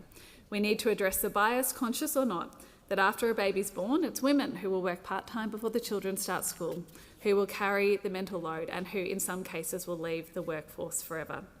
5 years on and 2 years into the life of this Labor government, I'm so pleased at the substantial change we have made to so many of those points. The reforms we have made since the election of the Albanese Labor government to reform paid parental leave, to expand it, to make it easier for both parents, for women and men to take leave and share the care are so important. And this bill today is the next step in these reforms. It was a Labor government, it is a Labor government that is making this happen because we understand the reality of modern Australian families' lives. We understand that women want to be supported economically to take that time out to look after their children, but we also understand that Australian men want the flexibility to do that as well. And they want to be able to share the care. And so again, part of the reforms that we have introduced include use it or lose it provisions for the secondary carer, which is really important in terms of that uptake from men. And the other part that we've seen alongside, I think, these reforms that the Labor government has brought in is that the private sector is also improving their schemes and recognising again that modern Australian families want to be able to take this time. They want the flexibility of being able to take paid leave, both men and women, and it is really heartening to see that change, that change in culture in workplaces, normalising both parents taking leave, both taking time to get their family on the best possible footing in those crucial early months of their life. I want to acknowledge that this is work that the government has done not on its own, but across the board with a lot of support from other organisations as well. We have had support from the Business Council of Australia, from the Parenthood, from the Brotherhood of St Lawrence, the Australian Council of Social Services, the Diversity Council of Australia, and Impact Economics, all doing important work. I want to say a particular thank you to the union movement, who I know have fought for this reform and for paid parental leave for a very long time, including unions such as the ASU, the SDA and others. Unions have been long-time advocates for expanding and reforming paid parental leave. They're at the coalface of recognising both the need for and the benefits for this. And I want to highlight in particular the tireless advocacy on this issue from the late Senator Linda White. Linda's time as a senator in this parliament was short, but her decades as a leader with the ASU saw Linda work tirelessly to improve the lot of workers and particularly women workers. And seeing superannuation paid on parental leave was an issue Linda championed for at least a decade alongside ASU members, particularly through the Not So Super for Women report in 2017. This advocacy that really means we are now where we are today. So while I am very sad that Linda is not here to be able to see this bill pass through the Parliament, I know she would be so proud to see that work resulting in this big win for Australian women and Australian families. Deputy Speaker, while we know that our paid parental leave reforms are widely supported in the Australian community, unfortunately it seems that not everyone in this place is a fan.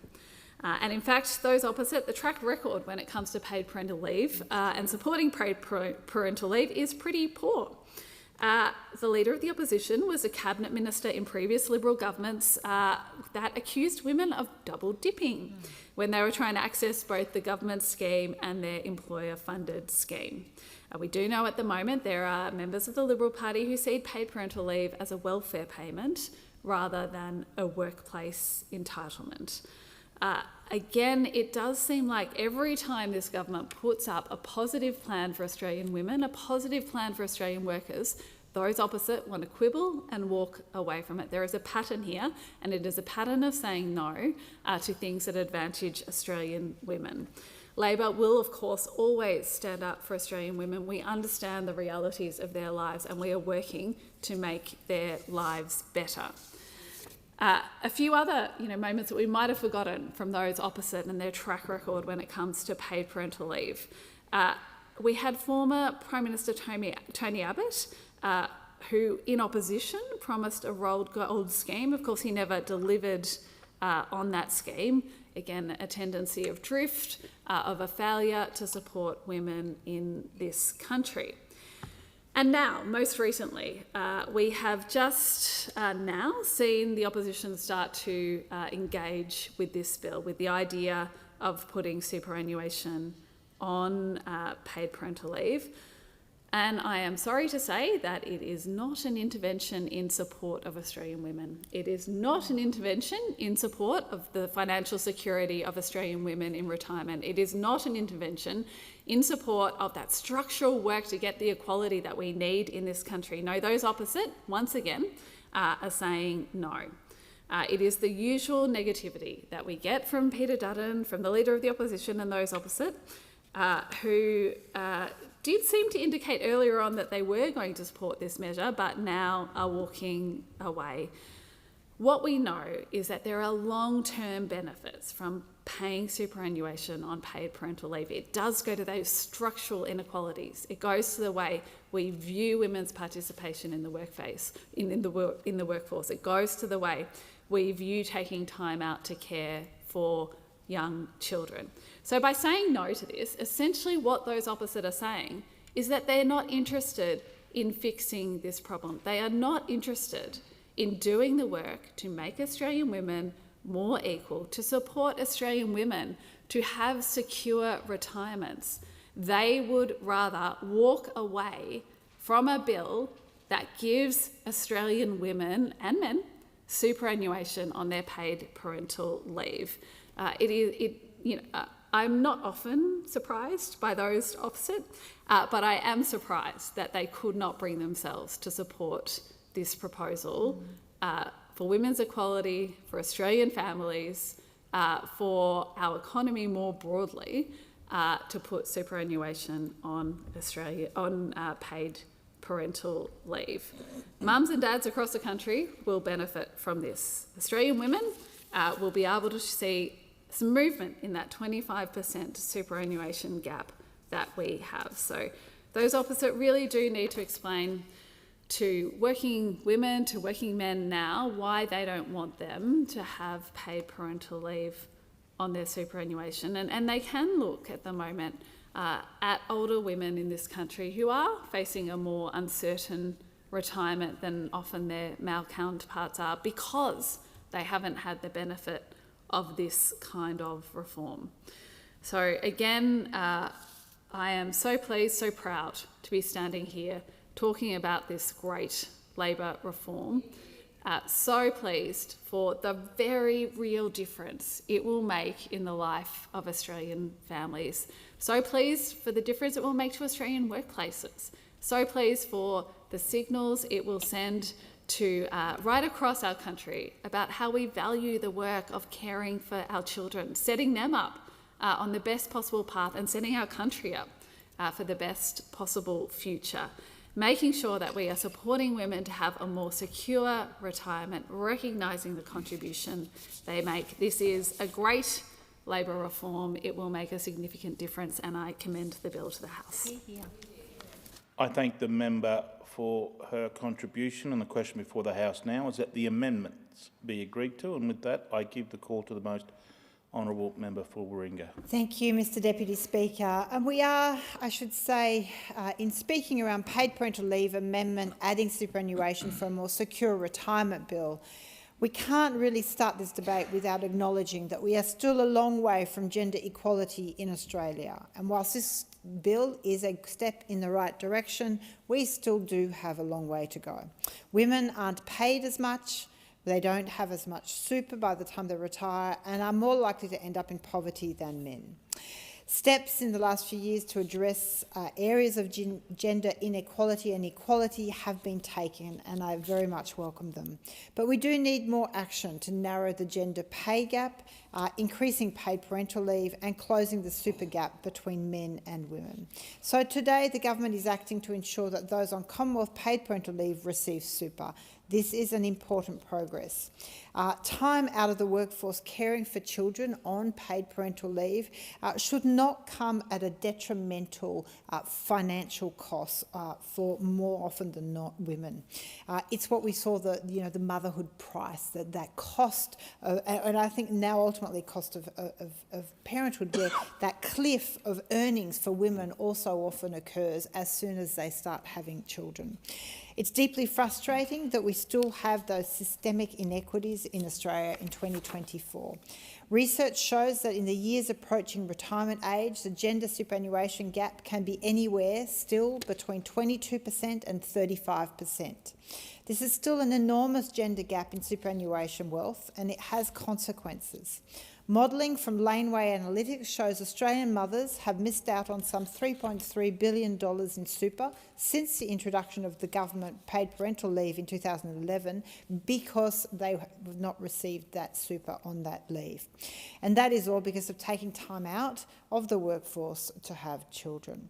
Individuals with low superannuation balances are more likely to rely on their age pension in retirement, and so that's why it matters. It matters that women have sufficient superannuation at retirement age.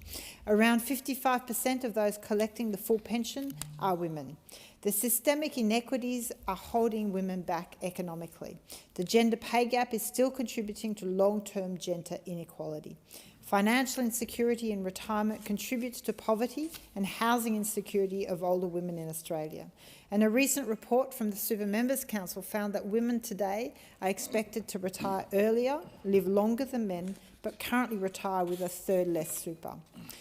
And the same report found that paying super on paid parental leave pay scheme would leave a mother of two around $2,500 better off at retirement, and therefore make a meaningful reduction in the gender super gap, which currently sits at around $50,000. So we know this gender gap in superannuation is a problem, and this bill helps address it, so it's very much welcome.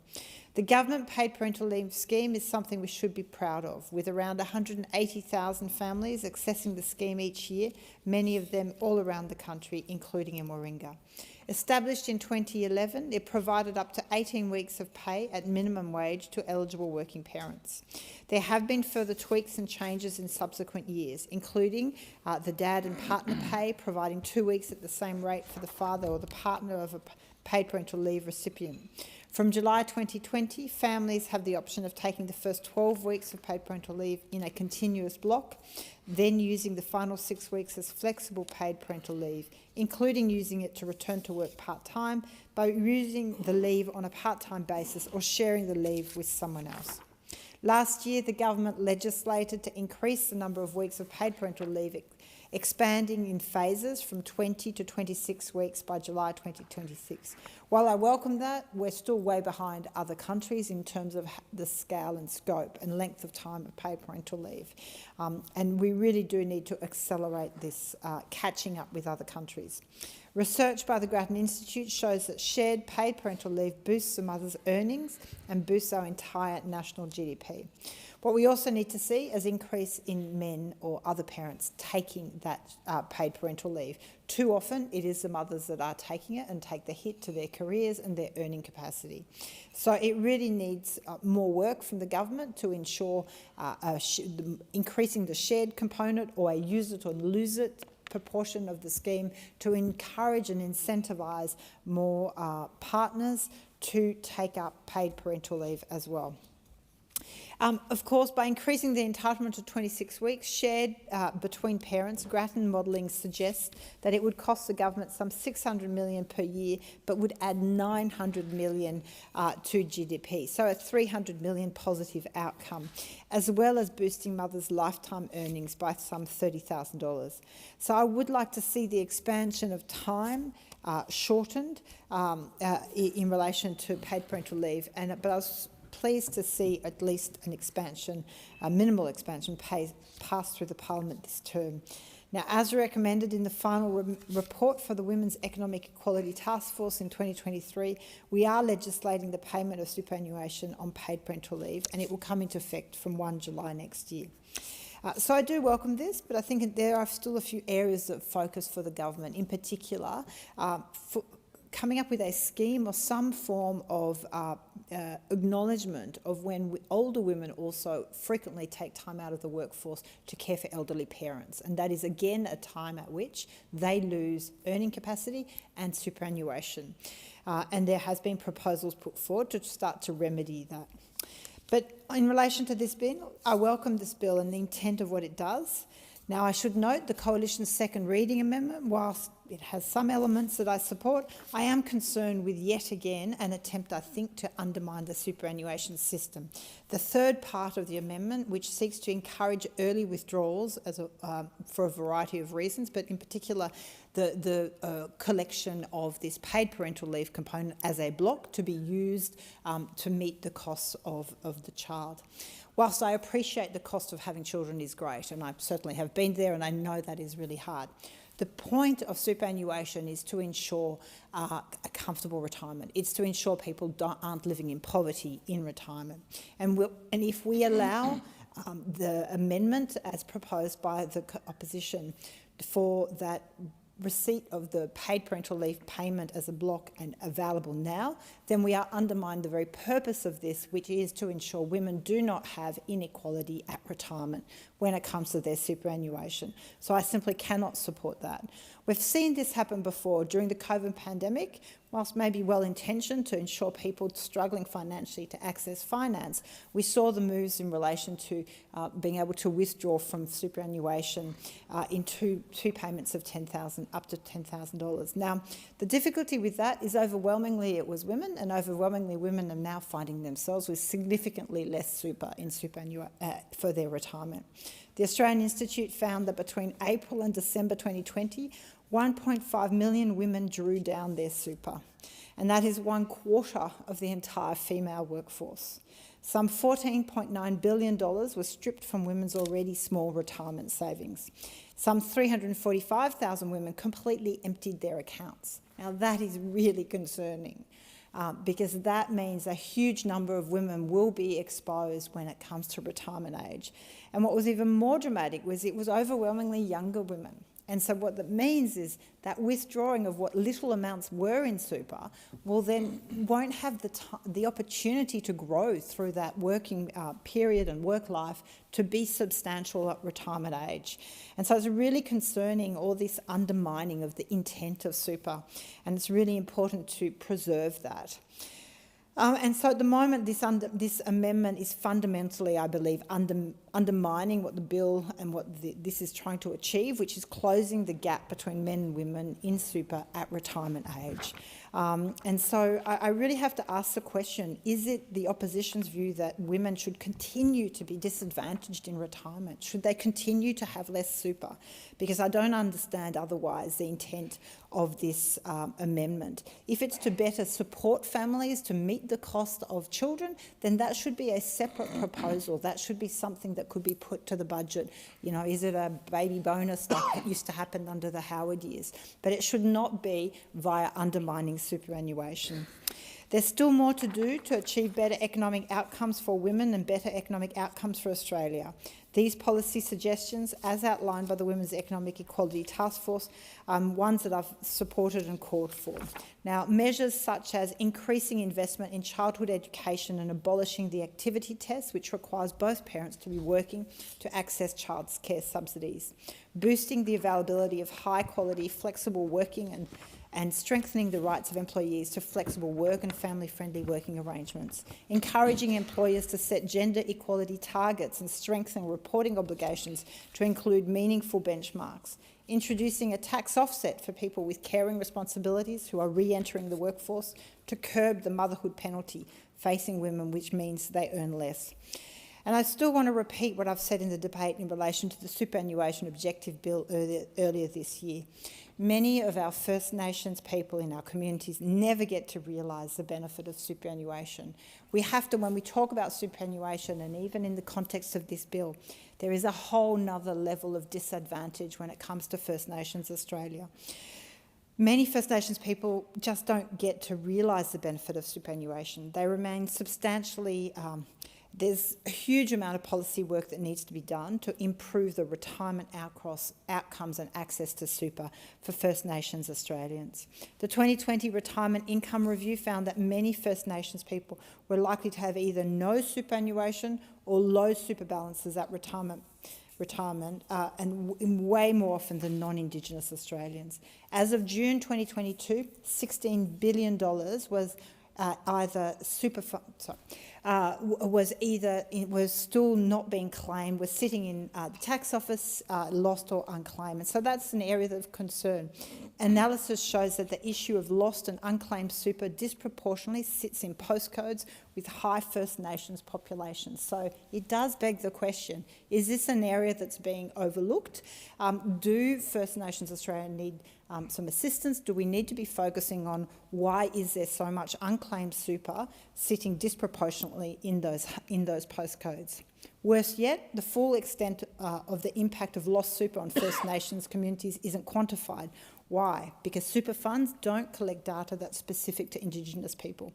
So whilst I welcome these changes, I think First Nations women are in an even worse situation than non-Indigenous women in Australia. And so whenever we are putting forward legislation that is seeking to address inequalities, we must make sure we have a specific lens and a specific focus on those that are at greater risk and are having so much more inequality on top of the gender inequality.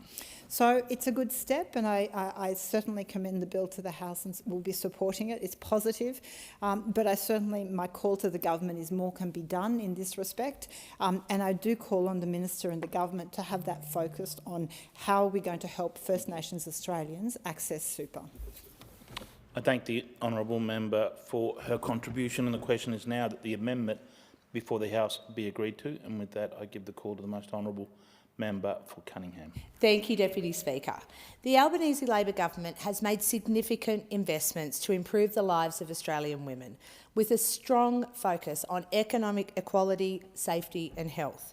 For the first time in history, women make up over 50% of our government, reflecting on our commitment to ensuring women's voices are truly heard. In the latest budget, we invested more than $160 million to women's health initiatives, addressing critical needs such as targeted treatments for breast cancer and expanding support for breastfeeding services. We committed $1.9 billion to expand eligibility for the parenting payment single, allowing single principal carers, most of whom are women, to receive support until their youngest child turns 14, an increase from the previous cut-off age of 8.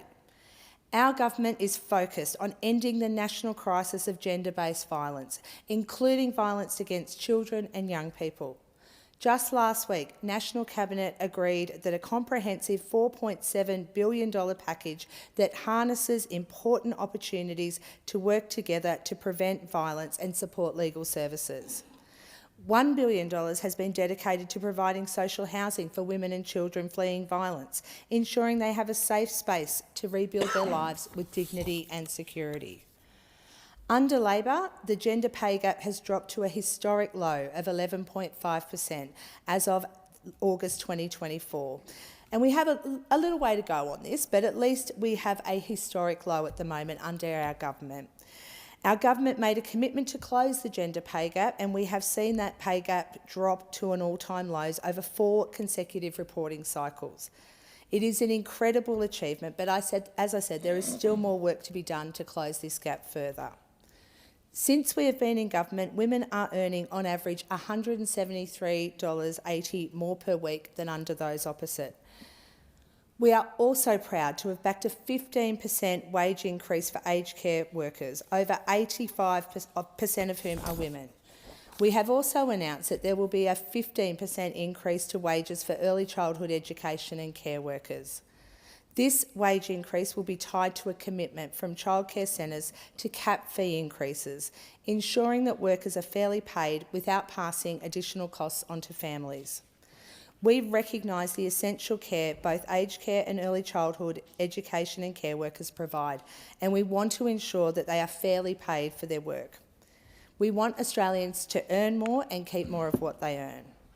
From the 1st of July this year, we delivered a tax cut for every Australian woman taxpayer, offering cost of living relief. This tax cut meant a bigger tax cut for 90% of Australian women taxpayers. These cuts benefit workers in key sectors like childcare, disability care and aged care, which have a predominantly female workforce, with more than 95% of those taxpayers to receive a bigger tax cut. We have done so much since coming to government, but there is still a lot of work to be done. The Paid Parental Leave Amendment, adding superannuation for a more secure retirement bill 2024, is another step forward for Australian women. We all here know that it was a Labor government that introduced paid parental leave in Australia in 2011. The Gillard government introduced this groundbreaking reform that provided 18 weeks of paid leave to eligible parents. This was a significant step forward in supporting working families, ensuring that new parents, particularly mothers, were able to take time off to care for their newborns without the stress of losing income. Whilst this was a huge relief for new parents and families and provided the much-needed financial support, it didn't address the long-term economic impacts on women.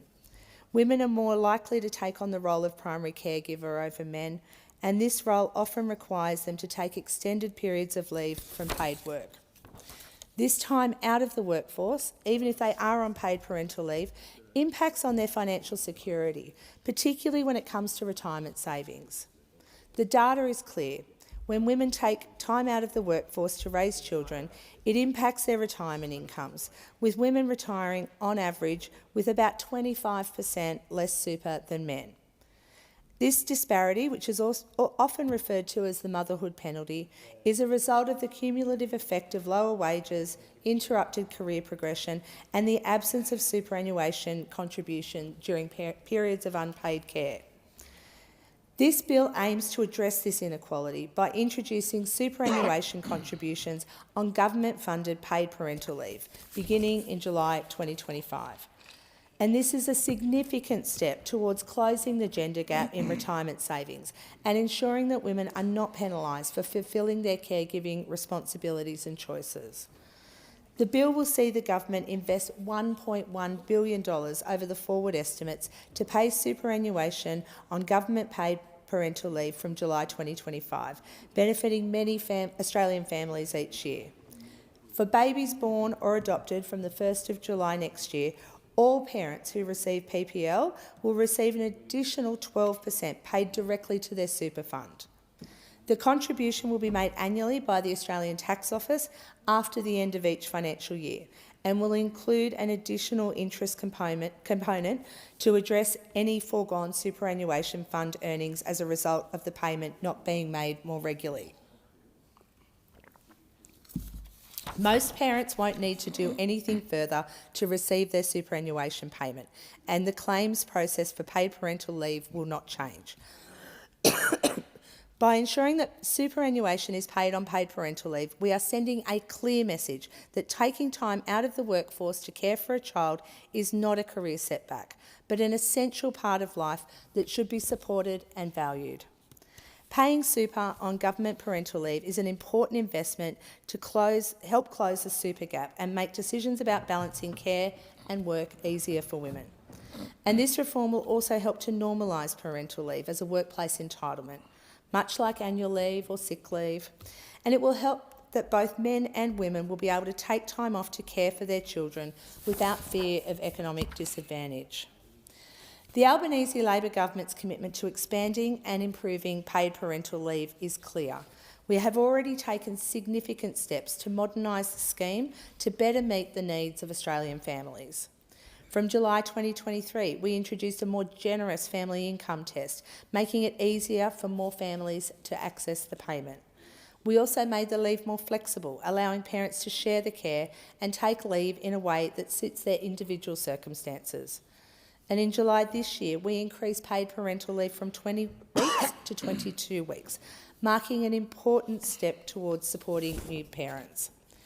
And on July next year, we will further extend to 24 weeks, and by 2026, we will expand paid parental leave to the full 26 weeks. This gradual expansion will provide families with the time they need to bond with their newborns, support their transition back to work, and reduce the pressure on mothers to return to work before they are ready. This expansion is expected to benefit around 180 families each year, giving families the choice to use the scheme in the way that best works for them. This reform also aligns with the broader goals of our government's economic plan. Alongside tax cuts, investments in cheaper childcare and workplace relations reform, the paid parental leave amendment is part of our strategy to enhance women's economic security. By ensuring that women earn more, keep more of what they earn and retire with more, we are working to build a more inclusive and equitable economy. It is important to recognise that this bill is not just about women, it is about families, children and our society as a whole. When we invest in the economic security of women, we invest in the well-being of families and the future of our children. On this side of the House, we know investing in paid parental leave is an investment in families, in women's economic security and in the broader economy. We create a society where everyone, regardless of gender, has the opportunity to thrive and contribute to the community.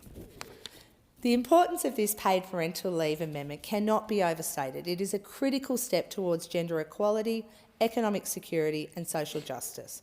It builds on the legacy of past Labor governments who have consistently fought for the rights of working families. This bill, from the introduction of maternity allowances in 1912 to the paid parental leave scheme in 2011 to even the creation of Medicare and the NDIS scheme, Labor has always put Australian families first. Today we have the opportunity to continue this legacy by supporting this bill and ensuring that all parents, regardless of gender, have the financial security they need to care for their children and retire with dignity. This bill is a bold and necessary reform that will make a real difference in the lives of Australian families. It is a step towards a fairer, more equitable society, and it is an investment in Australian families. Thank you. I do thank the honourable member for her contribution, and I give the call to the Minister. Thank you, Deputy Speaker. I move that debate on this bill be adjourned to a later hour this day. The question is now that the debate be adjourned. We'll put that question. All of that opinion say aye. Those against say no. I think the ayes have it. The debate is adjourned. The clerk. Government Business Order of the Day number 2, Universities Accord, Student Support and Other Measures Bill 2024, resumption of debate on the second reading and on the amendment moved by the member for Goldstein, to the amendment moved by the member for Brisbane, to the amendment moved by the member for Bradfield. I thank the clerk and I give the call to the honourable member for Griffith in continuation. Thanks, Deputy Speaker. One of the greatest hypocrisies in this place is so many Labor and Liberal politicians going to university for free in the 80s, graduating without a debt, without a student debt, and those same politicians, Labor and Liberal politicians, have decided they are going to oppose free university education today, forcing countless students to graduate with tens of thousands of dollars in student debt just for going to university. Why is it that it's always one rule for wealthy politicians in this place and another rule for everyone else? What we know is that right now there are students across this country, people who have graduated from university with massive student debts, huge, $40,000, $50,000, $60,000, sometimes $70,000. And even after Labor's pathetic changes, their debts will still go up every year. They will still be indexed every year, which means that come tax time, when they go to collect their tax, they get an extra pay cut because they have to pay off a student debt they should not have incurred. And the reality is that we have a bunch of Labor and Liberal politicians in this place who've decided that for them, no sacrifices. You know, every politician in this place getting a $4,500 tax cut passed by this House and supported by the Labor and Liberal Party. $4,500 tax cut for them, a lot of them getting to go to university for free. But when it comes to students today, well, they have to cop massive student debts. Meanwhile, in Norway, university is free for students there because in that country, they tax their resource industry fairly. They tax big multinational corporations. They make them pay their fair share in tax. And as a result, every student in Norway gets to university for free. Well, in Australia, it's the other way around. In Australia, it's the other way around. The Labor and Liberal Party will tax students, force them to pay massive student debts so they can keep taxes on big multinational gas corporations low. That's the choice that they've made. And the reality is that what's happening is already a generation who are copping low wages, skyrocketing rents and house prices, already looking down the barrel of a future much less prosperous than their parents. Well, now they have to contemplate sitting on a $40,000 or $50,000 debt, which means that when they go to get a loan from the bank to buy a house, they're less likely to be able to get that loan. It means that their pay is less every year because they're having to pay off a student debt they should not have incurred. And the harsh reality is that more often than not, young people are told that if they want to get a job in this economy, they have to go to university. They have to go to university. Well, now they're being told that not only do you have to go to university, you have to graduate with a $40,000 or $50,000 debt that goes up every year and is still indexed. The total student debt in this country is $78 billion. $78 billion. To put that into perspective, over the next 10 years, property investors, including many property investors in this place, including the Prime Minister, will get $176 billion in tax handouts. $176 billion in tax handouts. What if we scrap those tax handouts and use that to forgive student debt and make university free again? To put that in perspective again, in 1 year, some of the biggest oil and gas corporations in this country made $100 billion in revenue and paid $0 in tax. Just 1 year of revenue from the oil and gas corporations in this country could have wiped all student debt in this country, all of it. Now, the reality is that over the next few years, student debt's going to get bigger and bigger. It's going to keep going up as house prices keep going up and rents keep going up and corporate profits keep going up, and we're going to get a more and more unequal country. And how is it fair? How is it fair that decades ago, when Australia was a much less wealthy country, that so many people, including people in this place, including my own mum, who went to university for the first time of anyone in her family, grew up in Ipswich in a working-class family in the 1980s. She went to university. The only reason she went to university was because it was free. The first one in her family, from parents of textile factory workers. She got that opportunity because university was free. Well, how many working people in this country right now are choosing not to go to university, because they know that they will have to cop a massive $40,000 or $50,000 debt? Why is it that the only people in this country now who can go and get a higher education and go to university are those who are prepared to cop a massive debt that cripples them financially for decades to come? It's desperately unfair. And the other part of this bill is around placement payments for nurses and social workers and teachers whose part of their university degrees have to go and do often huge amounts of hours in unpaid work, that are effectively doing the job of a nurse or a teacher or a social worker. Now, the government is claiming a victory here because they're going to pay these people, they claim, $8 an hour, so $319 a week, while they're also copping a massive student debt. To be clear, the average rent in this country is over $600, which means that someone who is being paid $319 a week, their pay is almost half of what the average rent is in this country. I mean, politics is ultimately about choices, and the government could choose to tax multinational gas corporations fairly and wipe student debt and make university free again. They could choose to phase out tax handouts for property investors and make university free again. Instead, what they've chosen is desperate poverty for students, huge student debts, crippling debt for life, and a deeply unequal and unfair country.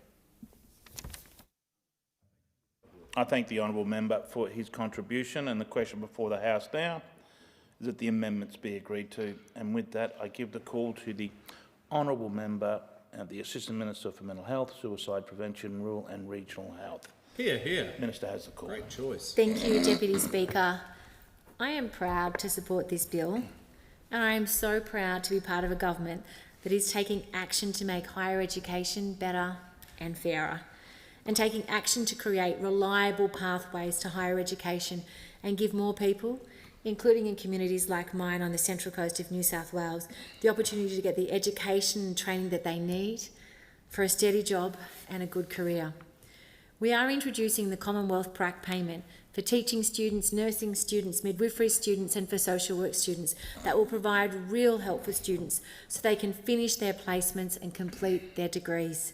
And we're expanding fee-free university-ready courses that will prepare students for university and give even more people the opportunity to undertake a degree. And we will wipe almost $3 billion of help debt for more than 3 million people. Deputy Speaker, Labor has listened to students and people who want to go to university or undertake higher education and making real changes that will make a practical difference. Deputy Speaker, in hospitals, headspace centres and Medicare mental health centres right across the country, I've been hearing from nursing and social work students. I recently met with Chelsea at Headspace Wagga, who is finishing her social work degree at the same time as supporting young people across the Riverina. Chelsea and other social work students have told me about the real financial pressure they face during their placements. I've heard from students who have had to give up their job and others who have had to move and travel far away from home. Others supporting families whilst they're completing their placements. And for some students, this has meant, despite their very best efforts, that they haven't been able to finish their degrees. For social work students, that's completing 1,000 hours of professional practice, which is the equivalent of 6 months. The PRAC payments will provide eligible students with $319.50 each week while they're on placement. And I've heard directly from social work students about the real difference this will make to them and offer them the support they need to be able to focus on their placement. As the Education Minister has said, the PRAC payment is practical support for practical placements. Teaching, nursing, midwifery and social work students, just like Chelsea, are giving so much to local communities, and this bill will mean that they have the help they need to finish their training and complete their degrees to start their careers. Deputy Speaker, in Newcastle and the Central Coast, I have heard from so many students who had the opportunity to go to university because of fee-free uni-ready courses, otherwise known as enabling courses and open foundation. The University of Newcastle's enabling program, as we'll soon hear from the member for Newcastle, is one of the best examples in Australia and has supported more than 70,000 students since it was first introduced. 70,000 students who otherwise wouldn't have the opportunity to have a higher education. The program enables students to select courses based on their areas of interest while learning important skills for study, including research, writing and communication. And I've met with many students who have gone through enabling programs or whilst they're undertaking them. And I also want to recognise the educators that provide these courses, really capable, dedicated people, giving them the wraparound support they need to be able to be successful and to start their degrees. And students, importantly, as I've mentioned, receive wraparound support. A former classmate of mine, Dr. Christensen, for many years worked as an enabling educator, and the students that she guided through the challenges and to connect them to other supports that they might need really makes a significant difference in someone's life. At the University of Newcastle, nearly 1 in 5 students who have graduated over the past 10 years started their courses as part of a free enabling program. And some of you who have been in the previous Parliament might remember that the former coalition government wanted to introduce fees for enabling programs. We're now expanding them. And I'm so proud of the people I know who started their study at a uni-ready course. Like my friend Renee, who I was in contact with today, who completed Open Foundation at the Ourimbah campus and is now a level 6 NICU nurse working in a surgical NICU unit for the sickest babies, caring for the sickest babies in New South Wales and Noumea. The difference that Open Foundation made to Renee, to her life, to her family, and to the many babies and families that she supported. It's just remarkable. To my former colleague Sam, we met when I was a newly registered pharmacist and she was a pharmacy assistant. Sam is now a mum and a speech pathologist and recently started working in private practice. Again, the real difference that fee-free uni-ready courses make to an individual, to a family and a community are just remarkable. And my brother Eddie's checked in with me last night because he's been following this legislation closely. He's a local plumber and he's running his own business and he's had many apprentices over the years, and now he's finishing an MBA, and this started through him going through an Open Foundation program. This bill will uncap fee-free uni-ready courses across Australia, so more people get the skills they need to start a degree, just like Renee and Sam and my brother Eddie, who all studied through the program at the University of Newcastle. This change is expected to increase the number of people undertaking a fee-free uni-ready course by about 40% by the end of the decade, a significant boost in the number of people, particularly in communities like mine, in the outer suburbs and the regions, that haven't had the same chance to be able to have a crack, as the Education Minister says, at higher education and the real skills they need for the jobs of today and the future. This will make sure that even more people have the opportunity and support to begin university and get the skills and training that they need and deserve. Deputy Speaker, in universities I've also heard from students and graduates who are concerned about increases in student debt. We know a lot of people and families are feeling the pressure right now. It is tough. And we've listened to those students, and through this bill we are responding. We are wiping around $3 billion in student debt from 3 million Australians. That's $3 billion in student debt from 3 million Australians. And I know the real difference that will make for many people holding student debt in my community on the Central Coast. And importantly, we're backdating this relief so that the unfair CPI indexation of 7.1% last year will be replaced with the lower WPI of 3.2%. As Minister Clare has said, someone with an average debt of around $26,500 will see a benefit of $1,200 of relief. Someone with a debt of $45,000 will see their debt wiped by around $2,000. And someone with a debt of $60,000 will have their debt cut by almost $2,700. Significant reduction, listening to students and making a real difference for them. This is real relief for people with a student debt at a time when they're feeling the pressure.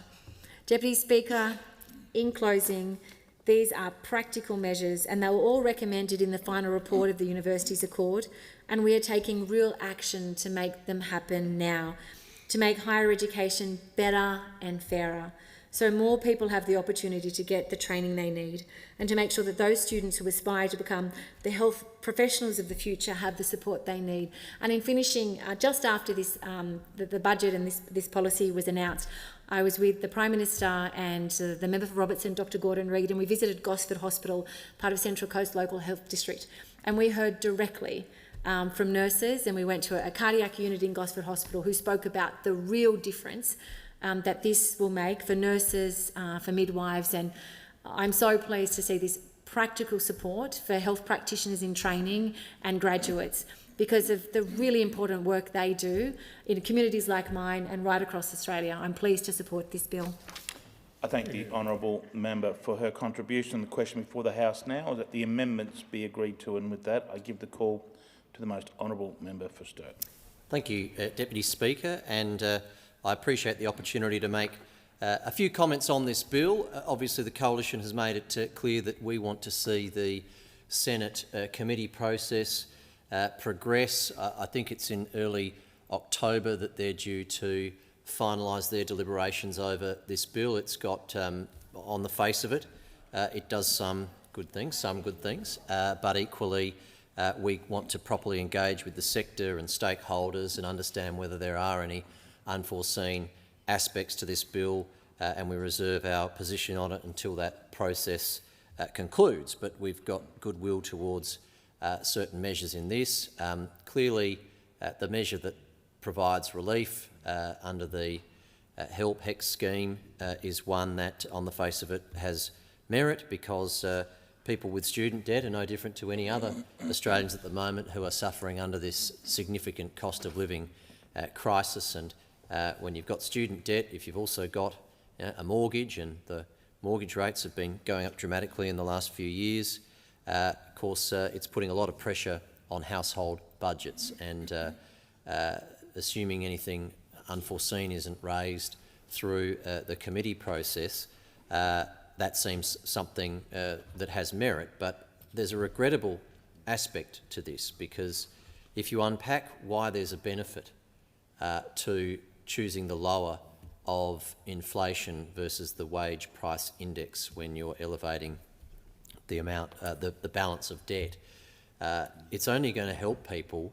because of the fact that wages have been going backwards. And so for periods when wage growth is running behind inflation, therefore real wages are going down, that's why this policy change provides a benefit.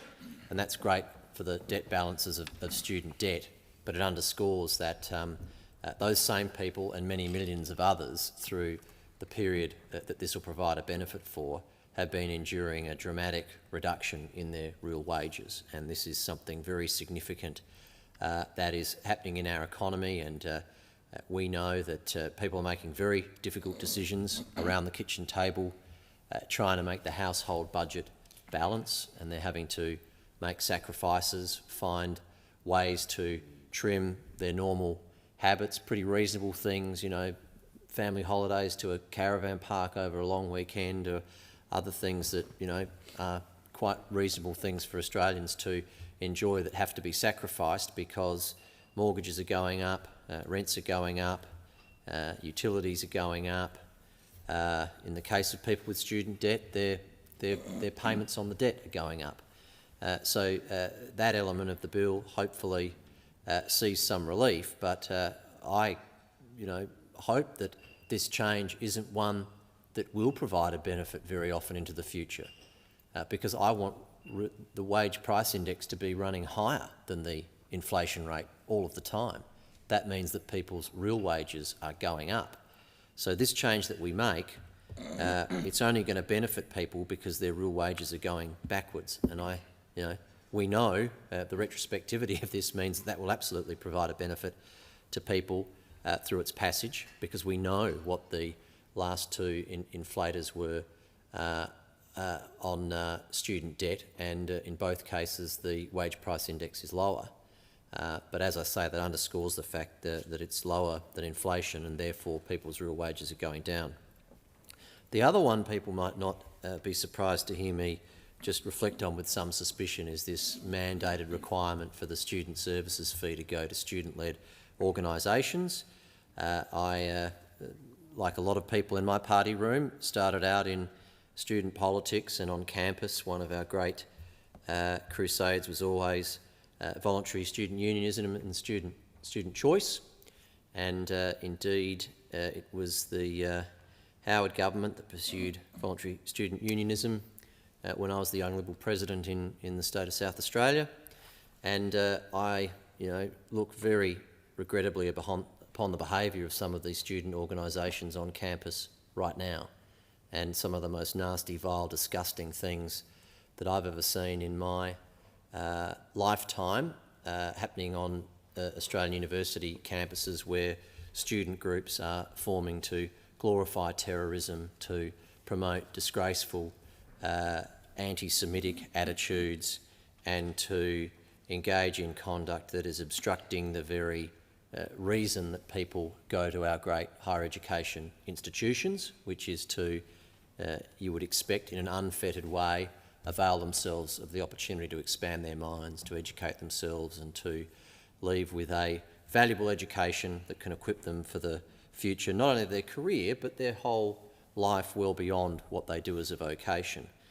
So we see in this bill an interesting mandate of a minimum discharge of the student services fee to student-led organisations. I note that some of the universities, to my understanding, have raised concerns about this.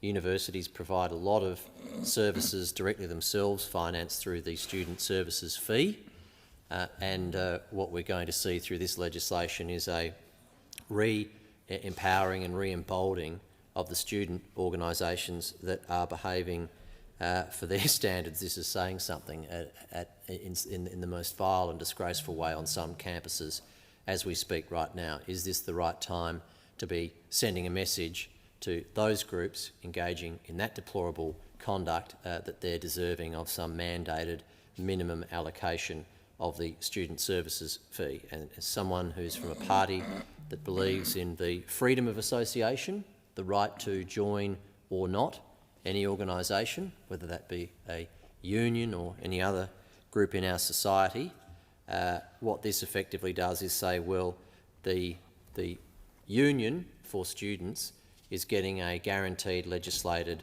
stream of funding, regardless of whether or not the students at that campus are happy to see them get their money. It comes from students, and have it spent that way, when I'd certainly predict and suspect that the way in which the universities themselves spend that funding will be of a much greater benefit to the student body than what these activist student groups do. So we watch that with a great deal of interest, and I'll be very surprised if the Senate committee process doesn't bring out some interesting evidence on that, and that'll be something for our party room to consider, that element of the bill. The others, again, very open-minded to the principles, and look forward to exploring the detail through the committee process. And so with those comments, we're not standing in the way of the bill necessarily, but are reserving our position for the outcome of the Senate inquiry process. And I confine my comments to those, Mr Deputy Speaker. I do thank the honourable member for his contribution on the question before the House. Now that the amendments be agreed to, and with that I give the call to the most honourable member for Newcastle. And thank you, Deputy Speaker. Well, I certainly rise to support the government's bill that is before the House this evening. The Albanese Labor government is committed to making life easier for all Australians, and that's why I am so pleased to support this bill being put forward this evening by the Minister for Education. It implements key measures recommended in the final report from the University's Accord, led by Professor Mary O'Kane and supported by a host of other very esteemed Australians. The Accord panel was established by this government and we invested $2.7 million over 2 years to develop the 12-month review of Australia's higher education system. Its objective was to devise recommendations and performance targets to improve the quality, accessibility, affordability and sustainability of higher education, to achieve long-term security and prosperity of the sector and the nation.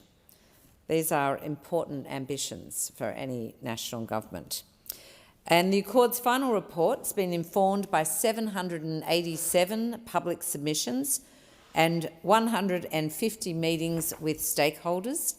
The final report contained a number of recommendations, including reforming HECS help repayment arrangements, funding nursing, care and teaching professions to undertake mandatory placements, and expanding the number of fee-free preparatory courses at university. And this is exactly what this bill is doing tonight. So I appreciate members opposite might be giving further consideration, but there are a lot of people who have been part of this process and who are, this bill has now been informed by a thorough process of consultation and an expert review of our higher education system. So we all note that the big hike in the HECS and HELP debt last year hit a lot of Australians hard, and particularly young people. We've heard, I want to say to those young people, we have heard your feedback and we have taken it on board. The first big measure undertaken in this bill will see amendments to the HELP and VET student loans, the Australian Apprenticeship Support Loans and other student support loan accounts. We are amending the Higher Education Loan Program methodology to be based on the Consumer Price Index or the Wage Price Index, whichever is the lower, preventing growth in debt from outpacing wages into the future. In other words, it will more than halve the unfair CPI indexation rate of 7.1% from last year and replace it with the lower WPI rate of 3.2%.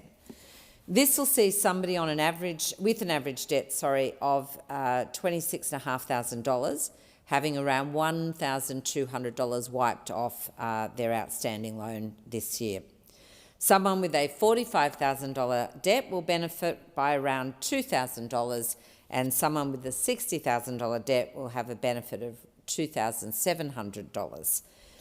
Around $3 billion is being wiped off the accounts of more than 3 million Australian students and those who, of course, have finished their degrees with the debt in place. So $3 billion helping out 3 million Australians. This will significantly ease pressure on workers, apprentices, trainees and students. Because let's not forget, this is not just about university students. Those young apprentices, those people doing traineeships, they are all looking for this relief as well. In around 25,398 people in my electorate of Newcastle have a HELP debt, and this bill ensures relief is delivered to them while continuing to protect the integrity and the value of the HELP system, which has massively expanded higher education access for millions of Australians. The Albanese Labor government is also investing in students who have signed up to do some of the most important jobs in this country. While we recognise the importance of placements as part of qualifications in a whole range of professions, up until now, students have been forced to undertake unpaid mandatory placements as part of their studies. But for the first time ever, the government will introduce a Commonwealth prac payment to support teaching, nursing, midwifery and social work students to do their placements. The Albanese government understands the financial burden that placements have on students and appreciates the challenges many face when having to juggle the costs of living while studying and completing their placements. With this bill, many students who have turned down work to do their placements will now have help in paying their bills. While the government also recognises other qualifications require mandatory placements, the University Accord recommended that the government focus now on the nursing, care and teaching professions. And this is an important place to start due to the significant workforce shortages that need to be addressed in these areas. Almost every Australian will interact with a nurse, midwife, teacher and social worker sometime throughout their life. This measure will help up to 5,200 students who are enrolled in teaching, nursing, midwifery and social work at the University of Newcastle. And I look forward to ensuring that relief is directed to those students undertaking very important work. Since entering Parliament, I have been a very staunch supporter of equity to access into higher education. And that's why I'm so pleased that this bill will also massively expand fee-free uni-ready courses, which act as a bridge between school and uni and help more Australians to succeed when they get there. The University of Newcastle knows a thing or two about achieving equity of education. We have long demanded both excellence and equity as part of the core values of the University of Newcastle. More than half a century ago now, the university launched its enabling programs, which I argue are indeed the best this country's ever seen. The University of Newcastle has the oldest and the largest network of enabling programs in Australia. Open Foundation, a free open access enabling program at the University of Newcastle, has engaged more than 70,000 people. There are 70,000 people in my community, in my region, across this nation that have a quality university education now, who would not have even got their foot in the door had it not been for the enabling programs provided at the University of Newcastle. That's what I mean about achieving equity in access to higher education. Because that's 1 in 5 students at the University of Newcastle. I acknowledge the member for Dobell, the Assistant Minister who spoke before me. She's from the Central Coast, where the University of Newcastle also has a campus. 1 in 4 students there came through an enabling program to be at university. So these are, very, very powerful programs that open incredible doors for people who would have otherwise been excluded from a higher education. These programs, it is critical, the critical part of these programs is that they are free access. I have stood in this Parliament over the 11 years that I have been the member for Newcastle. I have had to save these enabling programs on 3 separate occasions. So I speak with some authority when I say the barrier, like if you were to provide a fee for entry point into these services, you would not reach the equity outcomes that you would desire or seek to see. We have surveyed in recent years students to see whether or not they would have entered into an enabling program had there been a fee in place, and almost universally they would have said no. More than 60% of people doing these enabling programs are women, and they all said, they didn't have that level of confidence to invest that kind of money in themselves. They had other priorities of having to raise a family, look after a whole lot of household bills. So I am firmly of the belief that universities are not just for the elite in our communities. I know the value, as a first-in-family kid coming through, the value of higher education. And I want everyone to have access to that. Everyone who wants to have access to whether it's a university or a TAFE education. We absolutely have to smash down the barriers that prevent kids who are otherwise marginalised from having access. There are people like Liam from Newcastle, who was in his early 20s, struggling with addiction and tried to take his own life. He was saved by paramedics and nurses at the John Hunter Hospital. And it was there that Liam decided he not only wanted to live, but he wanted to repay the debt and become a paramedic himself to help other people and to become a father for his young daughter. Liam enrolled in Open Education, Open Foundation at the University of Newcastle, and I'm really pleased to tell the House he is now well on his way to achieving that goal and is doing brilliantly. There are people like Z, also from Newcastle, who in her late 40s, she was on a carer's pension, looking after a husband who had a stroke. Z completed Open Foundation and went on to study biosciences and now lectures in health sciences, coordinates courses in the Open Foundation program herself, and is now looking to do a PhD next year. These are just two of the extraordinary stories I could relay to this House. But we know that students like Liam and Z, who completed the program, 26% of people doing these programs came from low SES backgrounds. 66% were women.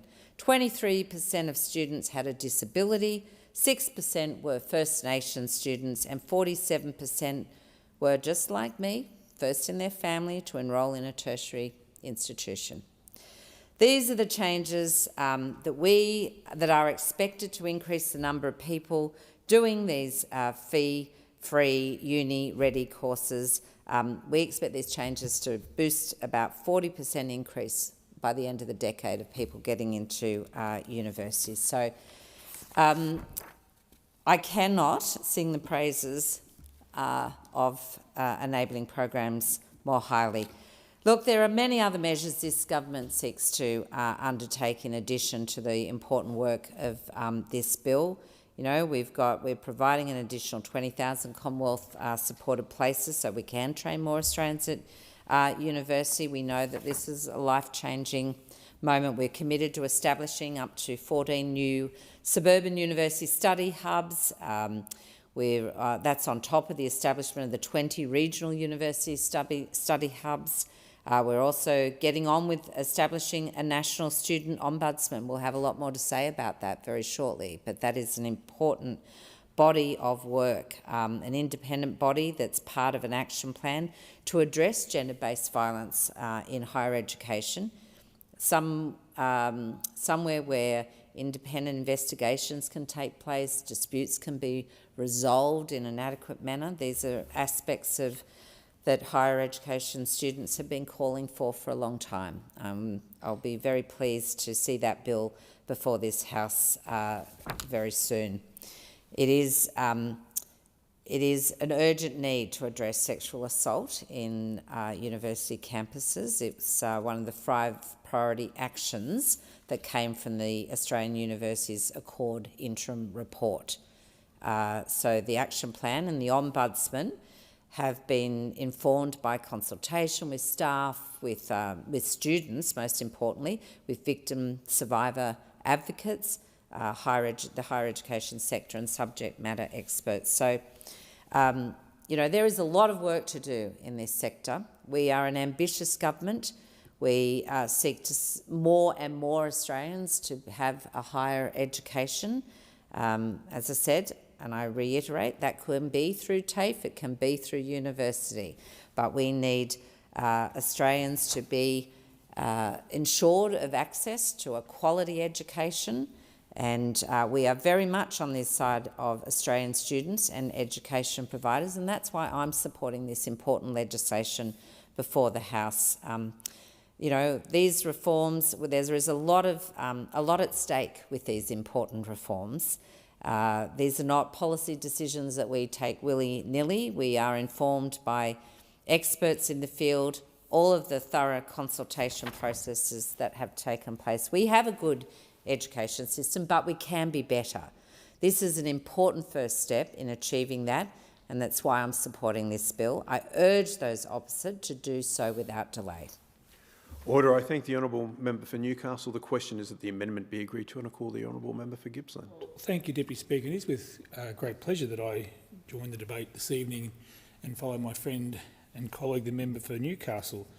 And I do acknowledge her contribution, particularly in relation to the challenges that we face as regional members of parliament in terms of equity of access, and also her comment that there's more to be done, because as much as there has been a significant amount of work done in terms of reforming the university sector and reforming access for regional students, there is still a lot more to be done. And this bill before the House tonight, the Universities Accord Student Support and Other Measures Bill, amends the Higher Education Support Act to give effect to several measures from the Australian Universities Accord. And I'll reflect on the Accord in more detail in a few moments' time. And these measures, though, include, Deputy Speaker, changing the way the help indexation is calculated, the introduction of the Commonwealth Prac payment for teaching, nursing, midwifery and social work students, fee-free uni-ready courses for students to undertake preparatory courses to prepare for university studies, and requiring universities to provide 40% of the student services amenities fee to student-led organisations. And despite the exhortation of the member for Newcastle for the Coalition to declare its position today, the Coalition notes that the government itself has referred the bill to the Senate Education and Employment Legislation Committee for an inquiry, and it's appropriate in those circumstances, Deputy Speaker, that the Coalition does not preempt our final position on this bill until after we have heard from all the key stakeholders, and the committee, I understand, is due to report back to the government, back to the Senate, by the 3rd of October this year. Now, Deputy Speaker, for those of us who've been around the issues regarding universities and further education for an extended period of time, I think there is a shared passion across the chamber for seeking to help young people right across Australia to achieve their full potential.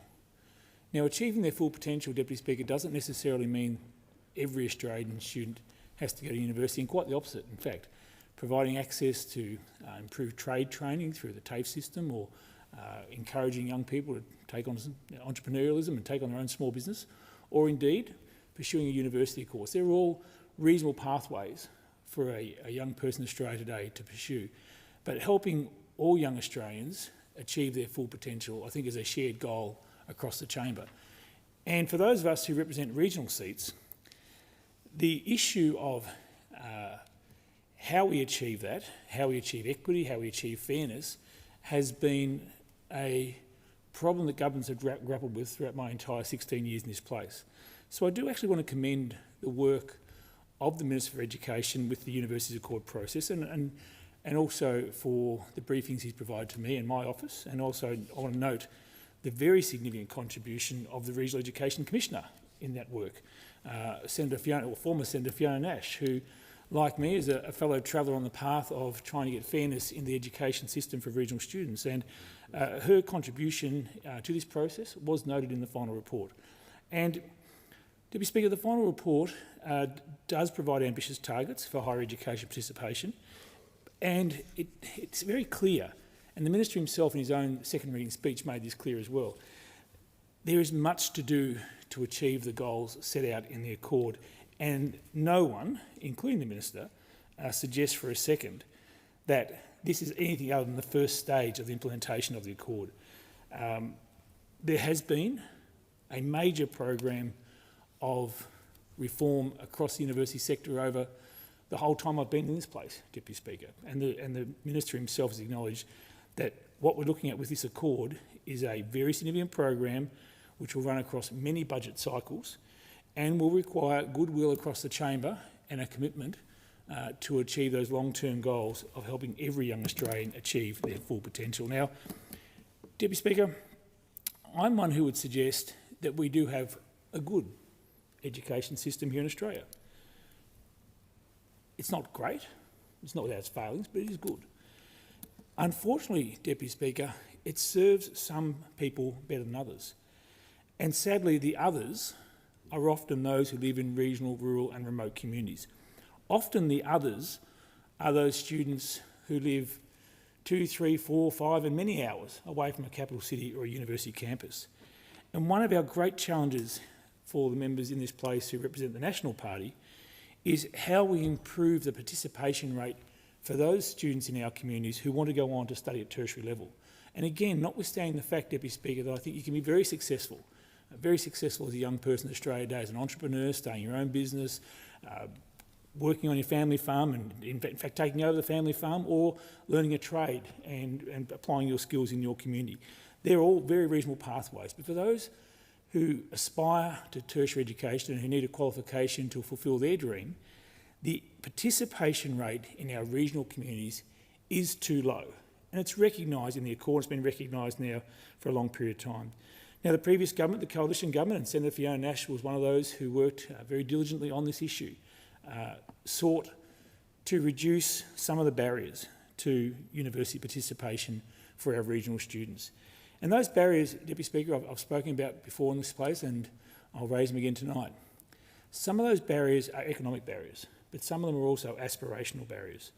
Now, the aspirational barriers are something we can deal with ourselves in our communities. It's up to us as leaders in our own communities to get amongst our schools, make it clear to young people in our community that you can be the first in your family to go to university, to talk to them about the pathways which exist.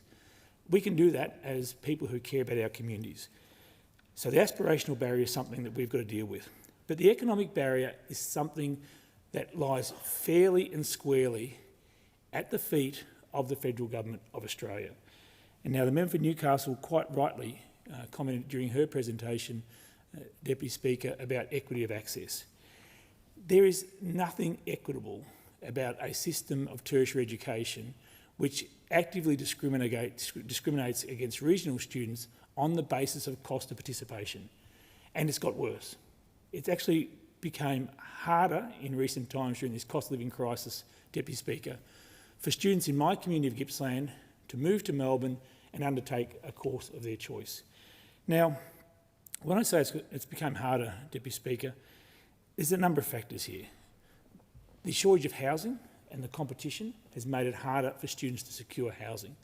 The cost of living more generally through the inflation rate, the cost of living in Melbourne through food prices, transport prices, has all added to the barrier. Now, what we're seeing, Deputy Speaker, is that mums and dads in regional communities who have a son or a daughter who has to move away from home to pursue their chosen course, they're up for at least $25,000 to $30,000 per year in out-of-pocket costs, and that's after tax.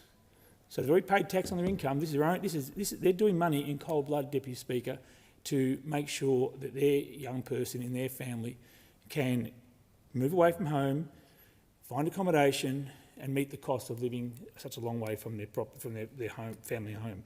Now, Deputy Speaker, the previous government did some good work in this space by improving access to youth allowance, by providing a tertiary access payment, but there is more to be done. And the University Accord makes it clear there is more to be done, and we have to do more. Unfortunately, the legislation before the House today, in terms of this question of the economic barriers for regional students, really only tinkers around the edges. It is harder than ever with this increased cost of living for our young people in regional Australia to move away from home and achieve their full potential at a university course based in a metropolitan area. So we do need more holistic reforms than what we're seeing here tonight, Deputy Speaker. More holistic reforms, and I say to the Education Minister in all sincerity, I'm up for the challenge, if he's up for the challenge, to work in a constructive way to ensure that the needs of regional people are properly represented as he rolls out the further program of reform required under the University Accord. Now, Deputy Speaker, one of the opportunities we have in this place, and one of the opportunities we have in our regional communities, is to reduce the need to move away from home in the first place. So the more that we can do to support our regional university sector and provide a broader range of courses in those regional towns, the less the need is for our students to move away to study in Melbourne, Sydney or Brisbane, Adelaide or Perth. Now that's easier said than done, Deputy Speaker, because obviously you need a critical mass of students to run a course in a regional location. But the member of New England is right beside me, and his University of New England at Armidale is an impressive institution. We should be investing in our regional institutions, those regional campuses, so that those students who don't want the big city experience, who'd rather stay in their own regional towns and pocket the savings, quite honestly, Deputy Speaker, have that opportunity to study in those communities. We know particularly in the health fields. We know that if a regional student undertakes a degree in nursing or midwifery or any allied health course or becomes a GP, that regional student is more likely to return to those regional communities and address the skilled workforce shortage we're facing. It's even better, Deputy Speaker, if they don't leave in the first place. If there are more opportunities for them to study in their own communities, they stay connected to their communities, they stay connected to their family life, they stay connected to their sporting clubs, and they don't incur those cost barriers which are making it harder and harder for our regional students today to excel in their chosen course. Now, just think about, Deputy Speaker. Put yourself in the shoes of a 17, maybe 18, maybe 19-year-old country person who, in 1 year, is expected to move many hours away from home, set up a house or into accommodation provided by the university, get their licence, be allowed to go to pubs and drink responsibly, study, and because mum and dad aren't made of money, they've got to do a part-time job as well. They've got to do all that as a 17, 18 or 19-year-old. And is it any wonder that many of those young people feel like they fail or can't absorb it all in 1 year? Some of them come back home broken. Some of them come back home, it's all been too much for them. So we should not be allowing a situation to develop, Deputy Speaker, where we set up young people to fail. We need to be making sure that we reduce the cost barriers, or we make it easier for them to stay in their own home communities, in their regional communities, and stay the course of their choosing. Now, Deputy Speaker, in the little bit of time I have left, just in relation to the Accord, I want to just note a couple of things about, should I say, the Group of 8 or the sandstone universities in this country, and suggest to them that they need to lift their game too. They need to lift their game in terms of the way they deliver courses, in the way that they accommodate regional students and their specific needs. And I think, Deputy Speaker, that sector is in for a massive disruption.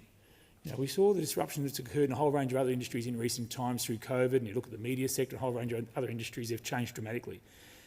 The universities, the Group of 8 universities, are basically still delivering courses on their own terms to suit them, not to suit the needs of regional students. There is no reason whatsoever why some regional students could not have all their courses delivered to them, their time in front of tutors and course delivery in front of their classes in a day or two, rather than spread out across the whole week. That would allow some of our regional students to keep connected to their own communities. They wouldn't have to be there all week. They wouldn't have to incur the cost of $25,000 or $30,000 a year that I mentioned earlier. So I do believe that the Group of 8 could do a lot better in terms of outreach to regional students in their own communities, using telecommunications and using the new regional study hubs better to allow more of those students to study in their own hometowns. So, Deputy Speaker, as I said at the outset, this is a piece of work in terms of helping young people achieve their full potential right across our nation. And I do congratulate the Minister for his work on the Accord, and I do encourage him to keep going further and to work with members on this side of the House who have been passionate about this issue for more than a decade and are willing to work in a constructive way to ensure that the needs of rural and regional students are properly respected in the debate, and that the needs of rural and regional students are addressed in a manner which helps us overcome those barriers I spoke about earlier. We have a good education system in this nation, Deputy Speaker, as I said. Unfortunately, it continues to serve some people better than others, and too many times the others are our regional students, and we are letting them down, Deputy Speaker. We are letting them down this place. We can do better, we must do better, and I look forward to working with the Minister in a constructive manner for the remainder of this term of Parliament. Order. I thank the honourable member for Gippsland. The question is that the amendment be agreed to, and I call the honourable member for Pearce. Thank you, Deputy Speaker. I rise to discuss a pivotal piece of legislation that is set to reshape the landscape of higher education in Australia, the Universities Accord, Student Support and Other Measures Bill 2024. This bill is not merely a collection of amendments. It represents the Albanese Labor government's unwavering commitment to creating a more equitable, accessible and responsive higher education system for all Australians. As we navigate the complexities of the modern world, it is essential to recognise that education is not just a pathway to employment, it is a fundamental human right. It empowers individuals, strengthens communities, and drives our economy forward. The Universities Accord is a significant step towards ensuring that every Australian, regardless of their background, has the opportunity to pursue higher education and reach their full potential. Before examining the specifics of the bill, we need to consider the current state of higher education in Australia. Over the past few decades, we have witnessed a dramatic increase in the number of students pursuing tertiary education. However, this growth has not come without challenges. Many students are burdened by significant debt, with the average help loan now exceeding $30,000. The financial strain can deter potential students from pursuing higher education, particularly those from disadvantaged backgrounds. Additionally, the rising cost of living and tuition fees have made it increasingly difficult for students to focus on their studies without the worry of financial instability. The Albanese Labor government recognises these challenges and is committed to addressing them heads-on through the Universities Accord Bill 2024. One of the most critical reforms in this bill is the amendment to the Higher Education Loan Programme, HELP, indexation. By changing the indexation calculation, we aim to alleviate the financial pressure on over 3 million Australians with outstanding HELP debts. Imagine a student who graduates with a degree but is immediately faced with a mountain of debt that continues to grow at an unsustainable rate. This reform will significantly reduce the rate at which student debts accumulate, providing much-needed relief to borrowers and allowing them to focus on their careers and contributions to society, rather than being weighed down by financial burdens. This bill also introduces a Commonwealth prac payment for students in critical fields such as teaching, nursing, midwifery, and social work.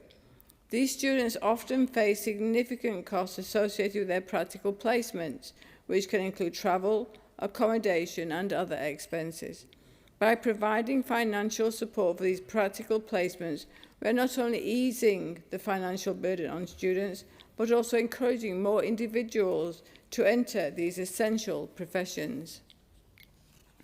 This initiative will help ensure that we have a well-trained workforce ready to meet the needs of our communities, particularly in areas where there are significant shortages of qualified professionals. Another vital aspect of the Universities Accord is the expansion of fee-free uni-ready courses. These programmes are designed for students who may not have completed traditional pathways into universities, such as those from disadvantaged backgrounds or those who have faced personal challenges. By 2030, we aim to achieve a 40% increase in enrolments in these fee-free courses. This initiative will open doors for many Australians who may have previously thought that higher education was out of reach. We want to create a system where every individual, regardless of their background, has the opportunity to succeed in higher education and ultimately in life. The Albanese Labor government believes that students have a voice in this service and support that they receive during the university experience.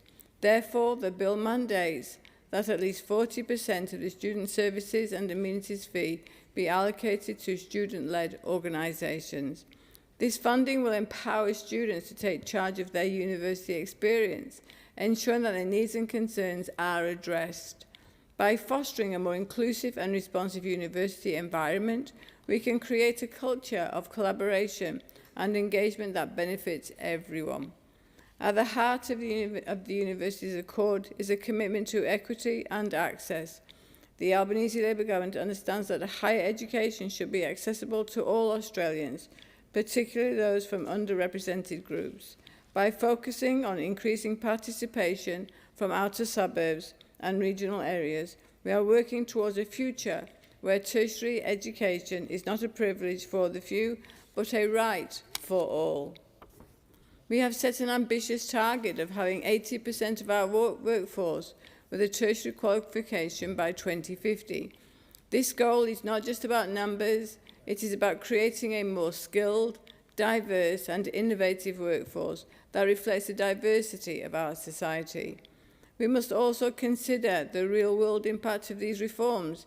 Imagine a young woman from a rural community who dreams of becoming a nurse. With the introduction of the Commonwealth Prac payment, she can pursue her studies without the constant worry of financial strain during her practical placements. With access to fee-free uni-ready courses, she can build her academic foundation and gain the confidence that she needs to succeed. This is not just a hypothetical scenario, it is a reality we are striving to create through the Universities Accord. By investing in our students, we are investing in the future of our nation.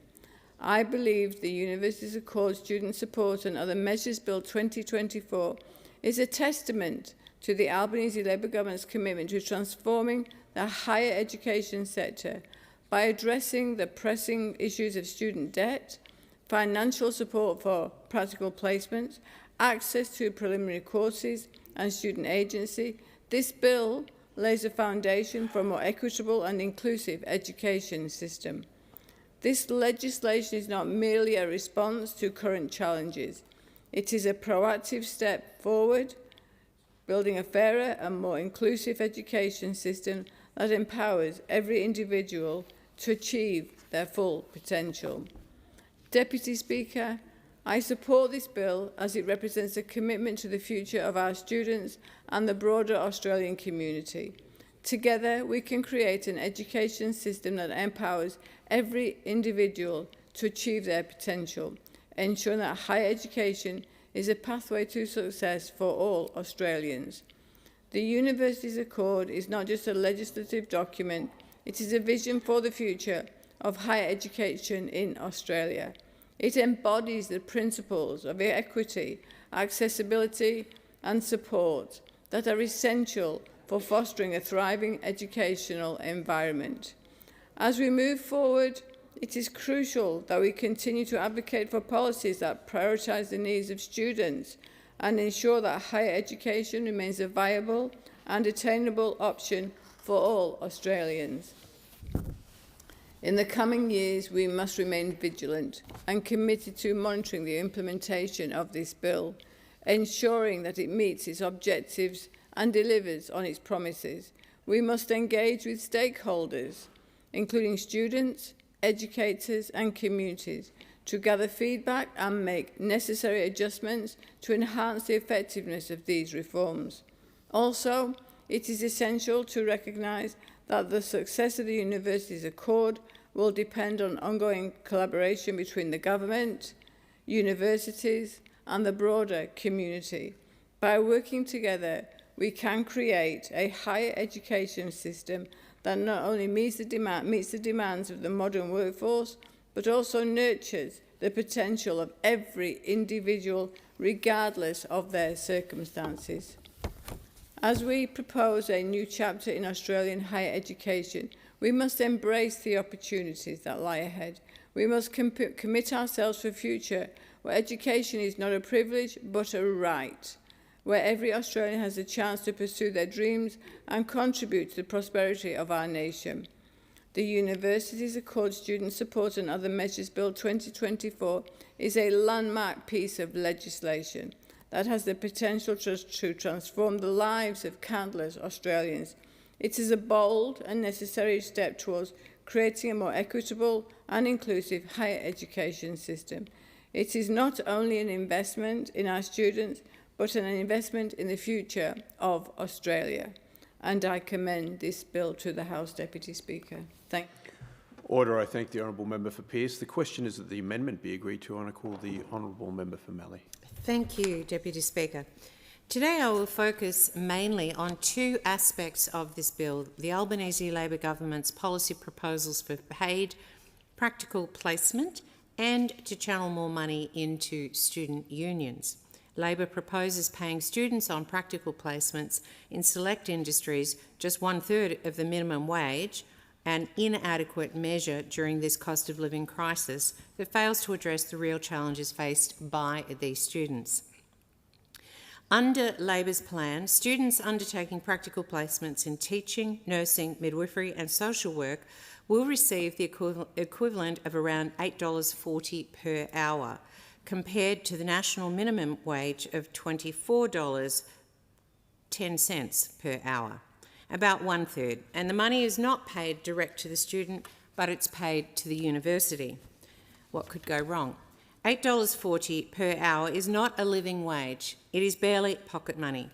Our settings for our future nurses, social workers, midwives and teachers have not shown how much we value them, and many of them literally hold our future in their hands. $8.40 an hour will not make a significant difference in their lives. It actually insults their efforts and sacrifices. This proposal will not adequately support students juggling the demands of their studies, unpaid placements, family duties and paid employment, often at the expense of their health and well-being. Placement poverty is the elephant in the room for students in Australia. Students, particularly those studying in regional areas like my electorate of Mallee, face significant barriers when it comes to completing mandatory practical placements. In many cases, these placements are unpaid and can last for weeks or even months, forcing students to take time off from their paid jobs to fulfil their academic requirements. In my electorate of Mallee, universities such as La Trobe University, Monash University play a critical role in providing higher education opportunities to students in regional areas. These institutions offer essential programs in fields such as education, nursing, midwifery and social work, professions that are vital to the well-being and development of our rural communities. For students who are parents or primary givers, this situation is even more dire. Labor's cost of living crisis has exacerbated this problem. The cost of housing, groceries, utilities, childcare, if it's available, and transportation have skyrocketed under this government. I remind the House that my electorate of Mallee is not only regional, but has a larger, lower socioeconomic demographic. Many students, particularly those from low-income families or those supporting dependents, simply cannot afford to stop working and take on unpaid placements. Will $8.40 an hour make a difference for them? Perhaps, perhaps not. According to the 2022 Universities Australia Student Finances Survey, around 58% of full-time domestic undergraduate students were concerned about their finances, and over 15% reported frequently going without food or other necessities because they could not afford them. With Labor's cost of living crisis making everyday life more expensive, how can we possibly expect students to continue their studies and fulfil their placement requirements without adequate financial support? This is not just about fairness, it's about ensuring we have a pipeline of skilled workers ready to meet the demands of our growing population. Deputy Speaker, while paid practical placements for students is a step in the right direction, we have questions about how this bill will be implemented. Will these payments be means tested? Will all students undertaking practical placements receive financial support, or will there be eligibility criteria that could potentially exclude those who still face significant financial hardship but fall just outside the defined thresholds? This is particularly important for students in regional areas like my electorate of Mallee, who often face higher costs associated with travel, accommodation and other expenses during their placements. More questions are raised when it comes to how the funding will be distributed and managed. If the funding for these paid placements is being allocated to universities, how will universities ensure that this funding is directly passed on to the students who need it most? We need clear guidelines and accountability mechanisms to guarantee that the intended financial support reaches the students rather than being absorbed into university administrative costs or somewhere else. Without a robust framework for distribution, there is also a risk that the benefits of paid placements could be unevenly applied, creating disparities between institutions, students and indeed regions. Universities in major cities with better resources and funding management systems may be able to offer more substantial support compared to those in regional areas, further widening the gap between urban and rural. And I have to say that most urban universities have accommodation on site or within very close distance to their universities. That is absolutely not the case in regional areas, and that needs to be considered. Deputy Speaker, I'm also concerned that this bill mandates that at least 40% of student services and amenities fee revenue be directed to student-led organisations, effectively student unions, one can only read, starting from the 1st of January 2025. This initiative appears to be a thinly veiled attempt by Labor to redirect funds towards student unions, a move that raises serious concerns given the history and nature of student unionism in this country. The Howard government abolished compulsory student union membership in 2006 and replaced it with voluntary student unionism, liberating students from being forced to pay for union memberships that they may not support or benefit from. We see wherever they can Labor trying to repay their union masters by channeling people into union membership, channeling public funds to unions and handing sectors of the economy over to unions. When Labor introduced the Student Services and Amenities Fee in 2012, students paid fees directly to universities, which were given discretion over how to allocate these funds. This was a balanced approach that ensured funding could be used for a range of services such as mental health support, career development and childcare, benefiting a broad spectrum of students, particularly in an era where many students study remotely and access campus services less frequently. Now, with this bill, Labor is attempting to reintroduce a form of compulsory funding for student unions under the guise of supporting student services. The mandated 40% allocation of SSAF revenue to student-led organisations risks becoming a subsidy for hard-left activism. Considering that student unions tend to be dominated by green left ideologies rather than reflecting the diverse political views of the broader student body, it appears to be a payoff to a historical recruiting ground for Labor and the Greens. Can the Minister guarantee the 40% SSAF won't go towards supporting protests against Israel? Protesting alongside supporters of terror is neither a student service or an amenity. How much of the 40% SSAF will be channelled into promoting identity politics and prioritising spending on a minority of students instead of welfare for all students? With the student unions in charge of 40% of the funding, the hard left agenda will get a funding boost from a majority of students that don't support it. Students should not be compelled to fund organisations they do not wish to support, especially when many of these funds could be better allocated to vital services that directly improve student wellbeing and academic success. In the current landscape where remote learning is prevalent, mandating this allocation is akin to imposing a tax on students who may never access those particular services.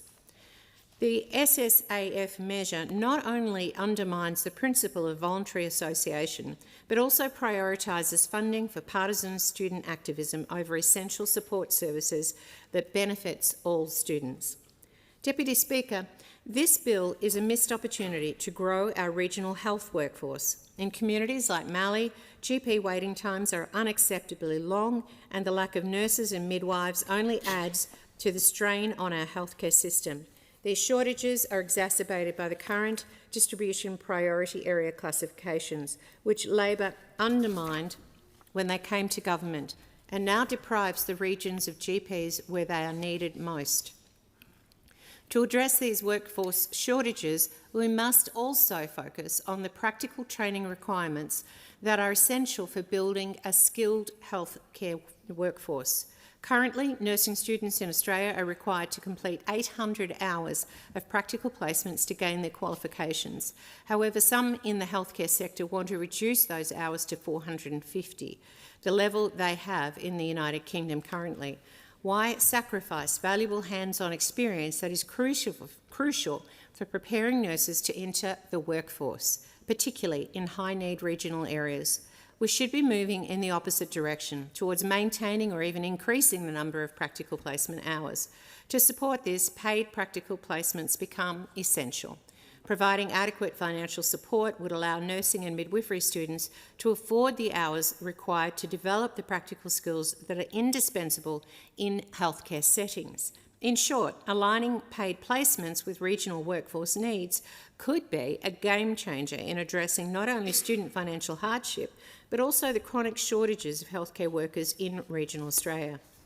If we want to see real change, we must rethink how we support and incentivise our future healthcare workforce from the very beginning of their training. The link between fair pay for placements and solving regional workforce shortages is clear, yet Labor has missed the mark. It is worth noting, Deputy Speaker, that paid placements are not a new concept. In fact, they were once a standard part of medical training in Australia. My own husband, who trained as a doctor about 46 years ago, was paid in his placements. And now, here we are, decades later, trying to reinstate something that was abandoned long ago. One must ask, what happened? Why have we gone backwards? Labor's turn toward paid placements recognises the dire current shortages we are grappling with and highlights the need for continuous and targeted investment in our education and training systems to build a stronger, more resilient workforce for the future. Instead of addressing the root causes of these shortages, Labor is offering the Band-Aid solution in this bill that is too little, too late for regional Australians. Deputy Speaker, we need real solutions. If we are serious about addressing workforce shortages in critical sectors, we need to start by ensuring that students have access to adequate financial support during their studies. This means offering meaningful support for practical placements, support that reflects the value of the work being done, the impact on them, their families, and the costs associated with completing these placements. We must also rethink the way we structure education and training in fields like nursing, midwifery and social work. We need students to be learning on the job, gaining the skills and confidence they need to hit the ground running when they graduate, being job ready. And we need to ensure that they are not forced to choose between their education and their livelihoods. Labor's paid prac proposal is a step in the right direction, but does not address how desperately students are struggling, particularly in regional Australia. Order. I thank the honourable member for Mallee. The question is that the amendment be agreed to, and I call the honourable Assistant Minister. Thank you, Deputy Speaker. I want to start with some acknowledgements of the work that was done in the final report of the Australian Universities Accord review. They talked about the value of our universities, what they bring not just to our people but to our nation. They started that report with this simple statement: higher education is vital to Australia's future.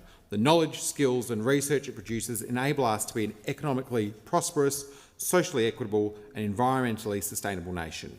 They highlighted that universities are key to uplifting the quality of life here in Australia.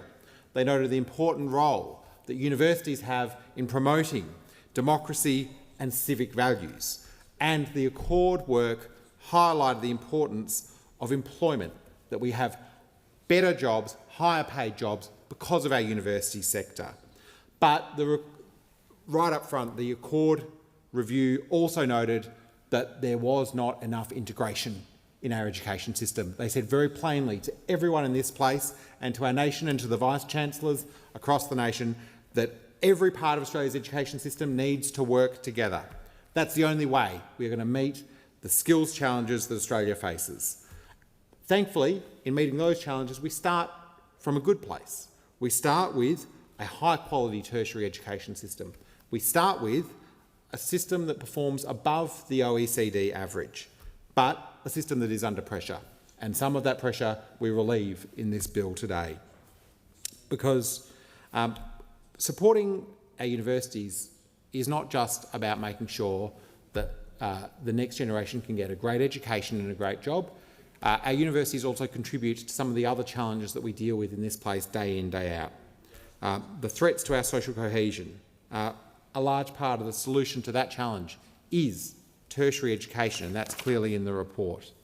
I want to share a story I've shared in this place before, Deputy Speaker, just about the change that's already happened in our universities. I'm going to take you and those who are choosing to listen back to 1957, to the start of a new semester at the University of Western Australia. You had a new cohort of enthusiastic students sweating in the February sun, there on the edges of the Swan River, and probably the student amongst that cohort in 1957 most unsure about what this experience of university was going to be like was Erwin Lewis. Erwin Lewis was the first Aboriginal student to attend university in Western Australia in 1957. He was attending university just 3 years after what had been known as the, excuse the quote, but native pass, end quote, system was finally abolished in Perth. He came from Moora and then he went on to be Dux at Christchurch Grammar, a well-renowned school in Western Australia. And then, not content with just getting a degree from the great University of Western Australia, he goes on to play for the Claremont Football Club in their 1964 grand final win and on to an excellent career as a public servant. The story of Erwin Lewis's life is a story about the power of what happens when we open the doors of opportunity, the power of what happens when we welcome more into our higher education system. And I've actually had correspondence with a woman called Pat Pearce, who was working at the university bookshop back in the 1950s. And she says, this is her quote, and Pat's a wonderful person and a supporter of this side of the house, but often gives advice to me and my staff about things that I could maybe do more effectively. But these were her words about that day back in 1957. Quote, "I was on the UWA campus the day Erwin Lewis started at uni. The buzz was everywhere." And that again just shows that actually people in our higher education system are excited to welcome more people into these excellent institutions. I've been very fortunate in my life to have attended Curtin University and the University of Western Australia. Had not just an excellent education, but those great things that happen above and beyond just paying for the courses that allow you to get the qualifications you want. You make lifelong friends, and that's not just with fellow students. I was really fortunate to serve on the Curtin University Council alongside Dr. Eric Tan, a really excellent leader in Western Australia. I saw amazing university administrators who really had passion for both their students and their academics at their heart. People like Lance Toomey, Jane Den Hollander, Val Rubenheimer, people really gave so much to education and to academia in Western Australia, and unashamedly made lifelong friends at university. And when we open the doors of university to more and ensure that people can have a quality experience when they're at university, then we do so much of what it is that I think we all aspire to in this place, which is to allow every Australian to reach their full potential. This bill is about taking a good education system and making it fairer. It's about wiping HECS debt. For my electorate alone, some 25,000 people will have their HECS debt wiped as a result. It's about bringing in, for the first time, a Commonwealth prac payment, making sure we support people who are in the final stages of their study.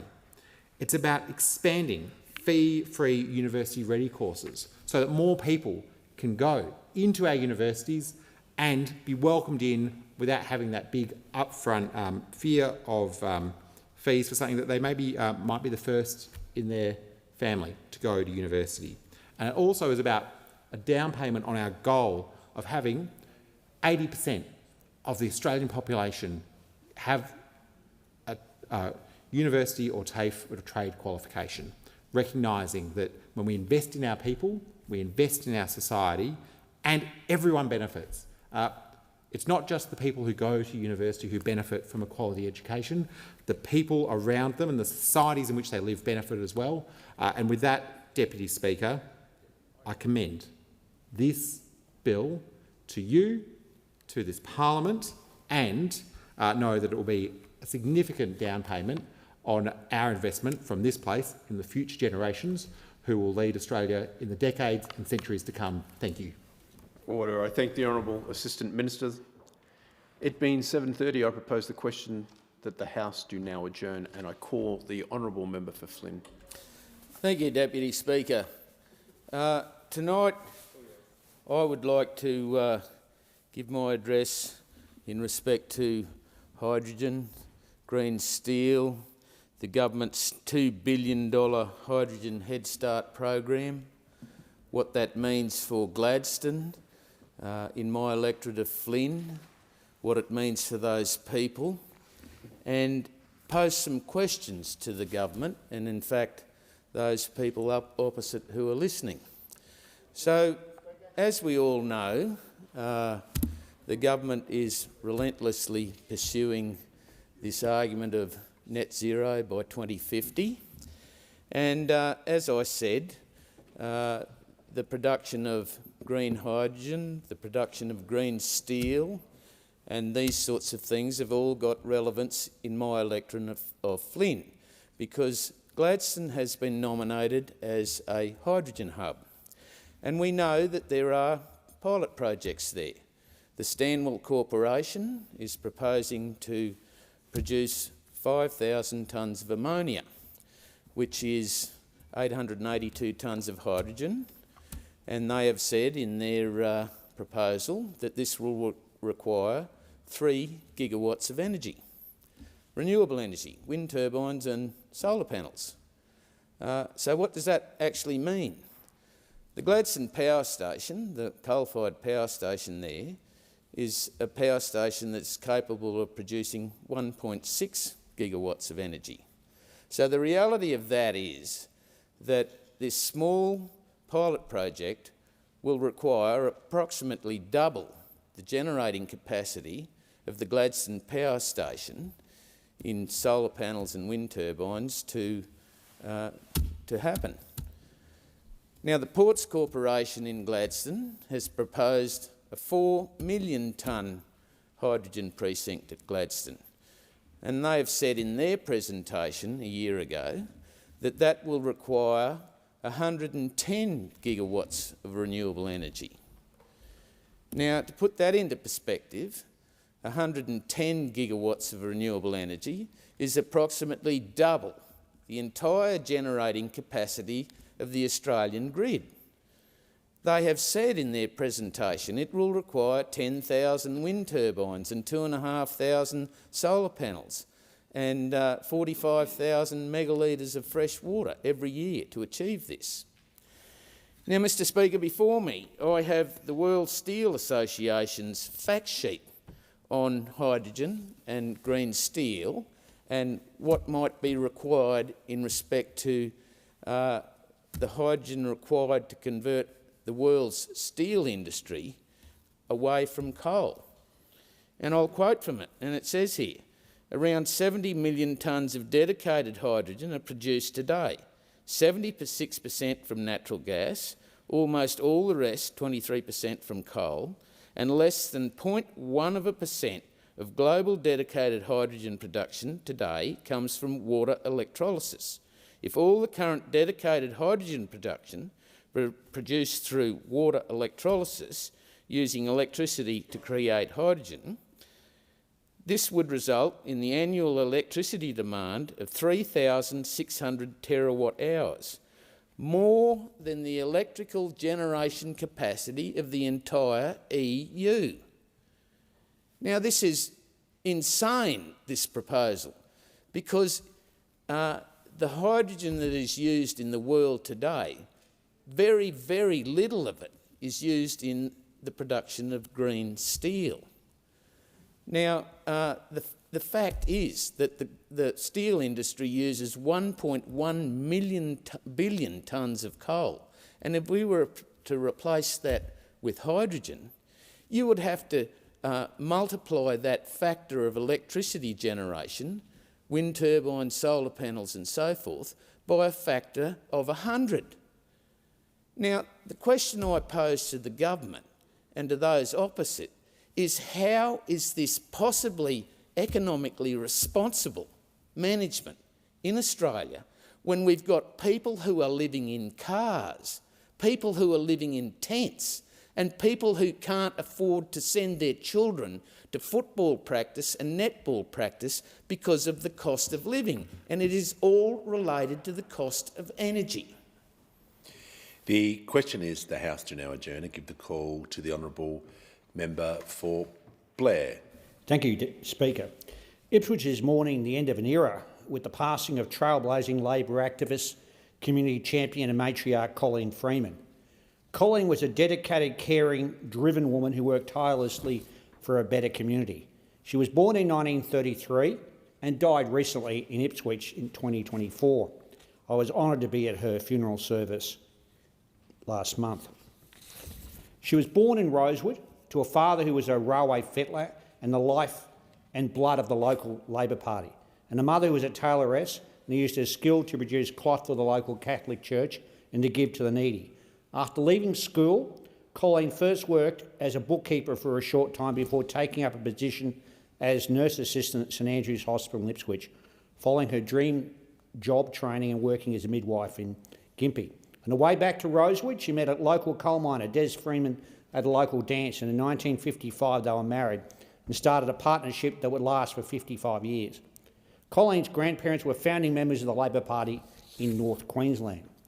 Colleen joined the Labor Party because it was a party that stood up for people. Colleen and Des both joined the local Labor Party branch at North Baval and were active in the 1950s and 60s at a time it was unusual for a woman to be actively involved in politics. In 1973, she was elected the state president of Labor Women in Queensland and held the position for 5 years. On taking up the role, Colleen was helpfully advised by a senior male Labor figure that the role wouldn't be too onerous because all the women had to do was make sandwiches and cups of tea. In her very direct manner, she told him where to stick the sandwiches and that Labor women would be developing policies around health, education and families. Her role as president of Queensland Labor Women had two firsts. In 1975, she had the distinction of being the first woman to stand as a Senate candidate for Labor in Queensland. Not a good year for the party. Unfortunately, the Labor Party pre-selected Mal Colston, one above her in the Senate, so she was unsuccessful. But a trailblazer she was, and she did the path for Margaret Reynolds, who was successful a couple of elections later. In 1978, she became the first woman ever elected to the Labor Party Queensland State Administrative Committee. She was a central figure in the Labor women's movement and provided strong support to women in the party, including Rachel Nolan, who became the first female state member for Ipswich. Later, Colleen became the mayoress of Ipswich, when in 1979, Des was elected for Ipswich as the mayor. He served for 12 years with distinction. Colleen's Labor values came to the fore in her role during this time, when she quickly established the Mayoress Welfare Committee, which distributed funds to assist disadvantaged children, a first in Queensland and possibly Australia. She'd be active involved as patron, president, secretary, treasurer, board member in dozens of community organisations: Ipswich Junior Eisteddfod, Meals on Wheels, the Ipswich Art Gallery, Westmoreton Orchid Group, Ipswich Women's Health Centre, and Ipswich Hospice, just to name a few. Special branch of the Queensland Police under Pichelke Peterson kept tabs on Colleen during these activities. Colleen was heavily involved in issues such as the right to gather in street marches and peaceful protests, family planning and women's issues. She was very proud of her special branch file. There are issues that he was agitating for a long time. In her latter years in Ipswich, she went on to form the True Believers Group to provide a forum for older Labor Party members who would give up going to meetings for various reasons to come together and discuss politics and solve the problems of the world. She was involved in SeniorNet in Ipswich, which helped older people connect online and teach them IT skills. At one meeting in 2016, I was honoured to present Colleen with an award in recognition of her 50 years of service in the ALP, along with several other Labor stalwarts. One of these was her husband Des, a local legend. Des and Colleen were like mentors to me, and I paid tribute to Des in my first speech. Des was the first person I ever voted for when he stood for election for mayor. Colleen and Des helped Bill Hayden win in 1961 and the years thereafter. She served as a Lifeline counsellor for many years and awarded life membership of Lifeline for her service. Life membership of the Blue Nurses, and of course, both Des and Colleen were life members of the Labor Party. She fought for social justice, a fairer and more equitable society. And for her now, the fight is over, and she can rest in peace knowing she made a significant contribution to her family and the Ipswich community. My sincere condolences to her extended family. Vale Colleen Freeman, and thank you for your service to the party, for Ipswich and the nation. Give a call to the honourable member for Mayo. Thank you, Mr Speaker. Today I rise on behalf of families in my community who are facing an urgent crisis, one that threatens not only their financial stability but also their ability to participate fully in the workforce. And it is a crisis that is having a profound effect on their well-being, on the development of their children and on the future of our community. And that crisis is the lack of affordable childcare services. My team have been contacted by families right across Mayo, from Kersbrook to Yankalilla, and they've shared their stories.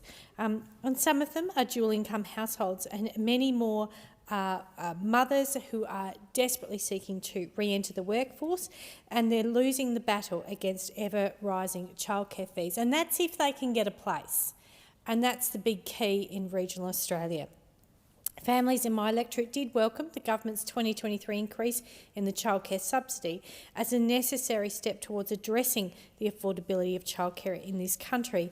However, what we've seen in practice is that many childcare providers have raised their fees to match the subsidy, leaving so many families no better off. One mother shared with me and my team that the fees rose by $15 a day, almost exactly the amount by which the childcare subsidy increased. Another parent on the Flurio explained that due to successive childcare hikes at her centre, she now pays more in out-of-pocket expenses despite the increase in the subsidy. These are real people. These are not numbers on a page, and families are being forced to make impossible choices in returning to work. They're cutting back their hours to accommodate archaic income tests associated with accessing this subsidy. In most circumstances, it is mothers who bear the brunt of these decisions, and that same group, not that long ago, the government were encouraging to participate more actively in the workforce. But these financial challenges do not occur in isolation. They are compounded by obstacles in relation to accessibility. Speaking to centres across Mayo, their wait lists are ever growing. A family in Yankalilla waited over 18 months for a placement, only to be told they're going to need to wait another year. Another from Strathalbyn share a reduction in work hours as the only way they could secure a place at their local centre. This is a crisis, Mr Speaker, and it's not one that's unique to Mayo. Across the country, in regional areas like ours, the lack of childcare availability is hitting families very hard, as with the increase in rising fees. We're known as childcare deserts, where we effectively have 2 children waiting for every one place. And the research supports this. And we know that we need to do better. So what can be done? What must be done? Firstly, we need to see strict measures to prevent childcare centres hiking their fees in line with subsidies. The government must ensure that when the childcare subsidy is raised, the benefit is passed on to families and not swallowed up by instant excessive fee increases. And we need to have a regional policy for childcare, because so many of the new childcare centres that are built, in fact I would say nearly all of them, are for profit, and they look to where they can make the most money, and they're not making the money in regional centres where we have small centres, so they're not getting built. So we need to have a policy system that works better for regional Australia. And we need to ensure there's greater flexibility. We no longer have family daycare. Family daycare is where my oldest boy went when he was little and I returned back into the workforce. It was incredibly flexible. It was fantastic. His family daycare provider provided a nurturing, kind, wonderful environment like home just for him. But now changes in policies have made it near impossible for family daycare providers to exist, and so many have left the system. And we must bolster the early education, early childhood workforce. We need more educators, as I said, particularly in regional areas, and we need to see this as a profession. Mr Speaker, this issue strikes to the heart of fairness and provides we need to ensure that we're providing a safeguard so that young people today can get access to quality early childhood. And so I call on the government to take immediate action. Families in Mayo and the regional Australians need to have a better access to childcare. We can't continue to be a desert. Thank you. The question is the House to now adjourn. Give the call to a member for Lyons. Thank you, Speaker. Look, there's no argument. Tasmania is one of the most beautiful places in the world, known for stunning landscapes, everything from white sand beaches to majestic mountains and, of course, our coursing rivers. Some of the most picturesque and iconic rivers are in my electorate: the Derwent, the Elizabeth, the Mersey, the South Esk and many others. However, over the past couple of weeks, Tasmania has been battered by destructive winds and torrential rain, with many of those rivers breaking their banks and causing some of the worst flooding that Tasmania has seen in years.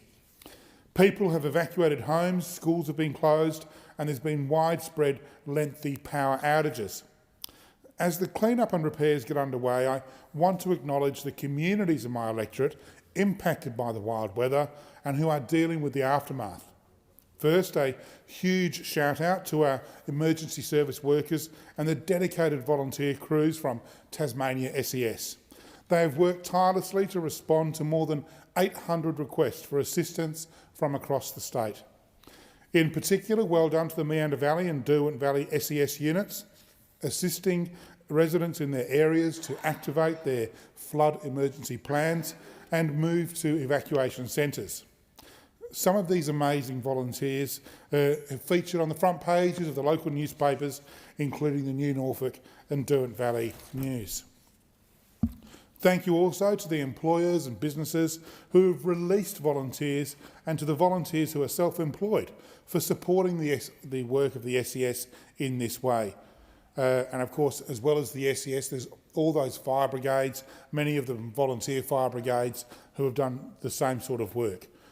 I've said it in this place many times before, Speaker, Tasmanians are resilient, and in times of crisis, Tasmanians come together. In New Norfolk, a group called It's Our Community Pantry has put together food hampers with all the essentials, milk, bread, cereal and fruit, for affected residents, and distributed pet welfare packs to evacuation centres. The Lions Club of New Norfolk also put together food hampers and other supplies, working with your community food hub to support families in Medina, Westaway and Glenfern. The Quilted Teapot, a cafe and quilting shop, made sure our SES and Fire Brigade volunteers were looked after, offering free hot drinks to the crews working in the Derwent Valley. And Liz Virtue at Glen Derwent Estate baked scones and sweet treats to thank crews working out in the wild weather. In the Meander Valley, the Deloraine Community Complex was opened and remains open, so those without power have a place to recharge devices, take a shower and make a much-needed cup of coffee or tea, and indeed gather with other people going through the same experience. And I must acknowledge here Jill Cunningham, who opened the Carrick Hall and worked day and night so residents had a place to go and access to facilities, warmth and food. Further north, Di and the team at the Railton Neighbourhood Centre were on hand to support the Railton and Sheffield communities, providing a place to cook a hot meal, store frozen food, access the internet, or again have a cuppa and watch TV. Likewise, locals without power across the Fingal Valley were able to visit the local neighbourhood house to charge devices, access the internet, use facilities they couldn't access at home, and grab that essential hot cuppa, bottled water and other essentials. And we'd be here all night if I was to name each and every person and organisation who's gone above and beyond their community in this week of wild weather that we've had. But to each and every Tasmanian who's put their hand out to assist others in need, thank you for your compassion, generosity and goodwill. Speaker, the Albanese government is supporting the Tasmanian government financially to make grants available to those affected under the DRF arrangements, with food assistance and funding to people facing long power outages. Temporary living support grants and food grants are available, and earlier today I was with the Minister for Emergency Management when she announced that recovery and restoration grants for low-income Tasmanians whose homes have been damaged, and she announced that. For more information, Tasmanians can access the Tas Alert app or the website, and of course reach out to my office for any support that may be needed. And I would put a call out to every Tasmanian. The Tas Alert app is available to download from your local app store. Get it on your device. It's full of really important and helpful information. Thank you, Speaker. The question is the House do now adjourn. I give the call to the honourable member for Fadden. Thank you, Speaker. Well, cost of living is through the roof and families right across the Gold Coast are suffering. We often come into this place and make this point, and those opposite, particularly the Treasurer, swear black and blue that they have everything under control, that they are taming inflation, blah, blah, blah. So yesterday morning, I was reading the Gold Coast Bulletin, as I always do, and I find an article with the heading, "Struggling to Survive." And I'll read a quote from that article. "A staggering 2/3 of Queenslanders are still struggling to pay their bills, put food on the table or send their children to school due to relentless cost of living pressures, with poverty rates expected to skyrocket across the state once government rebates run dry." A new survey by the Queensland Council of Social Service has found 94% of the state is worried about cost of living, with the weekly budgets blowing out for nearly all types of households due to unaffordable housing, grocery, energy and petrol costs. End quote. So what is causing this pain? Well, an indicator is that our inflation is higher than all comparable economies. It's higher than the US, the UK, Canada, Japan and New Zealand. The economy, in fact, is in the worst shape it's been in since the 1990s, excluding the pandemic years. This is a consequence of a Labor government that has spent its entire term in office fighting everything but inflation. They fought everyone on The Voice. They fight our farmers who are just trying to give us food, and they fight the Reserve Bank who have a job to do. They are not fighting for you. Just today in question time, we get the passive-aggressive Treasurer sort of leaning casually over the dispatch box, reading the talking points on what they've done to make everyone's lives better. Like the Stage 3 tax cuts, although they don't want to call them the Stage 3 tax cuts anymore because that would acknowledge that there was a Stage 1 and 2 that were delivered by the coalition government. The Stage 3 tax cuts, at most, $15.46 per week more in your pay packet. This is the kicker though. The average household with a mortgage of $750,000 is now $35,000 worse off than when Labor first took office. $673 per week. The Treasurer needs to get real, get his calculator out and do the maths. People are worse off under this Labor government. They have suffered through 12 interest rate rises and they know that there's no relief in sight because the arrogant and out-of-touch Treasurer wants to play chicken with the Reserve Bank. The government has many levers it can use to bring down inflation, and of course the interest rates would then follow. But they've failed on that front. They continue to fail. Local families that I talk to know that inflation is staying too high for too long because of this government. And the thing with inflation, it goes up and it stays up. They can see their grocery bills and power bills going up, despite the Prime Minister promising before the election that they would be going down. The middle-class families in suburbs across my electorate, like in Helensvale, Coomera or Pacific Pines, are running a distant last as the priority of this government to bureaucrats in Canberra and the Labor's union mates. And what else is an indicator of this is the government's anti-business approach, which is hurting the economy rather than supporting ambition.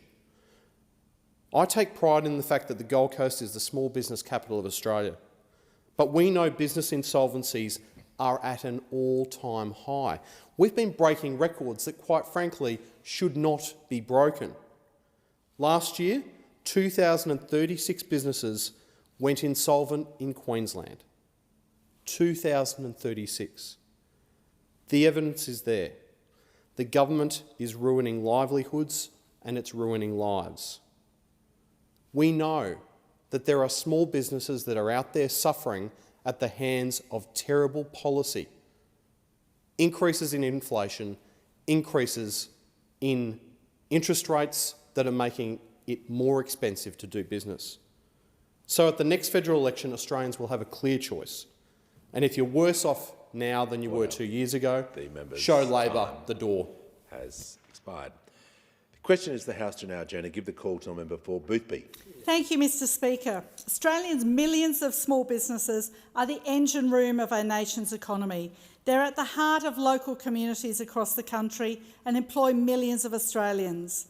Small businesses employ more than 5 million people and contribute more than $500 billion to our nation's economy every year.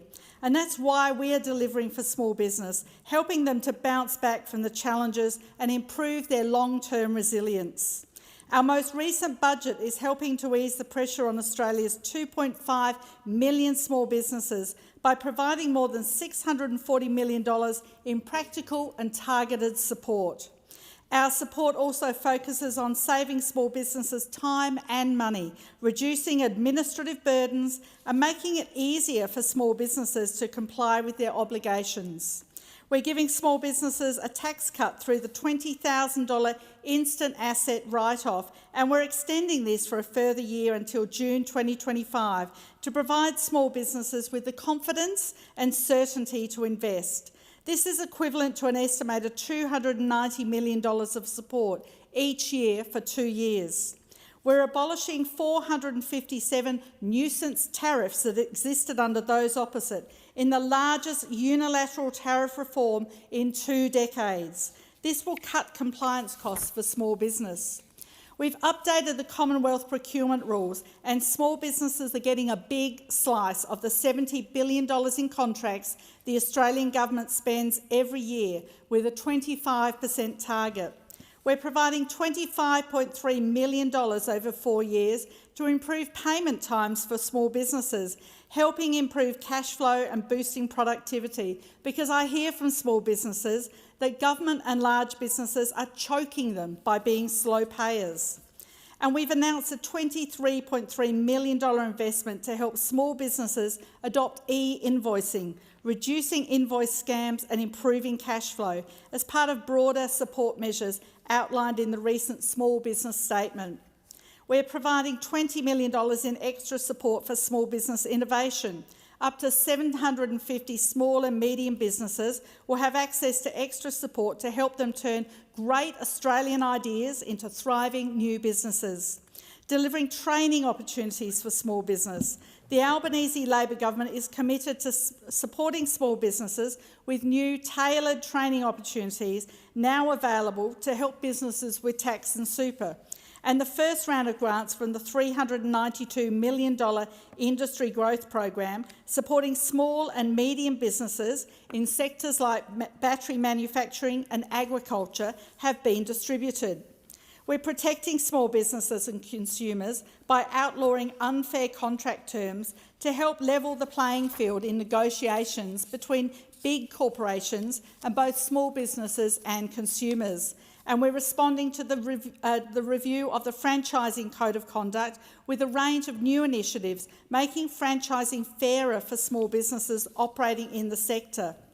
Our government is investing more than $60 million to help small businesses uplift their cybersecurity and digital capabilities. And as part of this, $7.2 million will go to establishing a voluntary cyber health check program, which will allow businesses to undertake a free, tailored self-assessment of their cybersecurity maturity.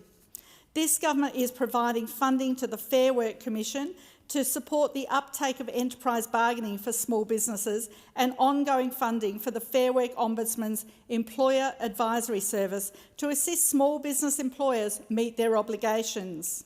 We're providing $3.5 billion of energy bill relief to households and small businesses through the Energy Bill Relief Fund, which will deliver rebates of $325 to around 1 million small businesses. And we've just had round 2 of small and medium business efficiency grants. This program has delivered $62 million, which enables small businesses to upgrade electrical equipment such as refrigeration, cold rooms and the like, or to invest in panels and batteries to bring their energy bills down. Small businesses can continue to count on the Albanese Labor government to back them every step of the way with practical and targeted support. Thank you.